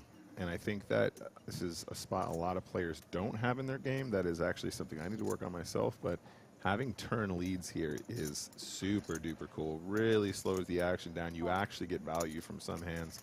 You give yourself the opportunity to realize the full equity of your hand going to the river, and a tray would be spicy. It's a 10. Kind of freezes the action, right? You know, even if Yuge has like a set, might be tempted just to flat the lead as well, just because they're kind of thinking, I want to try and get as much value in position as possible. So having that move is cool. Definitely gives you some protection. Definitely slows the action down. Definitely saves you some money in the long run. I think probably 2 checks now. Hey, Nick, Schumacher has put the brakes on. Absolutely. Slow it down. I mean, a hand like 8-9 might lead this turn as well, so I think you probably just want to check here a bunch with the A7. It's cool to give it some thought, though. I really appreciate that from Yuge here. You need to respect poker in the sense that when you're playing a hand, you want to give it all of your thought process and all of the attention it deserves, and actually finds a really excellent value out here. This is very cool. Look at the size as well. It's such a tease. 35,000. It's like 10% pot. How do you feel now, Schumacher? The question is, does my opponent bluff like this? Theoretically, they're supposed to, but most people just don't. Yeah, be brave, be brave. There you go. Nice work, nice work. Okay, so we've already agreed that that watch is... It's a Rolex Datejust. Datejust, I was going to say. That's what it... I want to create everything as possible, even $10 per mistake. I love it. Guys, you have a new dealer, best of luck to you all. Thank you very much, enjoy. Боже, получилось лучше, чем ты планировал. Может, он выкинул прикол просто. Задешево на игру. A reminder once again, NAPT Vegas in November. The team will be there. We will be streaming the last 3 days of the festival, the last 2 days of the main event and the final table of the 5K high roller. And before that, we are bringing back the big game. The big game on tour is taking place at NAPT Las Vegas, and we are giving you the chance to be a loose cannon. We're going to run a qualifying process over the 5th, 6th, and 7th of November. Qualifying tournaments on the 5th, casting process on the 6th and 7th. 2 people picked, 2 people chosen to play in that game. We're playing 100, 200, right, James? Correct. 100, 200 Hold'em. Pot limit pre, no limit post. That is fairly juicy, not gonna lie. All right, looks like he's got a decision here. What are the cards? King 9 from the cutoff feels good. Let's get it in there. Again, don't forget, guys, we mentioned it yesterday. Big blind antes makes the difference. A lot more dead money to win when you put in a steal, and it's a reason to open a bit wider and also to defend a bit wider as well if you're in the blinds, for example. Остановись. Остановись, говорю. Или уже не остановись? No, I think she was like heading back for a bit more for it. Тебя уже поуже буду. Уже требовать больно кого-то. Нет, тебя уже не задвинешь четверку. Слишком дорого получается. Can we hire somebody to do like bad subtitles? Пойдем, проскочим, можно. And just like, you know, just make up what they're saying. Yeah, and just make it really entertaining. Fair enough. Don't spend it all in one place. Wait a second, I was just big blind. Classic. I was just big blind, right? He was big blind for sure. Hire the guys from Bad Lip Reading. 2 months ago, I was bottom. Wanguis asks, are the qualifiers online or in person for big game? Live at NAPT Las Vegas, at Resorts World on the Vegas Strip. Satellites on Sunday the 5th, with 20 players making it through to the audition/casting process that'll take place.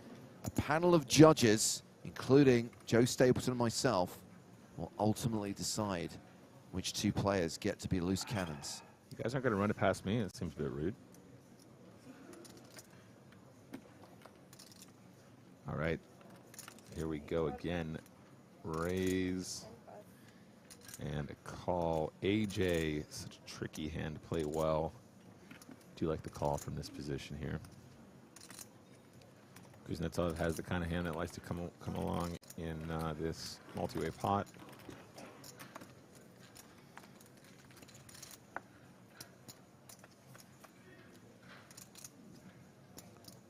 Ace, Queen, 7, 2 diamonds, Ace, Jack flops best. Shooting Ninja says only 2 loose cannons. We're only shooting 2 tables across 2 days. So 1 loose cannon per day, which was the standard from the original big game format.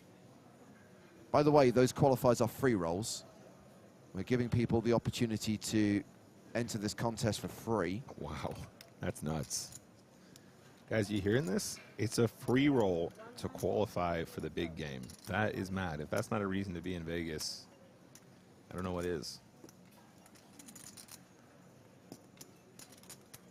Imagine just showing up in Vegas for the memes, and then you're like, oh, I'll give this a spin. It's a freebie, whatever. Next thing you know, you're playing 100, 200 with some legends.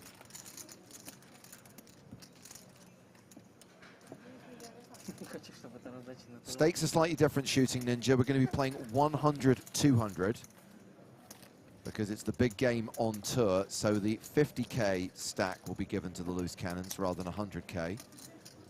It's going to be filmed for TV. You'll be able to watch it at some point in 2024. Details to be confirmed.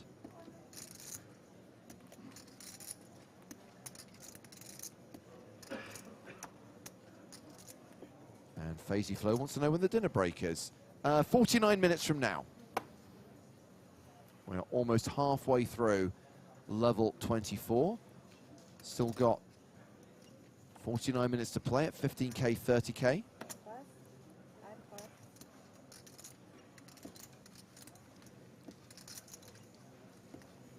Malinov, King Queen off.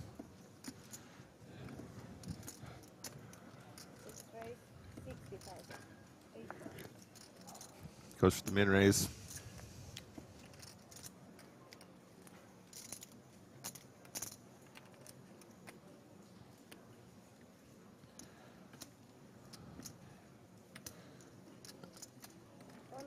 He's on the button and he's calling.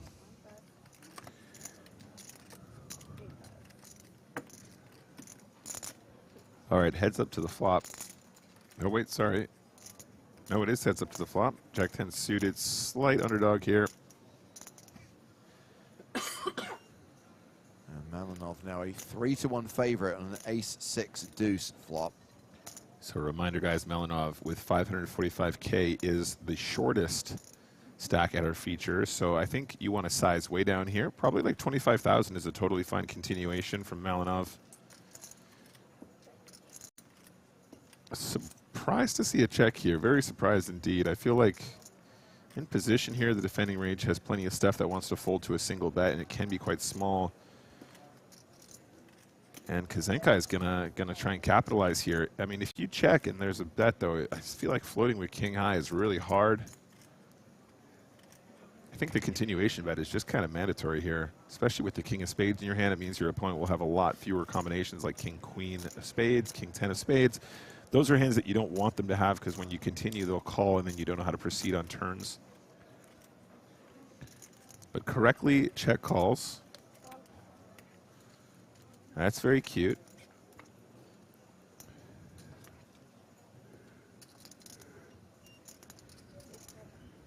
Nine of spades on the turn does give Malinov the flush draw. Doesn't need it though, 91% favorite still.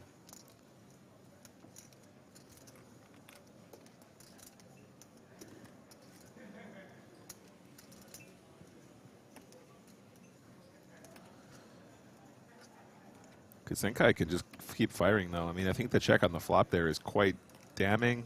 It's quite difficult to imagine your opponent isn't going to see bet an ace on this texture, so you're kind of immediately capped. Some players will have traps here, but I think in the existing meta at this level, you just don't really have a ton. So 110K, I think it's a size where King-Queen will probably call purely for the flush draw. You're going to hit the flush draw about 18% of the time.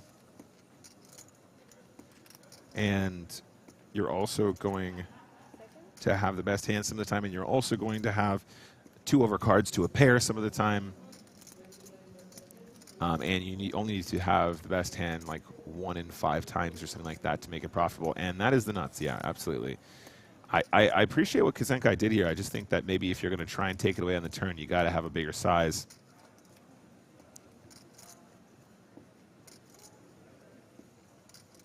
Malinov is going to get all of this pot. I mean, you just ship, right? 3-7-5 into 5-3-5. Still get called by the queen of spades. Oh, he checks it over. I mean, maybe Kazenkai decides to try and represent spades. Sure, absolutely. The check here definitely will invite that kind of action. Oh, wow. Oh, wow. Now that check looks genius, right? I mean, it's only 50K more. Virtual all in. What an absolute life. I mean, you might just want to call here, Nick, just in case your opponent has 5-3 of spades. It's not the nuts. It's not the nuts, guys.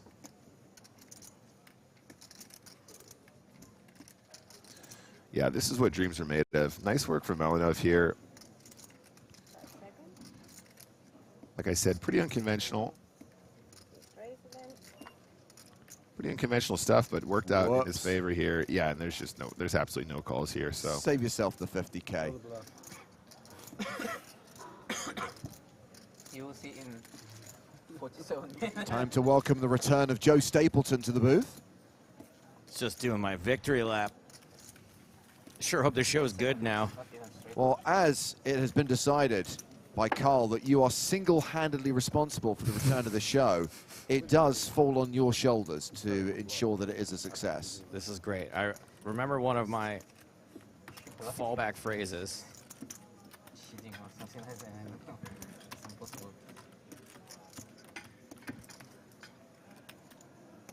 Credit and blame are only a matter of perspective. That's a good one.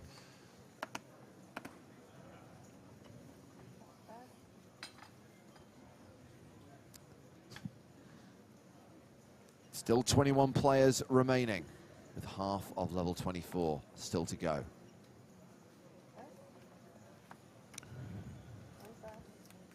CZ can't believe the guy who invented the phrase, all it takes is a chip and a chair, returned to cast this EPT. That's right, I'm back.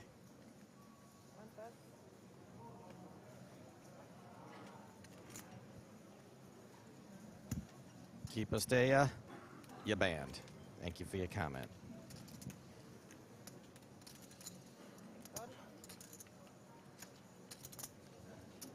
Anton limping in with the old 9. That's good. That hand keeps. That's the hand of the day. The Dolly Parton 9-5, and then we've got the Dolly Sharton, which is 10-5. 10-4, not far off. Kenny Hallert, the good buddy, suited.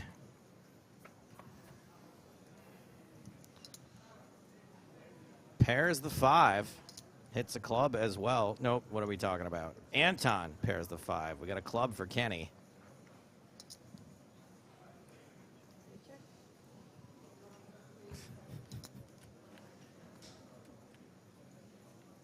Wig checks. We've got 2 South Park references right here. We've got, oh my God, they killed Kenny. And wait for it, Nick. Yeah. Wait for it.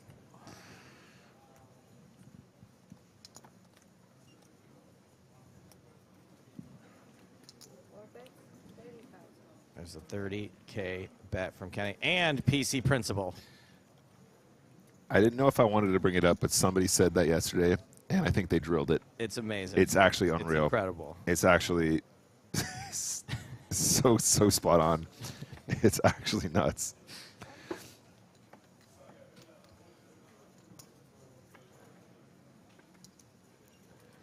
I wanna be PC. Woo woo.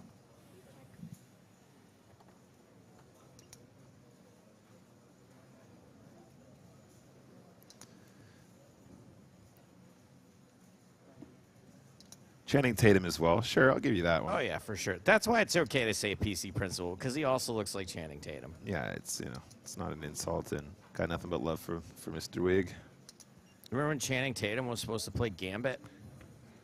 Oh man. I think Anton Wig could do it. Oh man, Hallard turns the 4. Rivers the 10. Runner, 2 pair.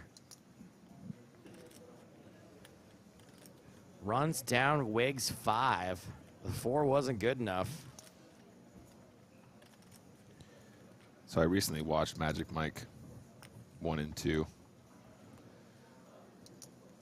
And I got to say, I don't get it. What did you think, Joe? Were you a Magic Mike fan? I did not see either Magic Mikes, but I've heard they're excellent. What? No. There's no chance. What's weird is that... I tried to keep an open mind, right? And I was like, look, I'm just going to see what it's about, give it a watch. I just thought they were, like, bad films. And obviously it's not content designed for me necessarily, but... It's weird because my girlfriend isn't into stuff like that, but when she does, she like watches it with her girls, and I get let off the hook.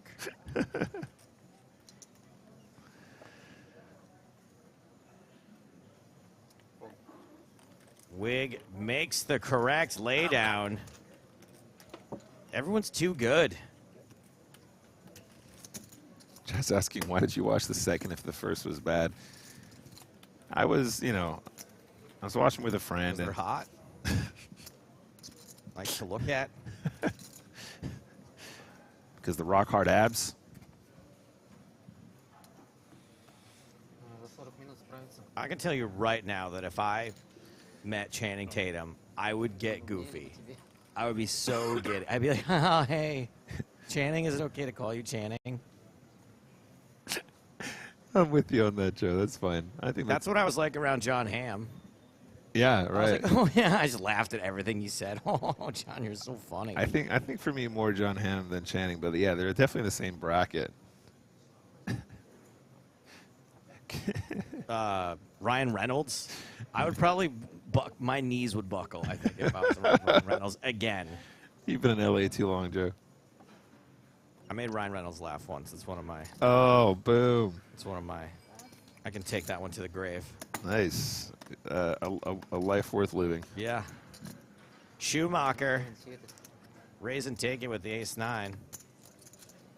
This Victor Uge seems like he's got some personality. Squeeze those cards. They always the same, like 9, 6 squeeze. I know. Every time it's like, excited. ooh, no. Just like 9, 6. Schumacher with the speedy fold. Nice one. Oh, my hands is like this something. Oh. What's that? Oh, my hands is this and something. Oh, You don't have the problem. That's I think 6, 8, 9, and queen. Yeah. Start to squeeze and then like those. Jack 4.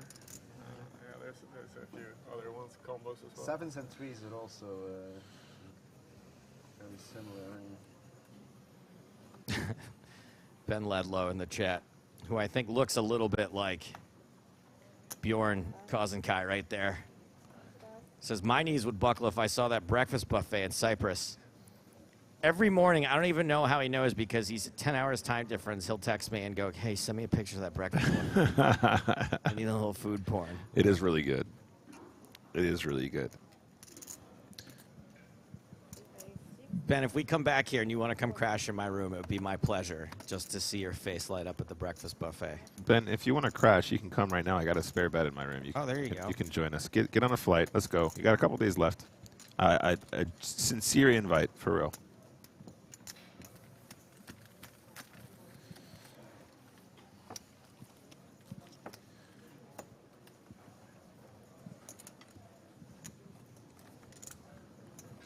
Raise and take it there for Anton.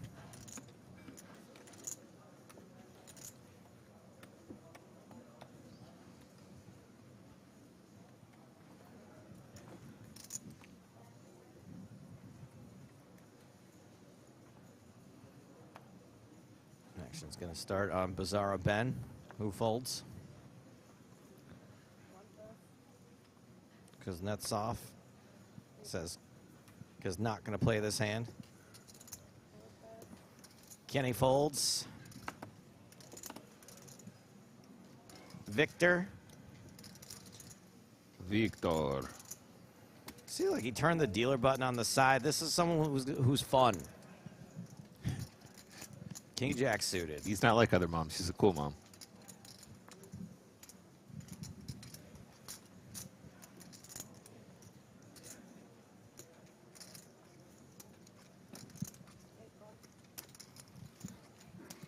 Schumacher's going to defend with Queen Trey. King 10-4, 2 diamonds, top pair for you guy. We're just going to say you guy, I think, probably.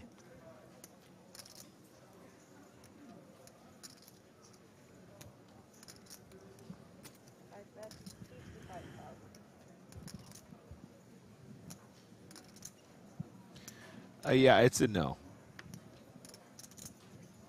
I would argue Queen 3 is already getting into the realm of a pre-flop fold there anyway. But yeah, it's we were discussing it earlier, Joe. You know, the big blind ante does really juice things up, but yeah, it's probably going to be okay. What's he whispering? I want to hear him.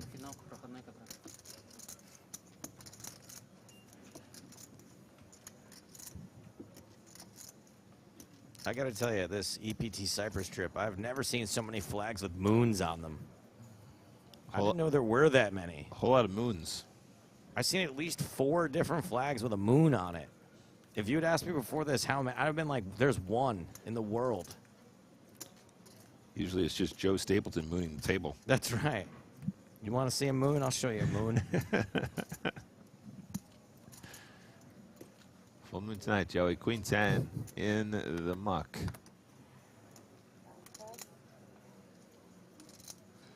Solid Star Wars quote from Fool Auto. That's no moon, that's a space station.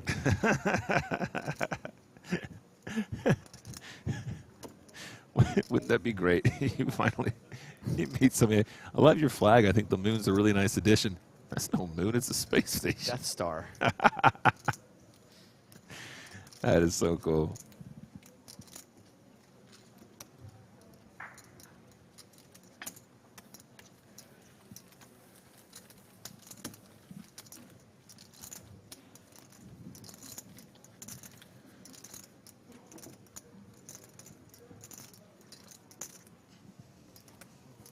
Rocker Gut says, how long does a poker game last for? How long is a football commentator's name? How long is the line at the breakfast buffet in EPT Cyprus?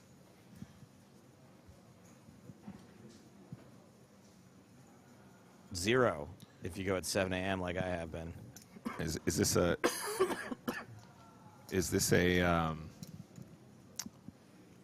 this like a flex, or is this just because you got mad jet lag? Mad jet lag. I'm sitting around from 5 a.m. waiting for breakfast to open every day.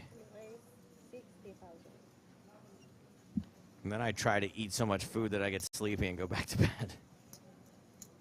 Not hard to do in my case. Could you flip those?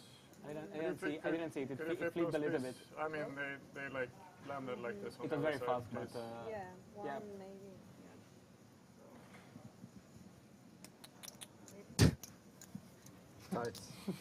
Pocket sevens for Anton. Raising. Tebow Tango says, this guy called Wig has pretty good hair, actually. Who called him on Tuesday? I would tell you if I How'd I never come up with that one? I know. It's big enough to actually matter. So You can't say that. It's not PC. I know. I trust you. What is purse lane with sour sauce? I gotta Google purse lane. You've never had purse lane with sour sauce? You never heard of the sauce bouse? Ooh, that's way too green. No, thank you.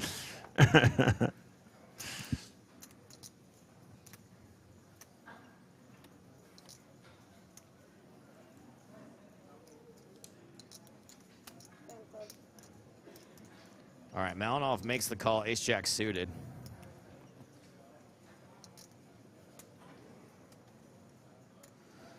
Kozenkai is coming along for the ride with deuces, and Kuznetsov is just getting a supreme price here. Hey, Joe, you know what they say about deuces, right? They often win. They frequently fail to lose the pot. They frequently take down the chips. This flop 4 ways. Jack 9-6. Jack 9 of hearts. Top pair. Top kicker for Malinov. 81% of the equity 4 ways. How do they do it? I've never hit a flop this hard in my life. So in these situations, Joey, because you're multi-way and it is more than 3 ways, I think you probably just want to have like a relatively sized down size. You don't you don't need to go the full 1/3 as is customary with the heads-up situation. What do you want to go, an eighth? No, no, Sixth? no, just like a quarter. Quarter feels good. You know, 60K, 70K. Okay. I like it. Little size down is good. That's going to work. I mean, work, quote unquote. Obviously, you would like a little value there. But You better work, Joe. Nick, can I ask you a question about the locale here? Always. Have you found that like certain websites got blocked all of a sudden? From last night into today. Coming in to kill my dreams. It's like, not only does he fall, but then I get 3 Is it just me? Oh, okay. Yeah, I'm gonna win. Right? You mean www.readthebible.com? Yeah, sure. We can call it that. Yeah, no, I had trouble getting on that this morning too for my Bible studies. Morning verses. Yeah. Okay, cool. Only the first one. Morning verses. Weird. Even if I don't. Perfect. Everyone arrives in Marriott Cyprus like, our internet bill is going through the roof. Right. We're using so much data all of a sudden. Stapleton is here. Yikes. I know the names of these websites better than I know my own grandma's name.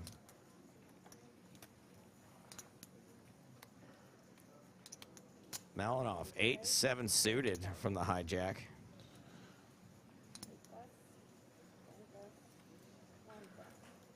I actually can't even log into Twitter anymore.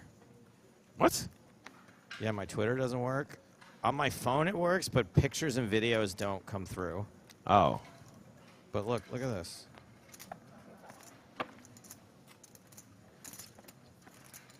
It might just be you, Joe. I think they're just cutting you off.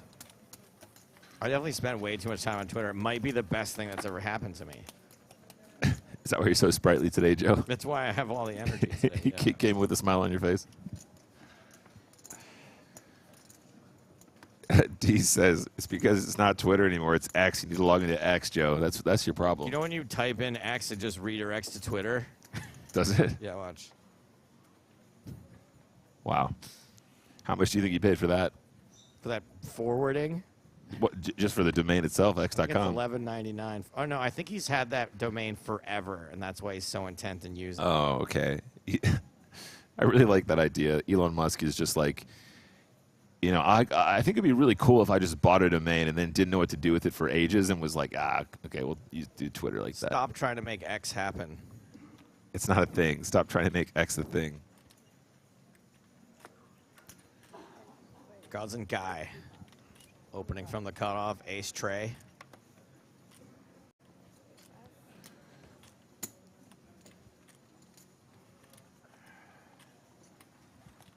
Tom says, I think he intended on using it for PayPal. Yeah, no, this whole X.com being a one-stop shop for everything in the world has been a little pet project of his for a while. 8-3 suited for Kenny. Holla. Eric. Oh, my goodness. Okay, for anyone who's new who's watching, me and Nick are watching things that happened 30 minutes ago, but you're hearing us meow. Right, meow. Meow, meow. So if Nick ran out there and went and smacked Kenny in the back of the head, we wouldn't see it for 30 minutes. Well, you're about to see it in 30 minutes' time. Because I just did. You're surprisingly not out of breath. Top pair on the flop for Kenny. Now a straight draw for both players. A bad straight draw. Not really, right? 4, 5, 6, 7, 8. Not a straight draw. I'll put a straight on the board. Doesn't really count.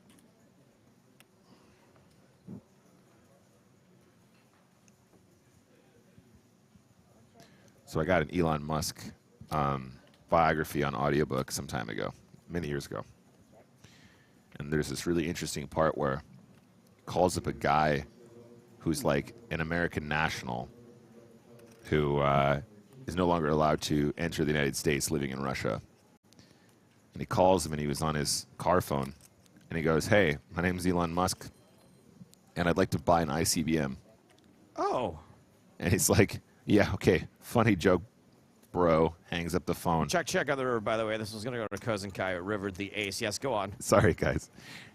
And he didn't discover until sometime later that it wasn't a prank call, and he legitimately was looking to buy missiles that he was going to turn into his first ever SpaceX rockets. ICBM stands for Intercontinental Ballistic Missile. Yeah. Randomize, mix. Randomize. We got you, Wayne. And I just thought that was kind of baller. I thought that was kind of cool. It is baller. I'll give you that. I think he also admitted that when he heard his name, he didn't know what it was, and he thought it was like Elon Tusk or something. All equally stupid. Elon Lusk.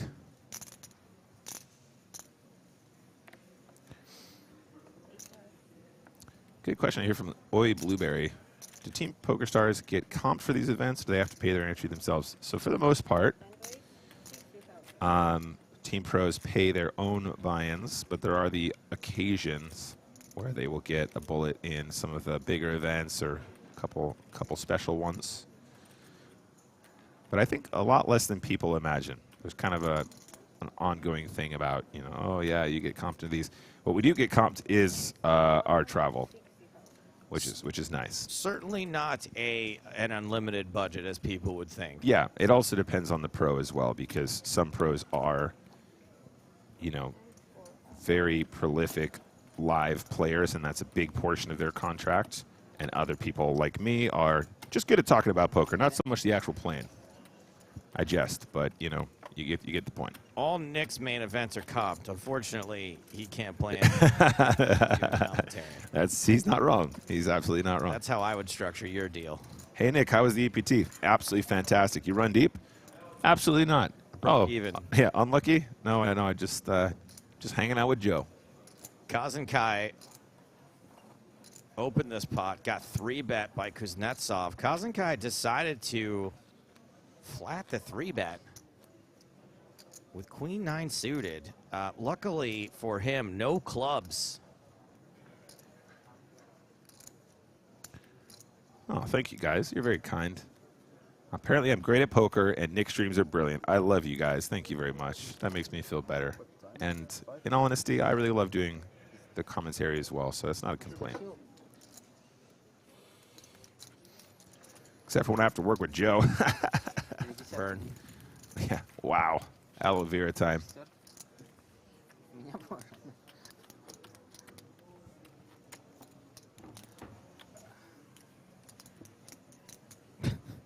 Nice one, Duck. Not going to read it, but funny. Hanging out with Joe is better than winning $1 million. You're not wrong. He's great company. Me and Joe have had some good times. It's close. I'll say that much.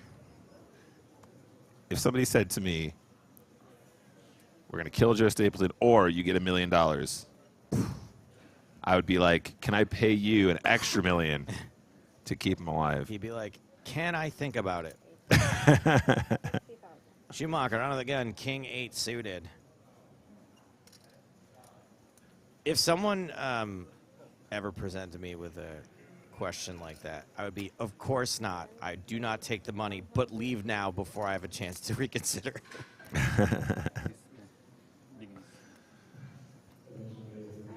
I pick for the person to live. Final answer. Don't ask again. Kazan Kai 3-bets to 180,000. With King Queen offsuit. Malinov folds the hammer in the big blind. Back to Schumacher, who folds the King 8 suited. This table's playing a little fruitier. Yeah, for sure.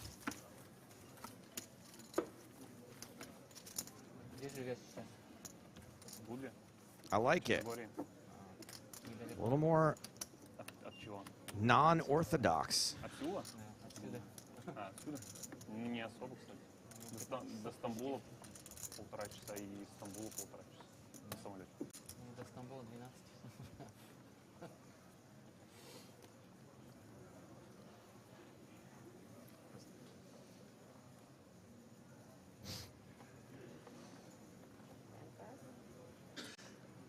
All right, Oyberry now has another question. Can you refuse to not play at the feature table? I can imagine there is a contract which indicates that you have to agree to it, but still. Yes. No. Thank you for your question. Yes to the second thing, no to the first thing. You do agree to the terms and conditions that playing on a feature table is often required.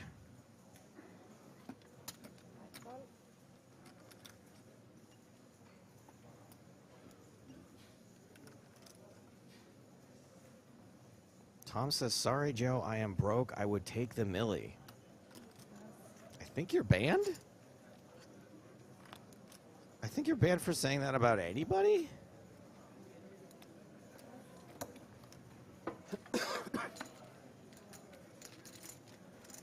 weirds me out a little bit. All right, Wig versus Yagai. I like that. Yagai Victor. Domination situation. 10-7, 6, 2 clubs.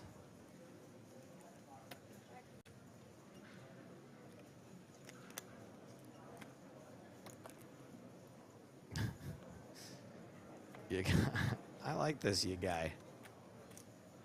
4 clubs on the turn. Yagai, the only one with a club.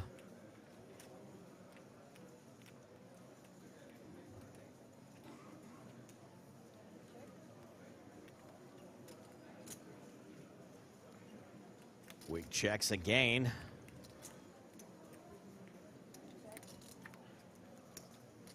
Yagai checks back. It's a black card on the river. And it's a 4 to the straight. But does not connect with Yagai. Not a club. Looks like Wig's trying to get the showdown. Yagai with a fair amount of showdown value with King High. But seems to know that King Jack will not be the best hand at showdown. Will this bet be enough to get the pipping hand to fold? 40,000.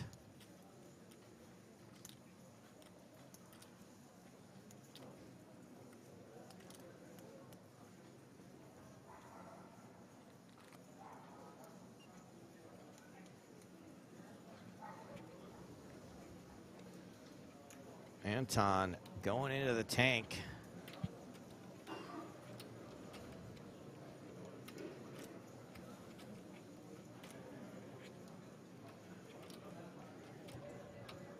$40,000 into what was right around 200,000.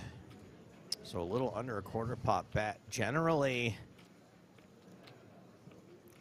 not a size that's going to bluff out too many better hands, but this hand isn't much better, and it works. Hey, there he is again. Hey, look at this guy. You guy. Very happy. The old value bet bluff. Love it. 50 FPS, guys. Take note. 1080p. We're not shooting this in like 4K. I think that was a picture-in-picture. It was cam reception.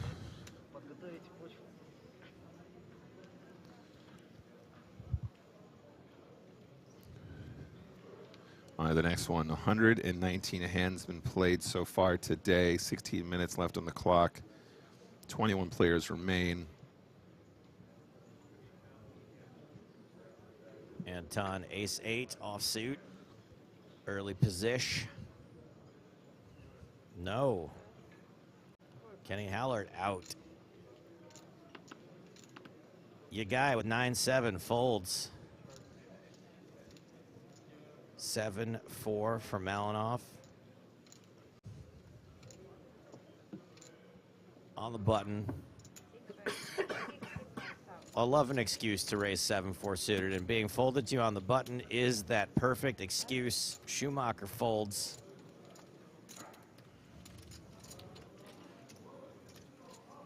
Ace-8 suited for Kazenkai. And is going to take a discounted look at the flop, which is Jack 6-4, 2 clubs, bottom pair from Malinoff. Kazenkai checks the nut flush draw. Yeah, slight favorite despite not actually connecting.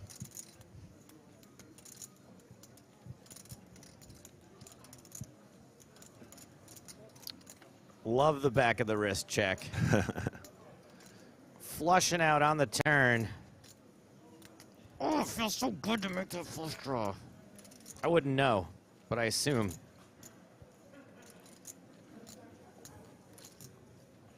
Malinov playing a more passive game here. I think the check on the flop, very reasonable though.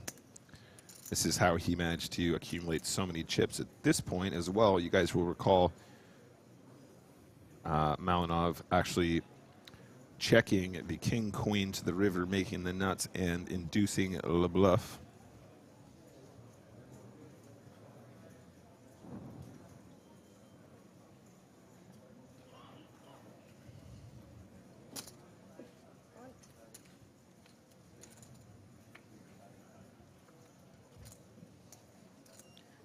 Eight on the river is a pair that Kazenkai didn't need.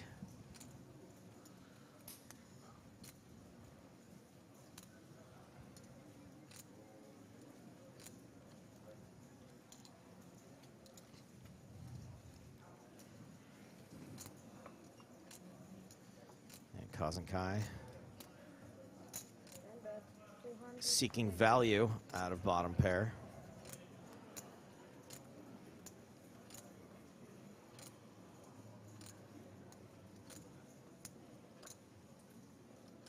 Malinov looks like he should be singing the blues. Very dejected. There we go. Hey, all right. We'll hide the pain, Harold. That's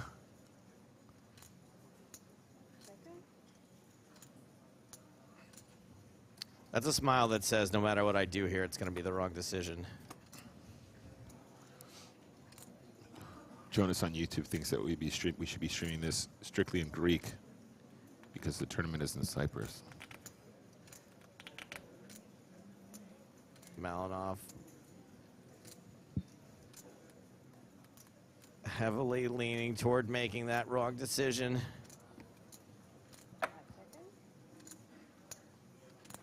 Burning some time banks.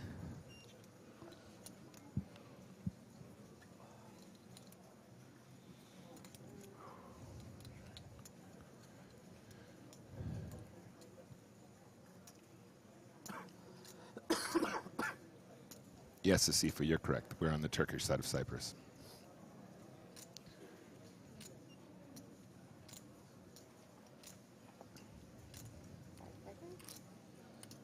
Malinov pained with this decision and does, in fact, choose poorly. You chose poorly. At least he was crushed.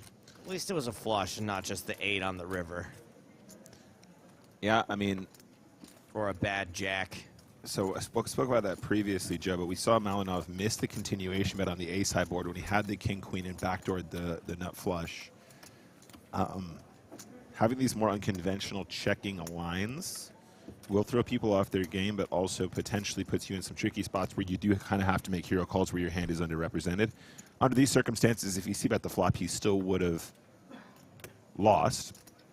But if he had bet flop and then bet flop small, he might have saved himself some money because his opponent would then rep the hand and be more believable that he wouldn't have a bluff and therefore wouldn't have to pay him off. So Malinov's checking strat so far. One good outcome, one bad outcome thus far. And the good outcome was for his tournament life, right? So, no, is that not true? What's that? Did I misread that? What was that, Joe? The good outcome. The good time was for a much bigger pot. The good time was for an almost full double, yeah.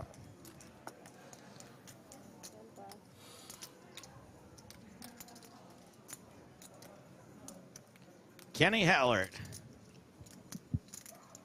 EPT Reg, former World Series of Poker final tableist, and Kenny does the world a service with his WSOP guide every year, I believe.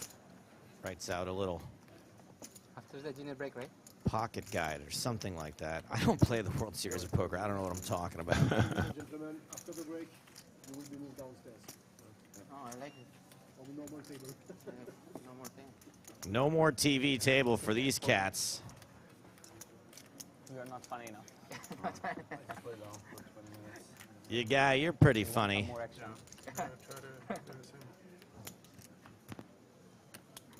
But we do have good news, so we're going to lose this TV table, but we got some folks that I think are going to make the people at home quite happy. First and foremost, Twitch, on your feet.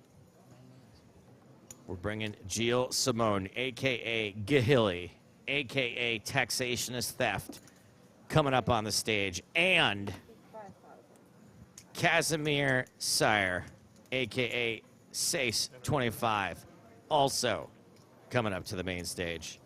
Very exciting stuff. Additionally, the former chip leader, but chip leader in our Spanish hearts, Jose Gonzalez, coming to the main stage. Other Spaniard, Gerard Carbo, coming to the main stage. And of course, that Foggin guy. That Foggin guy. Mark Foggin. Coming up to the stage. Love that Foggin guy. If we just give Jose a guitar, do you think he'll play us one of his hit tracks? Ace deuce for Hallert, flops a gut shot, and a diamond. King queen is top pair for Kazan Kai. I very much enjoyed watching Carbo so far as well. Seems like a very, very good player. We've been pretty lucky, seeing a lot of really good poker here in Cyprus, and I am here for it. Carbo's nickname that me and Griffin gave him is King Jack Plus, because he always seems to have King Jack or better. Hey, Hero Value in the chat, what's up? Hero Value didn't win a single W Coupe this week. Unbelievable, honestly. Should be embarrassed. What a downswing. He did manage to win the first event of the Cyprus, though. I know. What a fish. Hey, all right. I love when people make draws. It makes me happy. 1, 2, 3, 4, 5 for Kenny. One day it'll happen to you, Joe. I keep hoping that if I'm happy enough for other people making draws, then I'll make one day. You got to mean it, Joe. That's the thing.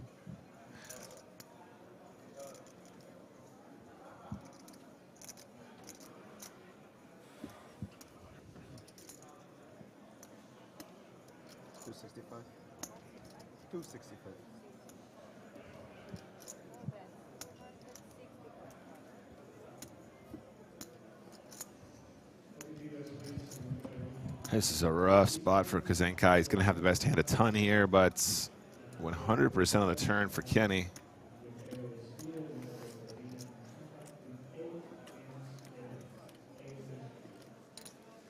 Kazan Kai committing a massive amount of chips on the turn, drawing dead.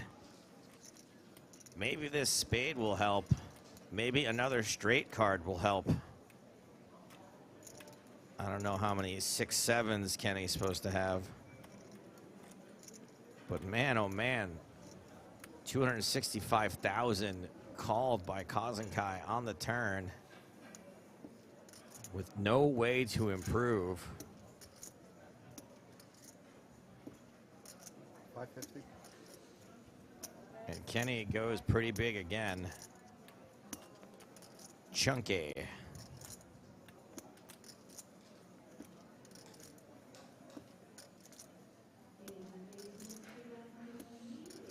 Pretty easy to level yourself into a call here, I think. You're like, well, if I was good on the turn, I'm probably good here. Yeah, this is a rough spot. But you were not good on the turn. I would argue, like, I don't know if this is a spot where your opponent bluffs a ton. I mean, from position, Kazenkai's going to have plenty of Queen X. You're not going to try and convince him to fold Queen 10 or King Queen. Maybe even like an Ace Queen once in a while. So I think probably 2 streets pretty reasonable, but on the riv here, you got to let it go, as hard as it is, though. What do you think Kazan... Oh, I got a bad look-alike for Kazan Kai. What do you think for the Kazan Kai? Blonde Justin Long. Star of TV's Ed. You remember Ed? Yeah. Do you remember Ed, Ed, and Eddie? I do, but Justin Long was not on. He wasn't, no.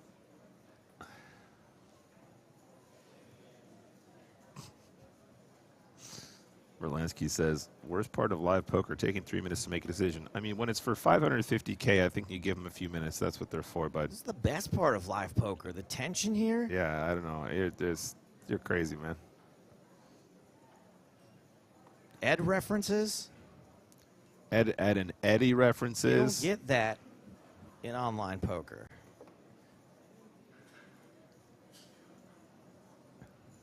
Yeah, this is tough. I just think you got to let it go, though.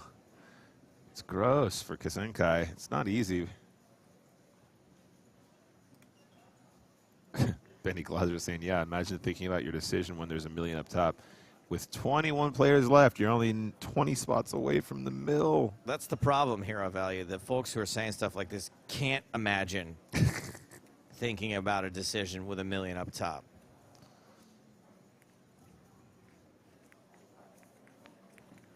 It's like people who say Margot Robbie is mid. Hey, excellent fold there from the King Queen. Nice work, dude.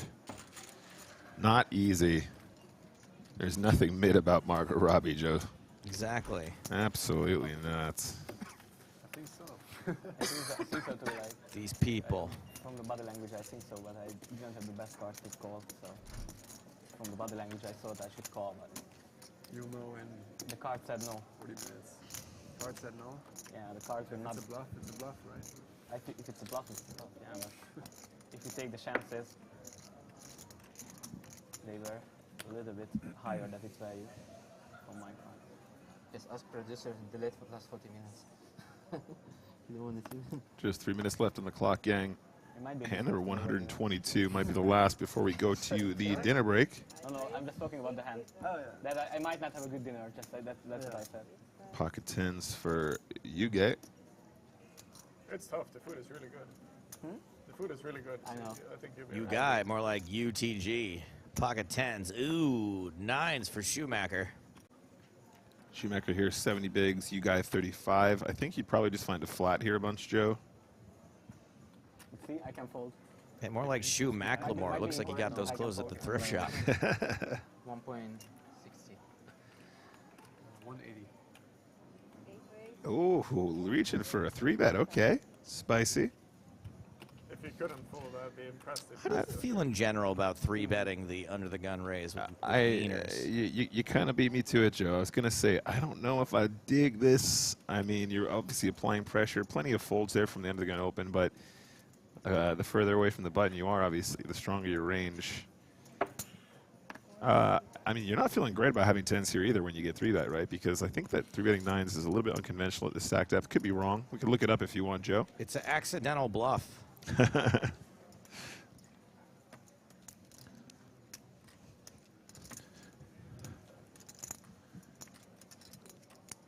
need to look this one up for sure. I don't know. 35, between 35 and 40 bigs.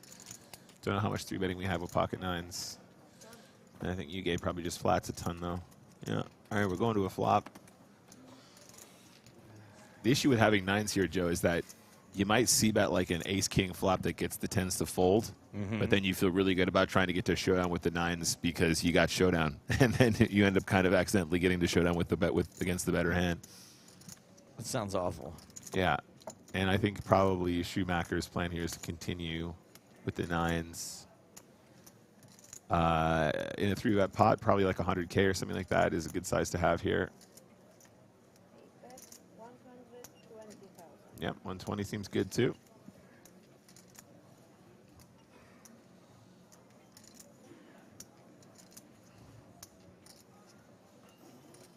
Maybe we're gonna see one of those exact scenarios that you just described, Nick.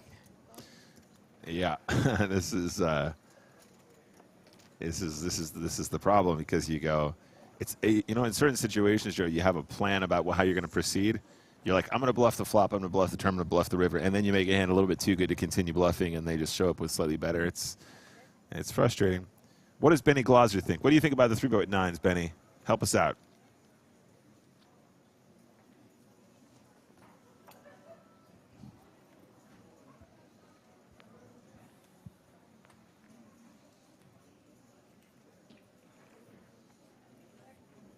Yeah, as expected, check turn. Spade will help, doesn't help. 8 of diamonds on the river. Hold on, 5, 7. Okay, yeah, you're right.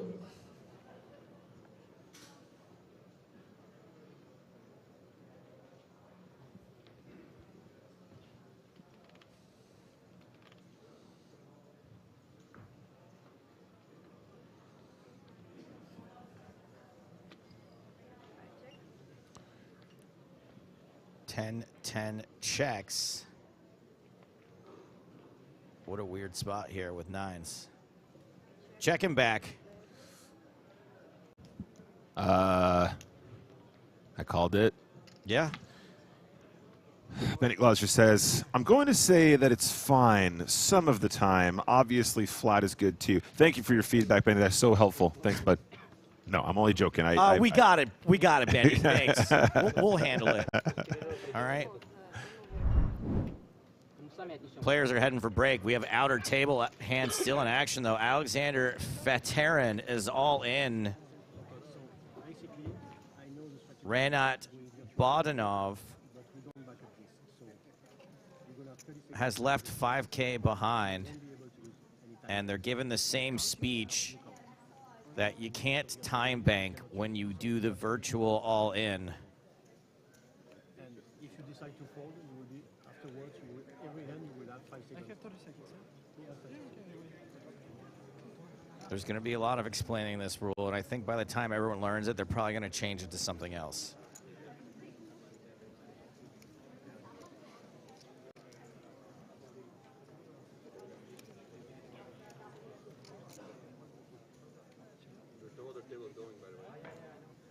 What's on the board?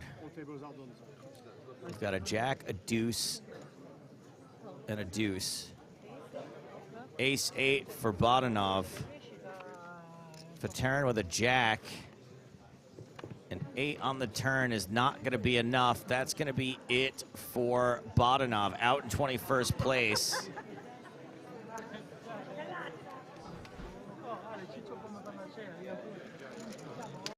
$32,725.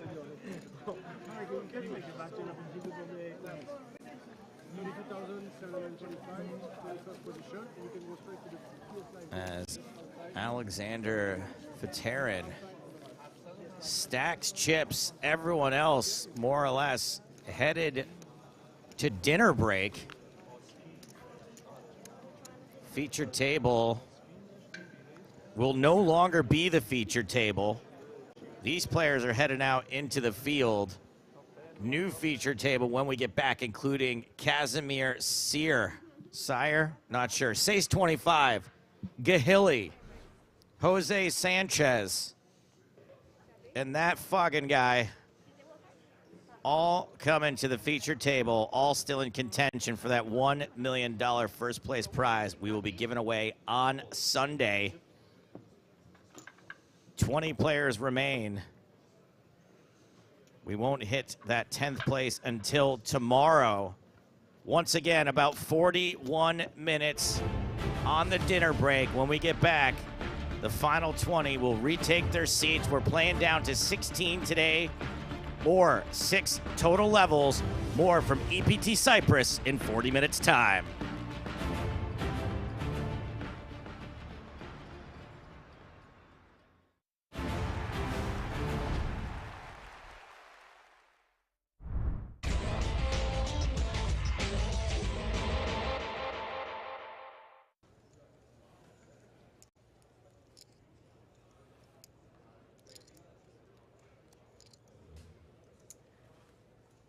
Grafton, 10-9 suited. Mike raises from the button, from the small blind. 650,000, which seems to be the standard open at this level. 4-3 off for Leonard.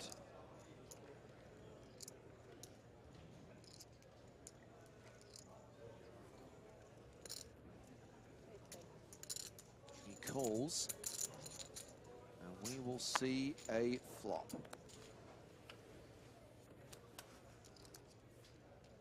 Ten, 7, 5. Top pair for Mike. Action's been checked to him.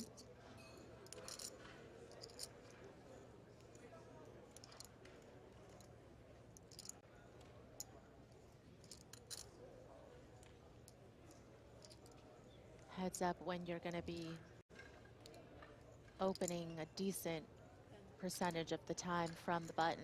Obviously, the ranges are going to be a little bit wider, and you're going to have a lot of different board coverage. So That's why it's just really hard to fold any type of equity. But this bet, pretty sizable. Couple of draws possible, of course.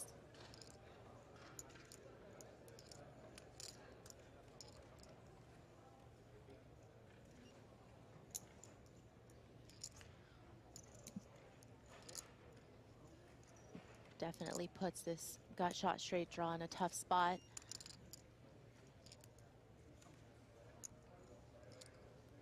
Played one time bank chip so far. Okay, he decides to check raise. Yeah, and I definitely can see, you know, the thought process behind this play, because you're not going to have any showdown with 4 high. So if you're able to check raise here and get a fold out of Watson, this is going to be a really nice pickup. But if you get called, of course, you do have some equity. And on certain turns, you would just shut down and give up. Yeah. So lots of possibilities. You're certainly not going to like it, though, when Watson does call. Yeah. And obviously calling here with top pair, which is a very strong hand, heads up. Okay, ace on the turn. 7.55 million in the pot, Maria. Mauer has 7.55 behind. Yeah, a little bit dangerous, because sometimes Watson is going to have these ace-X type holdings when he calls a check raise. You see Mao checking it over, maybe hoping to get a free card with the double gutter.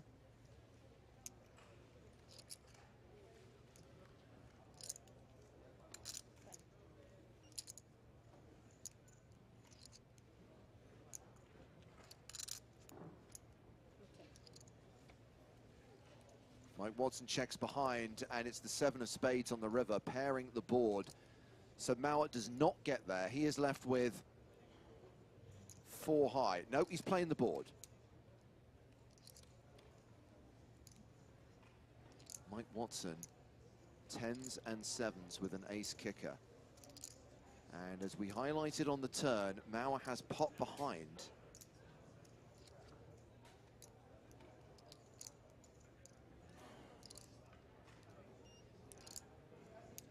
Could he be thinking about trying to bluff in this situation after Mike Watson checks back that turn? Might he see an opening? He does. He bluff shoves the river for 7.5 million. It is a pot-sized bet.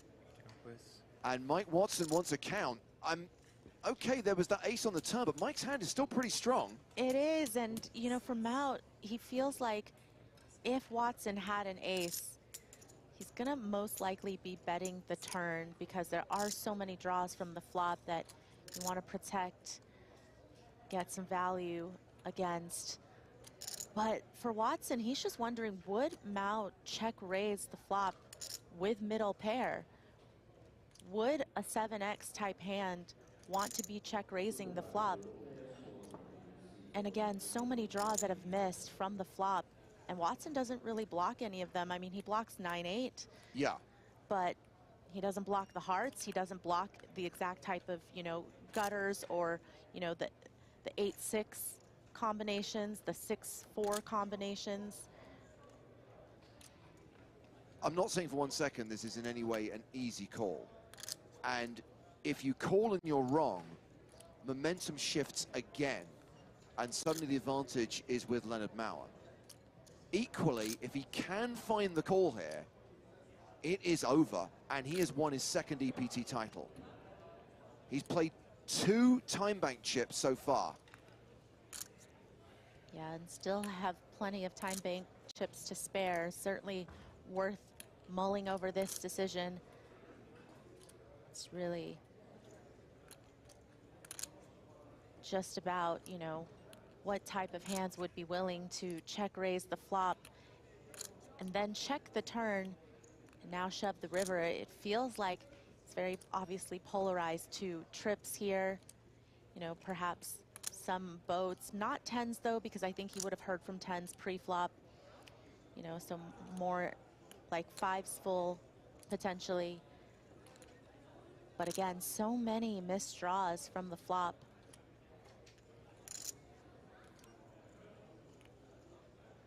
Understandably taking his time over this decision. Remember, each time bank chip is worth 30 seconds. He's played 3 so far. Playing a 4th. And considering making this hero call, which will give him the win. And I like to think that against a less capable opponent, Watson might not even give it this much thought. But against somebody as good as Leonard Mao, you have to be able to be open to the possibility that he's able to make this play without it. 5 time bank chips played. So Watts thinking this through. Can he find the call? Can he end it on this hand?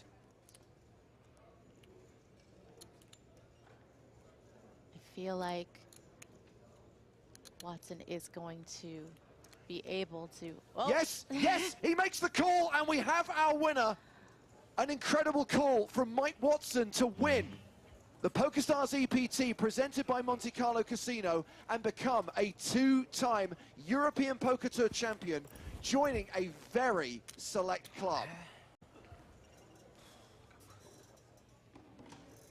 And like that, wow. It's over, and no one can quite believe it.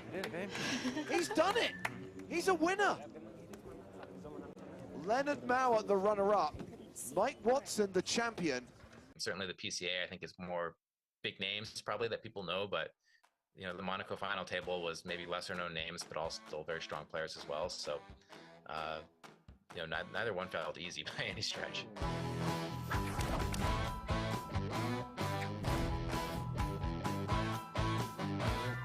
First question, I guess, how do you feel about whether or not, when we're counting 2-time EPT champion, should we do EPT online? Should that? Feels What's like a different vote? thing to me, but I don't, you know, I'm not the record keeper. I'll let other people make those decisions. It's obviously a massive accomplishment that I think I pulled off anyways. I know, that's the part, like, look, my vote is yes, only because I think whoever decided that should have thought of it ahead of time. And They been like, did. okay, right, so. It was very clearly advertised that this is an EPT main event being played online. It counts as an EPT win with an actual EPT trophy. You can't not count it. Of course, and I think that obviously it was just kind of bad luck, or not bad luck, great luck and a great accomplishment, but that the same dude won it twice in a row, like that's crazy. Yeah. Remarkable, but yeah, sounds like it counts. I'm convinced. I think it's fair to say, Mike, that no 2 MTTs are alike.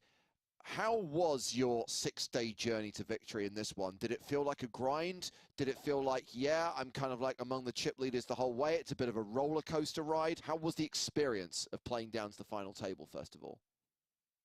Yeah, I think I had a little bit of both. You know, like my day one, I made 1,000 chips. So that, you know, didn't start out on fire or anything like that. But then day 2, I really did go on fire. Like that was probably, you know, the day where everything went like kind of the purest for me. I think I went from 30 to like 700 or something. And then, you know, things continued going pretty well from there until I guess I got really short. And then I had the queens against ace king hand where I was, you know, dead to the queen on the river and hit it. And then again, at that point, it just kind of like the roller coaster went up again and I just started winning pots. So when you're going from 30 to 700, what is the inner monologue? Is it do you still have like a wee, or is it just muted? I mean, no, you're definitely feeling good when you're winning every hand like that. You're winning, you know, the all-ins, whatever, you know, all these pots that I was winning. You're definitely feeling really good, feeling confident, but you know, I've been in enough to know like, oh, this is day 2 of the tournament. Like it just, you know, I'm probably going to cash or whatever, but this isn't really like matter that much yet. You know, there's a lot of work to go, a lot of days ahead. And so on the one hand, you're feeling good, you're excited, but on the other hand, you're like, okay, like you got to stay in the zone and keep playing for another 4 days here if you're lucky. Yeah. Obviously, the previous event you won on our tour was the PCA main event back in 2016. So that's like a 7-year gap between those two. And I know obviously you've won a hell of a lot in between then. But if you compare the two, which did you find easier? I know it's a really crass question, but what is your recollection of that PCA main event that year? Yeah, I feel like the PCA was one where I kind of just was in there, but I didn't really have a big stack. I wasn't like one of the chip leaders early on, as I recall correctly. I remember maybe it was day 4 or something. I was, in the money, kind of deep, and then I finally won like a big pot and doubled up. I think I made like the nut flush or something in a big pot and got a full double. And then there was like this really, really crazy Brazilian guy who had like some outrageous percentage of the chips in play with like 2 tables left. Like he had like average stack with like 4 people left with like 16 left, and then he ended up getting like 12th. And I just played this huge pot against him where I just hero called him down and had him beat by like 1 pip or something. After that, I think I kind of felt like, okay, maybe I can really like win this. That was the first time I had like a big stack where I was really in contention. But both were tough. Both final tables, when I look at it, it was all good players. I mean, certainly the PCA I think is more big names probably that people know, but the Monaco final table was maybe lesser known names, but all still very strong players as well. So neither one felt easy by any stretch.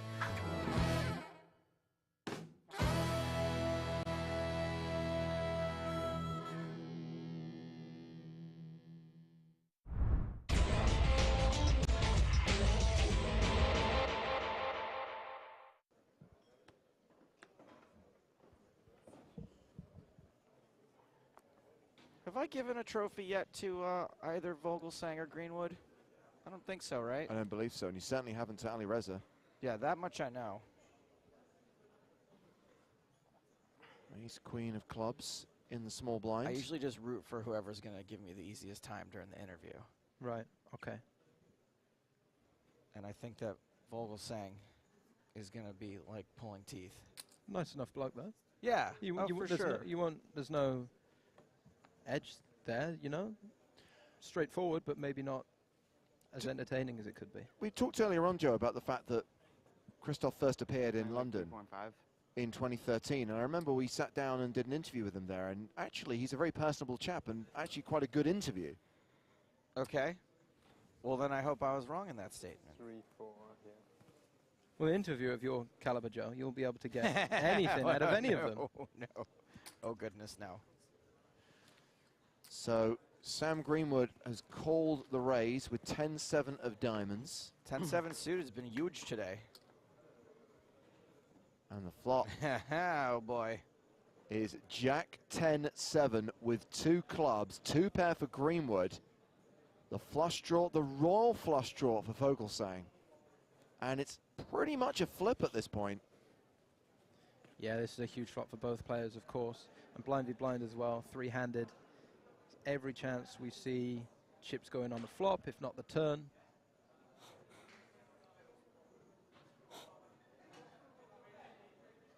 This might even be a spot where Vogelsang wants to go for a check raise all in. Obviously, it's really hard to make mistakes or do anything wrong with ace queen of clubs here because you just have so many outs. You have so much equity.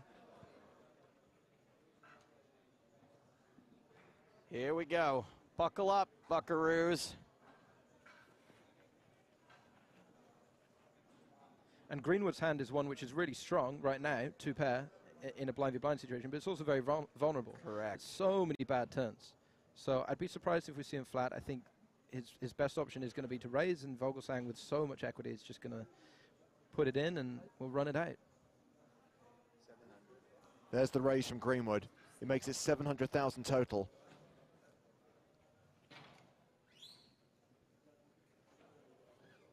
.6 in the middle.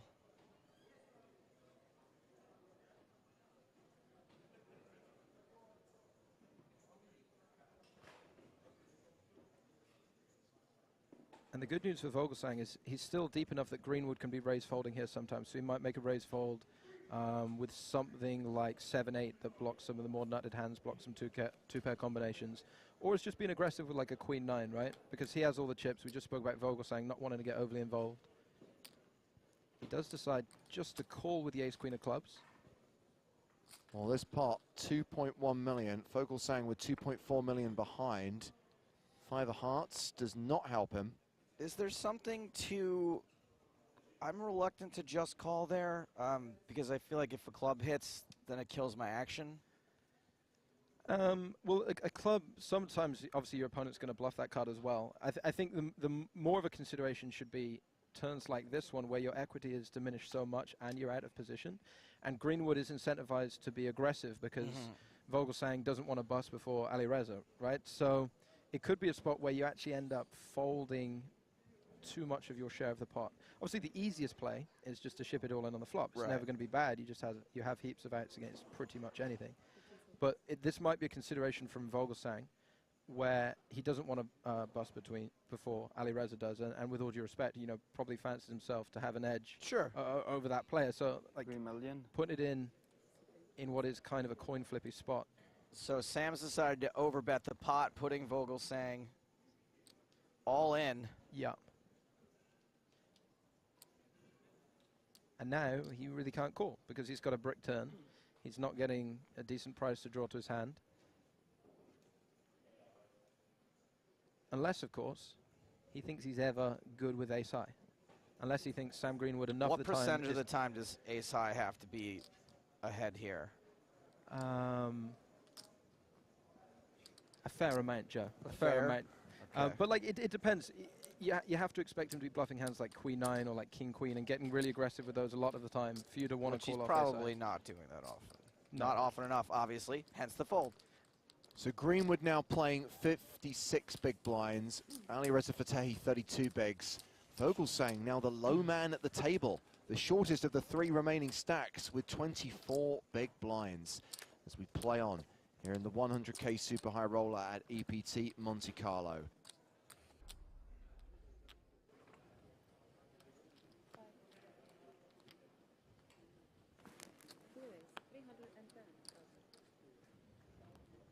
It's kind of crazy how, with an ante like this, you could seriously just be going all in for 30 big blinds with deuces. It would be fine. Be a huge win just to take the 2.5 big blinds. Oh! Heyo. A set of deuces for Vogelsang. Greenwood has paired his 5, second pair on board.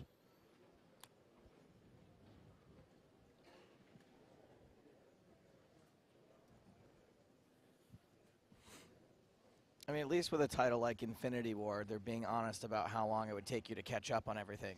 Yeah. Yeah.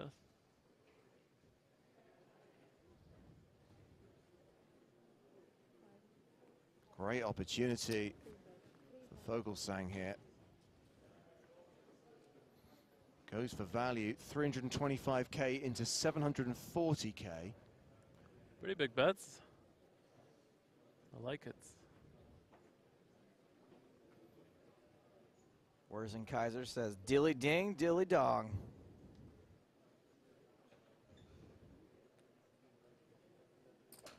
Don't you always just hope that the turn is a queen here? Kinda Yeah, sure. Oh, that's an action killer in this situation. Normally wouldn't be, but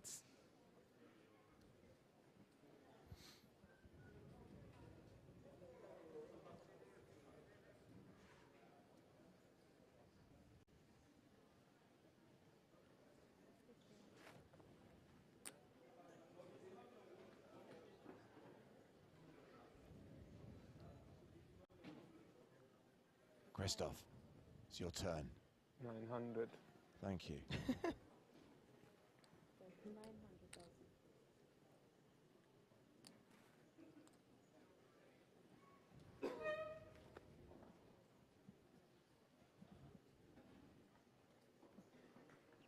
I mean, the ace is a scare card, but you're gonna have to, assume that all the hands that you beat with queen 5 will be trying to steal the pot when the ace hits. So this is not an easy fold by any means.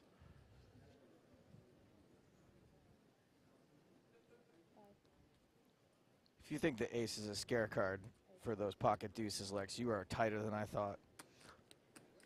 Greenwood calls the 900k. So 3.2 million in the middle. Vogelsang with 2.6 million behind. He improves to a full house. I am all in. Emmeline? Maybe I'll just go for like some 1.4 million.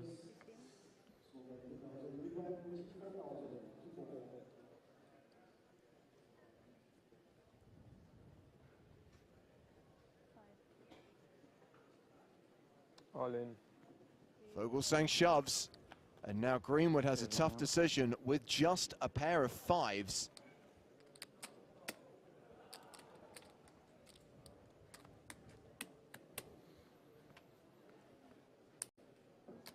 Emmeline. Man, the ace pairing is really tough for Greenwood here. On the other hand, you think, oh, what is this guy bluffing? But, you know, there's 6-4, 7-9, all that sort of stuff.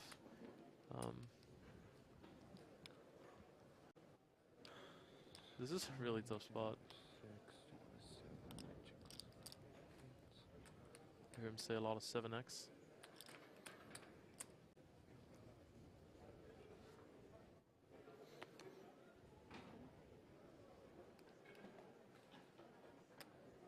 There will always be a tiny percentage in somebody's head that if you call here and you're right, that it's over.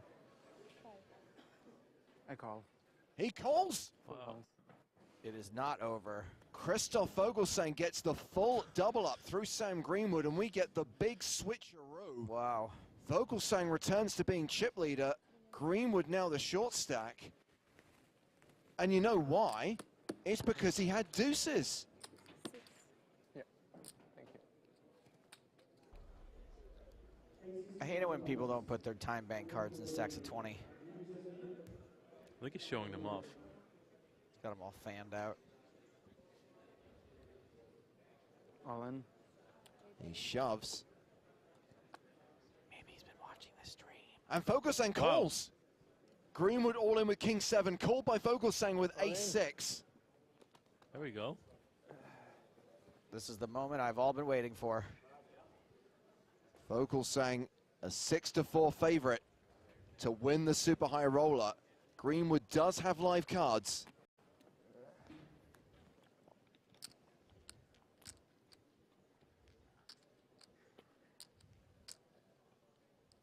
Greenwood will need to hit to survive. Vogelsang just needs ace high to hold. The flop is Jack 10-3. Ace high is holding. Greenwood has 6 outs, looking for a king or a 7.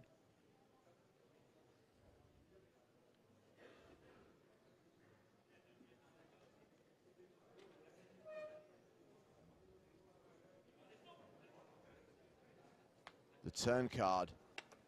Here's a deuce. It's all but over. Vogelsang on the cusp of lifting the Super High Roller Trophy. Exciting all in. Yes. Only a king or a 7 saves Sam Greenwood. The river card is a king! It is not always coming 7, but that doesn't matter. Double up, Sam Greenwood. And now they're practically even in chips.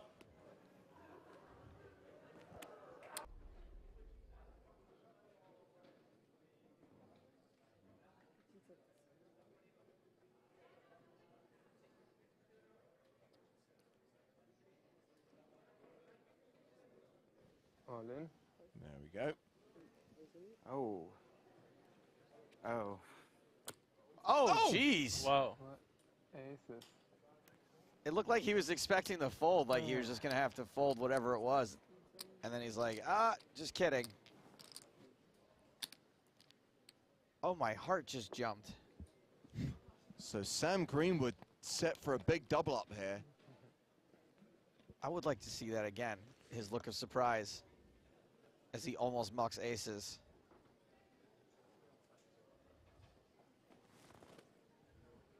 Let's see if the old adage about deuces is true, and if Vogelsang can spike a set. Not on the flop.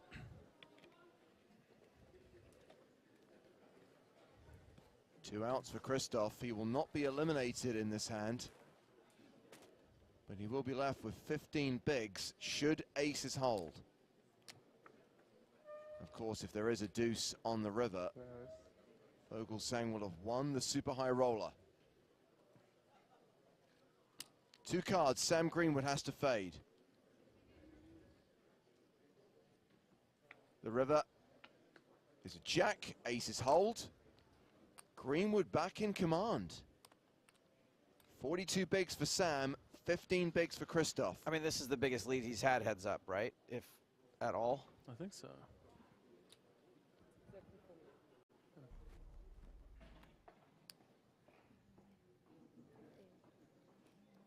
Looks like he's trying really hard not to smile. The smile comes after. I mean, I'd be smiling too. All If I in. locked up $1 million. There's the all-in. Oh, And a there we call. go. Sam Greenwood calls with King Jack. So Vogelsang ahead here with ace high and will get the double up unless Greenwood can connect. Should Greenwood get there with King Jack, it will be over. Vogelsang the player at risk. I think this is a good all-in. Yeah, it's the loosest all-in call I think we've seen at this final table.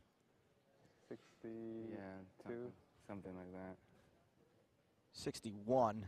Oh.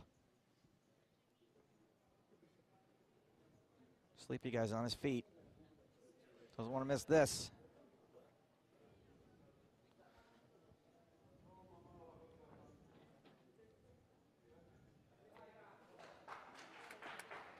The flop is jack high.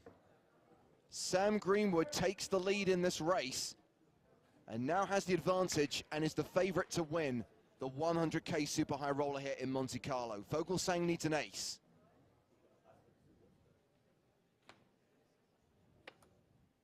$10 on the turn. 3 outs for Christoph Vogelsang. He needs Barry Greenstein. He needs the ace on the river, or we finally have a winner. This final table will finally be over and we can all go to sleep. I think this is it. The river is another jack, and that is it. Sam Greenwood has won, claiming his second Super High Roller of April 2018. He won a 50K in Barcelona. He has won the 100K here in Monte Carlo. He will lift the trophy and get that first prize of 1.5 million euros. Yeah, so more specifically, Anton Wig only having 14 big blinds, he needs to be very careful about entering pots.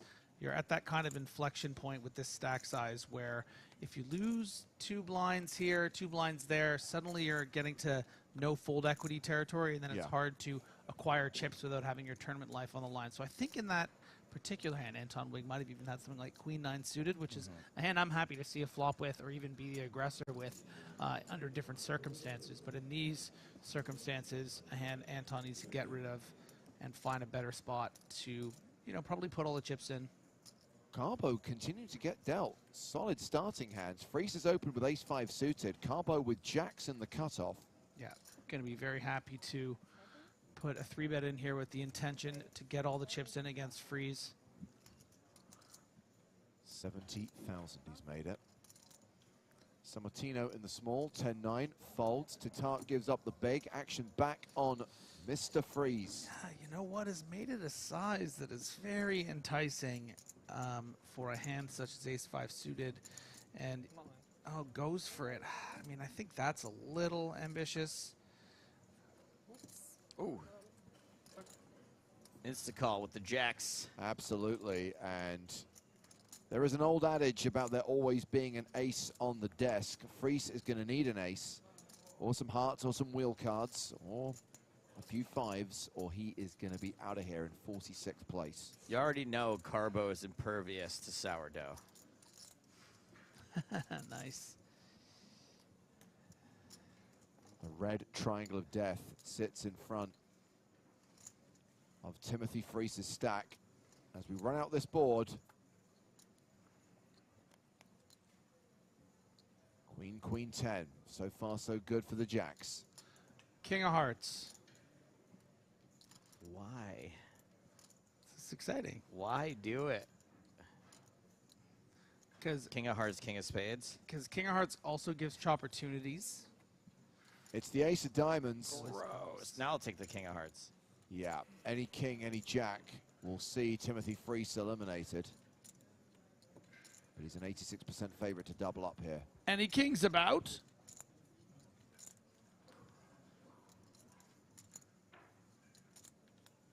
Let's see the river card.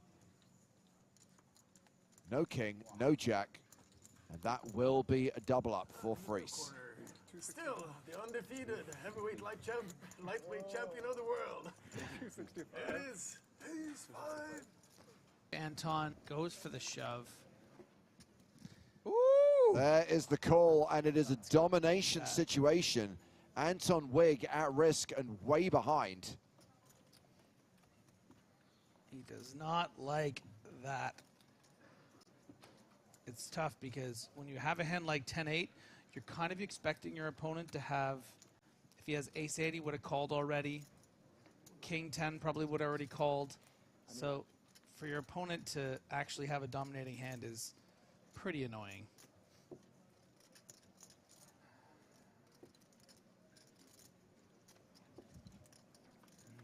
Here comes the flop.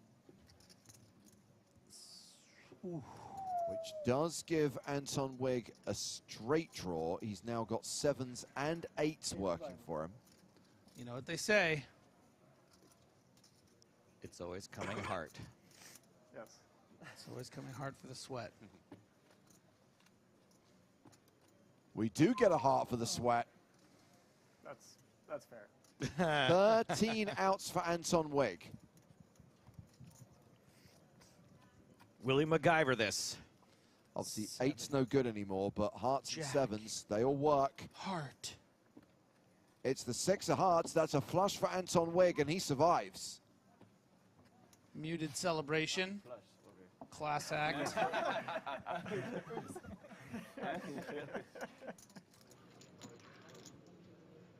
And we're returning to action on the main stage. We have Tetat under the gun with ace-deuce, raising to 40,000. Action on Darius Sammartino with queen 5 of diamonds. Another elimination to tell you about. Marianne Villanuta eliminated in 34th. That means we're 1 elimination away from being down to the final 4 tables. Queen 5-4 on the flop and 2 clubs. Oh, man. Sammartino with 2 pair, but Tetat with a street flash draw. This is unbelievably spicy. So Sammartino here, 22 bigs. James, this actually might be a great spot for him to find a check raise. 2 check. Ace deuce of clubs checks the ace deuce 4-5 2 clubs board and turns the straights. Okay, so it's not the street flash, but it is the street element. I can guarantee you Sammartino believes he has the best hand 1,000% of the time. That's over 100. We've just ticked down to 32 players. Giovanni Torre gone in 33rd place, so we are now at 4 tables. 60,000? We'll gain a player at the conclusion of this hand as Sammartino bets 65,000 with his no good 2 pair. I almost got it. James. Yeah, I mean, he's just looking for max value now at this point. And if you're Tatar, you just call all day long, no sweat. 18 big blinds behind. You're not going to do any better than this. You got the nut draw, and you've got the effective nuts here as well. Pretty unlucky if your opponent just has, 6, 7. That's a possibility, but usually not a fuss. This could cost Sammartino very dearly. I just don't see how he's not going to do a ton of chips here.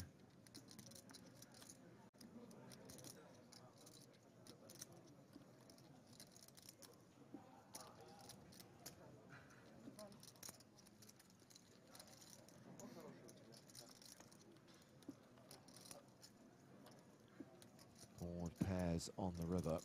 Imagine if that was a 5, James. Sammartino just looking to get max now. So 375K behind, 240 in the middle. I think you just go big. And I'm saying that from the perspective of Sammartino's perspective, where he can't see the ace deuce, of course. Just make it like 200K is probably what you want to do. But Tatar obviously just loving life. 160. Okay, a little bit smaller. Still trying to get some calls from the jacks, 10s, 9s. Maybe some ace queens, but again, ace queen probably quite happy to bet that flop as well.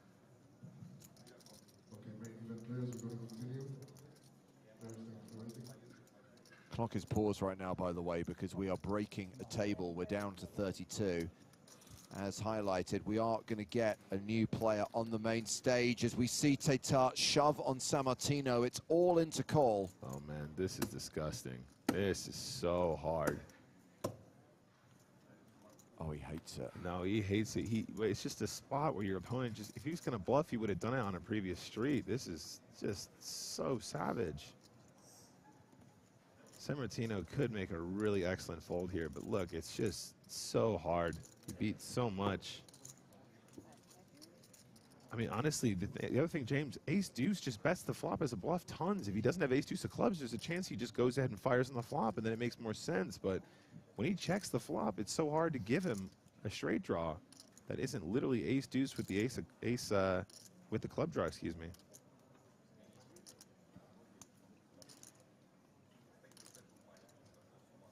Sammartino spreading out those time bank cards. Will use as many as it takes to try and come to the correct decision. Well, the correct decision, as we know, is to fold. If he calls here, he is out. Here's the thing. Tatar just doesn't have a bluff here. It doesn't exist. If he doesn't have a bluff, that means he needs to have value that he thinks is winning. He needs to have ace queen and overplay his hand, basically. So under these circumstances, it's like he has a 4, he has a set of queens, he has a set of 5s, he has a set of 3s.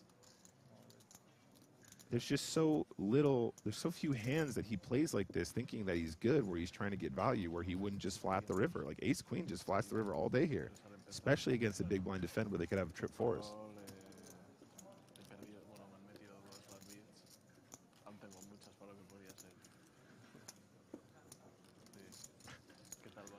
I think we need to cancel chat for Saturday, James. Biscuit in the chat. There's a straight, a flush, trips, full house. There's no flush, buddy. So the problem is, if someone were to say that tomorrow and it were Chat Pro Saturday, we'd have to accept that there is a flush. That's why I'm against it, Nick. Fold.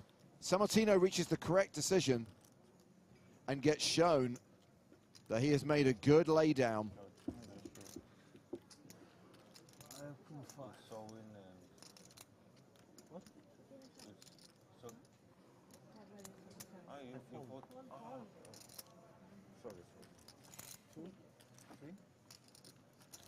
Oh, there was some confusion there. The reason why Tatar showed his hand is he thought Sammartino had called, but Sammartino clearly said fold.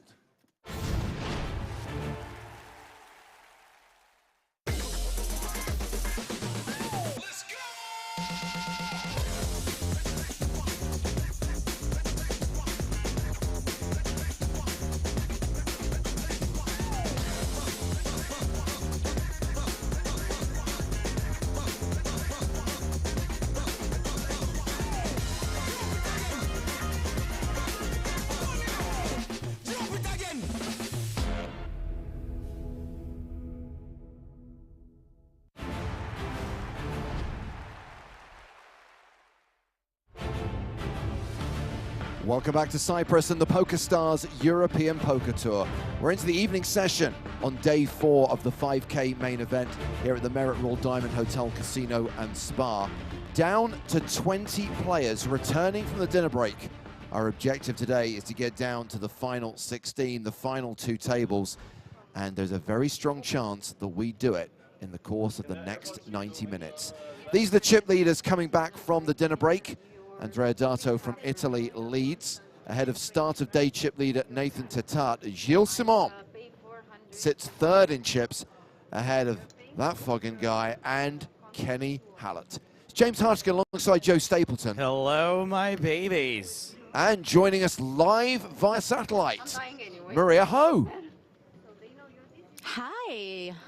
but no, not Sounding great today. No, it's like The frightening thing is, Maria, no one had told me. No one had said you were on standby, so I just took a huge risk there that you had actually joined and that the uplink was working. Would have been the first mistake we've ever made on air had that not worked. Still perfect. Well, luckily I didn't have a buffet that I went and ran off to, so I was sitting here the whole time. Been here since the day started. Glad to hear it. So this is the new feature table, new lineup on the main stage. We've got one of the chip leaders, Gilles Simon. Another Twitch reg, Casimir Sear, size 25 is at this table. Jose Gonzalez has been a big stack for much of this tournament. Got the Spanish qualifier, Gerard Carbo. Starting the 20K, 40K blind level, level 25 of the main event. Now, Maria, a bit earlier on today, when we got to 24, during the redraws of the final 3 tables, we did confirm our streaming schedule for NAPT Las Vegas, revealed to the world that we'll be covering the last 2 days of the main event and the 5K high roller final table. We also confirmed, as we look at big sums of money on screen, that the big game is coming back, that we're running the big game on tour in Vegas next month.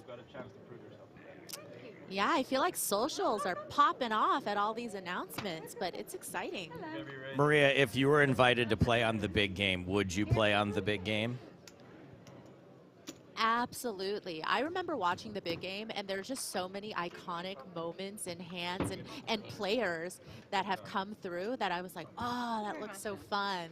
Isn't it? Put me in, coach. Isn't it lucky that you were nice to me before I was on the big game and then the big game happened and then you didn't have to pretend to suck up to me just because I was on a hit TV show? I mean, yes, because that also could have been a heck of a long con as well. You're very wise. No, I really like you for you. Thank you. I should probably have said it back, but, you know, wouldn't have seemed real. I'm excited to see some of these. I'm excited to see this Foggin guy. Mark Foggin, one of 5 players to have successfully returned from the dinner break. You mentioned the buffet, Maria. It is a distraction. I've been craving garlic toast since you mentioned it yesterday. Do they have garlic toast? I haven't even noticed that yet. I think I've only gotten the tip of the iceberg of the dinner buffet. I get distracted by the first couple of things and I'm out. Talking of iceberg, I had ice cream this evening, which I discovered is in a container on the salad bar. Well, you got to ask the guy for it, right? Correct. Yeah, there was you have to go around the other side of the salad bar and wait for the guy to come back because you can't open the glass top yourself. Yeah, there was a big line yesterday and for various things. Anyway, we skipped over Gilles Simon because we were talking about the buffet. Sorry about that, Gahili. Meanwhile, BJ Stewart J, watching on Twitch, says, I wonder if any former loose cannons will be around when they film the big game. Would be cool to hear from them now. That's an idea we should consider, Joe. What a great idea that BG Stewart J should get credit for if that ends up happening. I would just say maybe great minds think alike. Can't believe I just said a member of our audience had a great mind. We've got some players at this table who we've seen before, some new faces, some players who've yet to make their debut on the main stage. Each one of you has a box in front of you. We are not using 2 and 9, so your box is going to be the one. Oh, bless her, Alex is explaining how they should use their card readers. Like 2-3 seconds over there. That's not in use. So I mean, they're so new that this is their first experience sitting at a PokerStars feature table. And then do whatever you want. When you're in a hand, please spread your time backs a bit so I don't disturb you while you're thinking and I know roughly how many you have. Please push the chips and the cards a tiny bit forward because I can't reach everywhere. Apart from that, that's about it. Have fun. Okay. That's about it. Have fun. That is the most important part. Man, Alex really is magical, though. Oh, yeah.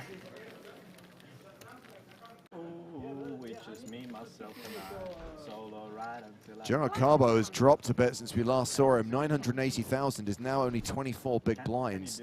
Average stack right now is just shy of 2 million, so we are at that 20 big blind average.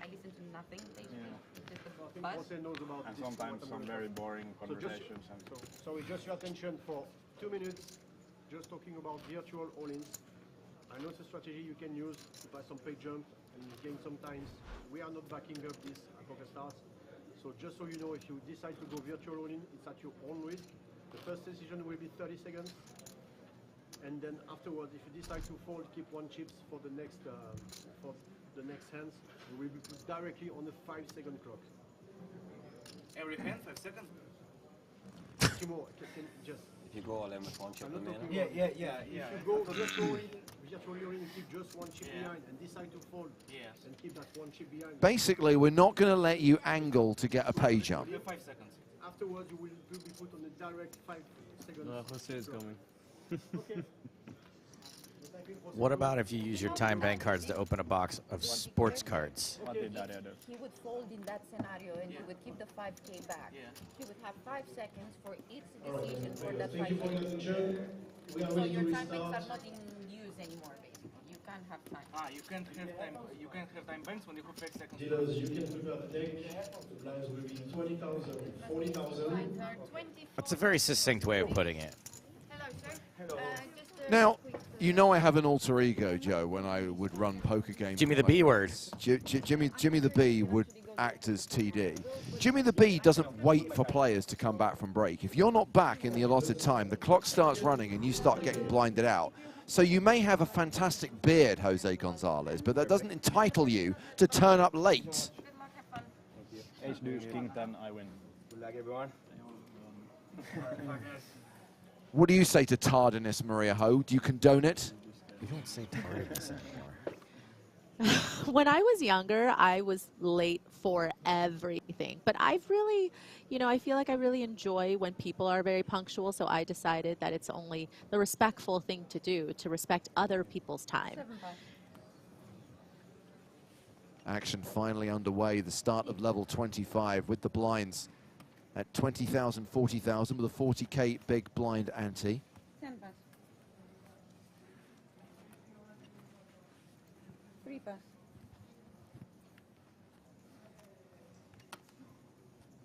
Yeah, 2.2. 2.2, 2.3. Exactly. Taxation is theft. Raise 80,000. 5 pass. A provocative statement that Gilles Simon has chosen to make with his online handle. That's a good word, provocative.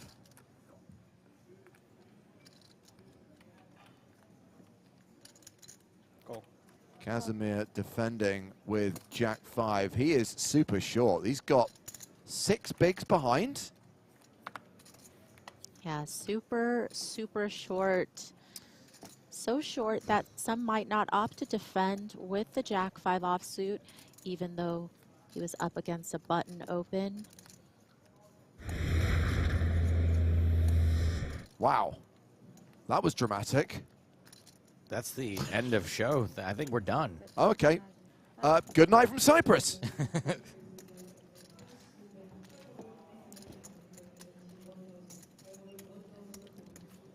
Just hoping to flop a little bit of equity there. Did not happen.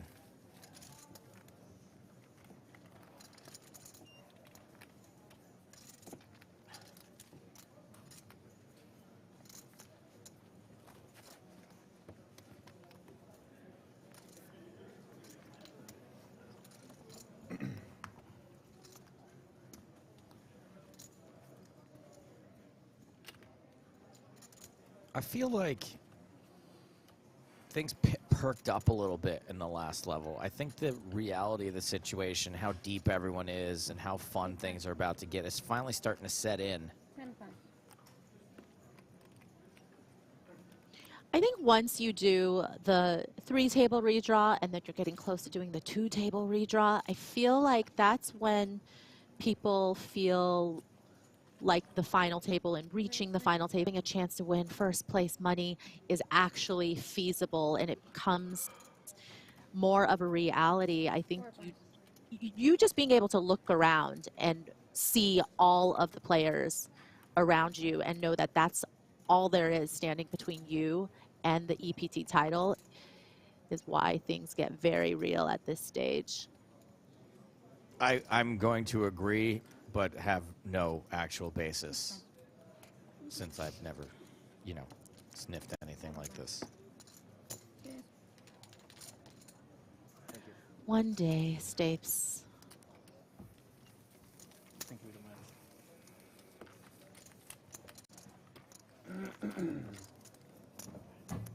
much.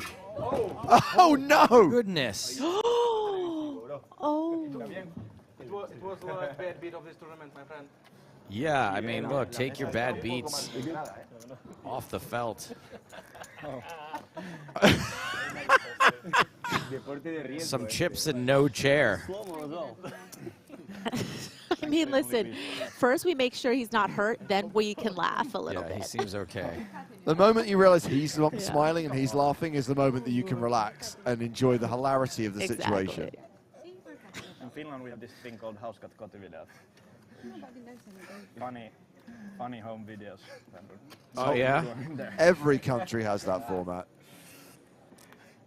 I don't think I've ever seen that before. And it's a good thing no one caught it on camera.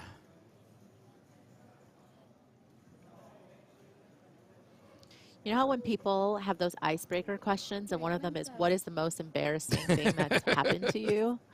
That's going to be his answer from now on. Do you know what the key to that is? Having hundreds of embarrassing things happen to you so no one can pinpoint one, like the bed of nails approach. 270. 270, yeah? Raise 270,000. 5 pass.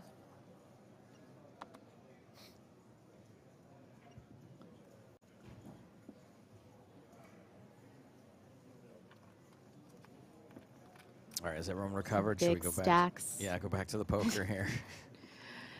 Yeah, I'm ready. I'm ready for somebody to post the clip of it in chat, but I'm also ready to talk about some poker and talk about how these big stacks are getting involved. Simon 3-betting with the king 9 of diamonds against Gonzalez's open. And looks like the shorty's got something to go with. We're going to go, what, pocket eights perhaps? Since we see the 8 of spades, but the other one's a mystery. I mean, you'd really hope it's bucket eights after the action that went in front of it. Yeah, I don't even think ace-8 should be in here, given the fact that it has been 3-bet to him. He is really short, though. So definitely no fold equity against the 3-better, and not really much against just an open either.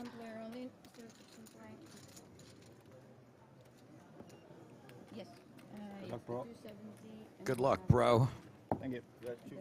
Action on the side between Simon and Gonzalez. Sear all in and at risk. And we have a 10-9-3 flop. So we know Simon has second pair, decent kicker. Now we hope that Sarah's all in with Jack 8 of spades. 7-8 of spades. 10-8 of spades. That's yeah, going to be 10-8 ahead. is good, right? It's probably better.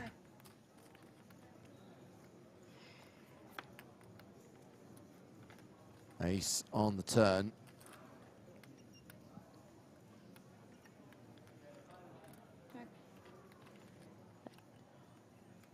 Probably not going to be much action on the side, given that they have the chance, of course, to eliminate Sierra in this spot if they were to check it down.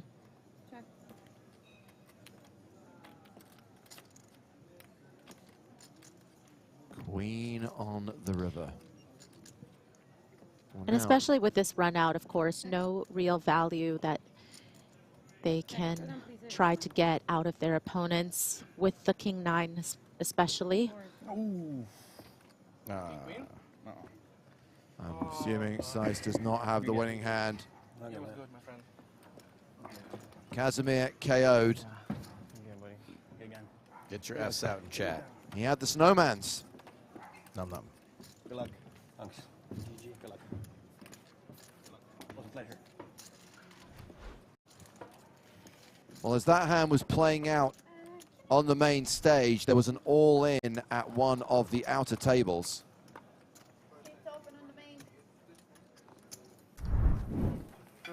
There is Bart Liebert on the rail. He was eliminated just before Casimir Sear, but they both cash for the same amount of money, $37,650. So we are down to 18 players. Oh, sorry, I wasn't laughing at that. I'm just watching the clip of Carbo falling off the stage again. Sorry. Oh, really? It's way better the second time.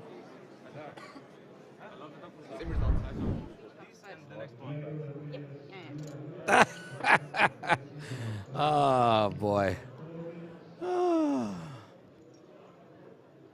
So with 18 remaining, we are 2 away from being down to 2 tables, 2 away from being done for day 4.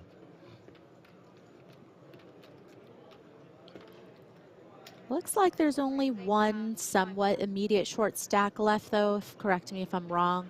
And then, you know, everybody else is somewhat comfortable. Yeah.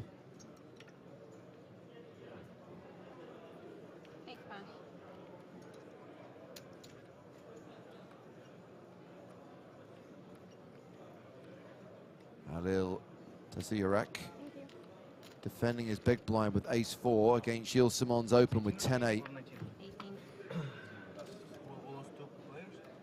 6-4-3. Second pair for Tasiarek.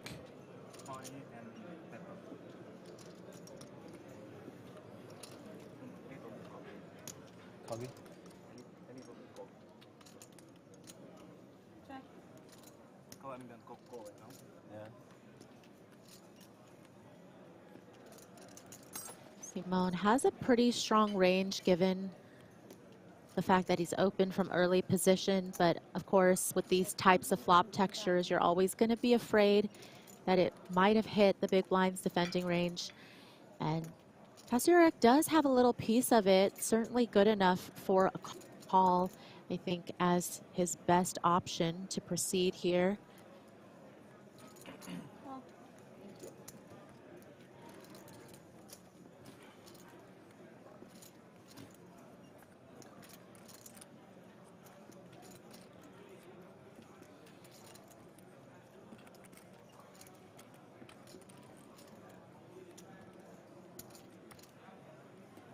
Weren't people chasing this guy in the Marvel movies? Weren't they trying to get the Tasiarek?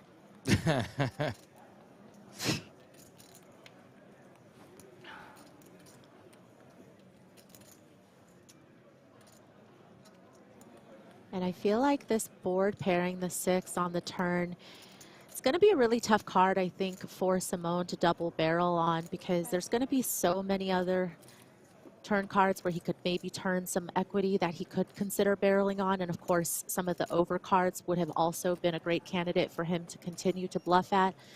But being afraid a little bit that Tasiarek has a lot of 6x here from the big blind, and certainly hands like a 4x, like the one that he actually has, aren't going to fold to a double barrel, I think, with that turn card. So bit of a give up there on the turn.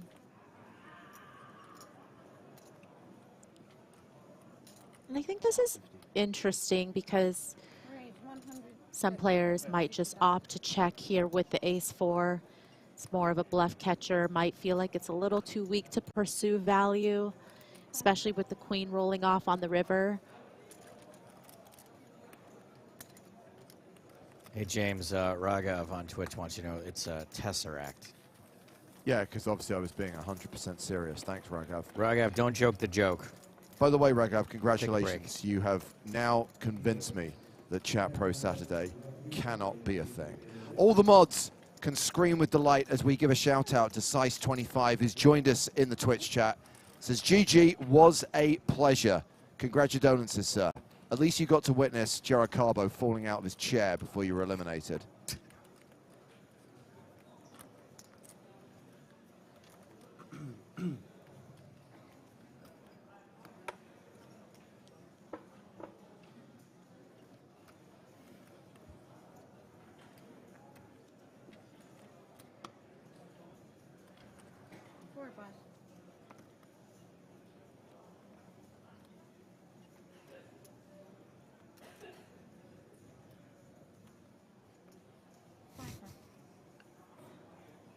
Carbo, perhaps if he was a little deeper, would have elected to open the king 10 there, but you know, off of about 25 bigs, just decides that he's going to pass up on the spot. And Vardanian, though, with a nice hand in the cutoff.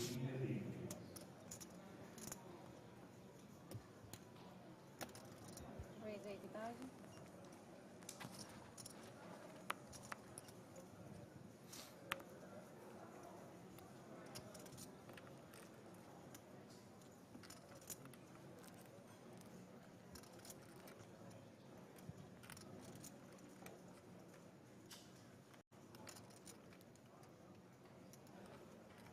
With the amount of ICM and the pressure that can be exerted in these spots as we kind of draw near to the 2-table redraw, certainly a hand like Ace-X on the button would be the type of hand that you would expect a big stack to put in a 3-bet with.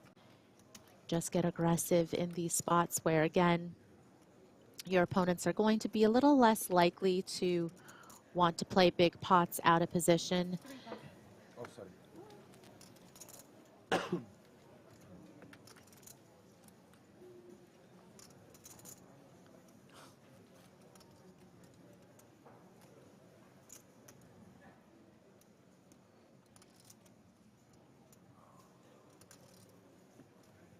Wow.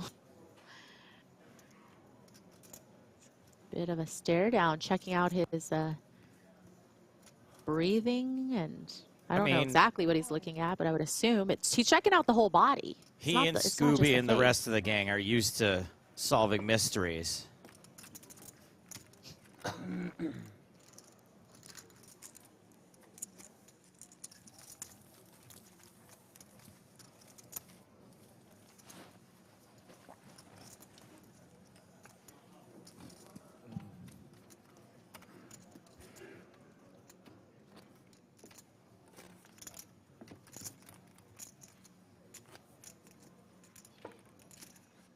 Did not get the Scooby snacks that time around.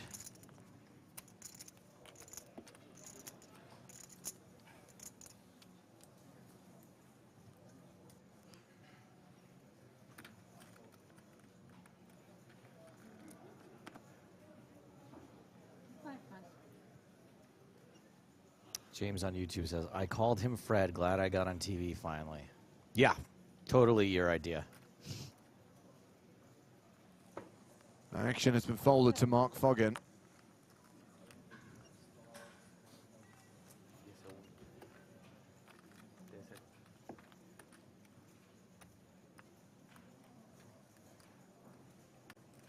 Raise 100,000. Raises to 100,000. With pocket sixes. Ace Queen for Tasiarek. Yeah, even though, again, you don't necessarily want to play a big pot against a bigger stack, feels like a mandatory 3-bet's incoming pretty often, especially from these positions. But it looks like Tasiarek is going to just call in this spot, again, just aware of this critical stage of the tournament where you don't really want to put your tournament life at risk or play huge pots unnecessarily.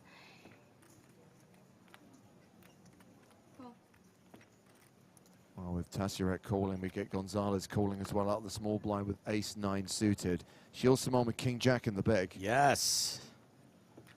I mean, doesn't this just look like exactly such a prime position, though, to perhaps think about squeezing? I don't know. I feel like if anybody should do it, it should be Simone with the biggest stack, but does end up just calling.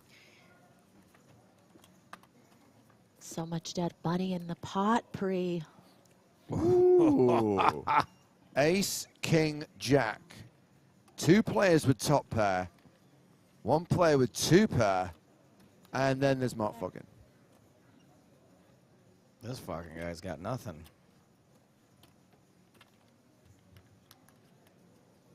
He's like, this Foggin flop. Okay. Am I joking the joke? No, no, no. It just only works if you're Mike talking Griffin about the Bendering guy. it. Like the I flop. am talking about the guy. Well, the flop isn't Foggin. The guy is fogging. No, it's terrible. So there's no, but it's it's not a fogging terrible flop. flop. No, like he's saying. Okay, never mind. If I have to explain it, it's Maria, just, have you it's been not taking good, right? broadcasting Is lessons it from not Griffin good? Benja by any chance? Is it not good? No, you guys don't get it. Like I'm saying, it's a terrible flop for his hand, and in his mind, he's thinking this fogging, like the bad Maria, F word. please quit. Stop.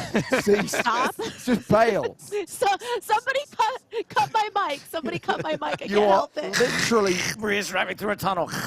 literally benjuring this hand right now. Anyway, that fucking guy folded. Forget it. Gilles Simon So is the a turn 2-1 brings the favorite. deuce of hearts. That is such an innocuous turn card, and I would imagine that at some point, you know, multi-way, even ace-queen has to feel slightly uncomfortable. Perhaps that some of those other two-pair hands or a straight could be lurking out there. I would be feeling as uncomfortable as Jose Gonzalez's comb.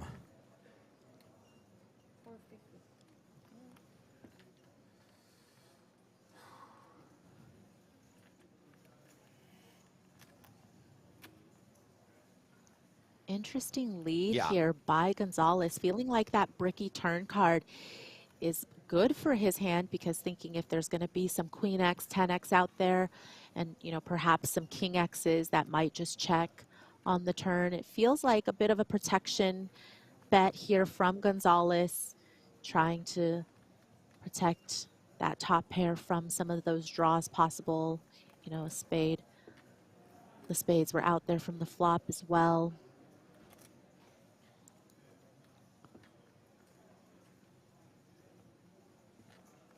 Pretty worried about this with King Jack. Oh. What? What just happened? Wow. I'm not that worried. I'm not really No.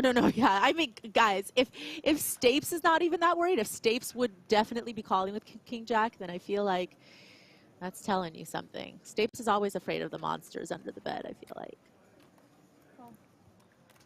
Wow, 450,000 apiece as these two go heads up to the turn. The best hand folded on the turn. For Simone's sake, I hope this doesn't get to showdown, but I don't think that that's going to happen. Well, the irony of the situation is, Yeah. if we're playing results, it Yes. looks like an inspired fold. Great fold.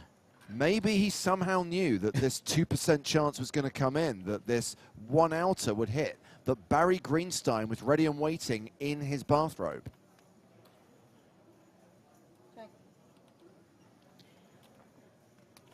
I do think it was to be expected that Gonzalez will slow down after getting the call on the turn by Tassurek. Certainly could be beat very easily against a hand that's willing to call twice. Queen 10 certainly are out there. Gonzalez doesn't block those hands. And of course, some sets as well that could be in Tassurek's hand. And as we see a hand as strong as ace-queen that was willing to just flat pre instead of 3-bet.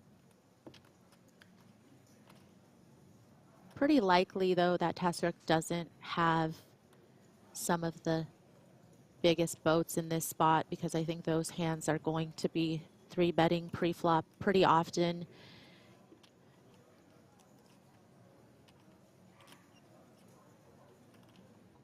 And you see stack to pot ratio less than pot, and Tassurek just going to be very conservative in this spot with the check back. Gonzalez should be pretty happy that he did not cost him any extra chips on the end.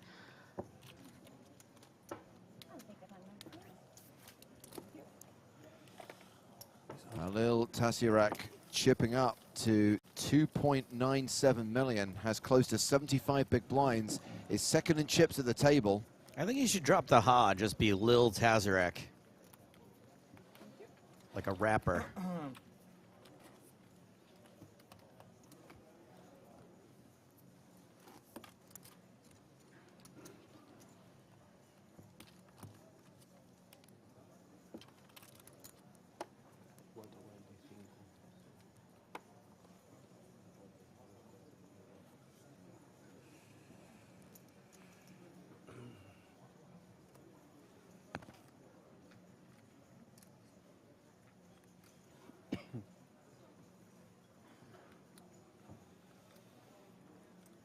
Bato SEF says, this is probably a stupid question. Is Tonka still in? Bato, you were 100% right.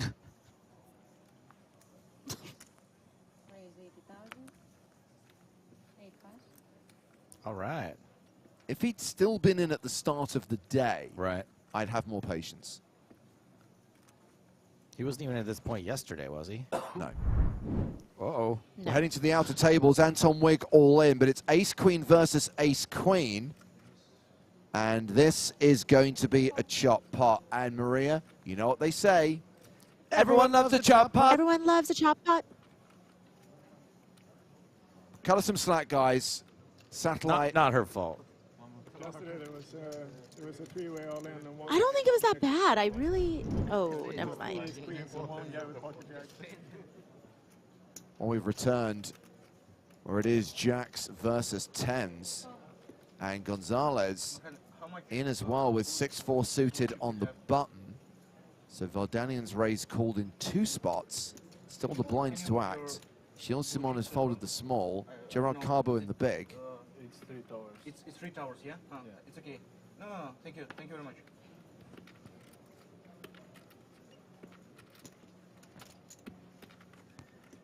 Jack 7 of hearts. Are we going 4 ways again? Nope. Okay. I have 2.1.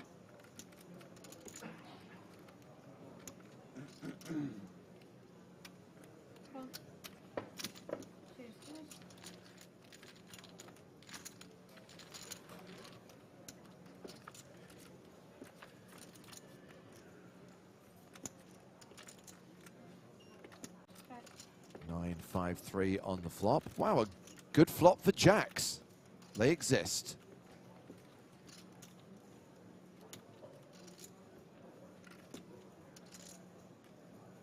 Also, that's good to flop for jacks. Jacks, excuse me, is a terrible flop for tens. Terrible flop for tens. Can we not? We have. Nope, we have to. We Up have and down to call, draw for but we Gonzalez. have Keep seen- talking. But we have seen Tasarek, of course, be a little passive and also deliberate, I think, with not wanting to put too many chips in the pot. So definitely not going to get crazy, because in this spot, some people might even decide to raise, thinking that they want some protection from 2 overs.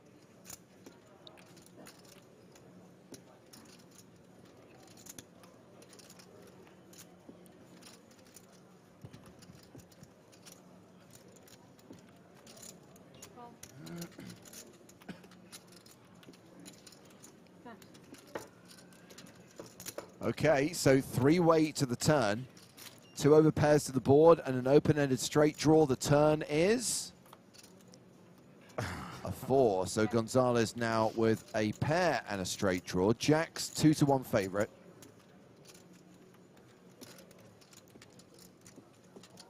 Looks like Vardanian didn't really love getting called in 2 spots there. Afraid that he could be up against some sets here, and Tasarek happy to check. And it feels like, to me, Gonzalez might want to just try to realize his equity. It would just be disastrous, I think, to bet here and get check raise and possibly miss out on his opportunity to make his straight on the end. I was going to say a 4 or a 6 is probably the worst river card. 8's pretty bad.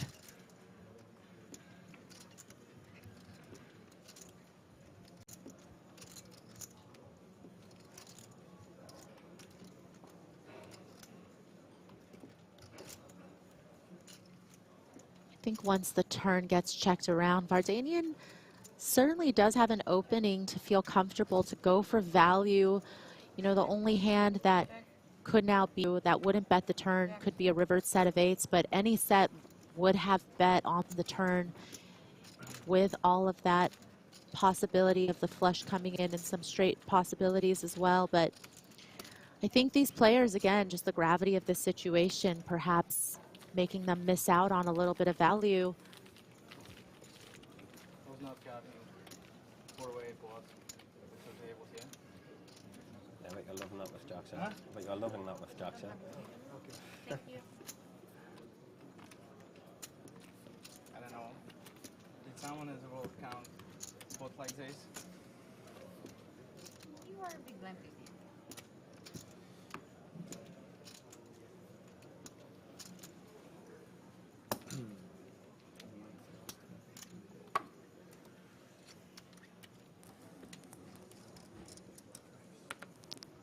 Eight pass. 10 pass.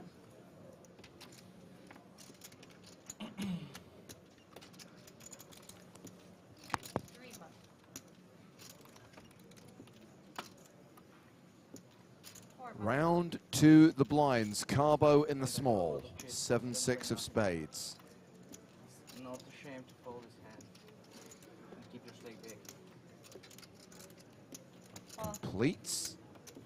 Vardanian in the big. Like Alexander Nevsky was said, you want to play? Let's play. Trey deuce. It's weird. He's a legend of Russia. It's weird coming from a dude in a necktie, a neckerchief. Okay. He's a legend of Russian holiday. Did you hear something about it? Alexander Nevsky. He's like Russian Arnold Schwarzenegger. We have a 9-8-4 flop, so looking good for Carbo. Arnold Schwarzenegger, but no one knows about it.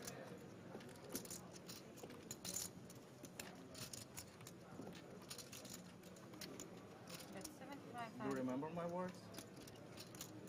It's never shame to fold.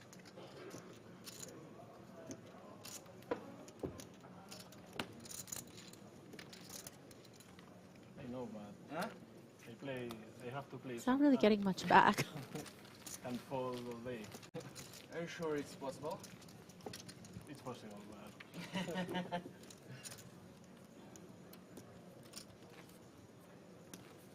Do you think you really need it? Yeah.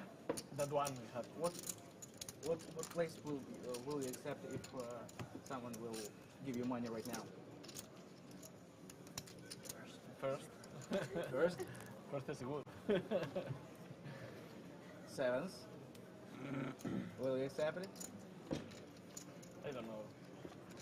Didn't thought about the situation, you know. 10 pass. Maybe I have an offer right now. 3 pass. Maybe. Maybe. All right, Gahili, what do you got? Nope. Huh? Maybe the whole field is ready to deal. You deal?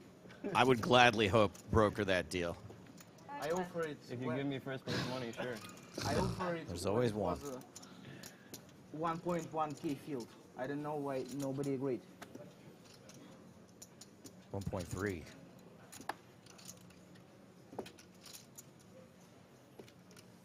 Oh, the stare down even before you act on your hand, Vardanian? Did he just get a wave All right. from Vaughan? Scooby Dooby Doo, where are you? Fine. Fold.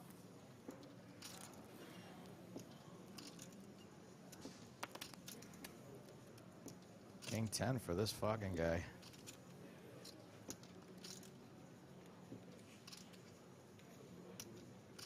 Now, if that neck scarf is covering up a hickey, now I know how he got it. You see those eyes? Dreamy. Irresistible.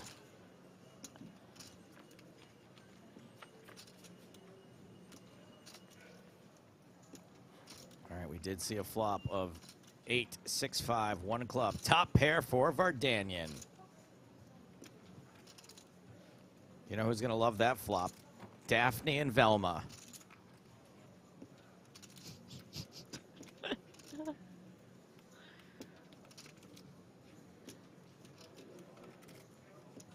Maybe he thinks he's doing everybody else a favor by staring them down because his eyes are so beautiful. He's like, let me give you the opportunity to stare at my eyes a little longer. Let me spread this around. Let me show you my gift. Vardanian finally checks. Foggin checks behind. 9 of diamonds on the turn. Foggin has the straight draw now to a better hand.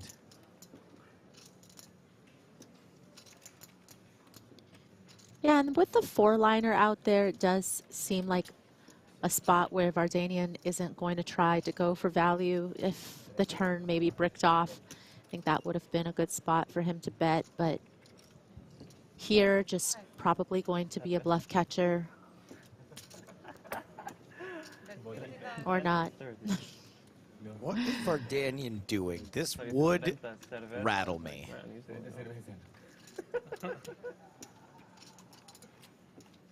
Rattle as in annoyed? Yes. I feel like rattle you is a nice way of putting how you would feel. I mean, it probably would have the intended effect. I'd be like, what are you doing? Stop it. Deuce of diamonds on the river. 8's good. No? Just winning. I would especially be irritated when it's actions on him.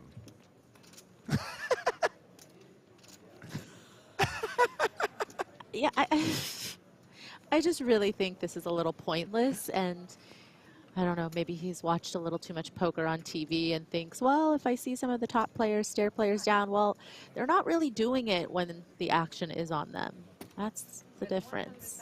I mean, it seems like he's doing a bit, which is fine. Look, I love a good bit as much as the next guy.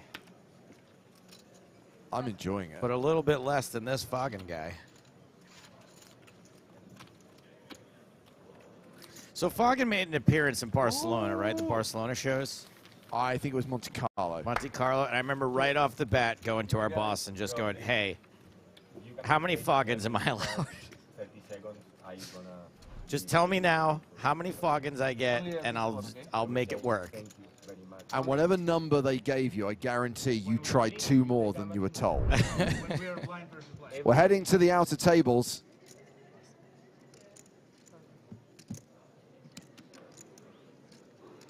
Looked like Alessandro Manassi was all in there, but did not find a customer. Looks like a virtual all-in from Manassi in that hand. Manassi, I love Stephen Yoon.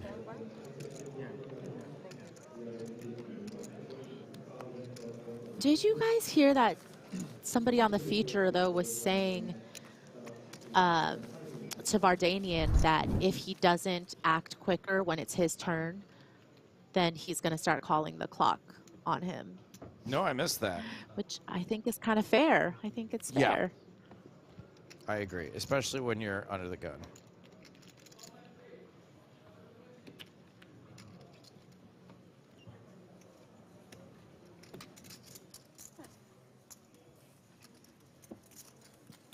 Well, that hand was a walk for Tasiurek in the big blind.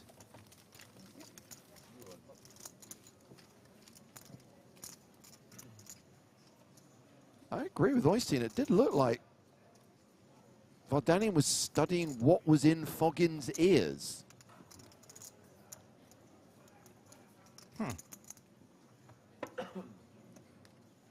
That would be like one of those stories you hear about where like he stares him down and he's just like, hey man, you might want to get that checked out. And then Foggin like catches something really early on and saves his life. That would be a story which I'd like to tell.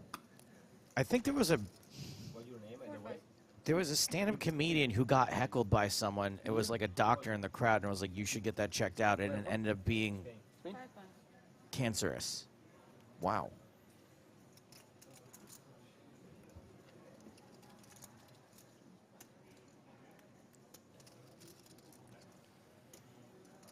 Ace, King of Hearts for Timur Vardanian, and that is a raise to 80,000.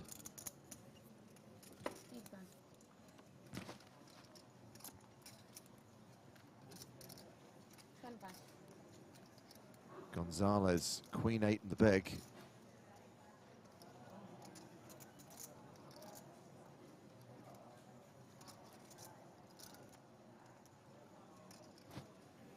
folds.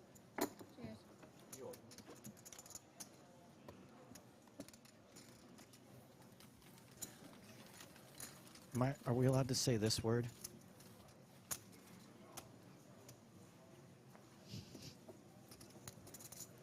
I don't know.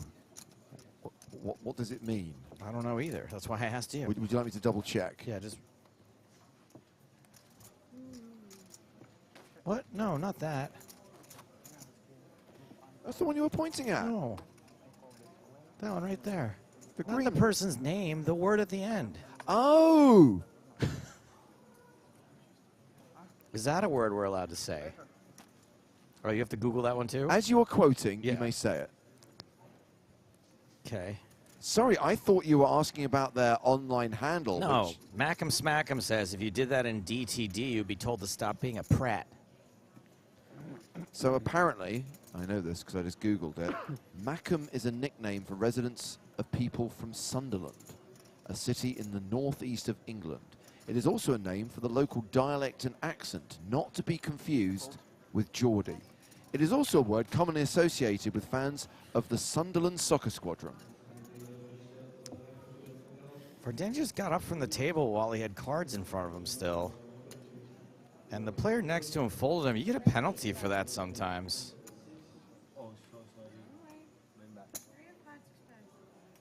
I guess if the action was specifically on him, he wouldn't have been acting out of turn, but... Apparently he announced fold. I think he pushed his cards forward very slightly. I see. Strange behavior. Either way. Yeah, I mean, he's probably not he's not the player's favorite or the dealer's probably then. Oh. 10s and 6s. It's all coming up. Gilles Simon has 200K in live earnings. We've already established he is known as Gilly to the Twitch community. His PokerStars ID is taxation is theft. He won the first Dare to Stream promotion that PokerStars ran in ages ago, winning a platinum pass for the PSPC. This is his first EPT main event cash. I think he won a W-Coupe title during the online series last month. Took down the 109 phase event for 125K. Maria? Okay. No, I said I'd never say it again. Not even. Maria once Just called for my the mom story. a phase event. But I apologized, and everything's good with Yeah, us she now. did accept her apology. She's still waiting for you to come for Christmas, though. Isn't the story behind that either your mum was on the phone or that you played the video to your mum and she was actually offended? Because she didn't quite understand the context. No, I kept trying to. I called my mom and recorded it, like pretending to be genuinely upset that Maria called my mom a phase tournament, and my mom wouldn't bite. She was like, honey, no, I don't mind. It's okay. People say things out of anger sometimes. It's fine.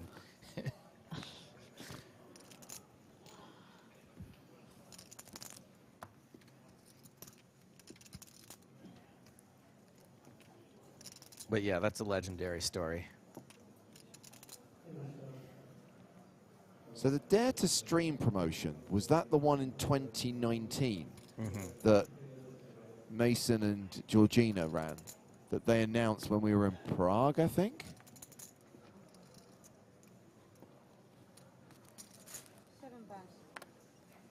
Oh, so many years ago. It was a simpler time.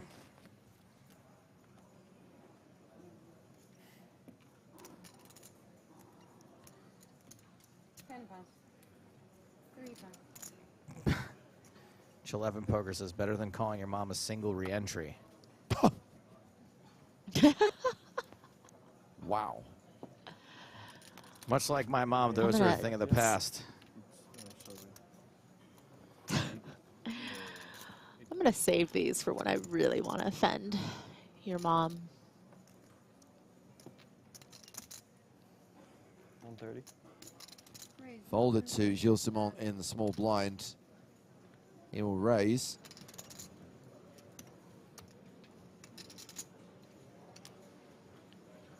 Simone trying to put a lot of pressure on Carbo's stack. Just Not too about much 20 pressure. We don't want him to bigs. fall off the stage again.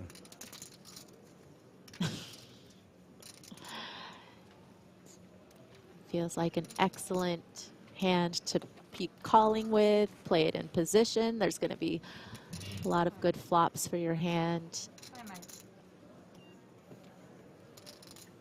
Carbo feeling a little time bank rich as we are potentially nearing the end of the day with just 2 eliminations to go. I'm not really sure why you'd time bank here. Yeah, I mean, Carbo has got more than 20 bigs, and he's the shortest stack at the table. Not sure if there are any short stacks at the outer tables. I think Anton Wig may be edging towards the danger zone right now. Carbo, all in. Oh, wow. Swinging for the fences. Gets a fold. Well, there is no pay jump between 18th and 17th, though, right? True. So No, there is. There is a pay is jump between 18th there and 17th. is, okay. Yes. But not between 17th and 16th. Correct, correct. So just want to highlight something quickly. We've been talking a lot today about the return of the big game and the fact that we're streaming 3 days of NAPT Las Vegas. Before that, the big game on tour will take place. And remember, a unique feature of the big game is the idea of the loose cannon. It's the idea of someone who's qualified for the game and is staked by PokerStars to play 150 hands of 100, 200 Hold'em. We are casting loose cannons for the big game on tour. We want as many people as possible to take part in the qualifying tournaments taking place at NAPT Las Vegas, at Resorts World on the Strip, on Sunday, November 5th. Because 20 players are going to come out of those qualifying tournaments and go through to the casting phase, where we will pick 2 loose cannons who will be staked 50K each to play in the big game on tour. So if you're planning on coming to NAPT Vegas, if you are thinking about it and this is the thing that just tips you over the edge, then we hope to see you at Resorts that weekend, the 4th, 5th of November, for the opening weekend of NAPT Vegas, with those qualifying tournaments running on Sunday the 5th. I think that qualifying tournament is going to be quite popular. And by the way, if you're a pro already, there's not much we can do from stopping you to enter, but you're probably going to be stopped dead in your tracks at the casting phase. So I would say leave it to the amateurs as is intended. An expert panel of judges will weed out anyone who is not suitable to be a loose cannon. That's right. Like any game show, we don't want someone who's too smart. They don't want to tell you to do it, but it helps. You think they're picking math geniuses on Deal or No Deal? No, of course not. Maria was on the show. You heard about this? Yeah. Okay. I saw that. Ha ha. Not even as a contestant. I wasn't even stupid enough to be a contestant. You're a nice guy, Team. Can I call you Team G? Like Tony Sure. G? For sure. Oyston asks, will Joe play in this round of the big game? I'm going to start with the answer no. But do you remember how in Battlestar Galactica that the Secretary of Education ended up being next in line for president because like the 47 people in front of her died? That's what would have to happen for me to end up playing on the big game. We would have to get down to like 140 on the alternates list before someone was finally like, well, I guess it's you. With his name in the plate. Boss. I mean, listen, if chat wants to stake you for the game, I feel like nobody would object to you playing in it. Except for the people that are expecting me to, you know, work on the game. That's a curveball we don't need at this point, by the way. With this shoot being 3 weeks away. 2 weeks away. I mean, it's less than 3, so I'm going to say it's 2. Yeah, fair enough.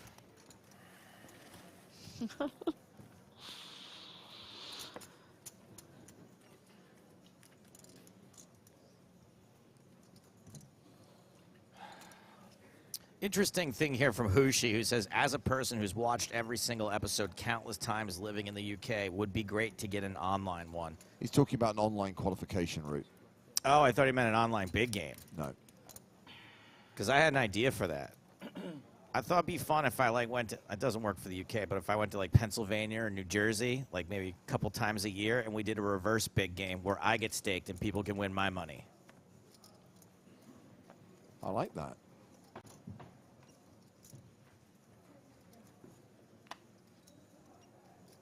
AKA Poker Stars money. I mean, let's be honest, it's not good.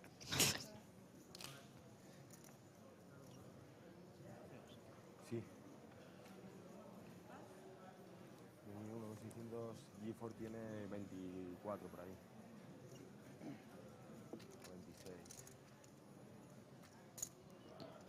All right, Vardanian, action's on you. And thank you for not staring other people down. It's okay to look at their stacks. Hey, Maria, of the three of us, your best place to answer this question from Olav. Hold on a second. Anton Wig, all in. Against you guy. It's 5 versus ace-jack, and there's an ace on the flop.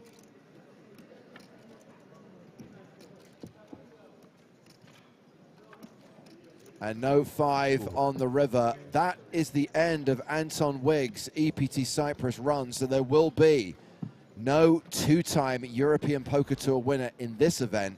18th place finisher for $37,650. You guy. And we are just one elimination away from being done for the day. One player away from being down to 2 tables. Maria, the question from Olav is, do girls like guys who play high-stakes poker in the EPTs? Not really, no. Ask him tomorrow. Well, I feel like that would depend if the girl likes guys No, first. no. It's general. a yes or no question, Maria. I'm gonna go with yes. That was the correct answer. Well done. Yeah, I think it's for people who don't know. It's probably kind of interesting. 17. So that was Victor Ugai eliminating Anton Wig. So a money jump with Anton going out in 18th and cashing for just over 37.5K. The next player out is going to get $43,275. Sorry, did you say next player because action's on Vardanian? And he's staring again, isn't he? It hasn't been egregious yet. 240. Really putting on a show, Vardanian. 3-betting and under the gun raise with ace-10. I mean, they are 6-handed.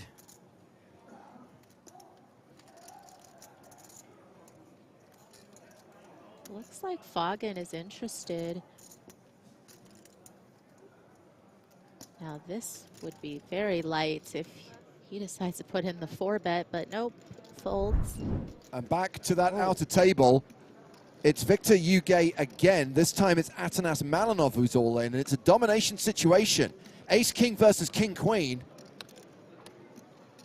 And Ace-King holds 2 hands in a row. Sees Victor Ugai eliminate another player, and it's Malinov who busts in 17th place, cashing for $43,275. You guy. So that means we are down to 16. We've reached the final 2 tables. The clock has been paused, but we're not done. We have hands in progress at the other 2 tables, including our feature table. We need to play out those hands. Which was a 3-bet pot. Yeah, we had the opening raise from Gilles Simon to 80K, and Timur Vardanian re-raising to 240K. We'll get back to the table in just a moment, but players concluded here. What an end to the day for Victor Ugai, busting players in back-to-back hands. 615. And Simone, OTT. Wow, this has become a 4-bet pot. Let's probably put an end to it. But Vardanian is a little goofy. Yeah, it looks like Simone just senses that Vardanian is trying to put on a show and the type that's going to go for some light 3-bets. People definitely play differently sometimes when they are on a feature table, and it is something to be aware of, is being able to pick out those players that might somehow shift to being more aggressive. It was not the end of the hand. Is that a 5-bet? Oh my God. What year is this? 2011? 980K. Yeah, there's a lot of clicking buttons going on right now. And I don't know that much about Simone's game except for the fact that we saw him make a pretty tight fold on the flop with 2-pair. Granted, different situation, multi-way action.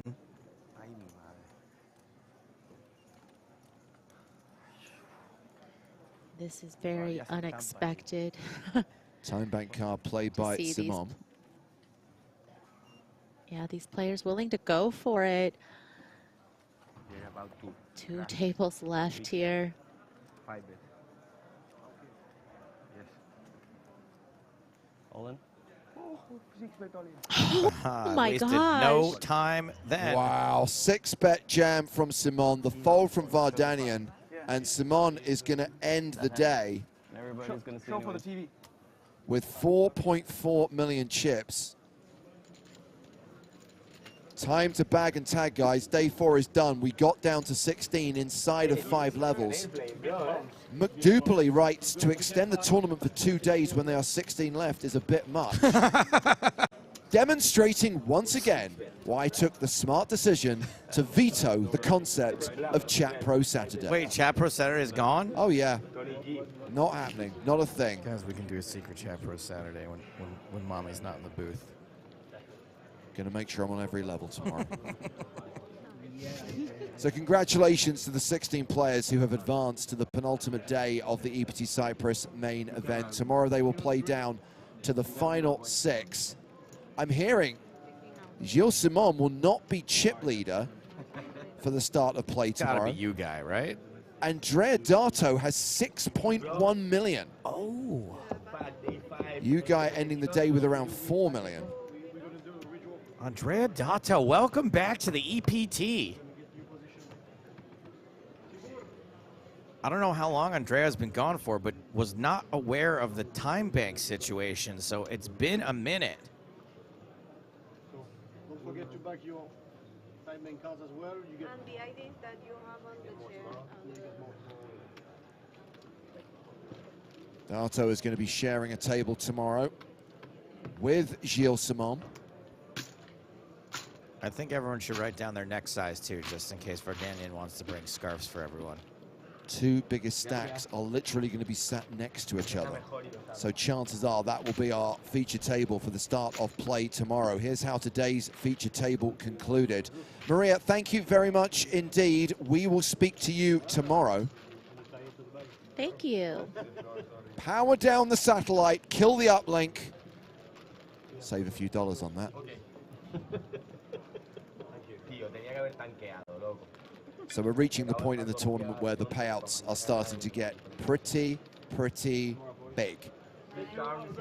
Tomorrow we are going to hit the 6-figure scores. Remember, tomorrow we play down to 6, and then on Sunday, when we play this out, when we play down to a winner, we're going to award a first prize of more than $1 million and present the main event trophy. Almost millionaires.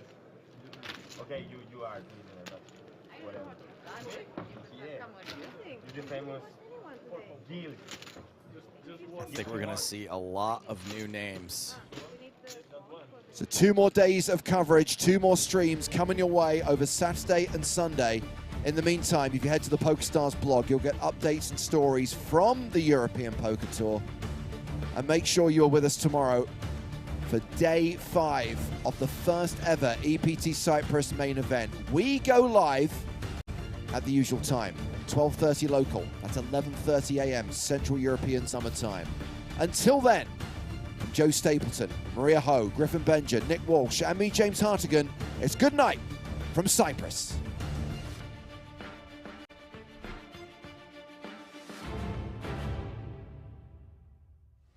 welcome to Cyprus and the PokerStars European Poker Tour. It is day 4. The objective, the ambition of the day is to get down to the final 2 tables. Come get it if you want it, I got it. People grinding hard like me, I doubt it. Best overall. Anton Wigg at risk and way behind. So that's a flush for Anton Wigg and he survives. Woo! Dario is eliminated in 29th place. Goryachev, our 23rd place finisher.